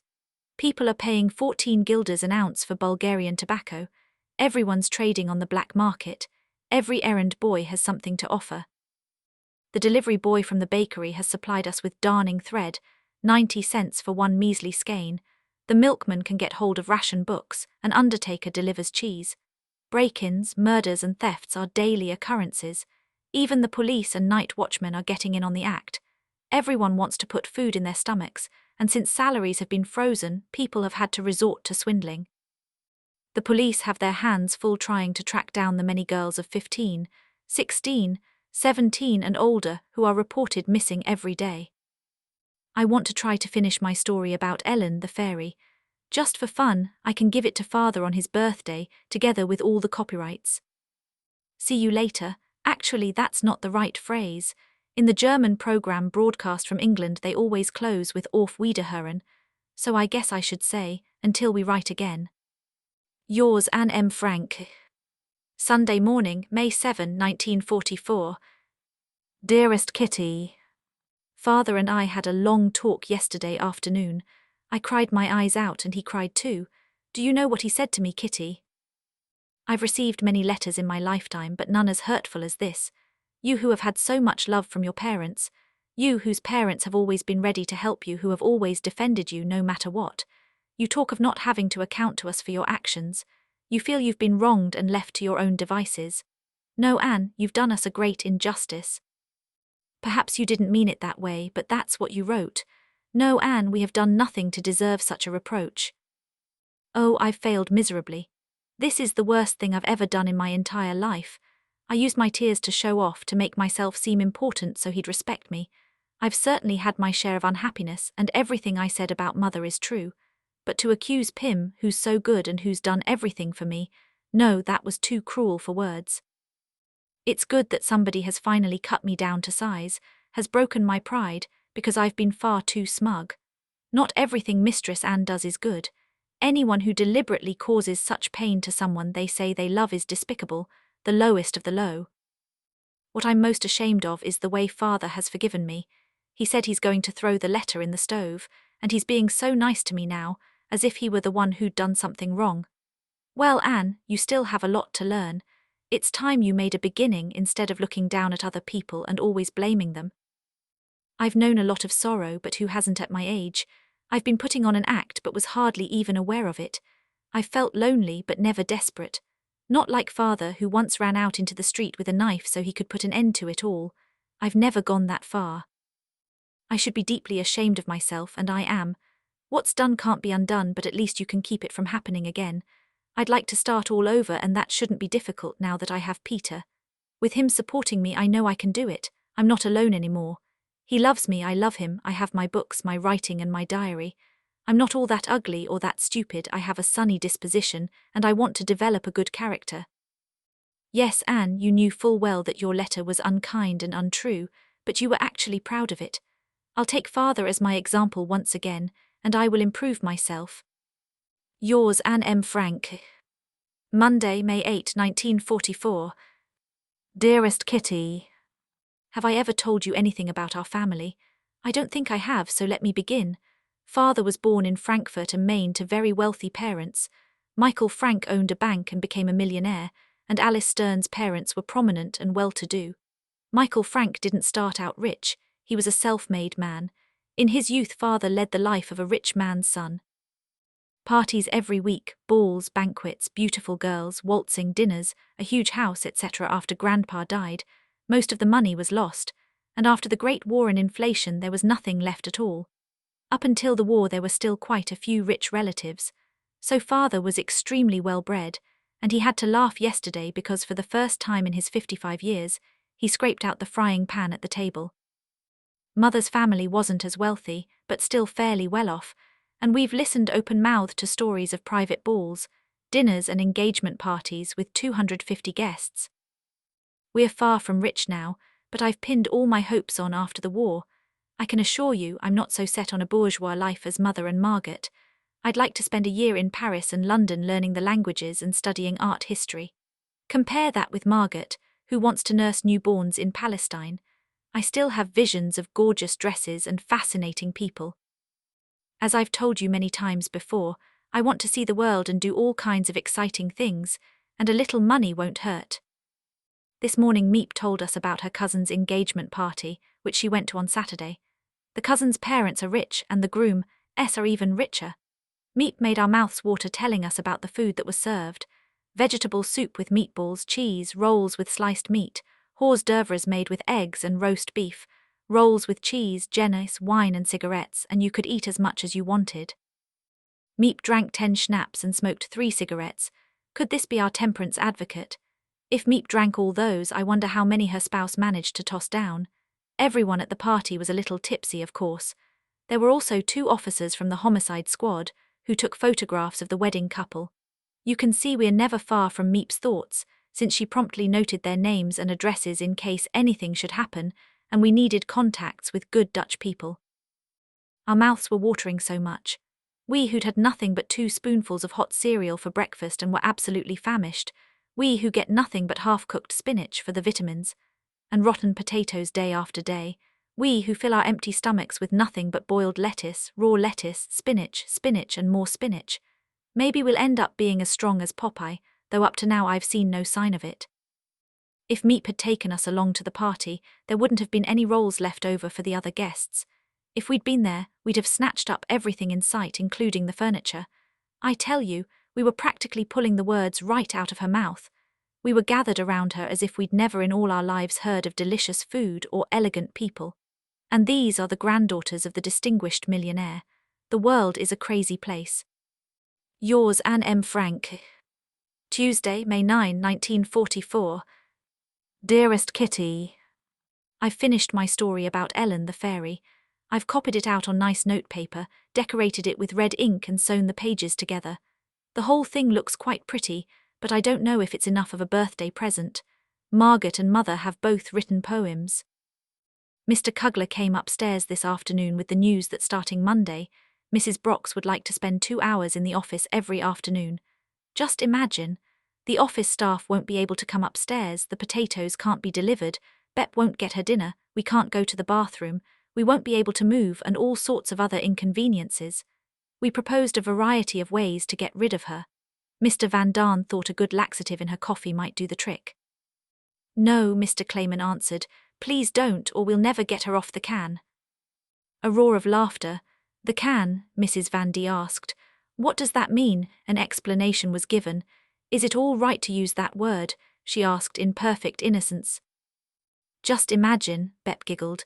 There you are shopping at the Bijenkorf and you ask the way to the can. They wouldn't even know what you were talking about. Dussel now sits on the can, to borrow the expression, every day at 12:30 on the dot. This afternoon one boldly took a piece of pink paper and wrote, Mr. Dussel's toilet timetable. Mornings from 7:15 to 7:30 a.m. afternoons after 1 p.m. otherwise only as needed. I tacked this to the green bathroom door while he was still inside. I might well have added, transgressors will be subject to confinement, because our bathroom can be locked from both the inside and the outside. Mr. Van Daan's latest joke. After a Bible lesson about Adam and Eve, a 13-year-old boy asked his father, Tell me, father, how did I get born? Well, the father replied, the stork plucked you out of the ocean, set you down in mother's bed and bit her in the leg hard. It bled so much she had to stay in bed for a week. Not fully satisfied, the boy went to his mother. "Tell me, mother," he asked, "how did you get born and how did I get born?" His mother told him the very same story. Finally, hoping to hear the fine points, he went to his grandfather. "Tell me, grandfather," he said, "how did you get born and how did your daughter get born?" And for the third time he was told exactly the same story. That night he wrote in his diary, "After careful inquiry, I must conclude that there has been no sexual intercourse in our family for the last 3 generations. I still have work to do, it's already 3 o'clock. Yours, Anne M. Frank. P.S. Since I think I've mentioned the new cleaning lady, I just want to note that she's married, 60 years old and hard of hearing. Very convenient, in view of all the noise that 8 people in hiding are capable of making. Oh, Kit, it's such lovely weather. If only I could go outside." Wednesday, May 10, 1944. Dearest Kitty, we were sitting in the attic yesterday afternoon working on our French when suddenly I heard the splatter of water behind me. I asked Peter what it might be. Without pausing to reply, he dashed up to the loft, the scene of the disaster, and shoved Mouse Guy, who was squatting beside her soggy litter box, back to the right place. This was followed by shouts and squeals, and then Mouse Guy, who by that time had finished peeing, took off downstairs. In search of something similar to her box, Mouse Guy had found herself a pile of wood shavings, right over a crack in the floor. The puddle immediately trickled down to the attic, and as luck would have it, landed in and next to the potato barrel. The ceiling was dripping, and since the attic floor has also got its share of cracks, little yellow drops were leaking through the ceiling and onto the dining table, between a pile of stockings and books.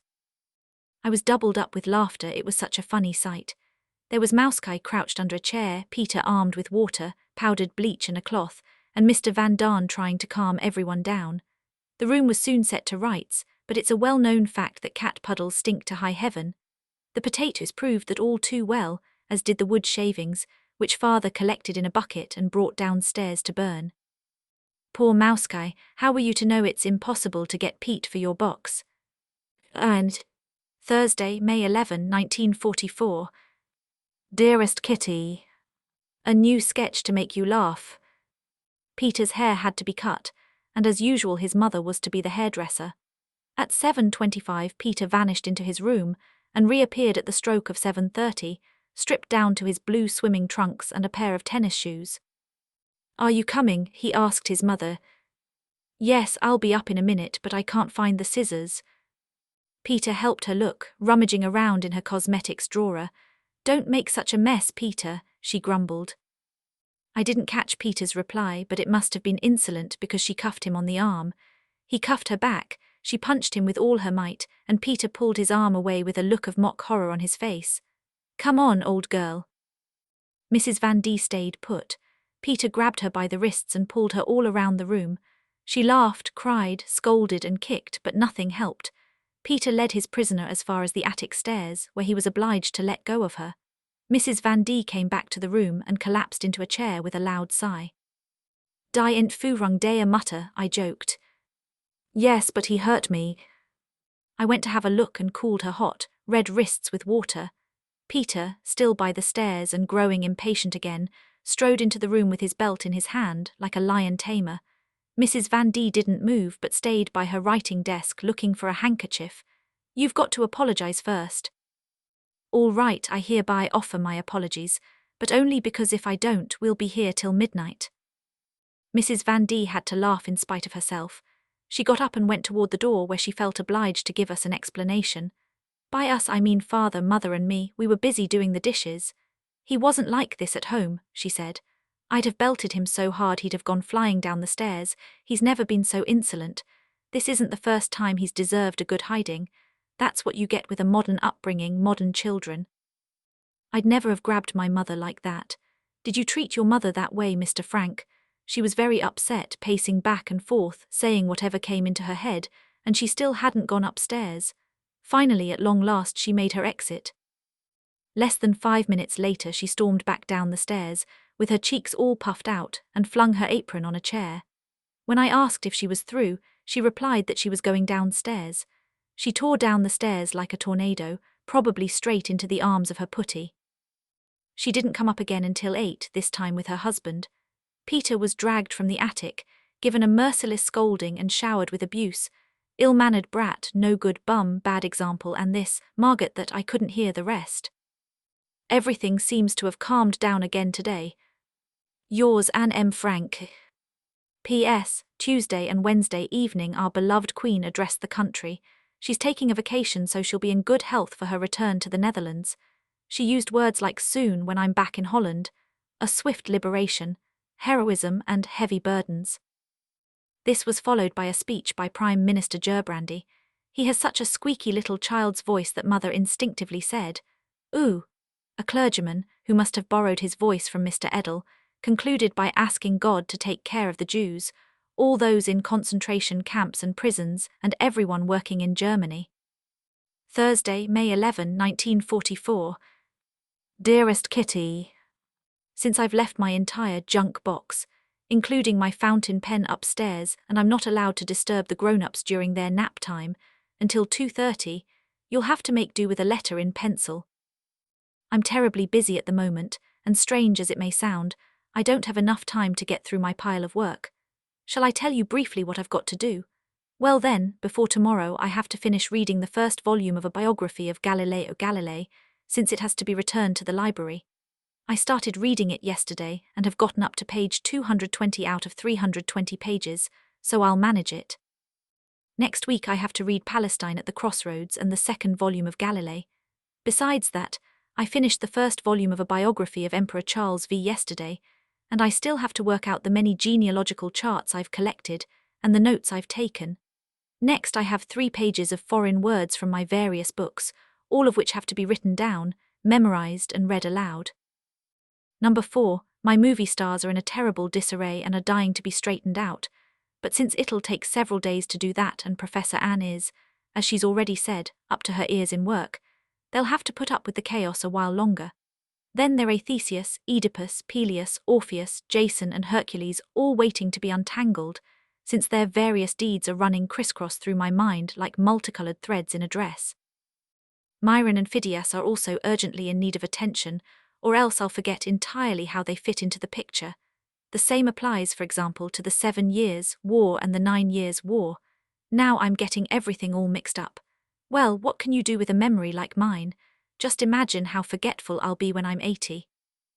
Oh, one more thing, the Bible. How long is it going to take before I come to the story of the bathing Susanna? And what do they mean by Sodom and Gomorrah? Oh, there's still so much to find out and learn. And in the meantime, I've left Charlotte of the Palatine in the lurch.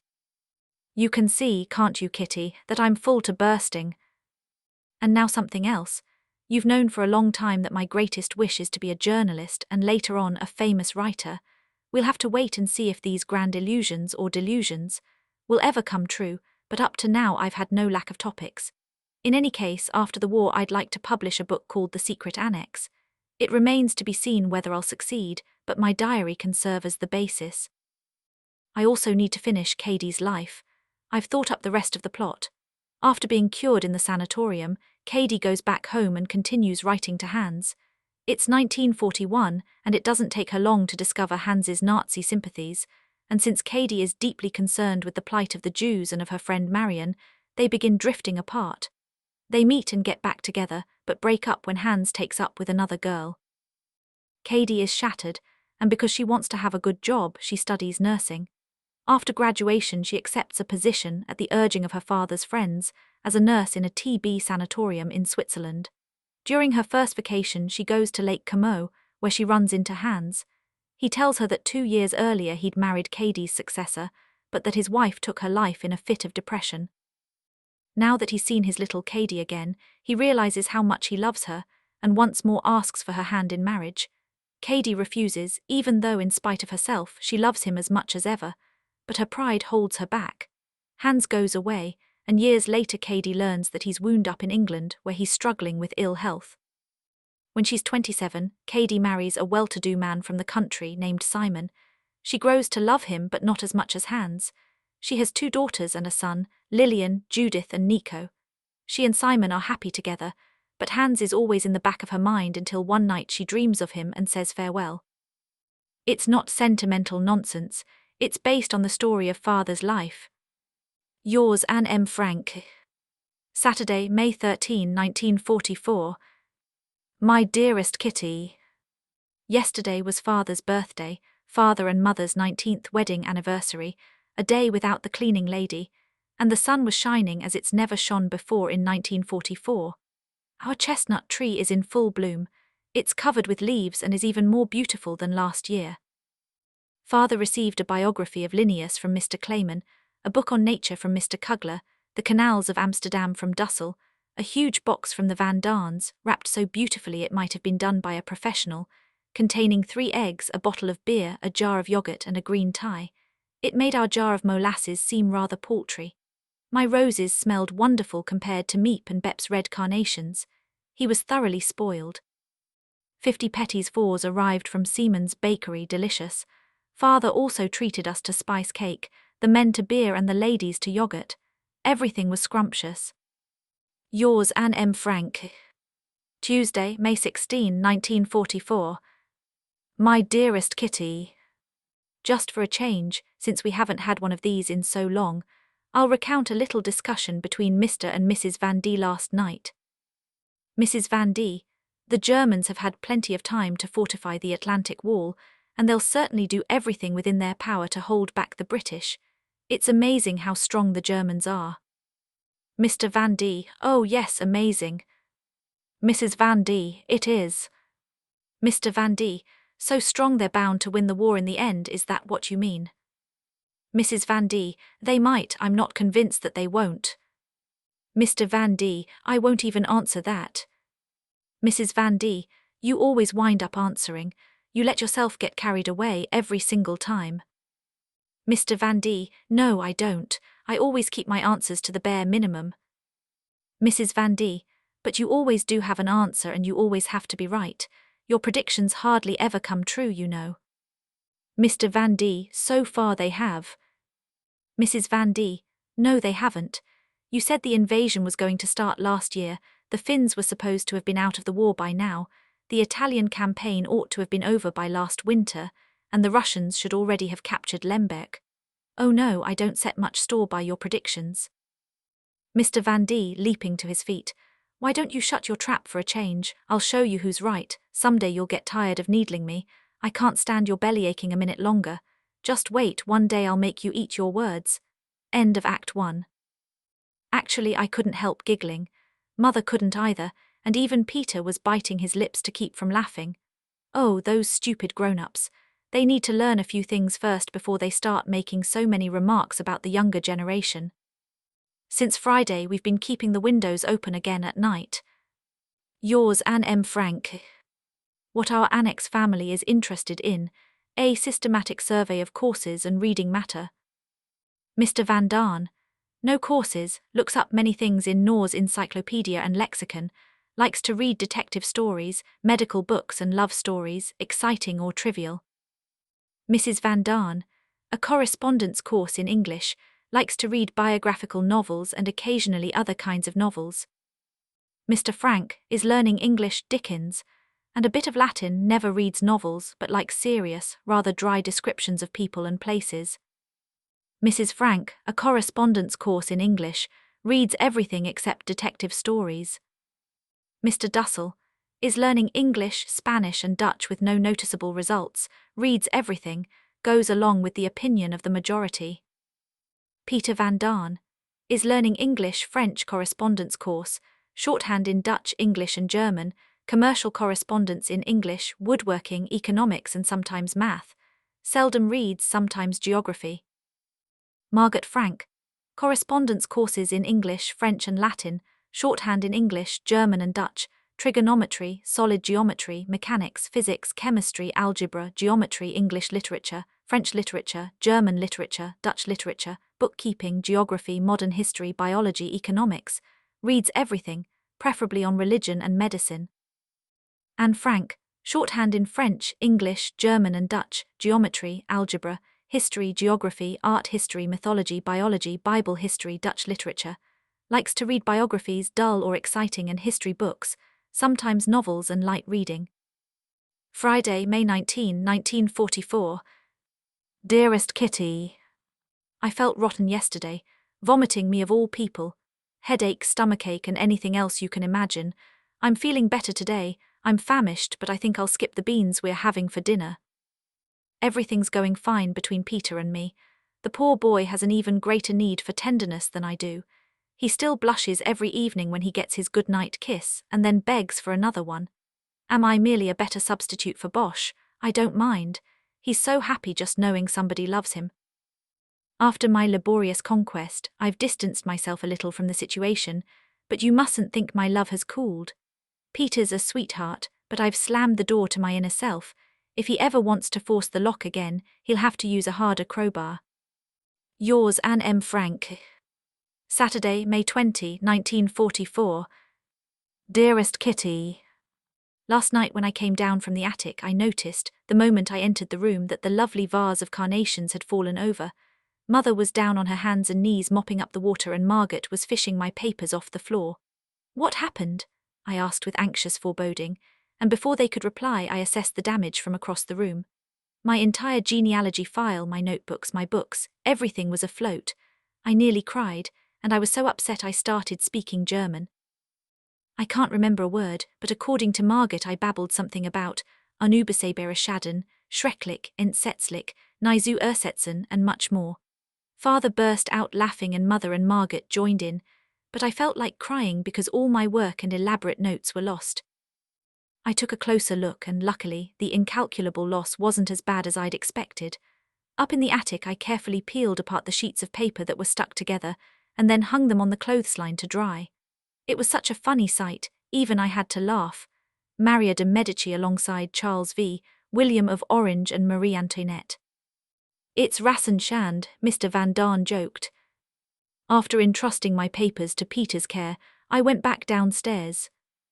Which books are ruined? I asked Margaret, who was going through them. Algebra, Margaret said. But as luck would have it, my algebra book wasn't entirely ruined. I wish it had fallen right in the vase. I've never loathed any book as much as that one. Inside the front cover are the names of at least 20 girls who had it before I did. It's old, yellowed, full of scribbles, crossed-out words and revisions. The next time I'm in a wicked mood, I'm going to tear the darn thing to pieces. Yours, Anne M. Frank. Monday, May 22, 1944. Dearest Kitty. On May 20, Father lost his bet and had to give 5 jars of yogurt to Mrs. Van Daan. The invasion still hasn't begun. I can safely say that all of Amsterdam, all of Holland, in fact the entire western coast of Europe, all the way down to Spain, are talking about the invasion day and night, debating, making bets and hoping. The suspense is rising to fever pitch. By no means has everyone we think of as good Dutch people kept their faith in the English. Not everyone thinks the English bluff is a masterful strategical move. Oh no, people want deeds, great heroic deeds. No one can see farther than the end of their nose. No one gives a thought to the fact that the British are fighting for their own country and their own people.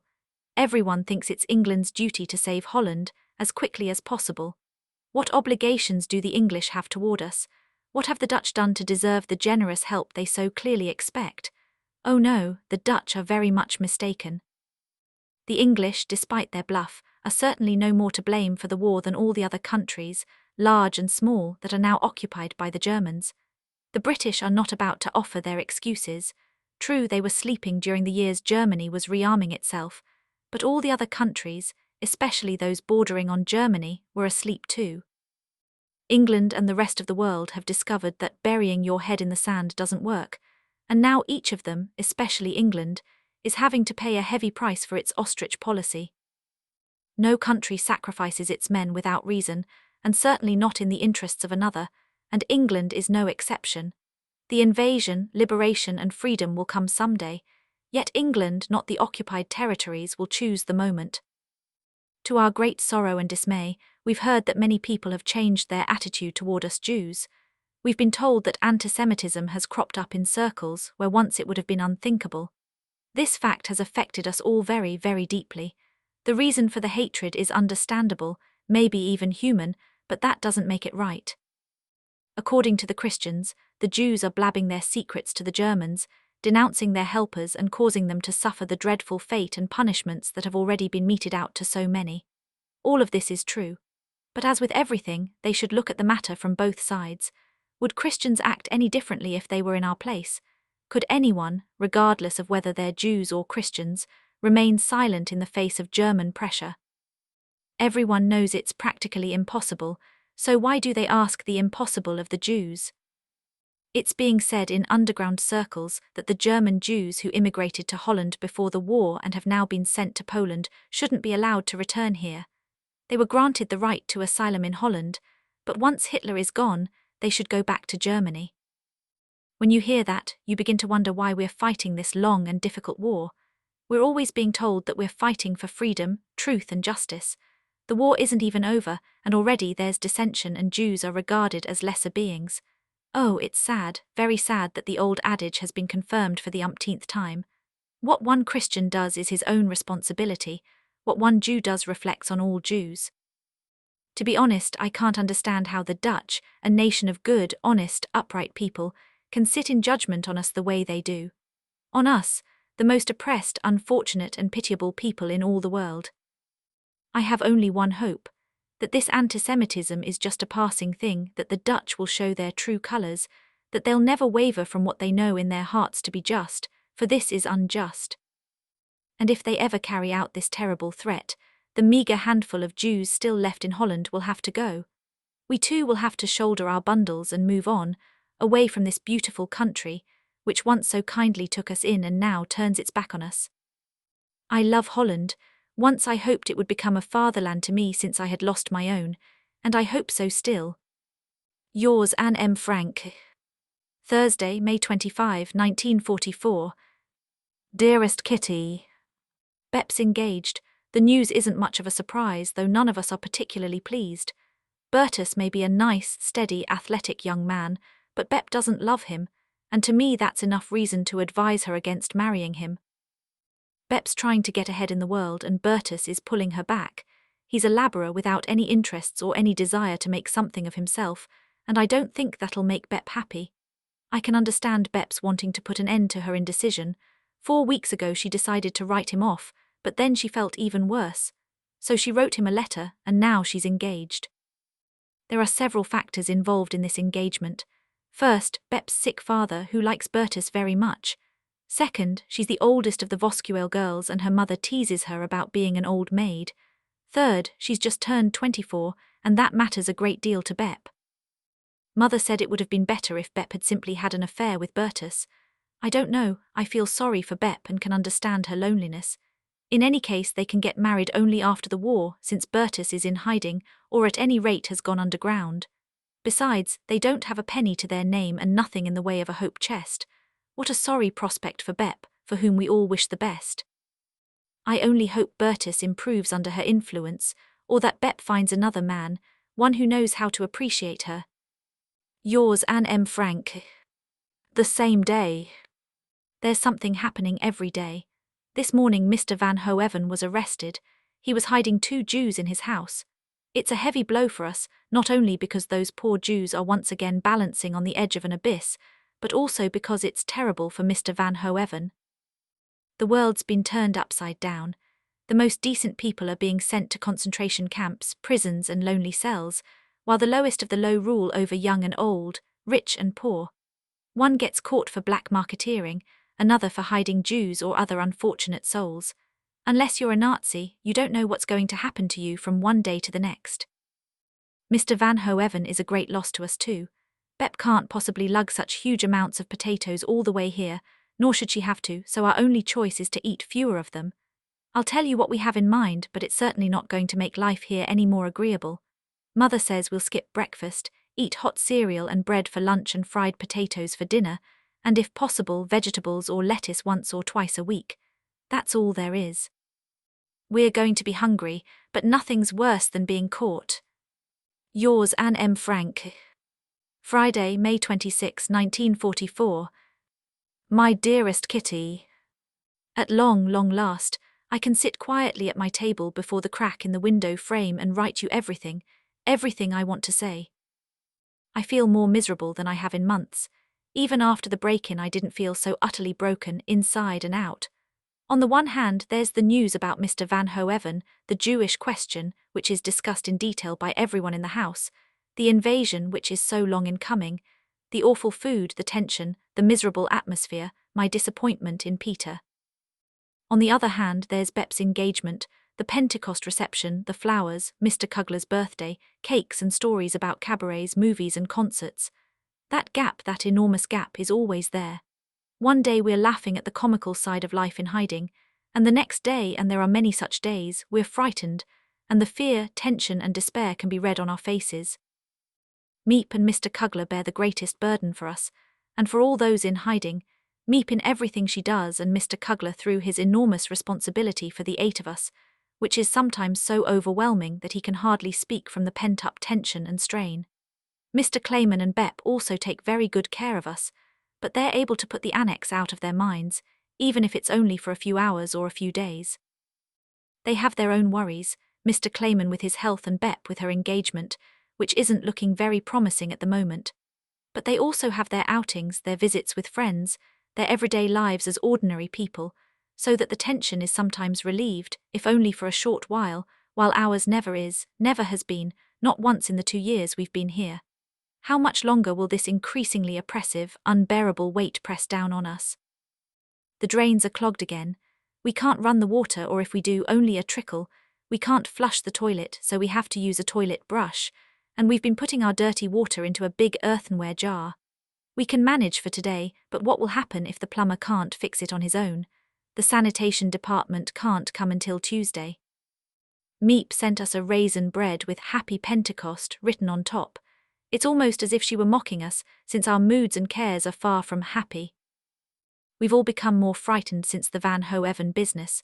Once again you hear SHH from all sides, and we're doing everything more quietly.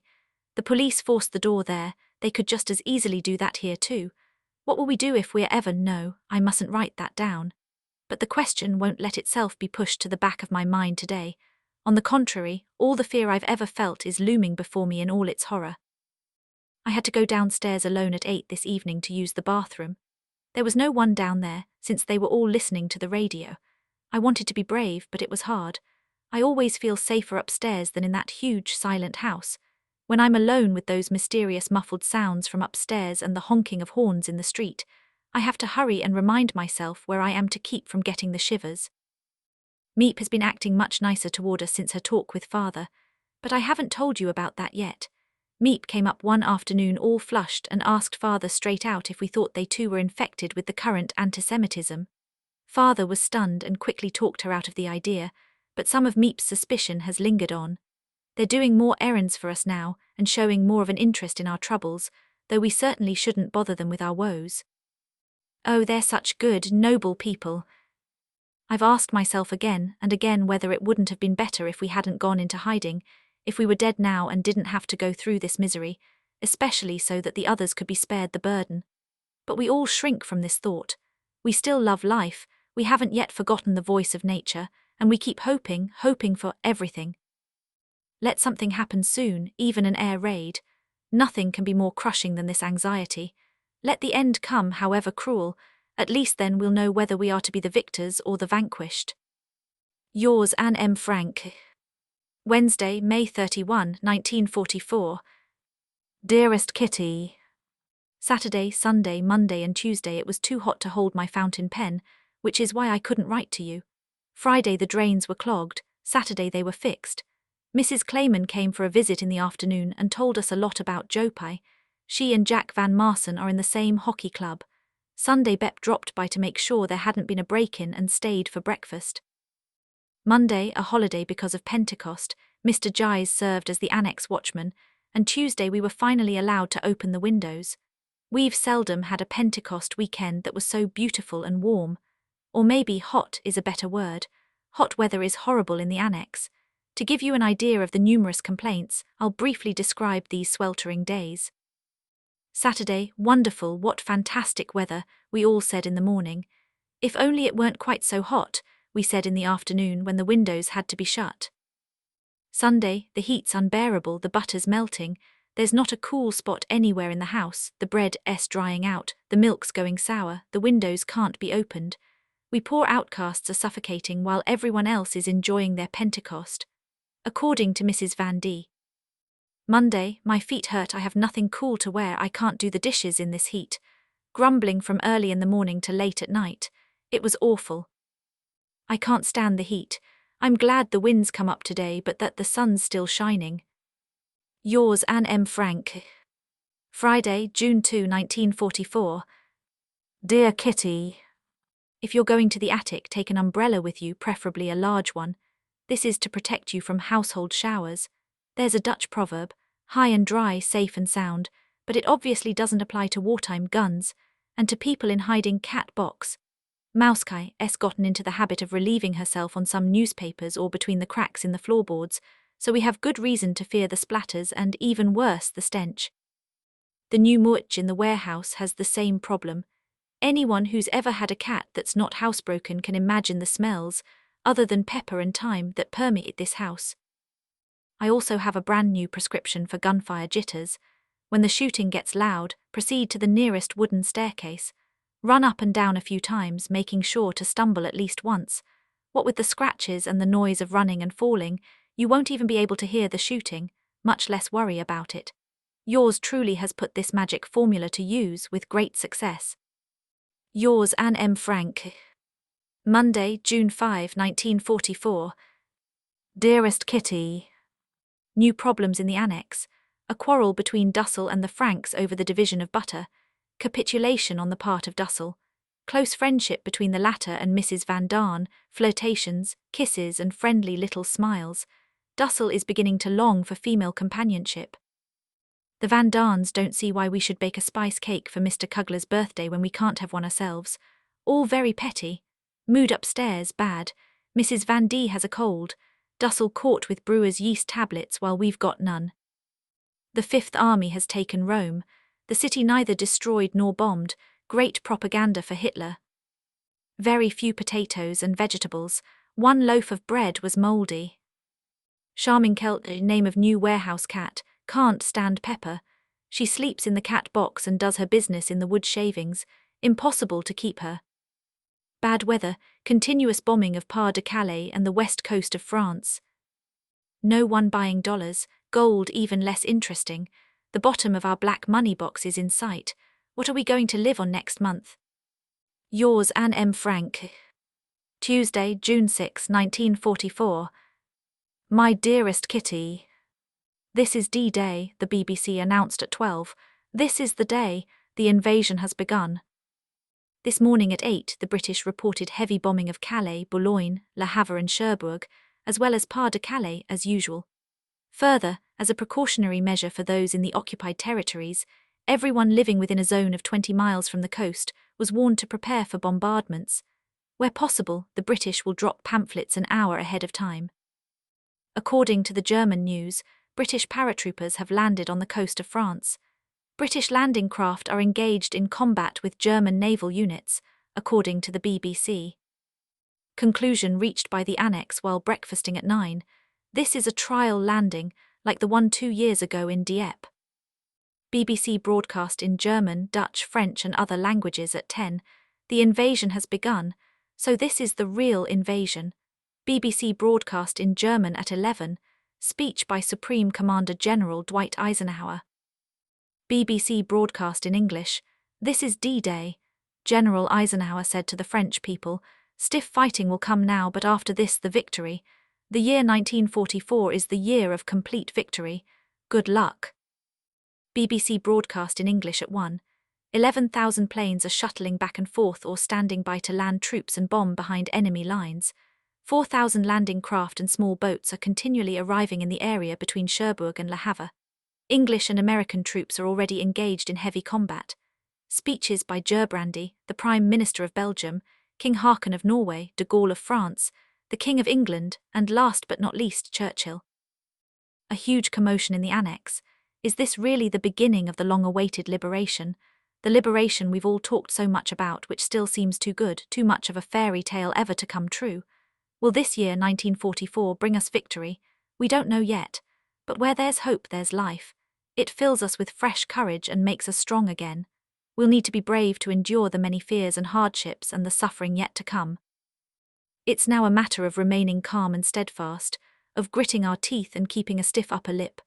France, Russia, Italy, and even Germany can cry out in agony, but we don't yet have that right. Oh, Kitty, the best part about the invasion is that I have the feeling that friends are on the way. Those terrible Germans have oppressed and threatened us for so long that the thought of friends and salvation means everything to us. Now it's not just the Jews, but Holland and all of occupied Europe. Maybe, Margaret says, I can even go back to school in September or October. Yours, Anne M. Frank. P.S. I'll keep you informed of the latest news. This morning and last night, dummies made of straw and rubber were dropped from the air behind German lines, and they exploded the minute they hit the ground. Many paratroopers, their faces blackened so they couldn't be seen in the dark, landed as well. The French coast was bombarded with 5,500 tons of bombs during the night, and then, at 6 in the morning, the first landing craft came ashore. Today there were 20,000 airplanes in action. The German coastal batteries were destroyed even before the landing. A small bridgehead has already been formed. Everything's going well despite the bad weather. The army and the people are one will and one hope.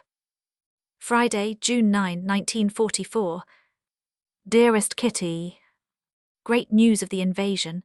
The Allies have taken Bayeux, a village on the coast of France, and are now fighting for Caen. They're clearly intending to cut off the peninsula where Cherbourg is located. Every evening the war correspondents report on the difficulties, the courage and the fighting spirit of the army. To get their stories, they pull off the most amazing feats. A few of the wounded who are already back in England also spoke on the radio. Despite the miserable weather, the planes are flying diligently back and forth. We heard over the BBC that Churchill wanted to land along with the troops on D-Day, but Eisenhower and the other generals managed to talk him out of it. Just imagine, so much courage for such an old man. He must be at least 70. The excitement here has died down somewhat. Still, we're all hoping that the war will finally be over by the end of the year. It's about time. Mrs. Van Daan's constant griping is unbearable. Now that she can no longer drive us crazy with the invasion, she moans and groans all day about the bad weather. If only we could plunk her down in the loft in a bucket of cold water. Everyone in the Annex except Mr. Van Daan and Peter has read the Hungarian Rhapsody trilogy, a biography of the composer, piano virtuoso and child prodigy Franz Liszt. It's very interesting, though in my opinion there's a bit too much emphasis on women. Liszt was not only the greatest and most famous pianist of his time, he was also the biggest womanizer, even at the age of 70.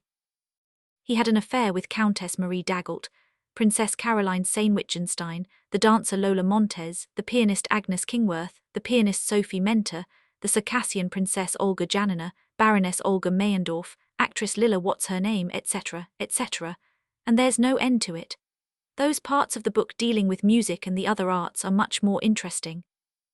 Some of the people mentioned are Schumann, Clara Wieck, Hector Berlioz, Johannes Brahms, Beethoven, Joachim, Richard Wagner, Hans von Bülow, Anton Rubinstein, Frédéric Chopin, Victor Hugo, Honoré de Balzac, Hiller, Hummel, Czerny, Rossini, Cherubini, Paganini, Mendelssohn, etc., etc. Liszt appears to have been a decent man, very generous and modest, though exceptionally vain. He helped others, put art above all else, was extremely fond of cognac and women, couldn't bear the sight of tears, was a gentleman, couldn't refuse anyone a favour, wasn't interested in money and cared about religious freedom and the world. Yours, Anne M. Frank. Tuesday, June 13, 1944. Dearest Kit. Another birthday has gone by, so I'm now 15. I received quite a few gifts.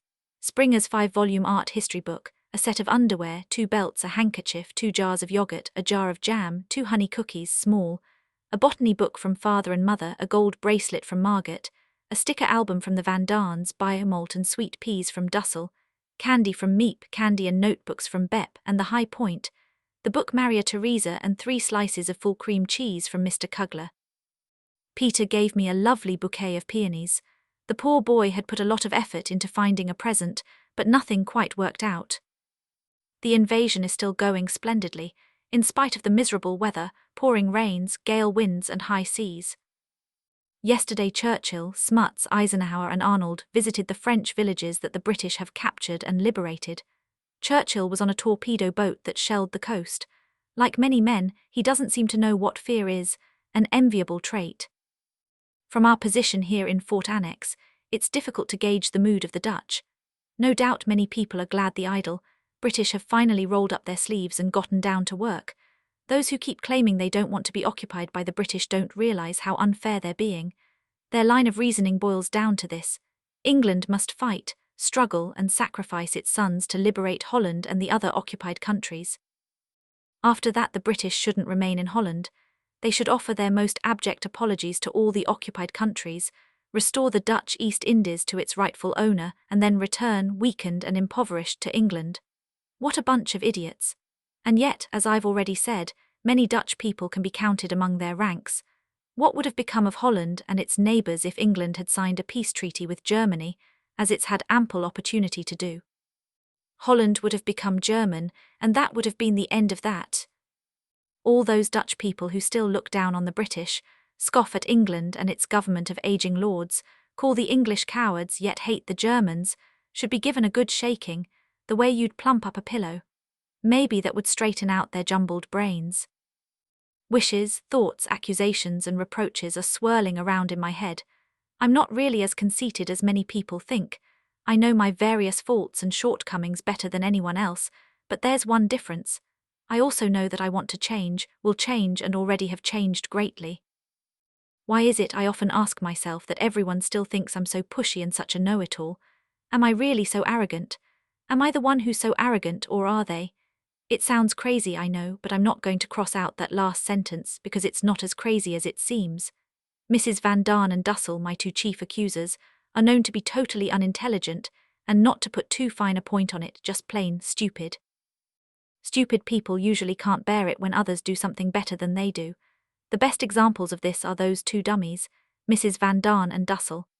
Mrs. Van D thinks I'm stupid because I don't suffer so much from this ailment as she does. She thinks I'm pushy because she's even pushier. She thinks my dresses are too short because hers are even shorter. And she thinks I'm such a know-it-all because she talks twice as much as I do about topics she knows nothing about.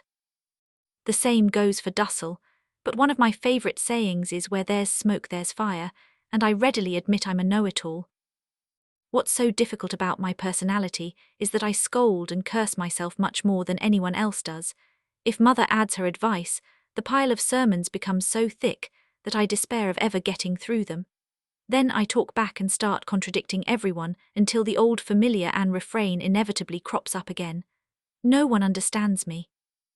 This phrase is part of me, and as unlikely as it may seem, there's a kernel of truth in it. Sometimes I'm so deeply buried under self-reproaches that I long for a word of comfort to help me dig myself out again. If only I had someone who took my feelings seriously. Alas, I haven't yet found that person, so the search must go on. I know you're wondering about Peter, aren't you, Kit? It's true, Peter loves me not as a girlfriend but as a friend. His affection grows day by day, but some mysterious force is holding us back, and I don't know what it is. Sometimes I think my terrible longing for him was over-exaggerated, but that's not true because if I'm unable to go to his room for a day or two, I long for him as desperately as I ever did. Peter is kind and good, and yet I can't deny that he's disappointed me in many ways. I especially don't care for his dislike of religion, his talk of food and various things of that nature. Still, I'm firmly convinced that we'll stick to our agreement never to quarrel. Peter is peace-loving, tolerant and extremely easygoing. He lets me say a lot of things to him that he'd never accept from his mother. He's making a determined effort to remove the blots from his copperbook and keep his affairs in order. Yet why does he hide his innermost self and never allow me access? Of course, he's much more closed than I am, but I know from experience, even though I'm constantly being accused of knowing all there is to know in theory, but not in practice, that in time, even the most uncommunicative types will long as much or even more for someone to confide in. Peter and I have both spent our contemplative years in the Annex.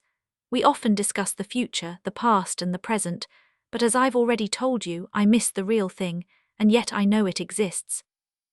Is it because I haven't been outdoors for so long that I've become so smitten with nature? I remember a time when a magnificent blue sky, Chirping birds, moonlight and budding blossoms wouldn't have captivated me. Things have changed since I came here. One night during the Pentecost holiday, for instance, when it was so hot, I struggled to keep my eyes open until 11:30 so I could get a good look at the moon, all on my own for once. Alas, my sacrifice was in vain, since there was too much glare and I couldn't risk opening a window. Another time, several months ago, I happened to be upstairs one night when the window was open. I didn't go back down until it had to be closed again.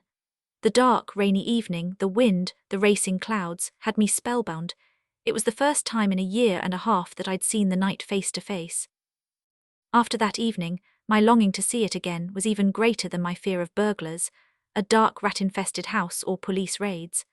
I went downstairs all by myself and looked out the windows in the kitchen and private office. Many people think nature is beautiful, many people sleep from time to time under the starry sky, and many people in hospitals and prisons long for the day when they'll be free to enjoy what nature has to offer. But few are as isolated and cut off as we are from the joys of nature, which can be shared by rich and poor alike. It's not just my imagination. Looking at the sky, the clouds, the moon and the stars really does make me feel calm and hopeful. It's much better medicine than valerian or bromide. Nature makes me feel humble and ready to face every blow with courage. As luck would have it, I'm only able, except for a few rare occasions, to view nature through dusty curtains tacked over dirt-caked windows. It takes the pleasure out of looking. Nature is the one thing for which there is no substitute. One of the many questions that have often bothered me is why women have been, and still are, thought to be so inferior to men. It's easy to say it's unfair, but that's not enough for me. I'd really like to know the reason for this great injustice. Men presumably dominated women from the very beginning because of their greater physical strength. It's men who earn a living, beget children and do as they please. Until recently, women silently went along with this, which was stupid, since the longer it's kept up, the more deeply entrenched it becomes. Fortunately, education, work and progress have opened women's eyes.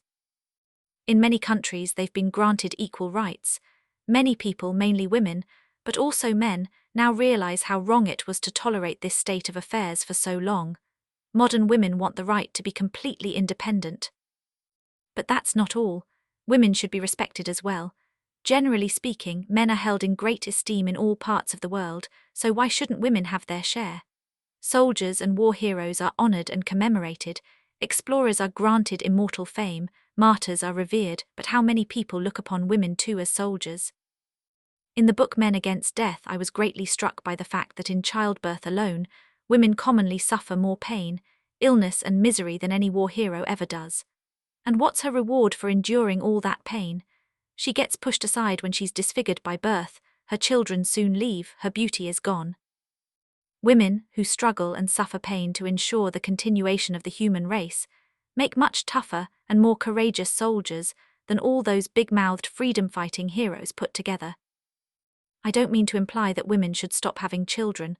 On the contrary, nature intended them to, and that's the way it should be. What I condemn are our system of values and the men who don't acknowledge how great, difficult, but ultimately beautiful women's share in society is. I agree completely with Paul de Cruyff, the author of this book, when he says that men must learn that birth is no longer thought of as inevitable and unavoidable in those parts of the world we consider civilized. It's easy for men to talk, they don't and never will have to bear the woes that women do. I believe that in the course of the next century, the notion that it's a woman's duty to have children will change and make way for the respect and admiration of all women, who bear their burdens without complaint or a lot of pompous words. Yours, Anne M. Frank. Friday, June 16, 1944. Dearest Kitty. New problems. Mrs. Van D is at her wit's end. She's talking about getting shot, being thrown in prison, being hanged and suicide. She's jealous that Peter confides in me and not in her, offended that Dussel doesn't respond sufficiently to her flirtations, and afraid her husband's going to squander all the fur coat money on tobacco. She quarrels, curses, cries, feels sorry for herself, laughs and starts all over again. What on earth can you do with such a silly, snivelling specimen of humanity? Nobody takes her seriously, she has no strength of character, she complains to one and all, and you should see how she walks around. Von Hinton Lyceum, von Vaughan Museum. Even worse, Peter's becoming insolent, Mr. Van Daan irritable and Mother cynical. Yes, everyone's in quite a state. There's only one rule you need to remember: laugh at everything and forget everybody else. It sounds egotistical, but it's actually the only cure for those suffering from self-pity. Mr. Kugler's supposed to spend 4 weeks in Alkmaar on a work detail. He's trying to get out of it with a doctor's certificate and a letter from Oakter. Mr. Clayman's hoping his stomach will be operated on soon. Starting at 11 last night, all private phones were cut off. Yours, Anne M. Frank. Friday, June 23, 1944. Dearest Kitty. Nothing special going on here. The British have begun their all-out attack on Cherbourg. According to Pym and Mr. Van Daan, we're sure to be liberated before October 10. The Russians are taking part in the campaign. Yesterday they started their offensive near Vitebsk, exactly 3 years to the day that the Germans invaded Russia. Bep's spirits have sunk lower than ever. We're nearly out of potatoes. From now on we're going to count them out for each person, then everyone can do what they want with them. Starting Monday, Miep's taking a week of vacation. Mr. Clayman's doctors haven't found anything on the X-rays. He's torn between having an operation and letting matters take their course. Yours, Anne M. Frank. Tuesday, June 27, 1944. My dearest Kitty. The mood has changed, everything's going enormously well. Cherbourg, Vitebsk and Zh-Lobin fell today. They're sure to have captured lots of men and equipment. 5 German generals were killed near Cherbourg and 2 taken captive. Now that they've got a harbour, the British can bring whatever they want on shore. The whole Cotentin Peninsula has been captured just 3 weeks after the invasion. What a feat. In the 3 weeks since D-Day there hasn't been a day without rain and storms, neither here nor in France, but this bad luck hasn't kept the British and the Americans from displaying their might. And how? Of course, the Germans have launched their wonder weapon, but a little firecracker-like that won't hardly make a dent, except maybe minor damage in England and screaming headlines in the Kraut newspapers. Anyway, when they realise in Krautland that the Bolsheviks really are getting closer, they'll be shaking in their boots. All German women who aren't working for the military are being evacuated, together with their children, from the coastal regions to the provinces of Groningen, Friesland and Gelderland. Mussert has announced that if the invasion reaches Holland, he'll enlist. Is that fat pig planning to fight? He could have done that in Russia long before now. Finland turned down a peace offer some time ago, and now the negotiations have been broken off again. Those numbskulls, they'll be sorry. How far do you think we'll be on July 27? Yours, Anne M. Frank. Friday, June 30, 1944. Dearest Kitty. Bad weather from 1 at a stretch to the 30 June. Don't I say that well? Oh yes, I already know a little English. Just to prove it, I'm reading An Ideal Husband with the help of a dictionary. War's going wonderfully. Bobruisk, Modulov and Orsha have fallen, lots of prisoners. Everything's all right here. Spirits are improving, our super-optimists are triumphant. The Van Daans are doing disappearing acts with the sugar, Bep's changed her hair and Miep has a week off. That's the latest news. I've been having really ghastly root canal work done on one of my front teeth. It's been terribly painful. It was so bad Dussel thought I was going to faint, and I nearly did. Mrs. Van D promptly got a toothache as well. Yours, Anne M. Frank. P.S. We've heard from Basel that Bernd played the part of the innkeeper in Minna von Barnhelm. He has artistic leanings, says Mother. Thursday, July 6, 1944. Dearest Kitty. My blood runs cold when Peter talks about becoming a criminal or a speculator. Of course, he's joking, but I still have the feeling he's afraid of his own weakness. Margaret and Peter are always saying to me, if I had your spunk and your strength, if I had your drive and unflagging energy, I could. Is it really such an admirable trait not to let myself be influenced by others? Am I right in following my own conscience? To be honest, I can't imagine how anyone could say I'm weak and then stay that way. If you know that about yourself, why not fight it? Why not develop your character? Their answer has always been, because it's much easier not to.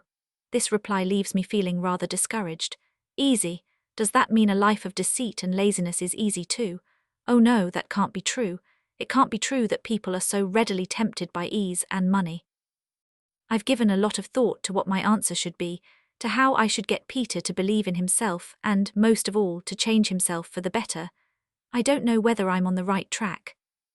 I've often imagined how nice it would be if someone were to confide everything to me, but now that it's reached that point, I realize how difficult it is to put yourself in someone else's shoes and find the right answer, especially since easy and money are new and completely alien concepts to me. Peter's beginning to lean on me, and I don't want that, not under any circumstances.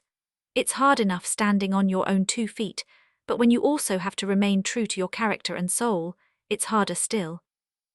I've been drifting around at sea, have spent days searching for an effective antidote to that terrible word easy. How can I make it clear to him that, while it may seem easy and wonderful, it will drag him down to the depths, to a place where he'll no longer find friends, support or beauty, so far down that he may never rise to the surface again? We're all alive, but we don't know why or what for. We're all searching for happiness. We're all leading lives that are different and yet the same. We 3 have been raised in good families. We have the opportunity to get an education and make something of ourselves. We have many reasons to hope for great happiness, but we have to earn it. And that's something you can't achieve by taking the easy way out. Earning happiness means doing good and working, not speculating and being lazy. Laziness may look inviting, but only work gives you true satisfaction. I can't understand people who don't like to work, but that is Peter's problem either. He just doesn't have a goal, plus he thinks he's too stupid and inferior to ever achieve anything. Poor boy, he's never known how it feels to make someone else happy, and I'm afraid I can't teach him. He isn't religious, scoffs at Jesus Christ and takes the Lord's name in vain, and though I'm not orthodox either, it hurts me every time to see him so lonely, so scornful, so wretched. People who are religious should be glad, since not everyone is blessed with the ability to believe in a higher order. You don't even have to live in fear of eternal punishment. The concepts of purgatory, heaven and hell are difficult for many people to accept, yet religion itself, any religion, keeps a person on the right path. Not the fear of God, but upholding your own sense of honor and obeying your own conscience. How noble and good everyone could be if, at the end of each day, they were to review their own behavior and weigh up the rights and wrongs. They would automatically try to do better at the start of each new day, and after a while would certainly accomplish a great deal. Everyone is welcome to this prescription. It costs nothing and is definitely useful. Those who don't know will have to find out by experience that a quiet conscience gives you strength. Yours, Anne M. Frank.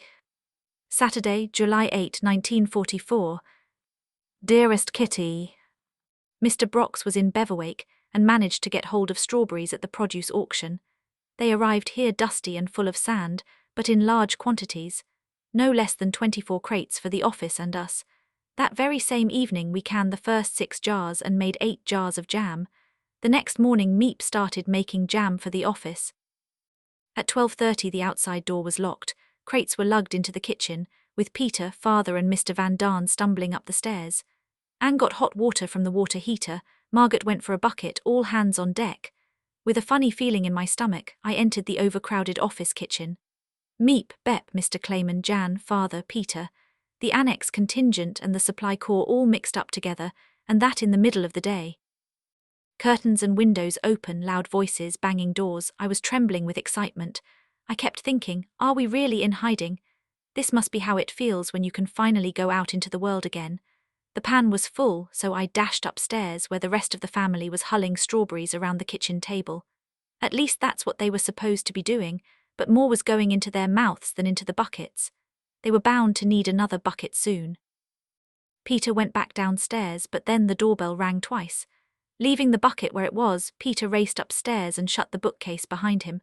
We sat kicking our heels impatiently. The strawberries were waiting to be rinsed, but we stuck to the house rule. No running water when strangers are downstairs. They might hear the drains. Jan came up at 1 to tell us it had been the mailman. Peter hurried downstairs again. Ding-dong, the doorbell about face. I listened to hear if anyone was coming, standing first at the bookcase, then at the top of the stairs. Finally, Peter and I leaned over the banister, straining our ears like a couple of burglars to hear the sounds from downstairs. No unfamiliar voices.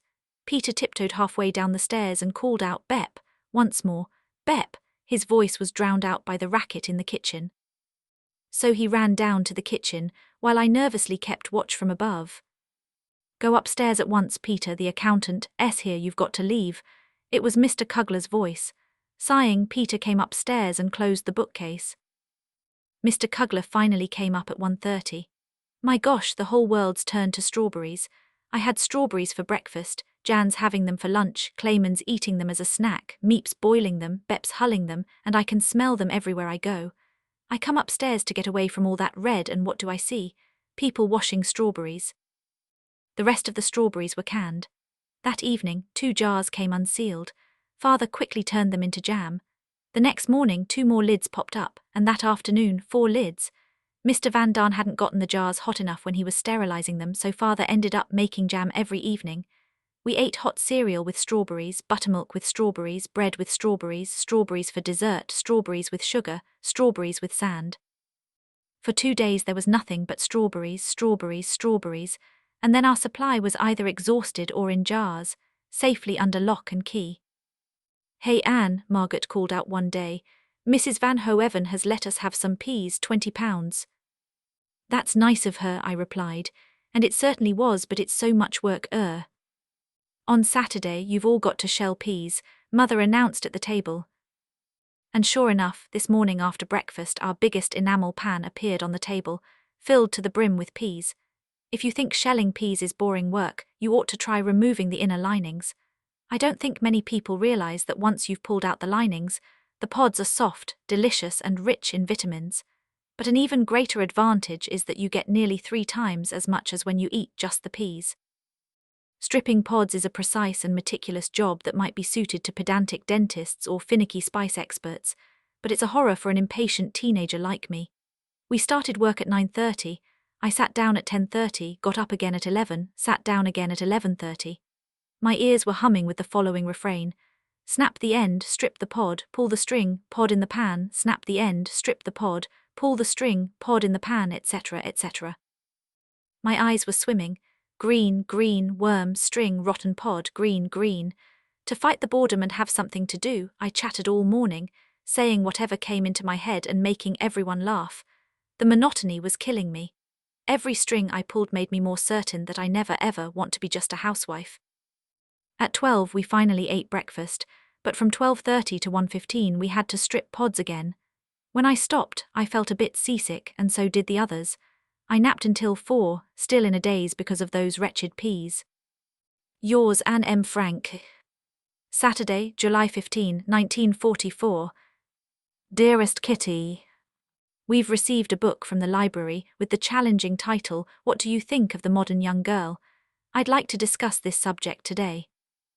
The writer criticizes today's youth from head to toe, though without dismissing them all as hopeless cases. On the contrary, she believes they have it within their power to build a bigger, better and more beautiful world, but that they occupy themselves with superficial things, without giving a thought to true beauty. In some passages, I had the strong feeling that the writer was directing her disapproval at me, which is why I finally want to bare my soul to you and defend myself against this attack. I have one outstanding character trait that must be obvious to anyone who's known me for any length of time. I have a great deal of self-knowledge. In everything I do, I can watch myself as if I were a stranger. I can stand across from the everyday Anne and, without being biased or making excuses, watch what she's doing, both the good and the bad.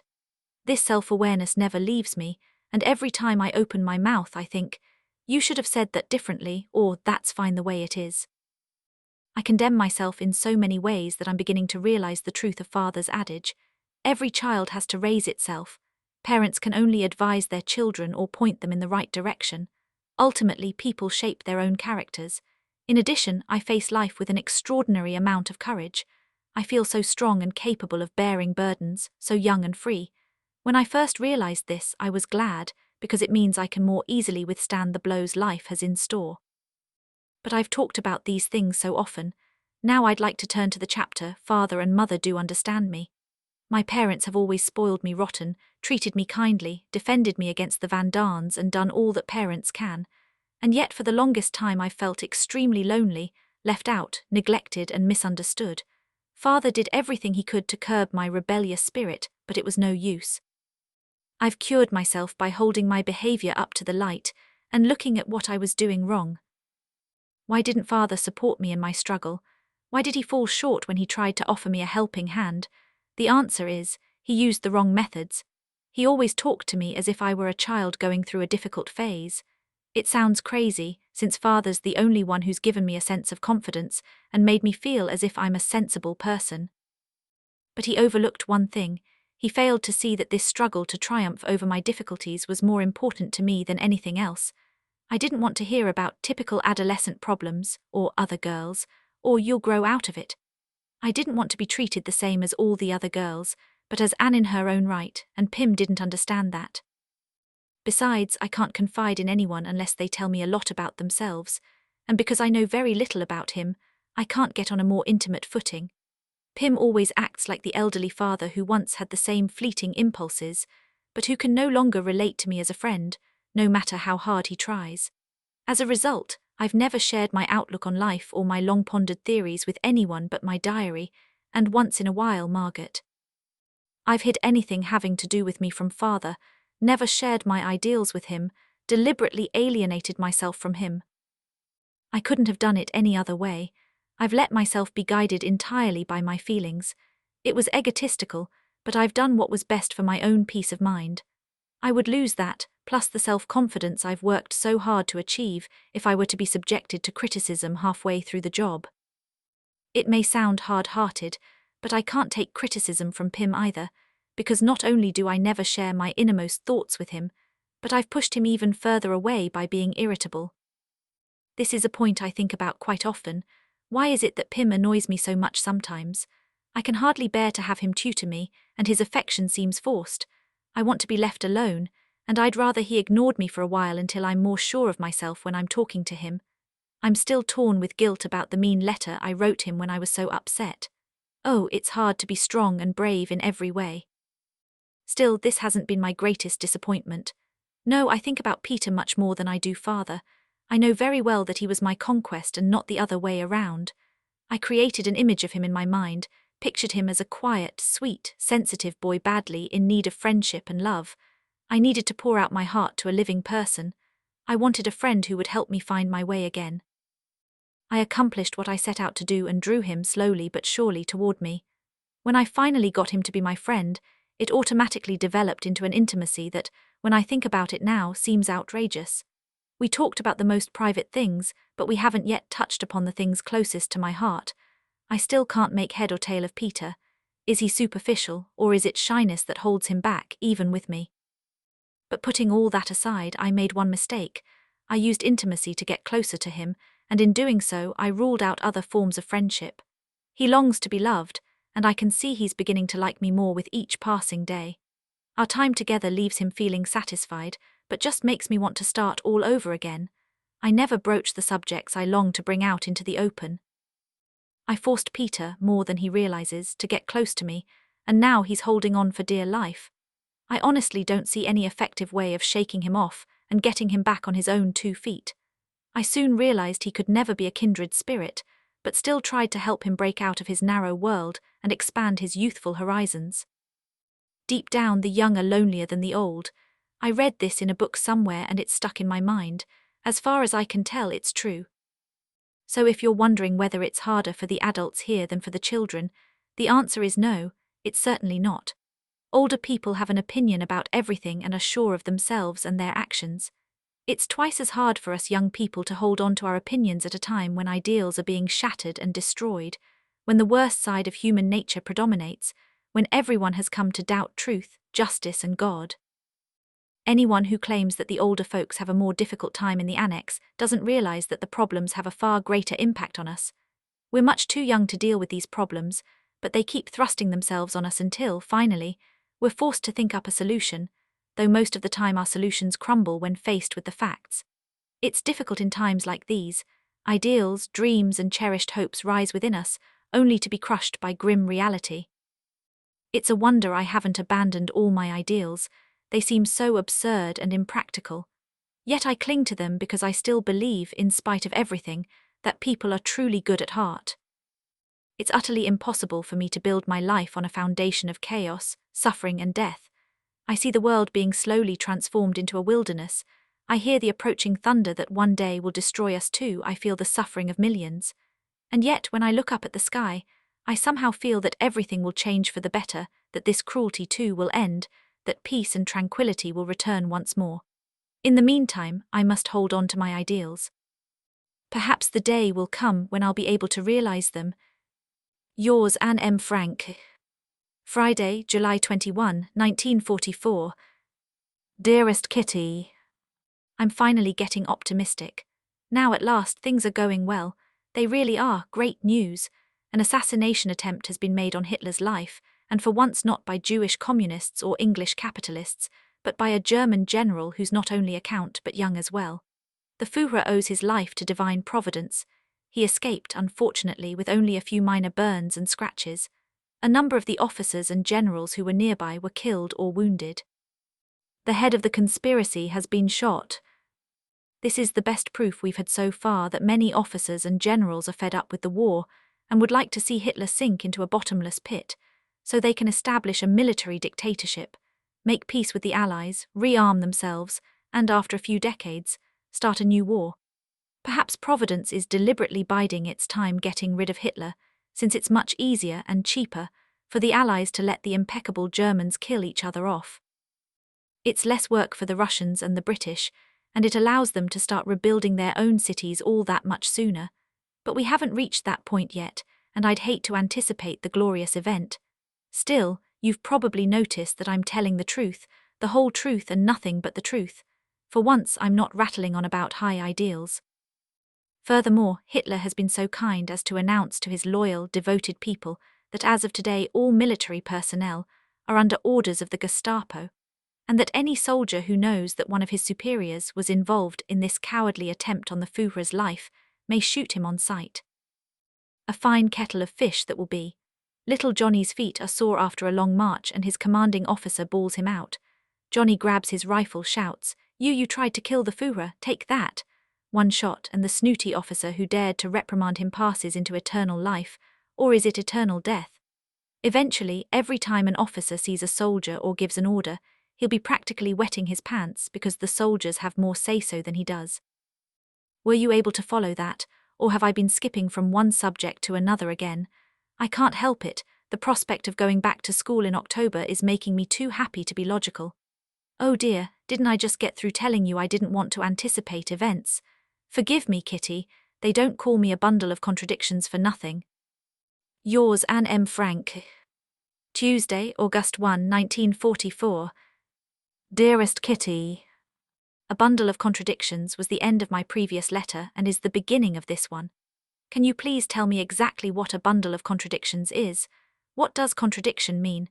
Like so many words, it can be interpreted in two ways, a contradiction imposed from without and one imposed from within. The former means not accepting other people's opinions, always knowing best, having the last word, in short, all those unpleasant traits for which I'm known. The latter, for which I'm not known, is my own secret. As I've told you many times, I'm split in two. One side contains my exuberant cheerfulness, my flippancy, my joy in life, and above all, my ability to appreciate the lighter side of things. By that I mean not finding anything wrong with flirtations, a kiss, an embrace, an off-color joke. This side of me is usually lying in wait to ambush the other one, which is much purer, deeper, and finer. No one knows Anne's better side, and that's why most people can't stand me. Oh, I can be an amusing clown for an afternoon, but after that everyone's had enough of me to last a month. Actually, I'm what a romantic movie is to a profound thinker, a mere diversion, a comic interlude, something that is soon forgotten, not bad but not particularly good either. I hate having to tell you this, but why shouldn't I admit it when I know it's true? My lighter, more superficial side will always steal a march on the deeper side and therefore always win. You can't imagine how often I've tried to push away this Anne, which is only half of what is known as Anne, to beat her down, hide her. But it doesn't work, and I know why. I'm afraid that people who know me as I usually am will discover I have another side, a better and finer side. I'm afraid they'll mock me, think I'm ridiculous and sentimental and not take me seriously. I'm used to not being taken seriously, but only the light-hearted Anne is used to it and can put up with it. The deeper Anne is too weak. If I force the good Anne into the spotlight for even 15 minutes, she shuts up like a clam the moment she's called upon to speak, and lets Anne number one do the talking. Before I realize it, she's disappeared. So the nice Anne is never seen in company. She's never made a single appearance, though she almost always takes the stage when I'm alone. I know exactly how I'd like to be, how I am on the inside. But unfortunately, I'm only like that with myself. And perhaps that's why, no, I'm sure that's the reason why, I think of myself as happy on the inside and other people think I'm happy on the outside. I'm guided by the pure Anne within, but on the outside I'm nothing but a frolicsome little goat tugging at its tether. As I've told you, what I say is not what I feel, which is why I have a reputation for being boy crazy as well as a flirt, a smart aleck and a reader of romances. The happy-go-lucky Anne laughs, gives a flippant reply, shrugs her shoulders, and pretends she doesn't give a darn. The quiet Anne reacts in just the opposite way. If I'm being completely honest, I'll have to admit that it does matter to me, that I'm trying very hard to change myself, but that I'm always up against a more powerful enemy. A voice within me is sobbing, "You see, that's what's become of you. You're surrounded by negative opinions, dismayed looks and mocking faces, people who dislike you, and all because you don't listen to the advice of your own better half." Believe me, I'd like to listen, but it doesn't work, because if I'm quiet and serious, everyone thinks I'm putting on a new act and I have to save myself with a joke. And then I'm not even talking about my own family, who assume I must be sick, stuff me with aspirins and sedatives, feel my neck and forehead to see if I have a temperature, ask about my bowel movements and berate me for being in a bad mood, until I just can't keep it up anymore. Because when everybody starts hovering over me, I get cross, then sad, and finally end up turning my heart inside out, the bad part on the outside and the good part on the inside, and keep trying to find a way to become what I'd like to be and what I could be if only there were no other people in the world. Yours, Anne M. Frank. Anne's diary ends here. 1 initials have been assigned at random to those persons who prefer to remain anonymous. 2 Anne's cousins Bernhard Bernd and Stefan Elias. 3 nervous. 4 after Dussel arrived, Margaret slept in her parents' bedroom. 5 now you're splashing. 6 mommy. 7 for crying out loud. 8 when the clock strikes 8:30. 9 a well-known expression, the spirit of the man is great, how puny are his deeds. 10 by way of exception.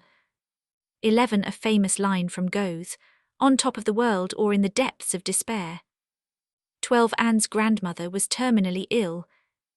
13 Grammy is Anne's grandmother on her father's side, and Grandma her grandmother on her mother's side. 14 The last 4 paragraphs of this entry have never been published before. For a further explanation, see page Roman 7 of the foreword. 15 Oh, you are cruel. 16 I'll decide that.